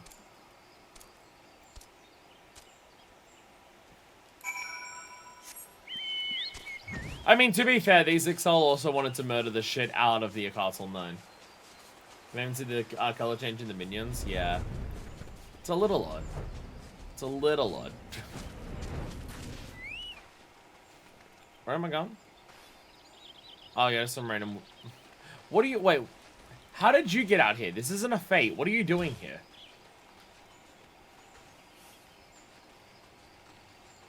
Oh, you're from the bridge there. Oh, you're from the bridge there. I was thinking you were down from there. I'm just like, that's really far away. Oh, no, you are from down there. Why'd you come so far? Alright. Hello, hello. Good morrow to you, adventurer. My name is Philoda. Would you happen to be the young lady sent by Miyamoko? And I thank you from the bottom of my heart. I was showing my young grandson from Gridania, but as we made our way through Treespeak, we were set upon by an angered treant, and our carriage was overturned. Oh, it was. My grandson and I managed to escape, but were separated from our guard. We fled into the forest seeking shelter, but only found a nest of exile. They captured us and bound our hands with rough twine. I feared we ought to be offered to their god. Imagine my relief when I overheard them speaking of us not as sacrifices, but as hostages. And then without a word of warning, I was released. They marched me here, removed my blindfold, and made me wait for me as envoy to collect me. I thank you, adventurer. But my grandson, is he still in the Birdman's clutches? You must send word to Mia right away. I pray you, adventurer. Return to me and relate to her all that I've told you. If anyone can take my grandson and his sheep, please don't worry about me. I can move it to full god float from here. The guards here will protect me. Person probably still had aggro and dragged it that far before dying. Poor Sprouts. Poor Sprouts. Poor Sprout. There we go. Yeah. Whoa! Flying cube. Hey, Miyamoto. Lady Philoda is safe? Thank the gods. What of a grandson? Was he released too? Not yet. What? They plan to hold the boy hostage, get my claws from their craven necks? This skullduggery knows no bounds. Is the reach the child when they have found something? I spit on their lies. They seek nothing but our land, and would use the boy as a shield to secure their trespass. If it my witness, they shall gain nothing but their deaths. The birdies have picked on the wrong prey this time. The boy is the only child of Lady Philota's late son, once leader of the White Rams. We are honored to free him from their filthy claws. They'll rue the day they ever thought of laying their hands on one of ours. You can tell Lady Philota that me and Moko will not rest until our grandson is safely returned, and the rills run red with Birdman blood. Go to the bobbing cork and let her know just that. But what if you running in there gets him killed, like, instantly? I'm not saying wait until his release is the best plan, but I'm saying I don't know if you've considered that that's a possibility at all. Mia plans to rescue my grandson herself. That's the best news I can hope to hear. I cannot thank you enough for your assistance in this matter, young lady. I've known Mia since she was but a mewling babe, and believe me when I say that I have full confidence she shall devote every energy to rescuing my grandson. If anyone can rescue him from those brutes, Mia can.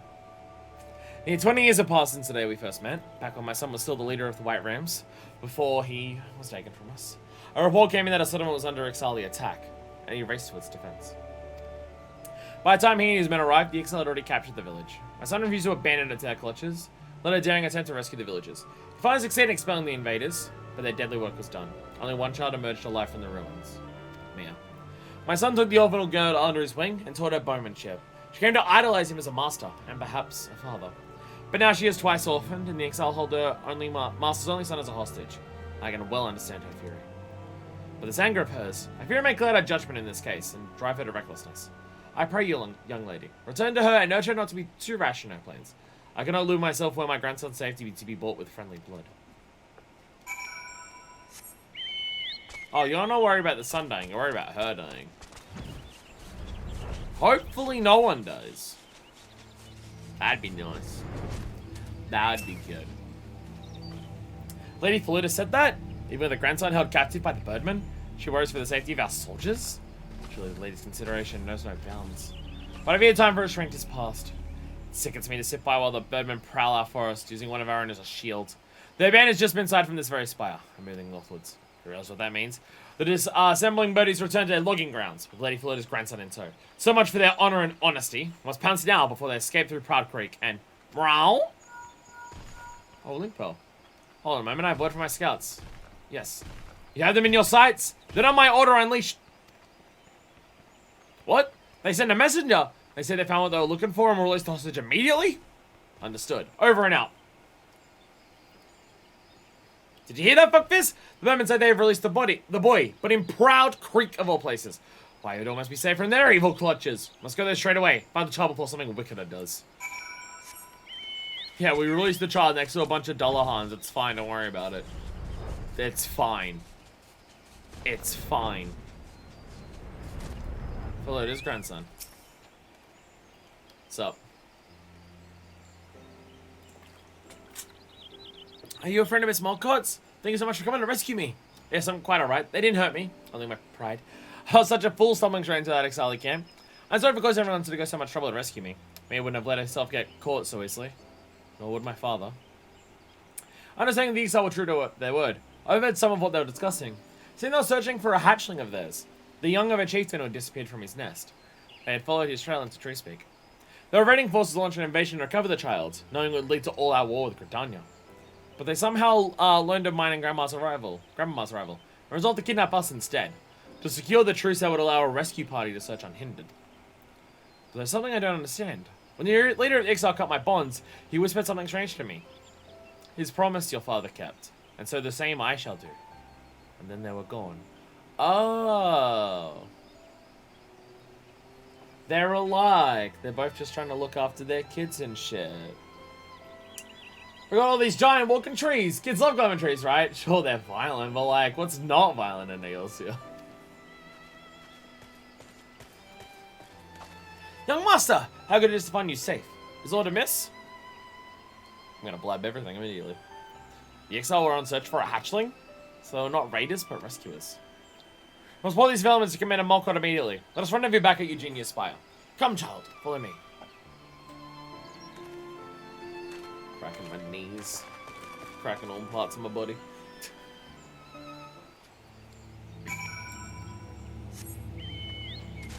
Whee.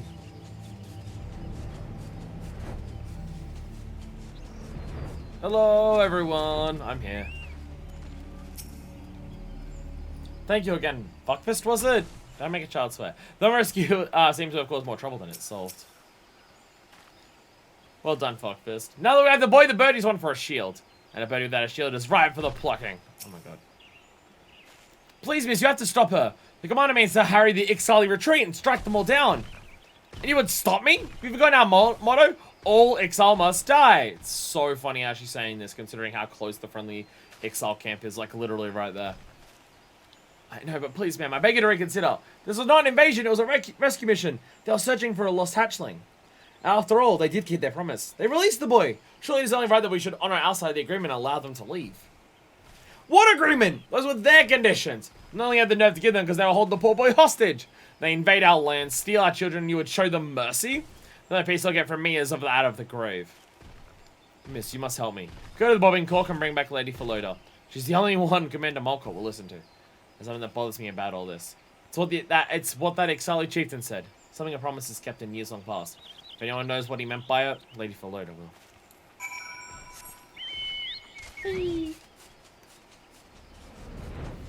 Turns out, the one before was Dezel Kalan. My grandson is safe? Jesus Christ, Midgar Solma. That is not the stairs right there. Thank you, adventurer. 1,000 times thank you. How can I possibly repay you for all you have done for my family? I see. This situation is more complicated than with Hersfall. The Exile took us for a rescue team. And now me are planning to attack them in their retreat. And the hatchling with them? And only I can stop her? Pretty much. Perhaps I can, for I indeed have some knowledge of this promise the Exile spoke of. How strange that their fate should be brought together again like this. The elementals work in mysterious ways. Very well, I'll talk with Mia. Would it be too much to ask you to do me any further kindness? Run ahead to Eugenia Spire, and delay her from taking any drastic action. I'll join you as soon as I can. The path is steep, and I am afraid I'm not as young as I once was. There's also a bunch of treants along the road, like, to the spire, which is probably not great to try and get past. Are you sure you don't want me to escort you the whole way? Like, literally, there's treants, like, right there that overturned your carriage, and treants right there that overturned your carriage. It is too late. The commander's already relayed the order to ready the attack. There's nothing more I can do. I know the Excel are our enemies, but these ones are retreating, and Youngling goes with them. Can we let them go? Just this once? That's the same character.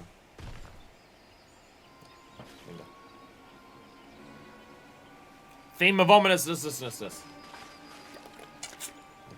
Alright, you're the last of them. Join the forward squadron and begin the attack.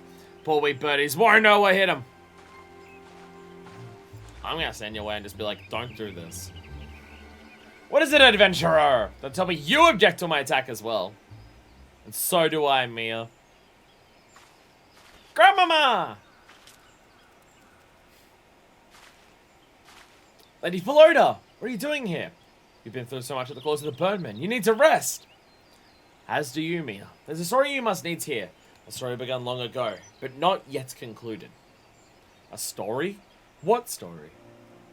A tale from long ago, when my son led the White Rams as you do now. A time when we found ourselves caught in the same snare as the exile did this day, as if reflected in a glass. There was a young girl, trapped behind exile lines. The White Rams put together a rescue team to save her, and prepared to strike at the heart of the enemy. The exile was surrounded, but their defenses were strong. All hope seemed lost. Until, quite by chance, a separate raid led them to the capture of several exile hatchlings, abandoned in their nests. So both sides came to hold younglings as hostages. Threat was answered with counter-threat, and both sides prepared for a bloody resolution. Until my son reached out to the exile, he offered them a truce and a promise. He would return their hatchlings, if the exile would withdraw and spare the child. Tell me, my dear, what was the exile chieftain? What was it the exile chieftain said to you? That your father kept his promise, and so he would keep his in return?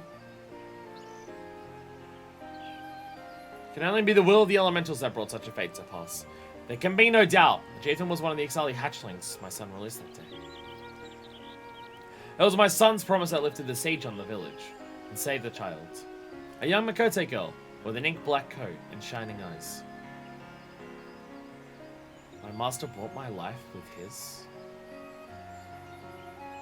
After 20 long years, the threads of destiny that entwined on that fateful day have brought you together once more. Whether you sever those ties now or tie them stronger, only your heart can decide. To be bound to an exile or to cut myself free. Alright. Soldiers. Call off the attack. Send word to the vanguard. They do escort the exile off our lands, but under no circumstances are the bird meant to be fired upon. Anyone foolish enough to disobey will answer to me. But Commander, what about our motto? All exile must die. Oh, they'll die alright the minute they step their filthy feet back into the 12's wood. I'll say they took your next and lap up their blood. Every clucking last one of them. Ma'am, yes, ma'am.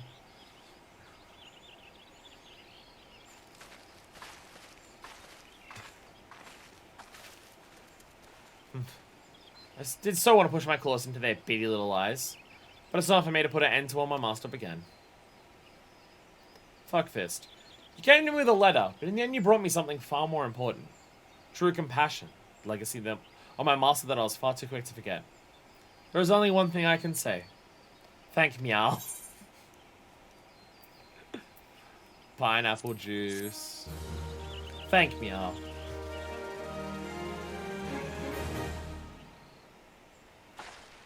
Carrier level!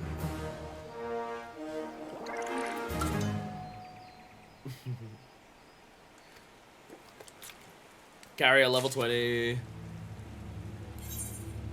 Carrier level 20. Nope, that's on return. That's on return. That's return. There we go. Mashing buttons too hard on the controller.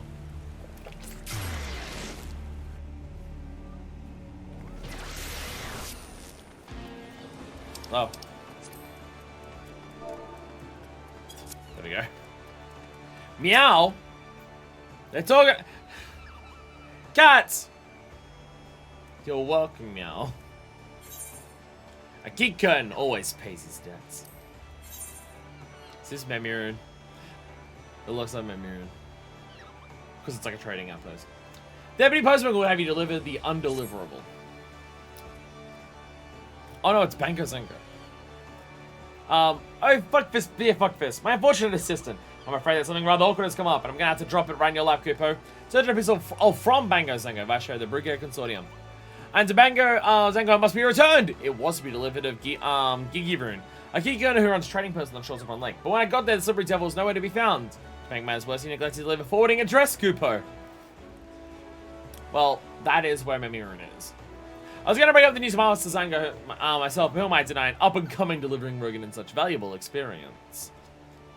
It's often our services fails in interview, so you have to be at your sycophantic best if you still accept your apology. You find Mr. Zango just around the corner in the Octon. Good luck, fuckfist! Reputation of the Moogle delivery service rests on your shoulders, Kupo. I can't say that. The Hazy Professor. The Deputy Post Moogle has letters from Leonard Fellows. Knowledge, my dear assistant, is the gift that keeps on giving. I've got letters today for a fellow who embodies that notion. Professor Lambertane, Kupo.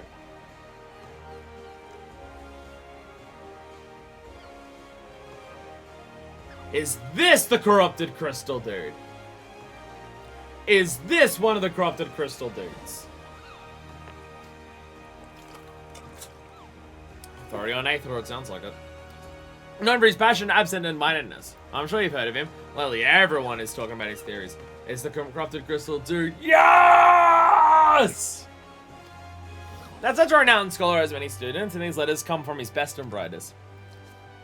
So your task, my friends, deliver them out to Lambertine and Camp Drybone. Make sure to get there promptly, as a good postwoman should, Cooper.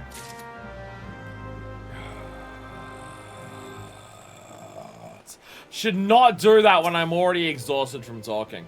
Should not fucking do that. Yes, I am Bango Zengo, second chair of the Brugger Consortium. And who are you, pray tell? You have business with me, you need to make an appointment with my... What? My letter's been returned to sender. Not known at this address. God damn it, I never should have trusted that double-dealing Keycone. The minute I threatened to call in his debts, the blasted rat does a moonlight flit. Forgive my outburst. It's Gigiver and I'm angry with, not you. He borrowed a sizable sum from the consortium, but he's fallen behind on his repayments. The letter was to be our final demand. Sad to say, it seems the wretch has taken the money and run. Sorry to say for a one shrewd trader to find himself in. He was the first to set up a trading post in Apollo after the Calamity, straddling the fence between everyone from the kobolds to the Maelstrom, and raking in a pretty packet from all sides. He ran it with his brother, Memiroon! But they had a falling out some years back, disagreeing about the direction of the business, or so they say. Whatever the reason led to Memiroon striking out on his own, and setting up his own little trading post in Oakwood. They've been rivals ever since. Oh, they're rivals. Oh. Perhaps that's when the rot set in. Memiroon's fortunes had gone from strength to strength, but Gigiroon, well, the thing he's gained the past few years is an ever-increasing amount of debt. I had every confidence he'd turn it around, but it seems my faith was misplaced. And what faith there was. Were you to fall on this learner would have serious implications for the consortium's finances. I need you to do me a favor, adventure. Return to Apollonosha and collar this rat for me. I have his brother some idea where he's scurried off to. We are talking to Memiroon. We are talking to Memiroon. Ah! My game knowledge. Brain expanding.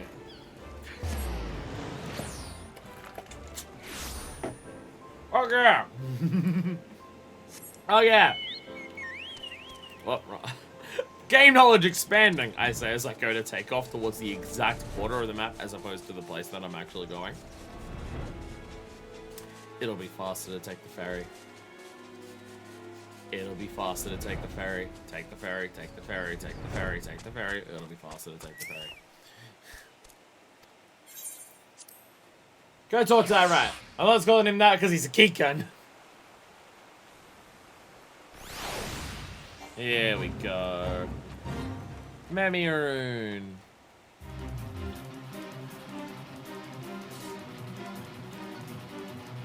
Reminds my brain. Memiroon. Way the fuck back. Like, damn near the beginning of the game. Memiroon was our introduction to leave quests, right? Because we had to get Memiroon from Aleport up to the entrance to this map. Right?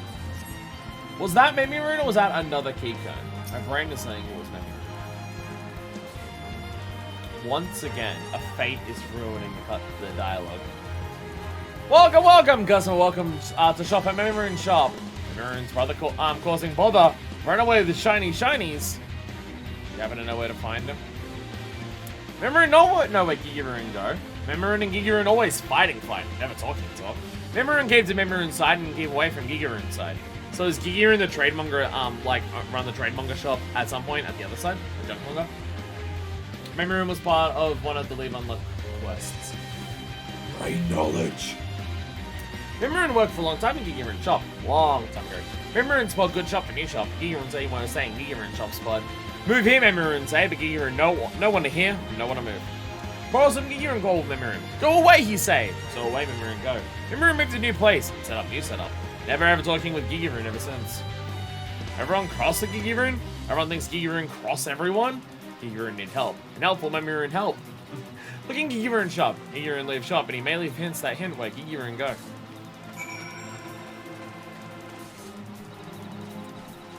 Where's the ferry? Where's the ferry? There it is. Okay. I'm a genius! I walk all the way around to get to the ferry. Wants to go to shop at Gigiroon. Adventure at Gear 40 Gil. Yeah, Gigiroon's trading with us.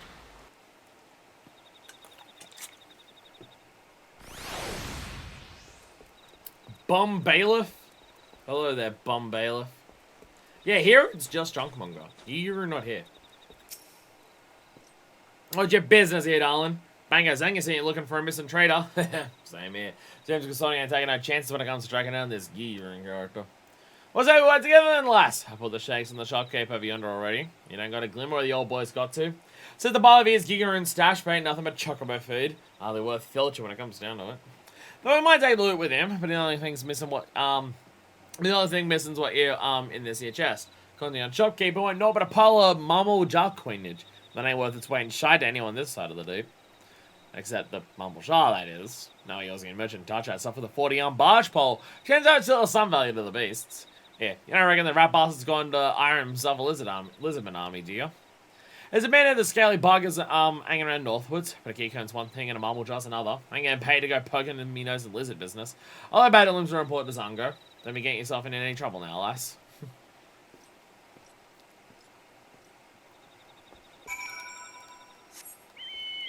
Gigirin, you can just pay your debts.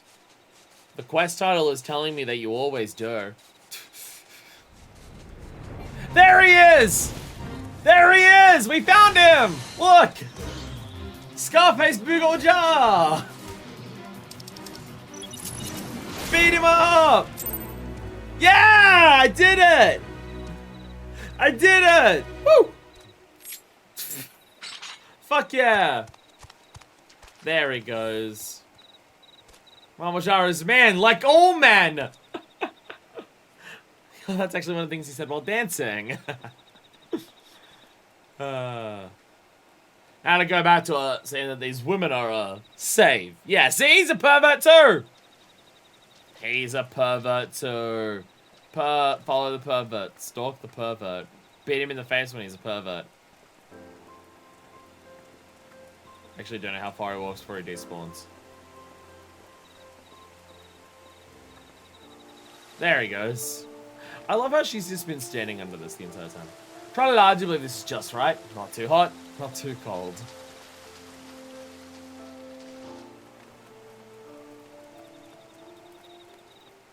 There he is. I found Gigirin. Hey there, Mademoiselle Mercenary Captain. Mademoiselle, not money, not worthless. You worthless! Never did say we would pay with Gil. Look, that collector comes to get Gigirin's debts. Gigirin give Mademoiselle back the shiny shines, and then go Mademoiselle protects Gigirin from bad collector, yes?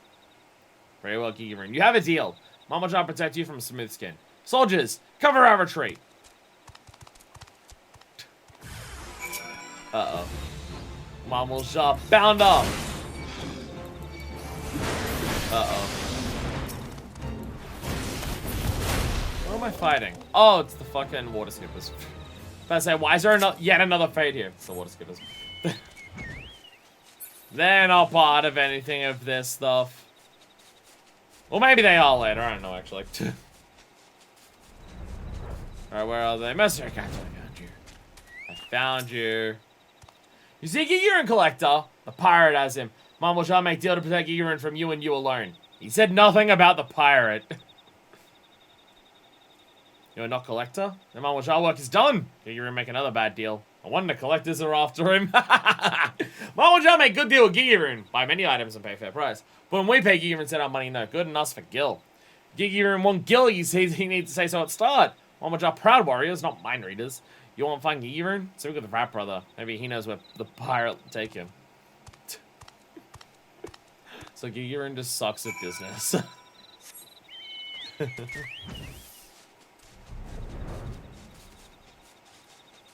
So it's not that Gigirin was, like, doing horribly business-wise. It's just that he was mainly being paid in Marmal Jar currency. And Bango Zango wouldn't take it back. Hey, Miradosh. Drosh.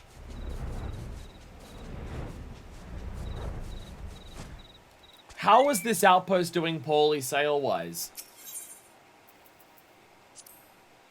I bought a 100k gil item off them not that long ago. How are they doing bad business-wise? There's no way that thing was worth that much.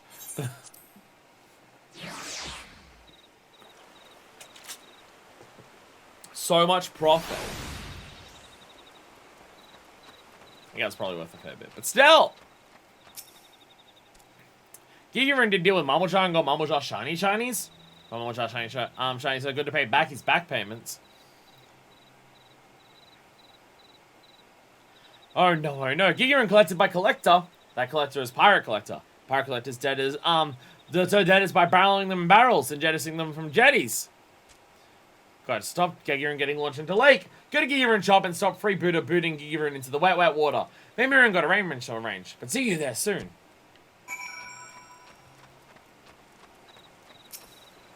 Spending all my gil just traveling back and forth here. Admittedly, it's only 40 gil a pop. For a broke-ass bitch like myself. For a broke-ass bitch like myself. It's concerning. Whimpering barrel. Whimpering barrel. Boo boo. Whimpering barrel. What's up? Well, over at me, old darling. Look at your lass. I finally got me mitts on this shirking wretch, and he's about to take the plunge. So you're making merry with the marble jar, but he never count on them trying to lumber him with his own dodgy lucre. And you can bet your debts, you can't bet your debts with lizard coin. Can you, Gigi Room? We're all buggering a bad sort, really. Just been a bit more careful drawing up his deals with the basement. But good intentions don't count for shite in this business. Defaulter's a defaulter, and a bailiff's gotta do what a bailiff's gotta do. I thought I'd wash me ends of the pirate life when I went to the collecting racket, but the old ways still come in handy. They paid me a pretty penny to give those as bilk their lenders the old Evo pirate style, bung them in a barrel and sling them in the brony. Stop! Memrune give you shinies. Many shinies to repay payments. Memrune. How was the hubbub, Whiskers? Are you saying you'll pay off Gigerune's debts for him? Here's the money. Well, blow me down. There's enough gilly to drag down a galleon. Highest look at what the consortium's after, alright? That's an end to it then. Don't let the rat out of the barrel.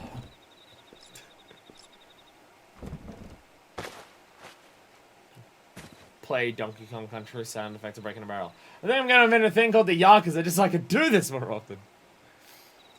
Gigerune no speak to Memrune for a long time. But Memrune pay Gigerune's payments? Gigerune not worthy of Memrune. Nothing to give in return. Nothing but Gigerune shop. Gigerune shop no more. Gigerune shop, Memrune shop now. No, Memrune no take Gigerune shop. Gigerune keep dealing deals and pay Memrune back bit by bit. Yeah, you're only gonna get your hands on his trading post. Thought your key counts was all cutthroat when it came to business. If you had his bloke, you'd have the upload notion under your thumb. And I ain't nothing a monopoly to push up prices. No, Memrune not want Gigerune shop. Memrune just want help. Why Gigerune no ask helpful Memrune for helpful help. Gigerune can no show face showing to Memrune his face. Good Memrune suggests good suggestions, but ignorant Gigerune ignore proposals. And propose Memrune go away. Gigerune wrong Memrune. Feel bad feelings ever since. Gigerune no wrong. Gigerune and Memrune differ because Gigerune and Memrune different. Good Gigerune stand up to long-standing customers. Good Memrune like to look for likely place to find new customers. Different ways of working, but both ways can work. So that's how it is. It's like I'm staying because you didn't want to leave your old customers in the lurch, eh? While your brother's new post starts rolling in, picking up all the new custom off the Western Road, your old faithful let you down. It takes a few big money deals to go south, and before you know it, you ain't got a pot to piss in. It's a sorry tale, to be sure. Memrune only set up a new shop to show Memrune as good as good trader Gigerune. Gigerune not there to motivate Memrune. Memrune got no motivation. Gigerune will always be Memrune's unrivaled rival. I've fancied this for a long time, making him uncomfortable. Yeah, that Gigerune. Your little brother don't offset storing you. And what better ways than thanking him for saving you either bringing your business back to its feet. Just remember to give him the to pay in gil next time. I don't know about you, Keycoons are fucking adorable. Gigerune got tears and teary eyes. Gigerune agrees to agreement. Gigerune deal better deals and get the better of Memrune. Not as bad enemies, but good rivals. Yeah, that's what I call a deal. And both you backing up the other. Alright, there's no way this one will fall through. Go on then, lads. Get back to your post, draw out your plans, and show Landosha what you got. Yeah. Good Memrune is good Memrune. Yay! I love the Keycone a lot. I love him. I love Keycones. They're adorable! Boom! Level 21, was it? Carrier level 21. Alright. To Camp Drybone! To go to Corrupted Crystal, man.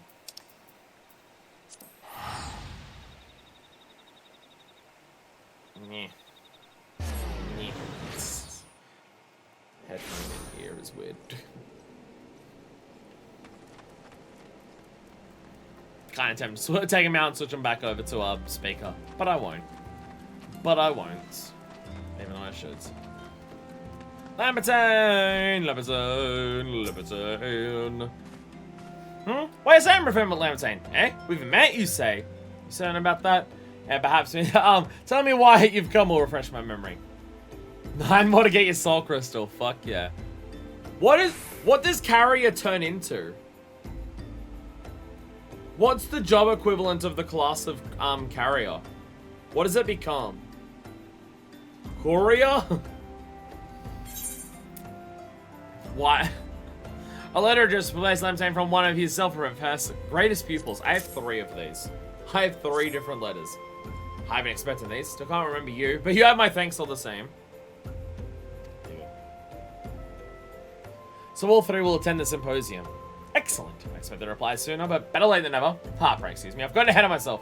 Symposium I speak is a biennial event that I organize for my students. We gather under one roof to share research and critique others. Constructively, of course. Perhaps you're familiar with aspect conversion. There's a theory, but I recently published, the aid of an adventurer, much like you, come to think of it.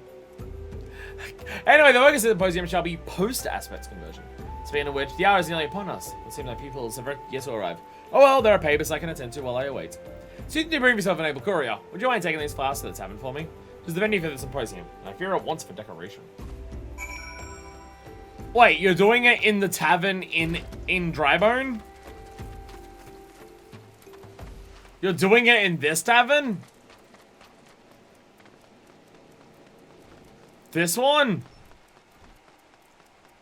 Alright. I mean, at least that dickhead died during the MSQ that, like, causes problems here, but you know.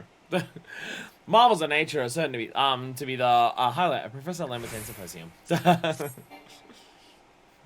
The flowers will be the best thing about this.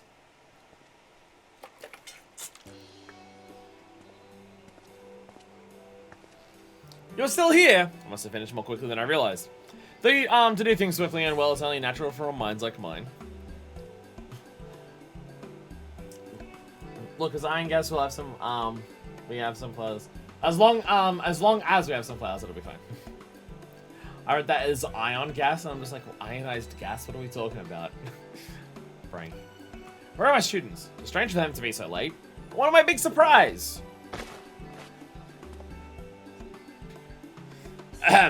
I present the original 4 volumes of my latest work on the prospects of aspect conversion, and then bequeath them to my students as thanks for their assistance. Once they arrive, anyway.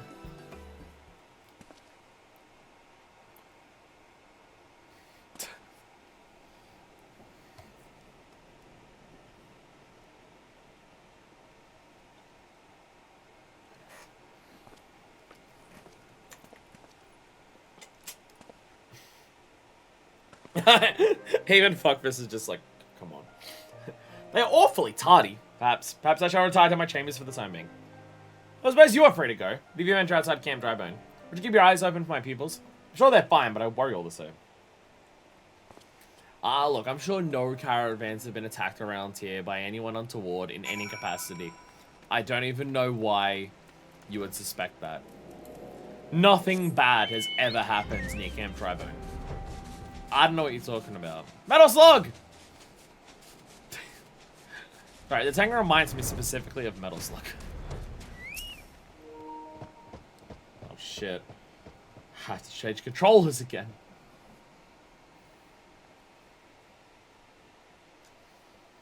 You're gonna be so exhausted tomorrow.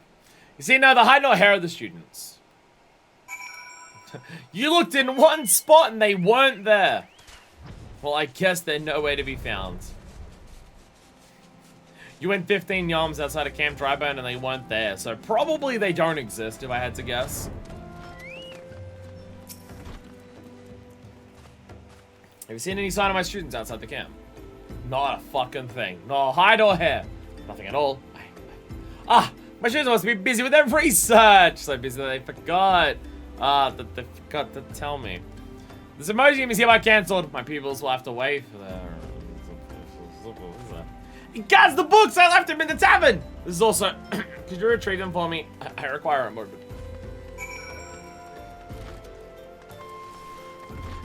The students he's referring to are the other people we spoke to about the corrupted crystals, right? Like during the MSQ. I believe we spoke to several of his pupils about the corrupted crystals, and we kept getting the wrong ones. Is this correct? My memory bad. Yay! Memory not bad, apparently. Do mine eyes mislead me? This adventurer came in search of corrupted crystals. Haha, sucker. Of the countless taverns throughout the realm that we cross paths here, tell me, Fuckfist, what brings you to this place? Your master, actually. The symposium's been cancelled on account of our absence. Whatever for? It's to be held tomorrow, not today. Evidently, Professor mixed up the date, hence why he fears we have forgotten all about it. The Professor can be ever so slightly scatterbrained, though a genius when it comes to ethereal studies. As if worse hasn't been said of us, Sako. People would still think us lunatics if we not come to a study under the Professor. Indeed. Whatever his failings, none of us would be where we are without him. I say we surprise him with a gift of our own, something to show our thanks for all he has done, and to commemorate his latest publication. Here! I think we all know what would make the perfect gift. Corrupted crystals!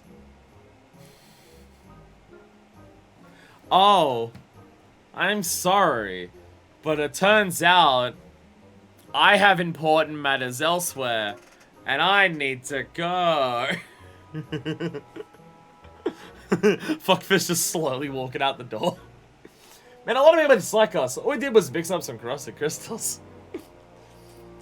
Can we a fine idea if I do say so myself. Can we count on your help as well, Fuckfist? I must return the high bridge and prepare a containment vessel for the crystals. We did! We did go to high bridge for corrupted crystals. Sako must have been on the other side of the bridge. Actually, now that I think about it, yeah, I think he was like on the other side of the bridge down the ramp, I think. Yeah. That's why I got him fixed up with Hilo.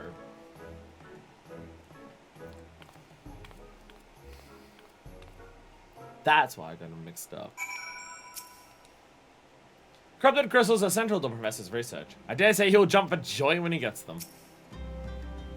As Professor Lambertine's greatest students, we must lift these spirits. I, most of all, the greatest of us three.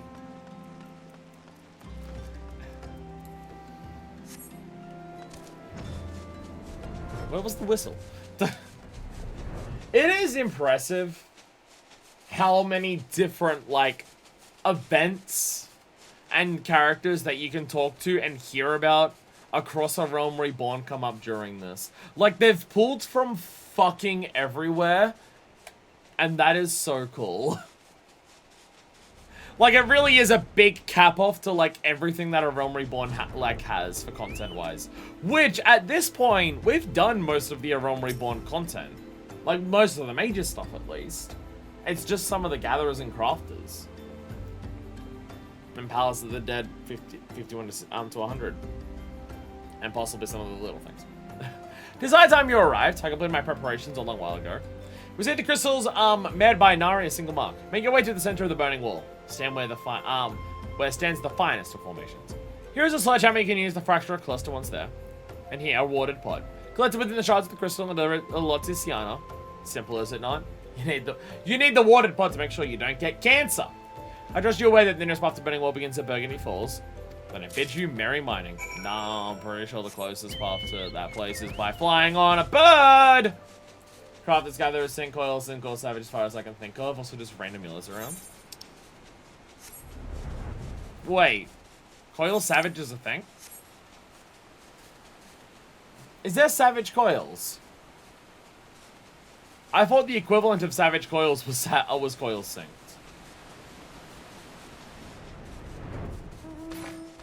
Triple Triad? Yeah, Triple Triad's a whole thing.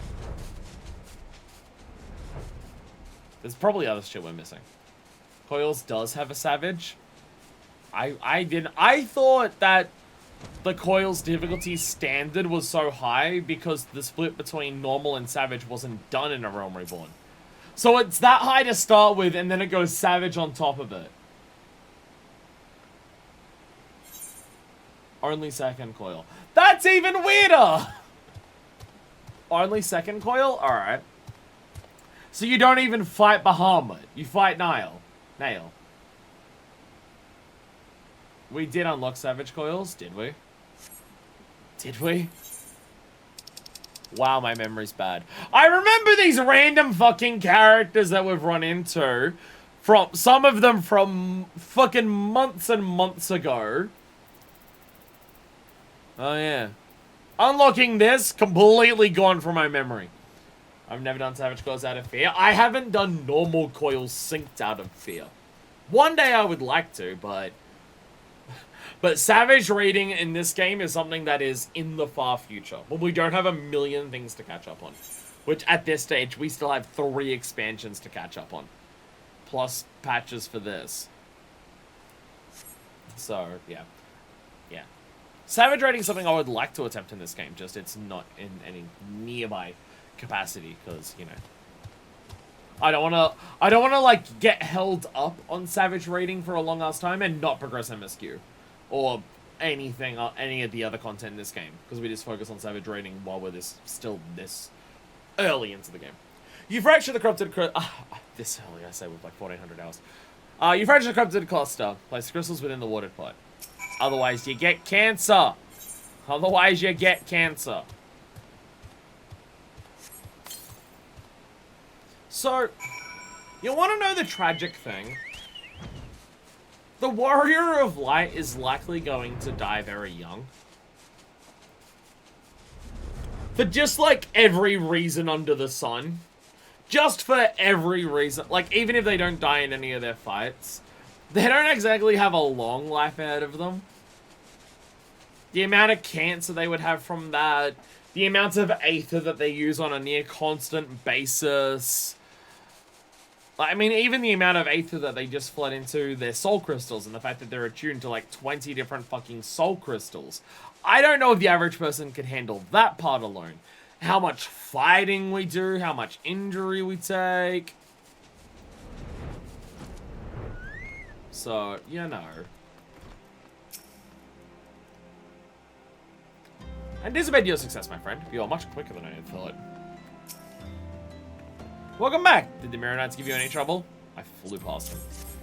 I flew right past them. Don't need to worry about me. Aha! An exquisite pot full of corrupted crystals. If I ever saw one. Well, now that everything seems in order, I shall summon the Professor for his surprise. What's up? Ahem! What surprise, pray tell? If it was for the symposium, I'm afraid you're too late. Professor Lambertine! And you, postwoman. Did you ever intend to return with what I asked? Why, I oughta... Hold on a moment, Professor. You forgot that symposium starts tomorrow. Ah! You know, you can be a bit absent-minded, but above all else, we beg you to remember. No student ever skips a symposium. Voila! Corrupted Crystals to celebrate your latest publication and express our gratitude for your constant support. Ahaha! So that's what you three have been doing. I hardly know whether to laugh or to cry. Just so happens I prepared something for each of you as well. On the properties of Axpat's conversion would not exist were it not for you all. And so I thought to divide the volumes between the four of us. That the set would be complete whenever we meet. Your questions, your contributions, your very presence drives me onwards. As quickly as a corrupted crystal can change aspects. Matters not where our research takes us, as long as we are of one mind and one purpose.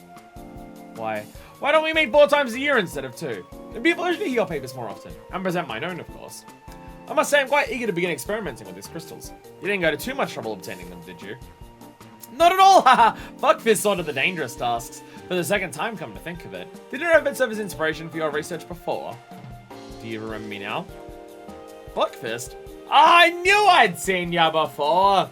Will no longer share your contributions go unrecognized. I, Professor Lambertine, hereby name thee an honorary pupil. Now, my friends, to work! The unsolved mysteries of Aether are waiting to be unraveled. Yay! Yeah. And we get a bunch of fire shards. We probably accidentally cracked these off the burning wall. I don't think anyone gave it to us. Or they just handed us the cancer crystals once they were done with them. I'm not sure. One or the other. Hell yeah, level up! Courier, level 22. Fuck yeah. Fuck yeah. Last set, hype! It's only been an almost 9-hour stream so far. I swear I said yesterday that I would have today's stream not be as long, because yesterday's stream was like 11.5 hours long.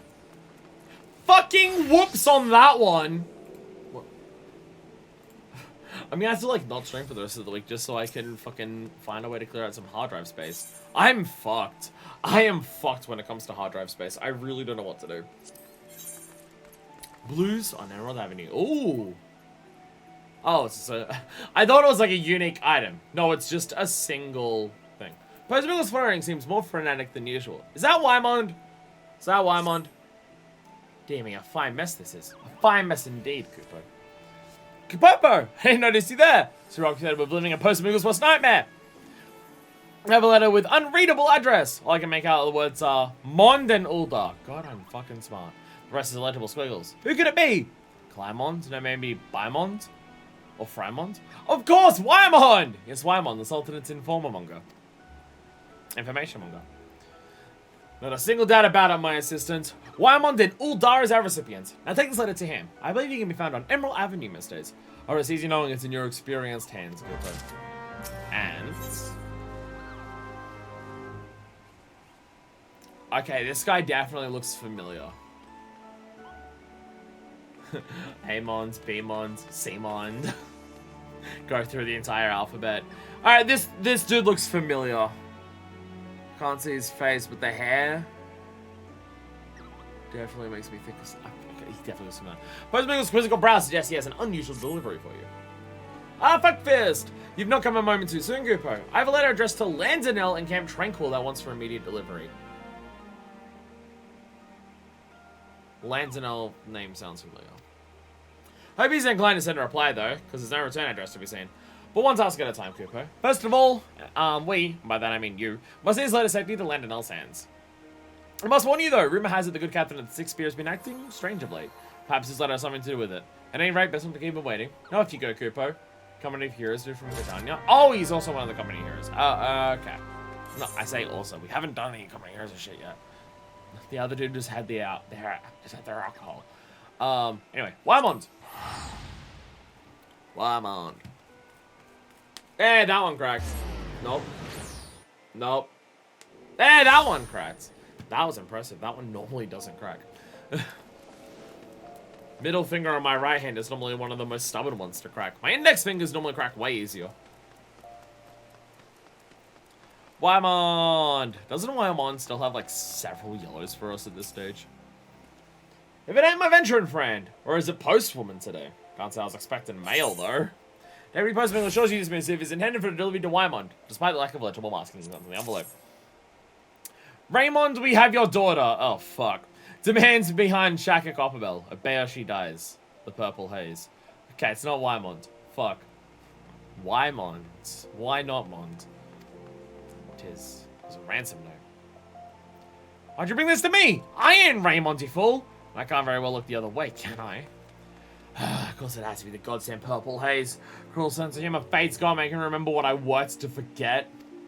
There are a gang of crooks who do in a newborn babe for the right price. I thought they all got thrown in the clink before the calamity. They're at large again. Then we've got to stop them! I am my home plus your blunder makes it we. So I'll thank you to get their demands from Copperbell. Where, Mons? I don't know where he is! How, Mons? Oh no, he only has one right now. He has a level 1 quest for us. We maybe should have done that a while ago, actually. Whoopsies! Whoopsies! Whoops!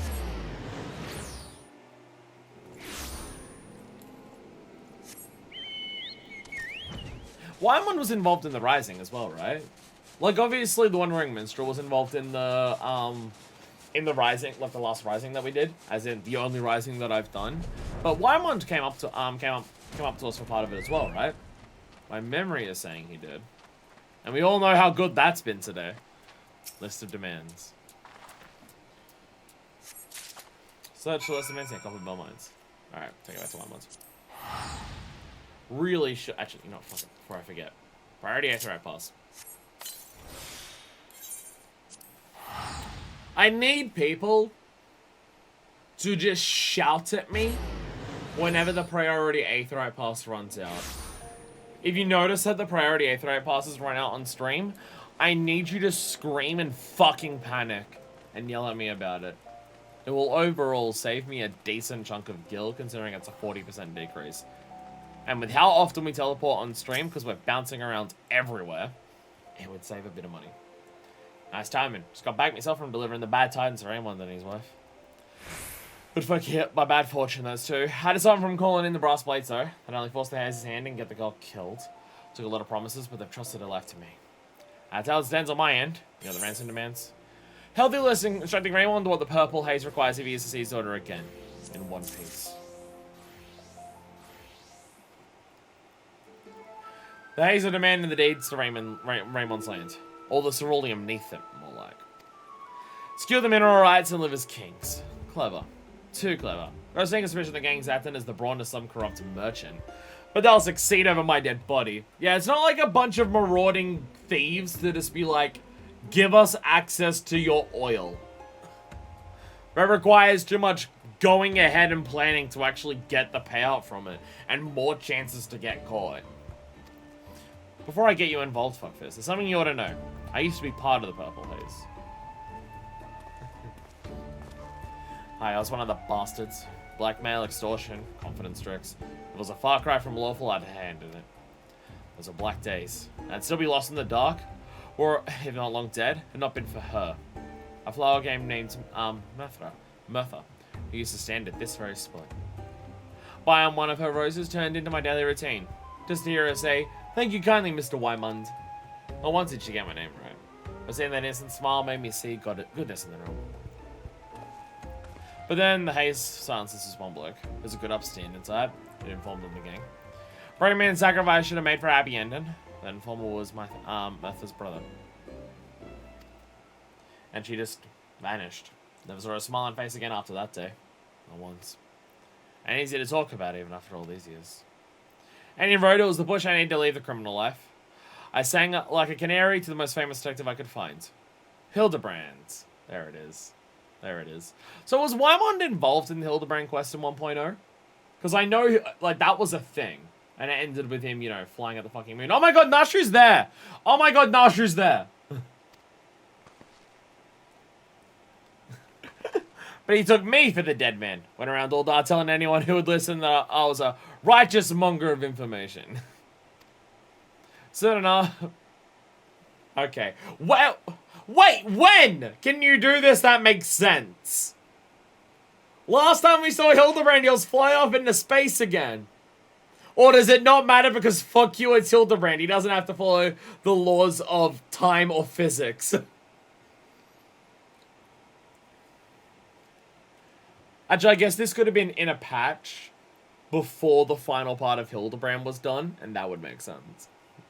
Soon enough, all the haze were behind bars. Oh, is that also part of Hildebrand in 1.0? Hildebrand's locking away the purple haze. I got in my new chapter, but I had nothing else in my name. So I stepped into the murdered bloke's life, and I wrote the rumors to where I am today. Come to think on it, though. She's just looking over there. Come to think on it, though, where in the hell is it? Are they Hildy and Nashu? If that prize bear should have gotten wind of this kidnapping.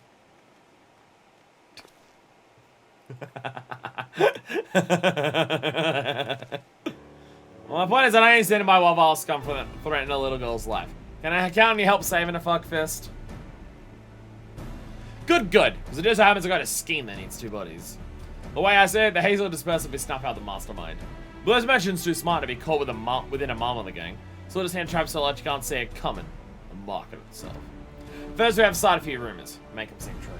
Make your way to Cesar Roger at the Sapphire Avenue Exchange. Get his attention with this banknote. Tell him you're working for a wealthy fellow who wants to buy as much ceruleum as he can with the guild promise on that paper. Then, actually buy a boatload of fuel from whomever Cesar Roger introduces. My words, fuckfist. His villains are gonna brew the stumbling back into my life. So what do you think of Ulda?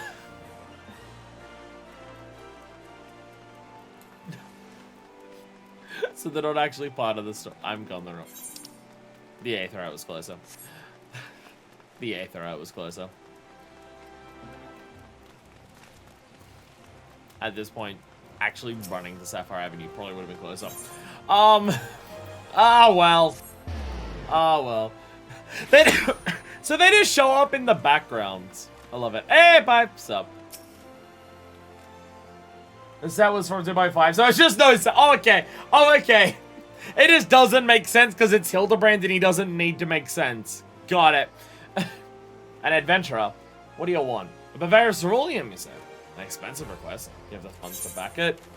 Promissory note documenting the considerable amount of guild borrowed in Wymond's name from one of the realm's most prestigious things. My dear lady, how came you buy such great riches? I'm a friend of Wyman's.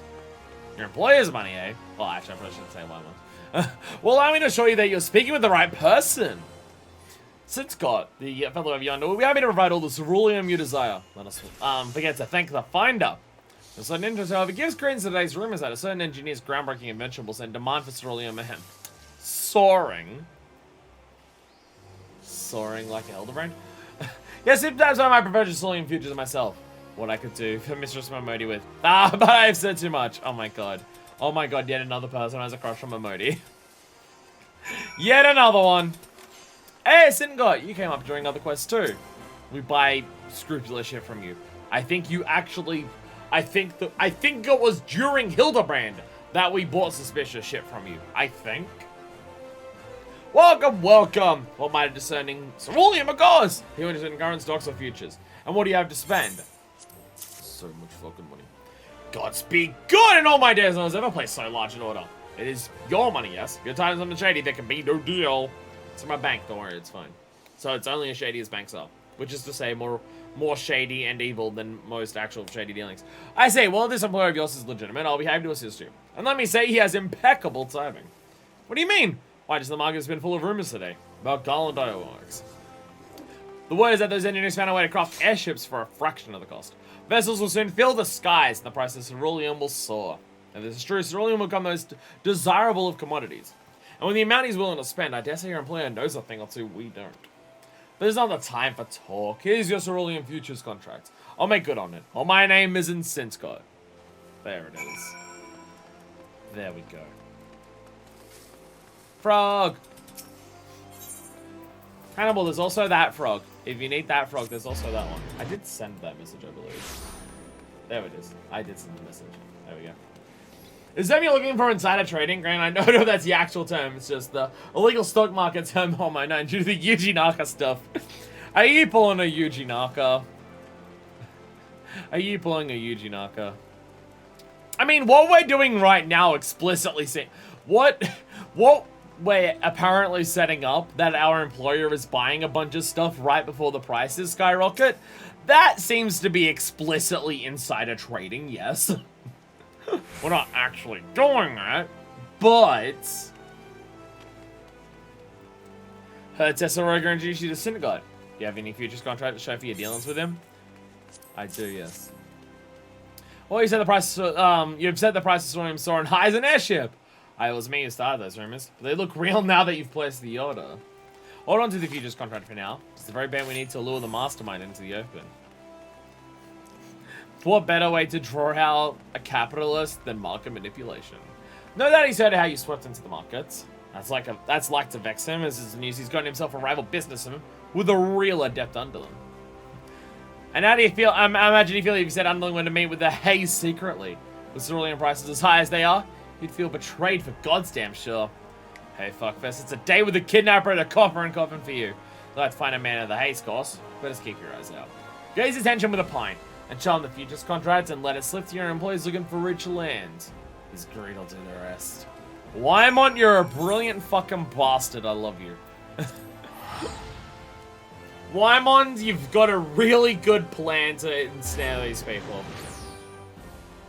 How do we get these kidnappers back? Why don't we do some market manipulation to do it? Very smart. Very smart. Oh, you're about to fight a Keycone, I think. I think you're about to fight a Keycone. Coffer and Coffin, which, name-wise, fantastic fucking place. Wymont's a dope side character. He is very cool. What? A drink? Fine. Got nothing in the realm for free, though. What do you want? I have this. So it's your master was struck rich with this in this ceruleum craze. Ha! Suppose it's him I ought to thank for the grog, eh? Yeah, stuck to a body. Okay. Mine his own ceruleum! Haha, I'll wager he is the greedy bugger. Maybe you got an itch I can scratch. I'll be coming into the day to a huge plot of land shortly. Ceruleum rich lands. Its yield, take out your imagine and add 2 zeros. 2. So I can see in the camera the strands. Might be the land ain't quite my cup of tea. Might as well I'm willing to sell it. For the right offer, that is. Just a little something to think about. But I'm drowning with troubles here most days. If you fancy another chat. It's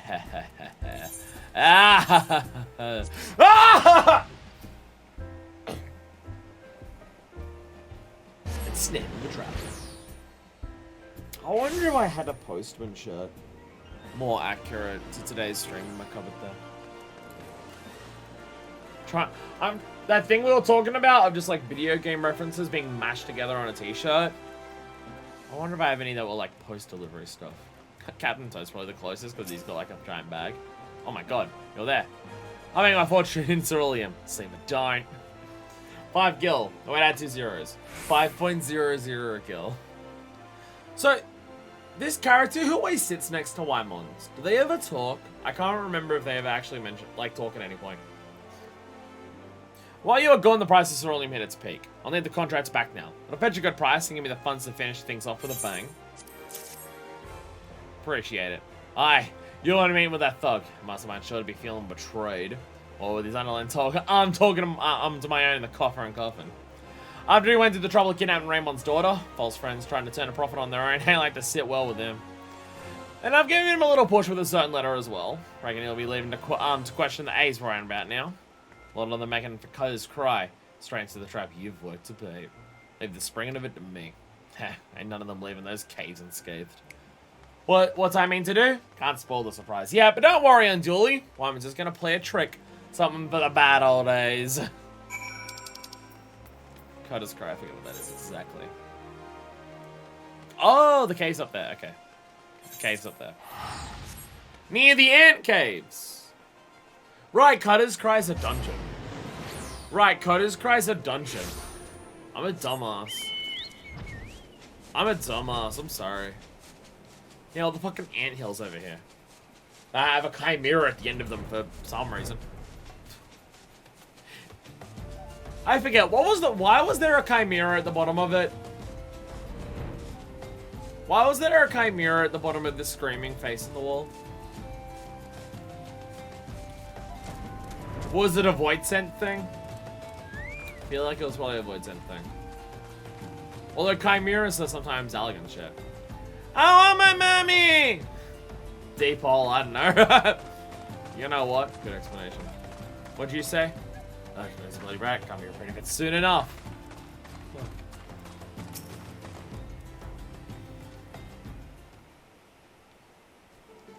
Stage is set, fuckfist. And we're in for a good show. They said to put the deed over there. I obliged. With a forgery. A mastermind's here too. I'm gonna have my deed fools them, so they'll let the girl go. Wait over there.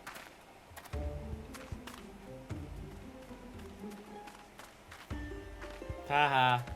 Easy lass, you're safe now. Just keep close to that kindly venture, eh? Woo. Well, looks to be drama unfolding twixt our villains. Wouldn't want to be in that thug's boot. A mastermind's doubtless giving the bloke a right proper grilling about his relationship with you. But at the end of the day, the merchant needs the haze. To keep him sweet, you'll offer a bigger share of the spoils. And they'll accept that, I don't doubt. I sense inside them with some venture, they bellying over some merchant's coin. So I'll seal the deal with the Haze's solemn custom. Passing a pipe while speaking a crook's vow. That sworn insomnus glow holds true in hell's fire. Ha! It's of a puff or two bannerman or anything. Somnus? Let's just make him have too much of it. But I'll say that bit of somnus takes the edge off. What if some bloke went and hit a military-grade fire sand nearby? Oh, you just get... oh, the explosive cigar trick. Nice. The moment they light their pipe, 100 million kills worth of stuff will explode. That's what I sold the fortune contract for. Explosives what can blow a settlement sky high. At least, that's what the fellow who sold it. Now, hold on a moment. That whole skyby bit might not have been a figure of speech.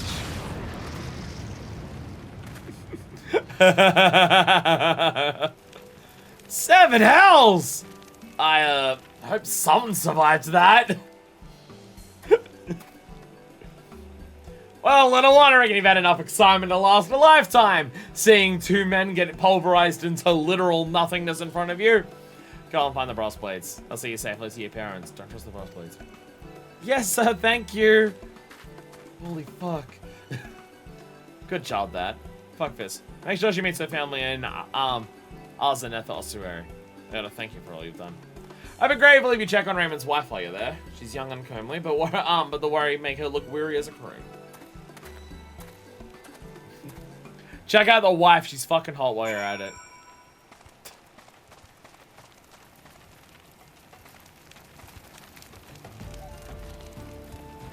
Yeah, they're fucking dead. Yeah, they're fucking dead. They're dead as shit. They're so fucking dead. They're so fucking dead. Well, are they splattered on the roof? I don't quite see them. Mayhaps their entire aether is dissipated in a single fucking go. Maybe that's what happens.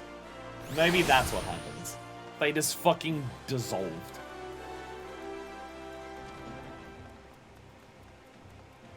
Hey, everyone. Raymond! Are you the one who rescued my daughter? Thank you 1,000 times, thank you. Truly words can't express how relieved I am to have her back. They were sent to a different dimension. Yeah, they're actually in the cloud darkness now.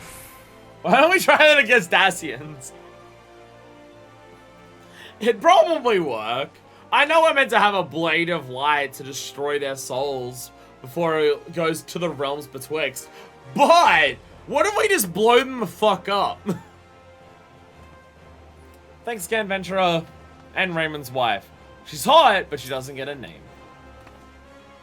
Oh, you Wymon's friend? Then I owe you a great debt. I was beside myself with worry when he came, but no longer. My daughter is safe. As she tells it seems we need to fear the gang of that awful merchant no more, because they're fucking dead. You have my gratitude as well. In truth, I wavered. Enlist the brass blades to bring our daughter home by force. We'll leave it to Wymon to save her with the cunning. But my wife felt he could be trusted, and full glad I am she convinced me to do so as well. We wish to thank Wymon too. Could you take this home on Emerald Avenue? It is a token, really, but I hope it shows our appreciation. Once again, thank you for returning our daughter to us. Yay! Yay! And we got to see Hildebrand today. For a sec. In a capacity that makes no sense whatsoever. But doing something that makes no sense whatsoever is kind of just Hildebrand's thing, so I'll let it slide.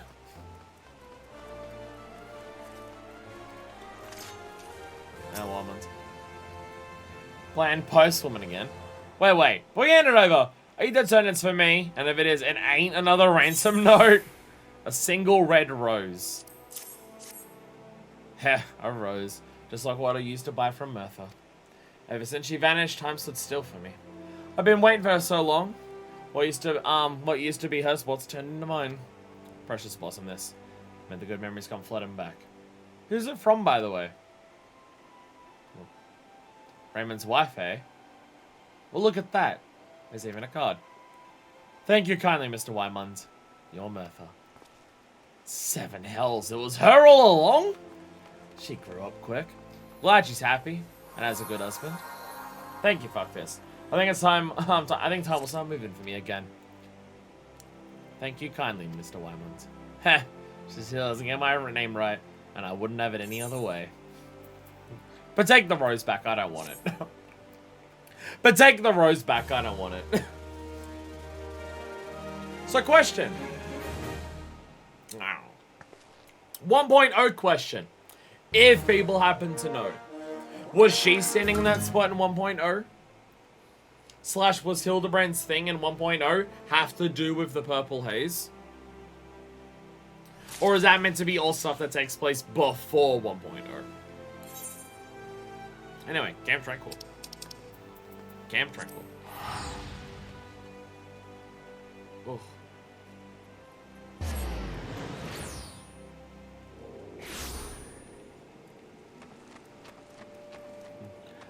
Landanel! You definitely look familiar. You definitely look familiar. Well, if it isn't fuckfest, it's been too long. Still gallivanting about on endless adventures, I shouldn't doubt. What I wouldn't give to be doing the same. But enough about so press dies. Just eyes. What business brings you here? What business brings you here? Can you tell it's getting hard for me to talk? Whether deliberate or not, the sender of this missive failed to mark the envelope with a return address. A letter? Well, what have we here? This cannot be. It's an invitation from what? Weiskai to memorial service. The commander of the Company of Heroes. The commander went missing some 5 years ago, shortly before the calamity. As if in anticipation of his disappearance, he disbanded the company and sent us all on our separate ways. It was all so sudden, we knew not what to make of it at the time. My sources don't go back that far. Also, it's late and I'm too tired to Google. Understandable. Understandable. Oh, by the way, the time's probably late enough. Happy New Year, Decker. Soprano believed he feared for the lives that would be lost at the hands of the Primals. I was believed he was convinced the calamity would mean our end, and dismissed us so we might enjoy what little time remains. His final request was that, wherever life should lead us next, we live up to the word of our company creed. The duty of the strong is to protect the weak. So that end, I've returned to Gridania and joined the Wood Whalers. I've done my best to honor that promise. But truth to be told, I was never truly happy at my post. Often did I dream of fighting out my commander's side once more. As I decided to resign from the Wood Whalers. Indeed, I have already made my decision under my superior. And but await an official discharge. Once released from my post, I intended to search for the commander with, Westgate, with whom I'm in contact with about my plans. Now this letter arrives with talk of a memorial service? I simply cannot believe it. There was no one stronger, more resourceful. What is more, Weiskai himself agreed to help me find the commander. Why would he do this if he knew the man had died? Whatever the hell is going on, I will get to the bottom of it. I'll go to Weiskai and demand an explanation. And depending on what he says, former comrade or no, I may well split the bastard on my lands. Best be on hand when I talk to him, Venture, lest I do something I may regret. I shall come my way to the coast of our soul as soon as the matter of my resignation is settled. Pray join me there. I shan't approach Weiskai until you've arrived. Talking.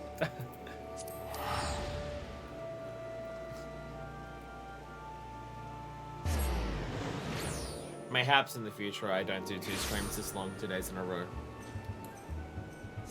I say this with the idea that I still want to do the Breath of the Wild 100% LP. Speed run. I say that knowing that that's 15 days in a row for several days in a row. I'm a fucking dumbass. Though if I did that, I wouldn't be doing it in summer. I'd do it in the dead middle of winter. So I'm not sweating profusely the entire time. By that point, Tears of the Kingdom will be out. I don't know. Good to see you again, fuck this. Landonell arrived but a moment ago, and in a right foul mood. Said he has some business to discuss, and insisted on waiting for your arrival. Good, finally here. Now we can get down to business. You've agreed to help me search for the commander, but then you sent me this invitation? What is the meaning of this? Camera being on. Captain Weiskai, the company here is request the honor of your presence at a memorial service for... Is this some crew joke? I'm sorry, Lantinel, but I've had no news of the commander, let alone his passing. I still have no plans of holding a service for him. I am as baffled as you are by the letter. I should like to know who penned it. I see. I'm relieved to hear that you had no part in this absurdity. A great many mysteries yet remain to be sure, but so long as we can find the commander, I shan't bestow myself over them. I trust I can rely on your aid still, old friend. With the commander back at the helm, the company of heroes shall be reunited once more. And good riddance to my tedious life as a woodwhaler. I believe I have an inkling as to the sender's identity and intent. Knowing this, I cannot in good conscience help you in your search. I'm sorry, my friend. What? This is not what we agreed upon. The letter, the memorial service. What do they matter if we know them to be false? You said you'd help me. You simply cannot go back on your word, goddamn you. Oh no. Oh no. He did always have a quick temper. Sorry to impose, my friend, but could you go try and soothe him? Right now I'm the last person in the world with whom he will listen. Lantinel. Lantinel. Stop being a dick. You're being a dick right now. I know full well scurrying Weiskai won't get me any closer to finding the commander. But it's so satisfying. Look, Lantinel, I understand your desire to find the commander. However, I must remind you of your promise to him. You'll never live up to your word chasing after shadows of the past. My promise does not preclude me from searching for the commander. If you will not help me, I'll simply find someone who will.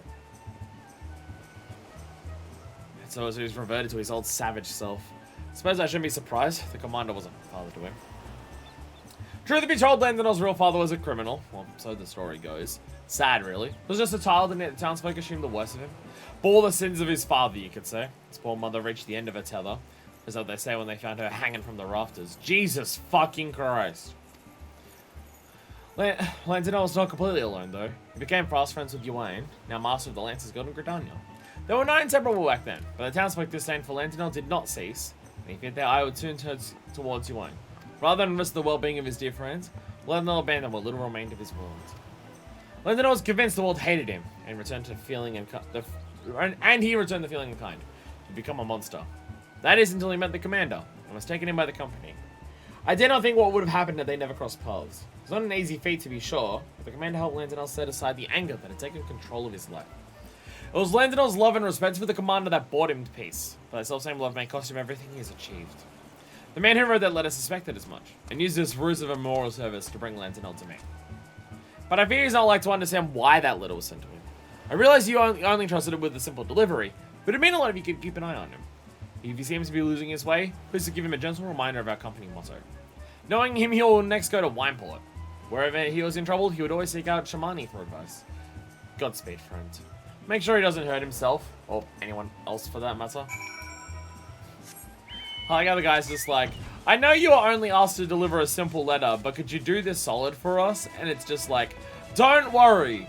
The delivery service that I'm a part of says that we need to get involved with whatever shit's happening once we deliver the letter. I was planning on doing it anyway. Why do you think I'm talking to you in the first place?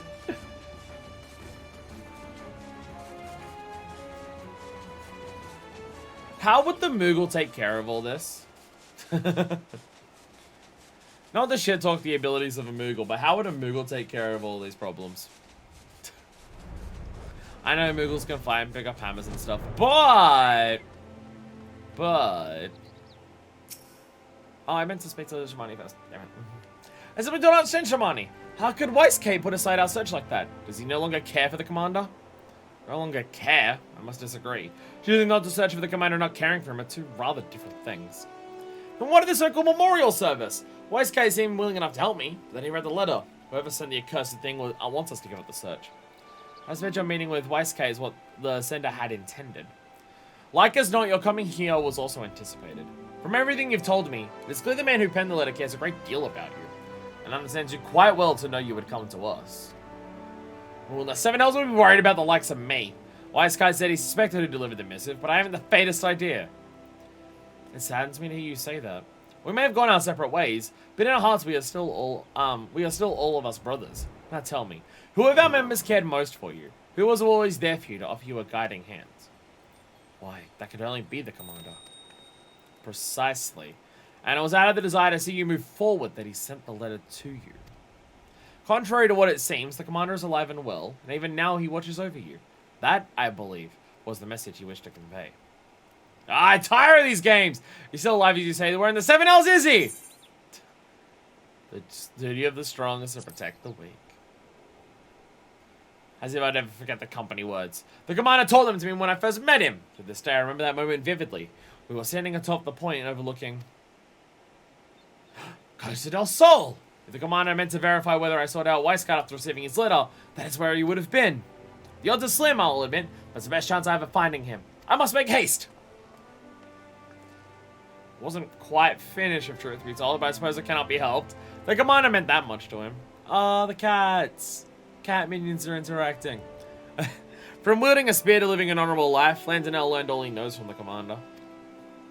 Nor gave Lantinel greater joy than to meet the commander's expectations, and he went on to distinguish himself amongst our ranks. After disbanding the company, I believe that the commander continued to watch over Lantinel, and upon sensing his growing discontent, he decided to take action and sent the letter. The road has been bumpy, but Lantinel's finally arrived at the truth, but the final leg of the journey remains. I should be grateful if you would accompany him. What's up, Shamani, by the way? The point he mentioned rises just south of Costa del Sol, and I'll say whether he'll find what he seeks, but I have no doubt he'll find what he needs.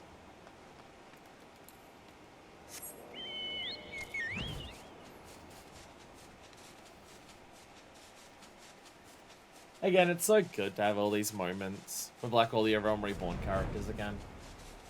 Like just so many people that we've interacted with across so many different aspects of a Realm Reborn. And again, it's cool because it's just like there's so many different emotional things going on across all the postings we're doing. Some of them are funny, some of them are just like entertaining, some of them are emotional, Some of them are thematic and stuff like that. Some of them are just sweet. It's nice. It's nice.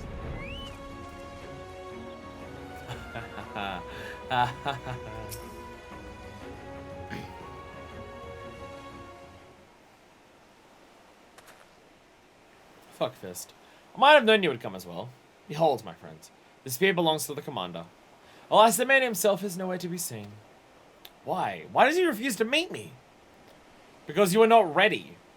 And by now you ought to know the reason why. Hey, Westgate. It took me long enough, but I think I'm beginning to understand now. As he would always tell us, the duty of the strong is to protect the weak. He wanted us to venture out into the realm and live up to those worlds. Each in his own way. Like you, Westgate. You're a mercenary of unquestionable renown. The world was yours for the taking. Yet you stand as the humble protector of Costa del Sol and all who call her home. Shamani has a hand in revitalizing the Bacchus wine industry. And both, Uod, I don't know how to pronounce that name, and Brayflux have become leaders among their people. We serve the realm better as individuals than as a single entity. That is why the commander disbanded our company. Though I never forgot our words, I did not understand them fully until now. Instead of doing my best as a wood whaler, I had my head in the clouds, dreaming of a return to the glory days of old. We did much good for the realm, and at the time of our lives in the process. But it was past time for us to pass the torch. And the torch, you must agree, has been taken up by a most worthy individual. The realm has no further need of the company of heroes. The commander believes thus, and I agree with his assessment.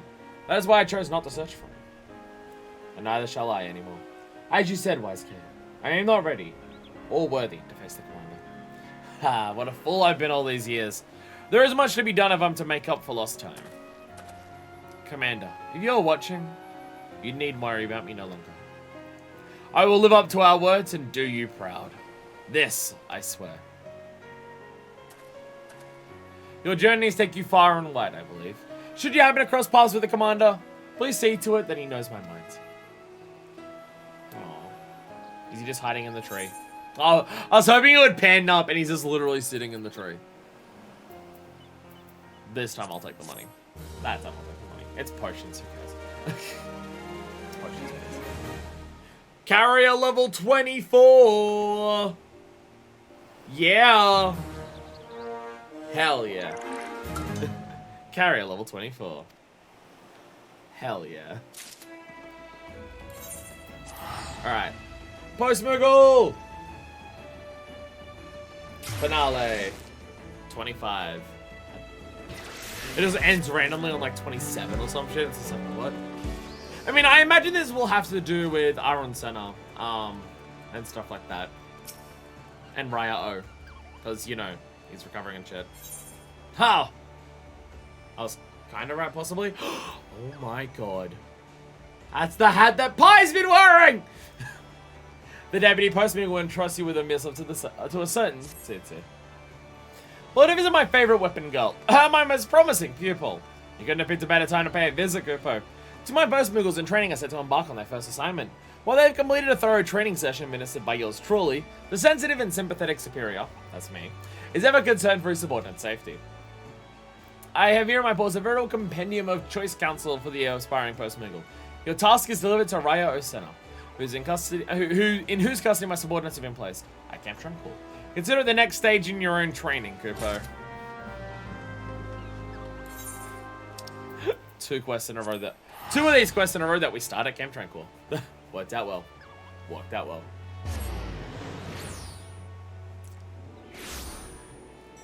I used it as a postman outfit for my ninja for a while. Fuck yeah. Fuck yeah. We need I need to make a carrier outfit after this. Like, just make it a monk so it doesn't have a weapon, and it's just a carrier outfit. Assuming that there's a way to get, like, the bag that the postmuggles have as well. And that's my carrier job. Hi there! Hi there, Giant Chocobo. Why was the ninja a postman? Because they can run faster than any other job, so they can deliver letters faster. Whatever's came of that deputy postmuggle. He promised he'd drop by to offer some parting words of advice to his nearest recruits. A few seconds so long that they've already flooded off. You have something for me? Oh my god, he's shirking his duties again. A collection of little-known postmuggle trivia compiled into a concise 10-page portfolio. Be wary of low-hanging branches. Remember, keep a wide berth of any gobumores. I say this, could this choice counsel be any more blindingly obvious? Don't get eaten alive. That said, I cannot fault the deputy postman for showing concern for his subordinates. After all, it was his own injury that pressed the two Tyros into active service so far ahead of schedule. See, I just know Tyro as the name of one of the electronic banking, like, card machines that I have at work. So now I'm very confused. Sadly, I fear that it will be some time before he's, before his wings are fit for duty. Iron believes he has insight as to how suitable remedy might be formulated, but the process will require the service of a first-rate alchemist. Meanwhile, I have two wet behind-the-ears Moogles wandering aimlessly across the realm. I'd like nothing more than to see them succeed in their charge, that they might inspire a new generation of aspiring post-Moogles. Yet I have my doubts that they will do so if I left them to their own devices. I would have accompanied them myself, but I fear my duties at Seedseer leave me little time to play chaperone. I may be willing to see them safely to their destinations in my stead. The first Moogle flew off in the direction of Quarry Mill. Though he does not want for enthusiasm, he is easily frightened by unfamiliar sights and sounds. Should you find him in such a state, pray rally his strength and let him know that we stand behind him.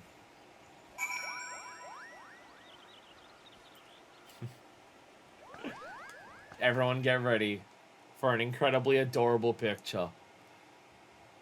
Adorable. Fucking adorable. Oh my god, I love it. I fucking love it. Absolutely adorable. Rally, the pusillanimous. Pusillanimous? Is that a word? Pusillanimous? I don't know if that's a word. I question if it's a word. Word. Trying to see how far I can stretch my lips around word. Look at that Lalfell outfit has a bag with it. That's what makes it. That's what I need. That's what I need. I need an outfit that has a bag. And every time we do fetch quests, I just change over to carry a job. What am I doing? I saw a thing above someone's head and I'm just like, oh, it's them. Moogle, where are you? Oh, you're literally out there. The pusillanimous post Moogle. Showing a lack of courage or determination. Timid. I say, this sack must weigh a tons! No, I can't do it. I can't play another realm. Ho, whoa, woe is me, Kupo. Is there not a single kind soul in this realm who will rally this poor Moogle's sunken spirits?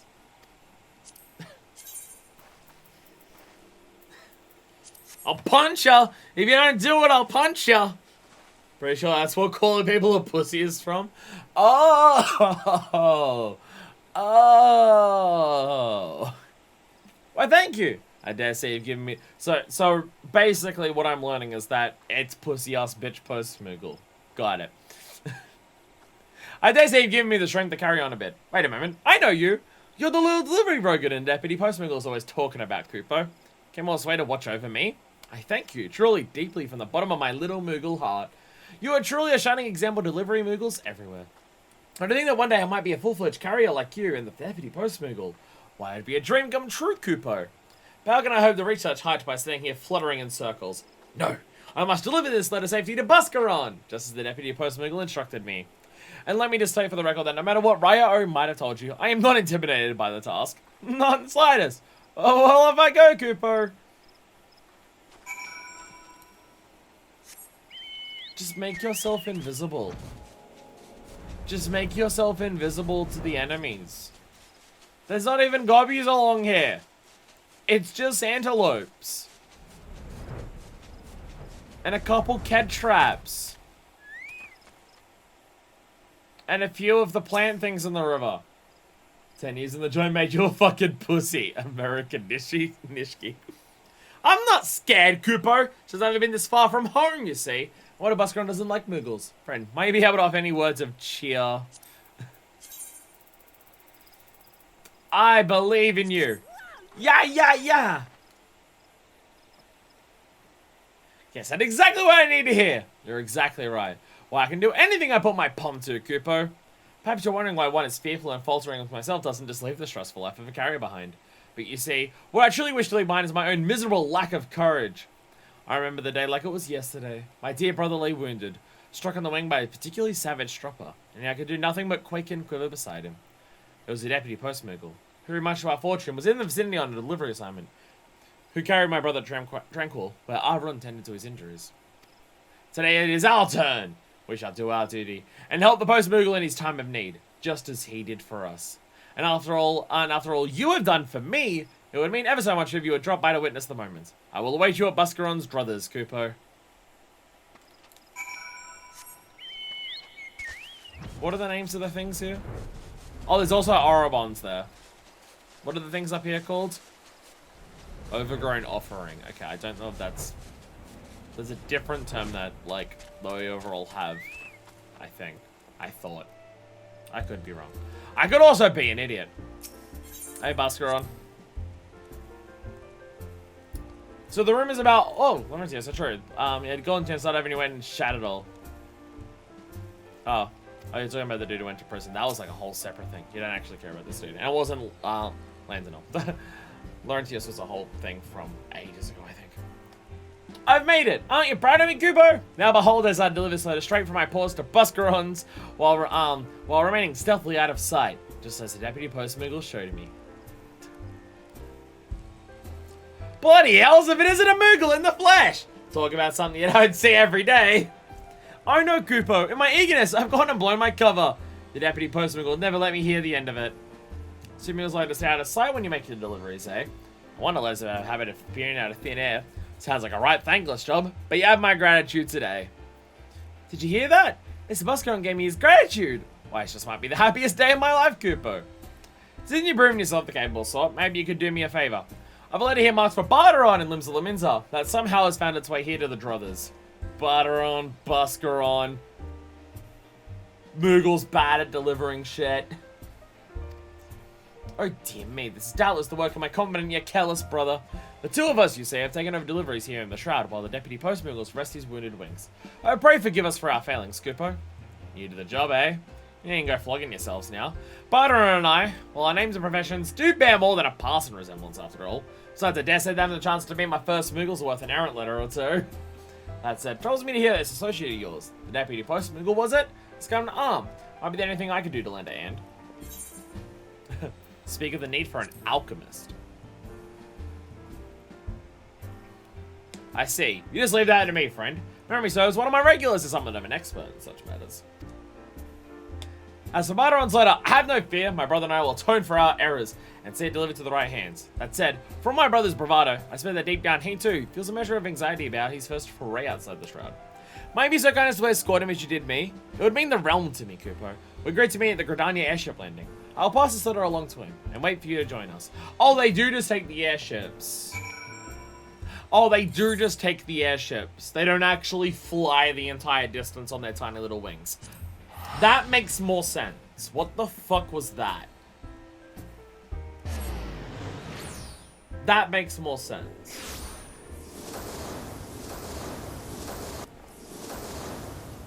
That was a lot that's happening there. I don't know what skill that is. Alright.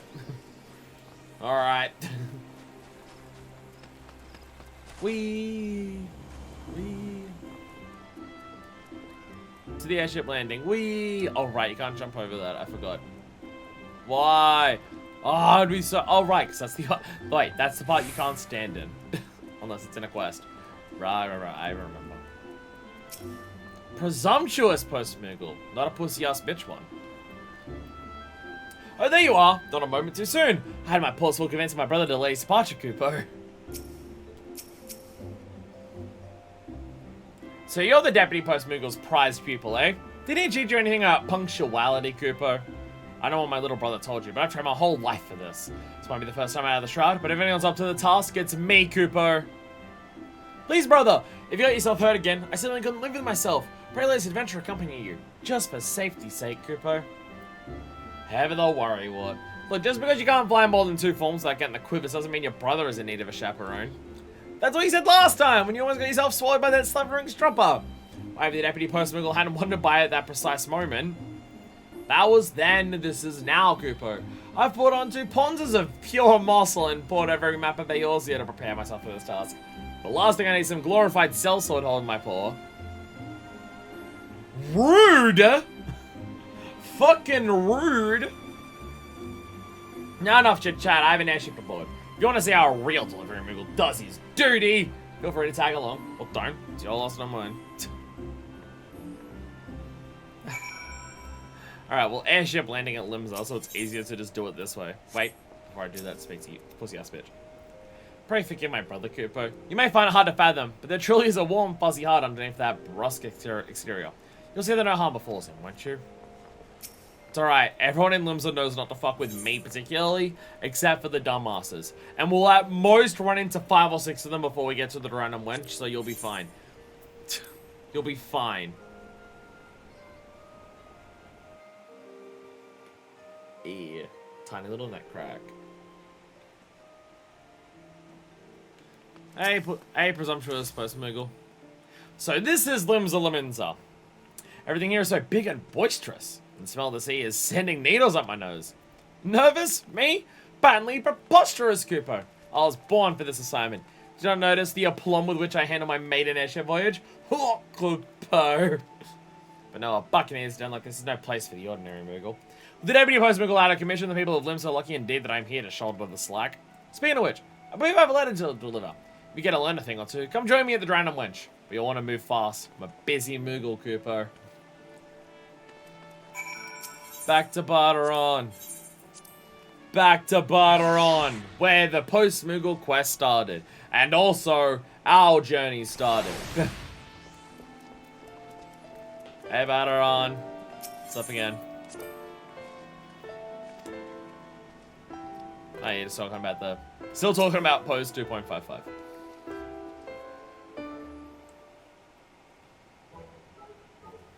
What took you so long? Take a wrong turn at the Octon. It's literally just down the elevator. Good thing I'm the one in charge on this assignment. Why haven't I delivered the letter yet? Well, it's not because I'm scared of that burly-bearded gentleman over there, that's for certain. I just want to give you a chance to witness mastery in motion. And watch me deliver this letter all discreet like Kupo. As I spin in the air and fucking twirl. Bugger me with a broadsword! Which one of you still and stop say you wind up Moogle loose in my establishment? Wind up? Are you blind or just balmy? I'm a living, breathing Moogle, not some glorified child's toy. Oops, there goes my cover.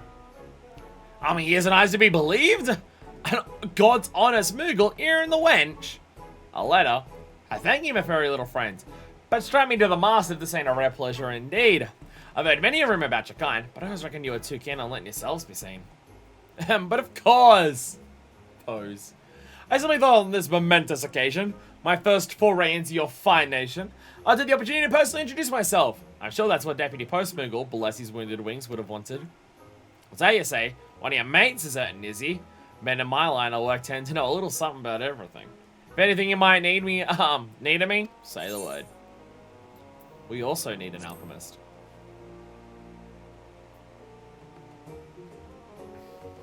Aye, everyone of me regulars might know a thing or two about that sort of business. I'll send word if I dig up anything. And with that, I best get back to pouring grog after one of my customers conks you in the head with an empty flagon. See, I told you there's nothing to be afraid of. Exploring new environs, forging friendships with the locals. Yes, the carrier's life is the life for me, Kupo. What I've accomplished today will have even more far-reaching repercussions. Yes, once my fellow Moogles back in the shroud here and my stunning success, they'll be beating down our doors to join the post-Moogle ranks. You delivered one letter. And since you've been such a loyal observer, I'll give you the honor of reporting my deeds to Raya O. Oh, if only the deputy post-Moogle were here. Doubtless he'd be moved to tears by my magnanimity. Speaking of which, I really should just pay him a visit. Speaking of which, he is actually, like, right here. Speaking of which, he is literally just, like, right downstairs. Maybe I could just visit him by actually just fucking going there. So let's go there. Do they have unique dialogue right now? Oh, no, nope, they've flown the coop to go back to the shroud. That makes more sense. That makes sense. Game Tranquil. To Game Tranquil we go.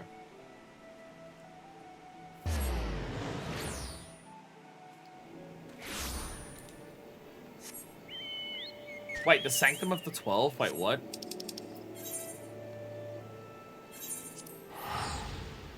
I'm going to the church? Huh?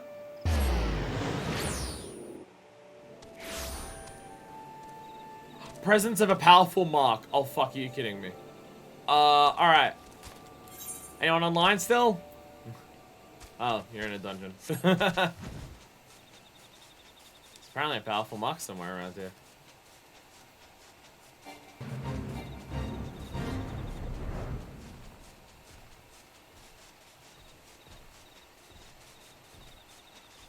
I don't want to look everywhere for it because I'm lazy and it's been a really long stream.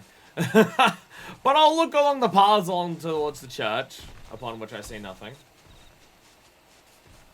I'll duck my head here too. Nope. Nope, just the mark. Nah, it's fine. It's fine. Hunt trains in the future. We'll find it at some point. Sanctum of the 12. Just fly around the entire side. You're not allowed in the church unless it's a wedding, are you? There's nothing to, like, actually fly around to do or anything. Sadly not. Sadly not.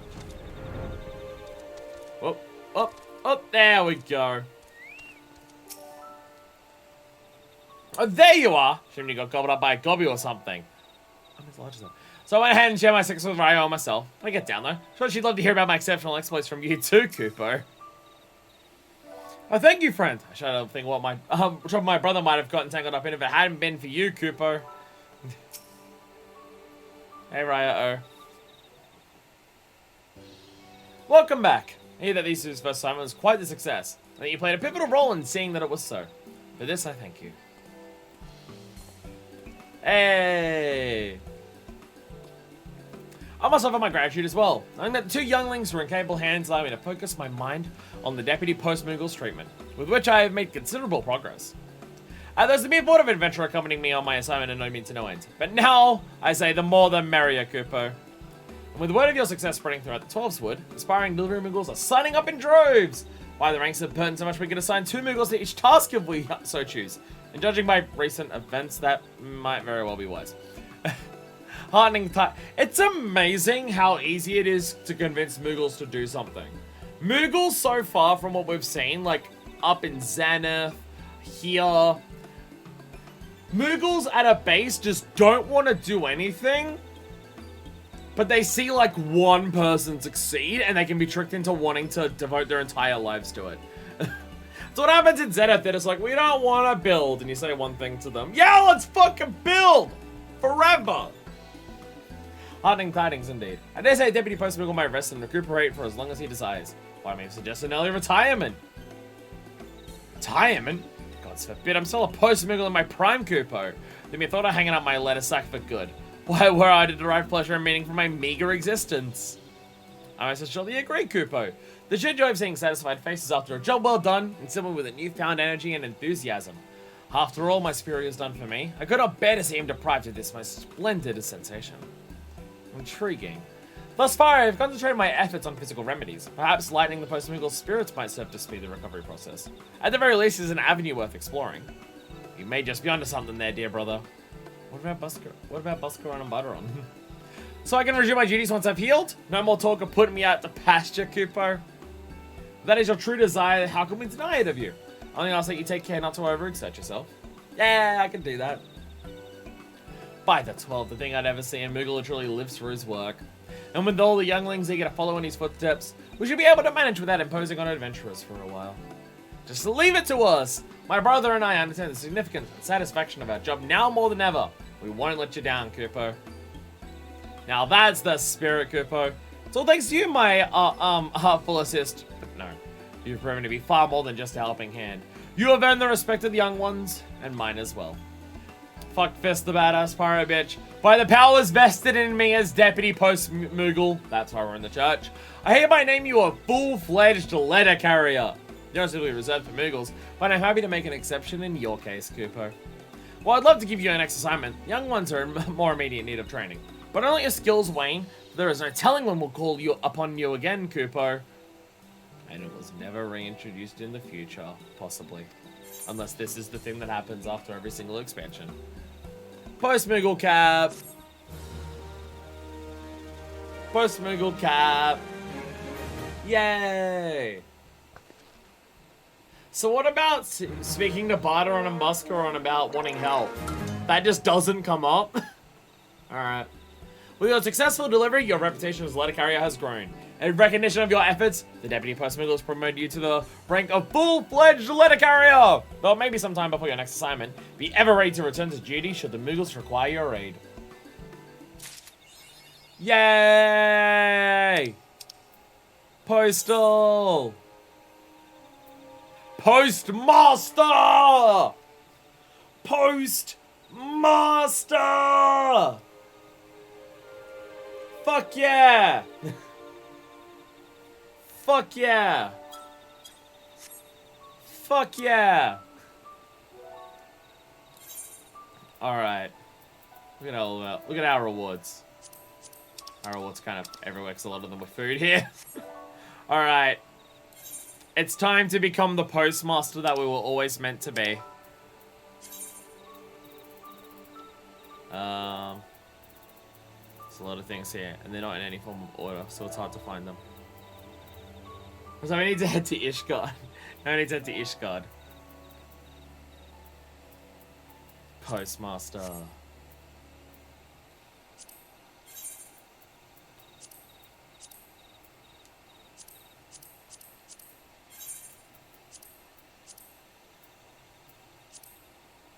And now we are truly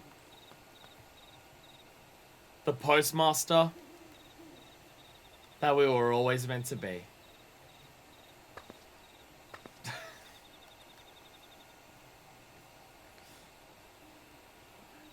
mean, we are heading back to Ishgard, because we're going to bed.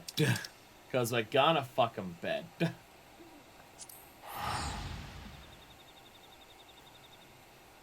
Is there actually a thing to do connected to this in Ishgard? As in, not the Heavensward version of this? Sorry for showing up like this. Hildebrand! I'm so sorry for showing up like this.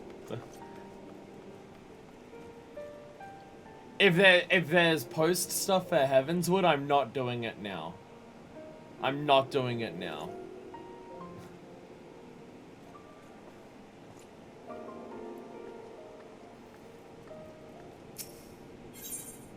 I mean, it wouldn't be a single... I'm just joking, it's time for sleep. I was gonna say, it wouldn't even make sense for, like, a single cap-off quest to be here. Because it's Heavensward. Well, it wasn't as long of a stream as yesterday. But it was still nearly 10 hours. The YouTube video is probably only going to be barely 9 hours. With all the breaks and stuff. But! We have done Post Moogle. And we've reaped our rewards for it. As in, we got some scaly underwear. And a cute little hat. So with that... Wow, that was an entire day. Literally nothing but Post Moogle. Like, not even any side activity. Like, anything like tiny little extra on top of it. Just Post Moogle. Not that I'm complaining. I'm just shocked there was that much. There was that much content. Good ass fucking content behind a yellow quest chain. Oh, that was really good. Now, I'll be honest. If you count the whole thing as a single storyline, even though it's more so a collection of short stories, that is up there for like best quest lines in the game so far. It really is. It really is. It cheats, but it cheats being one of the best quest lines because, again, it's a collection of short stories, so you get so many different things and so many, like, satisfying conclusions, and it draws so much from A Realm Reborn of all different characters, like, oh, and we get to see them again, that's nice and cool and stuff like that. But it is one of the best quest lines in the game so far, I think. Like, I think it's really high up there. Like, not like the best. Like, I'd still say, like, Hildebrand. I remember when Hildebrand is above it. Binding Coils. And stuff like that. Like, those would still be above it. And obviously, MSQ is its own thing. So it's hard to compare things to MSQ. But, for, like, extra things that we've done, it is really good. I'm very, very happy that we did that. Very, very good and very, very satisfying. And what I thought would be the final stream for Heavensward is that it turns out not the final stream for Heavensward. I thought we would be able to get the Realm Reborn and the Heavensward ones done today for, like, Yellow Quest chains. But that was almost 10 hours just on the Realm Reborn one. I went 4 hours over estimate. So the 2-hour estimate of the Heavensward one is probably going to take 4 hours. So next stream of Final Fantasy XIV is not 3.1, I'm sorry. But we will do the Heavensward Yellow Quest chain that we've heard about. And because it's 4 parts, not 3 parts, which I didn't realize, Hildebrand will also do. We'll do the first stage of Hildebrand's next time. And then Hildebrand is in the streams that happen between every patch. For after 3.1, after 3.2, and after 3.3. Not doing it in the 3.4 one because that's the Extremes stream. And that's just going to be an entire stream dedicated to Extremes. Possibly not even finishing them all because, well, they're going to be harder than the Realm Reborn ones. So we'll see how it goes. If we don't know more, then we can just, like, try to do Extremes, like, one-off in future streams. Like, if we have extra time or anything. Or something. Not 100% sure what the plan is. I know what my plan is right now, though. And that is to finish the stream. And fucking rest! This is last stream and today's stream have been 2 days in a row, and oh my god, I'm exhausted. I love playing this game and I love doing the streams, and it doesn't stop the fact that I'm fucking tired. So thank you all so much for watching. I will see you in the future for more Final Fantasy XIV Heavensward before the patches. So until then, this is version 2, signing out.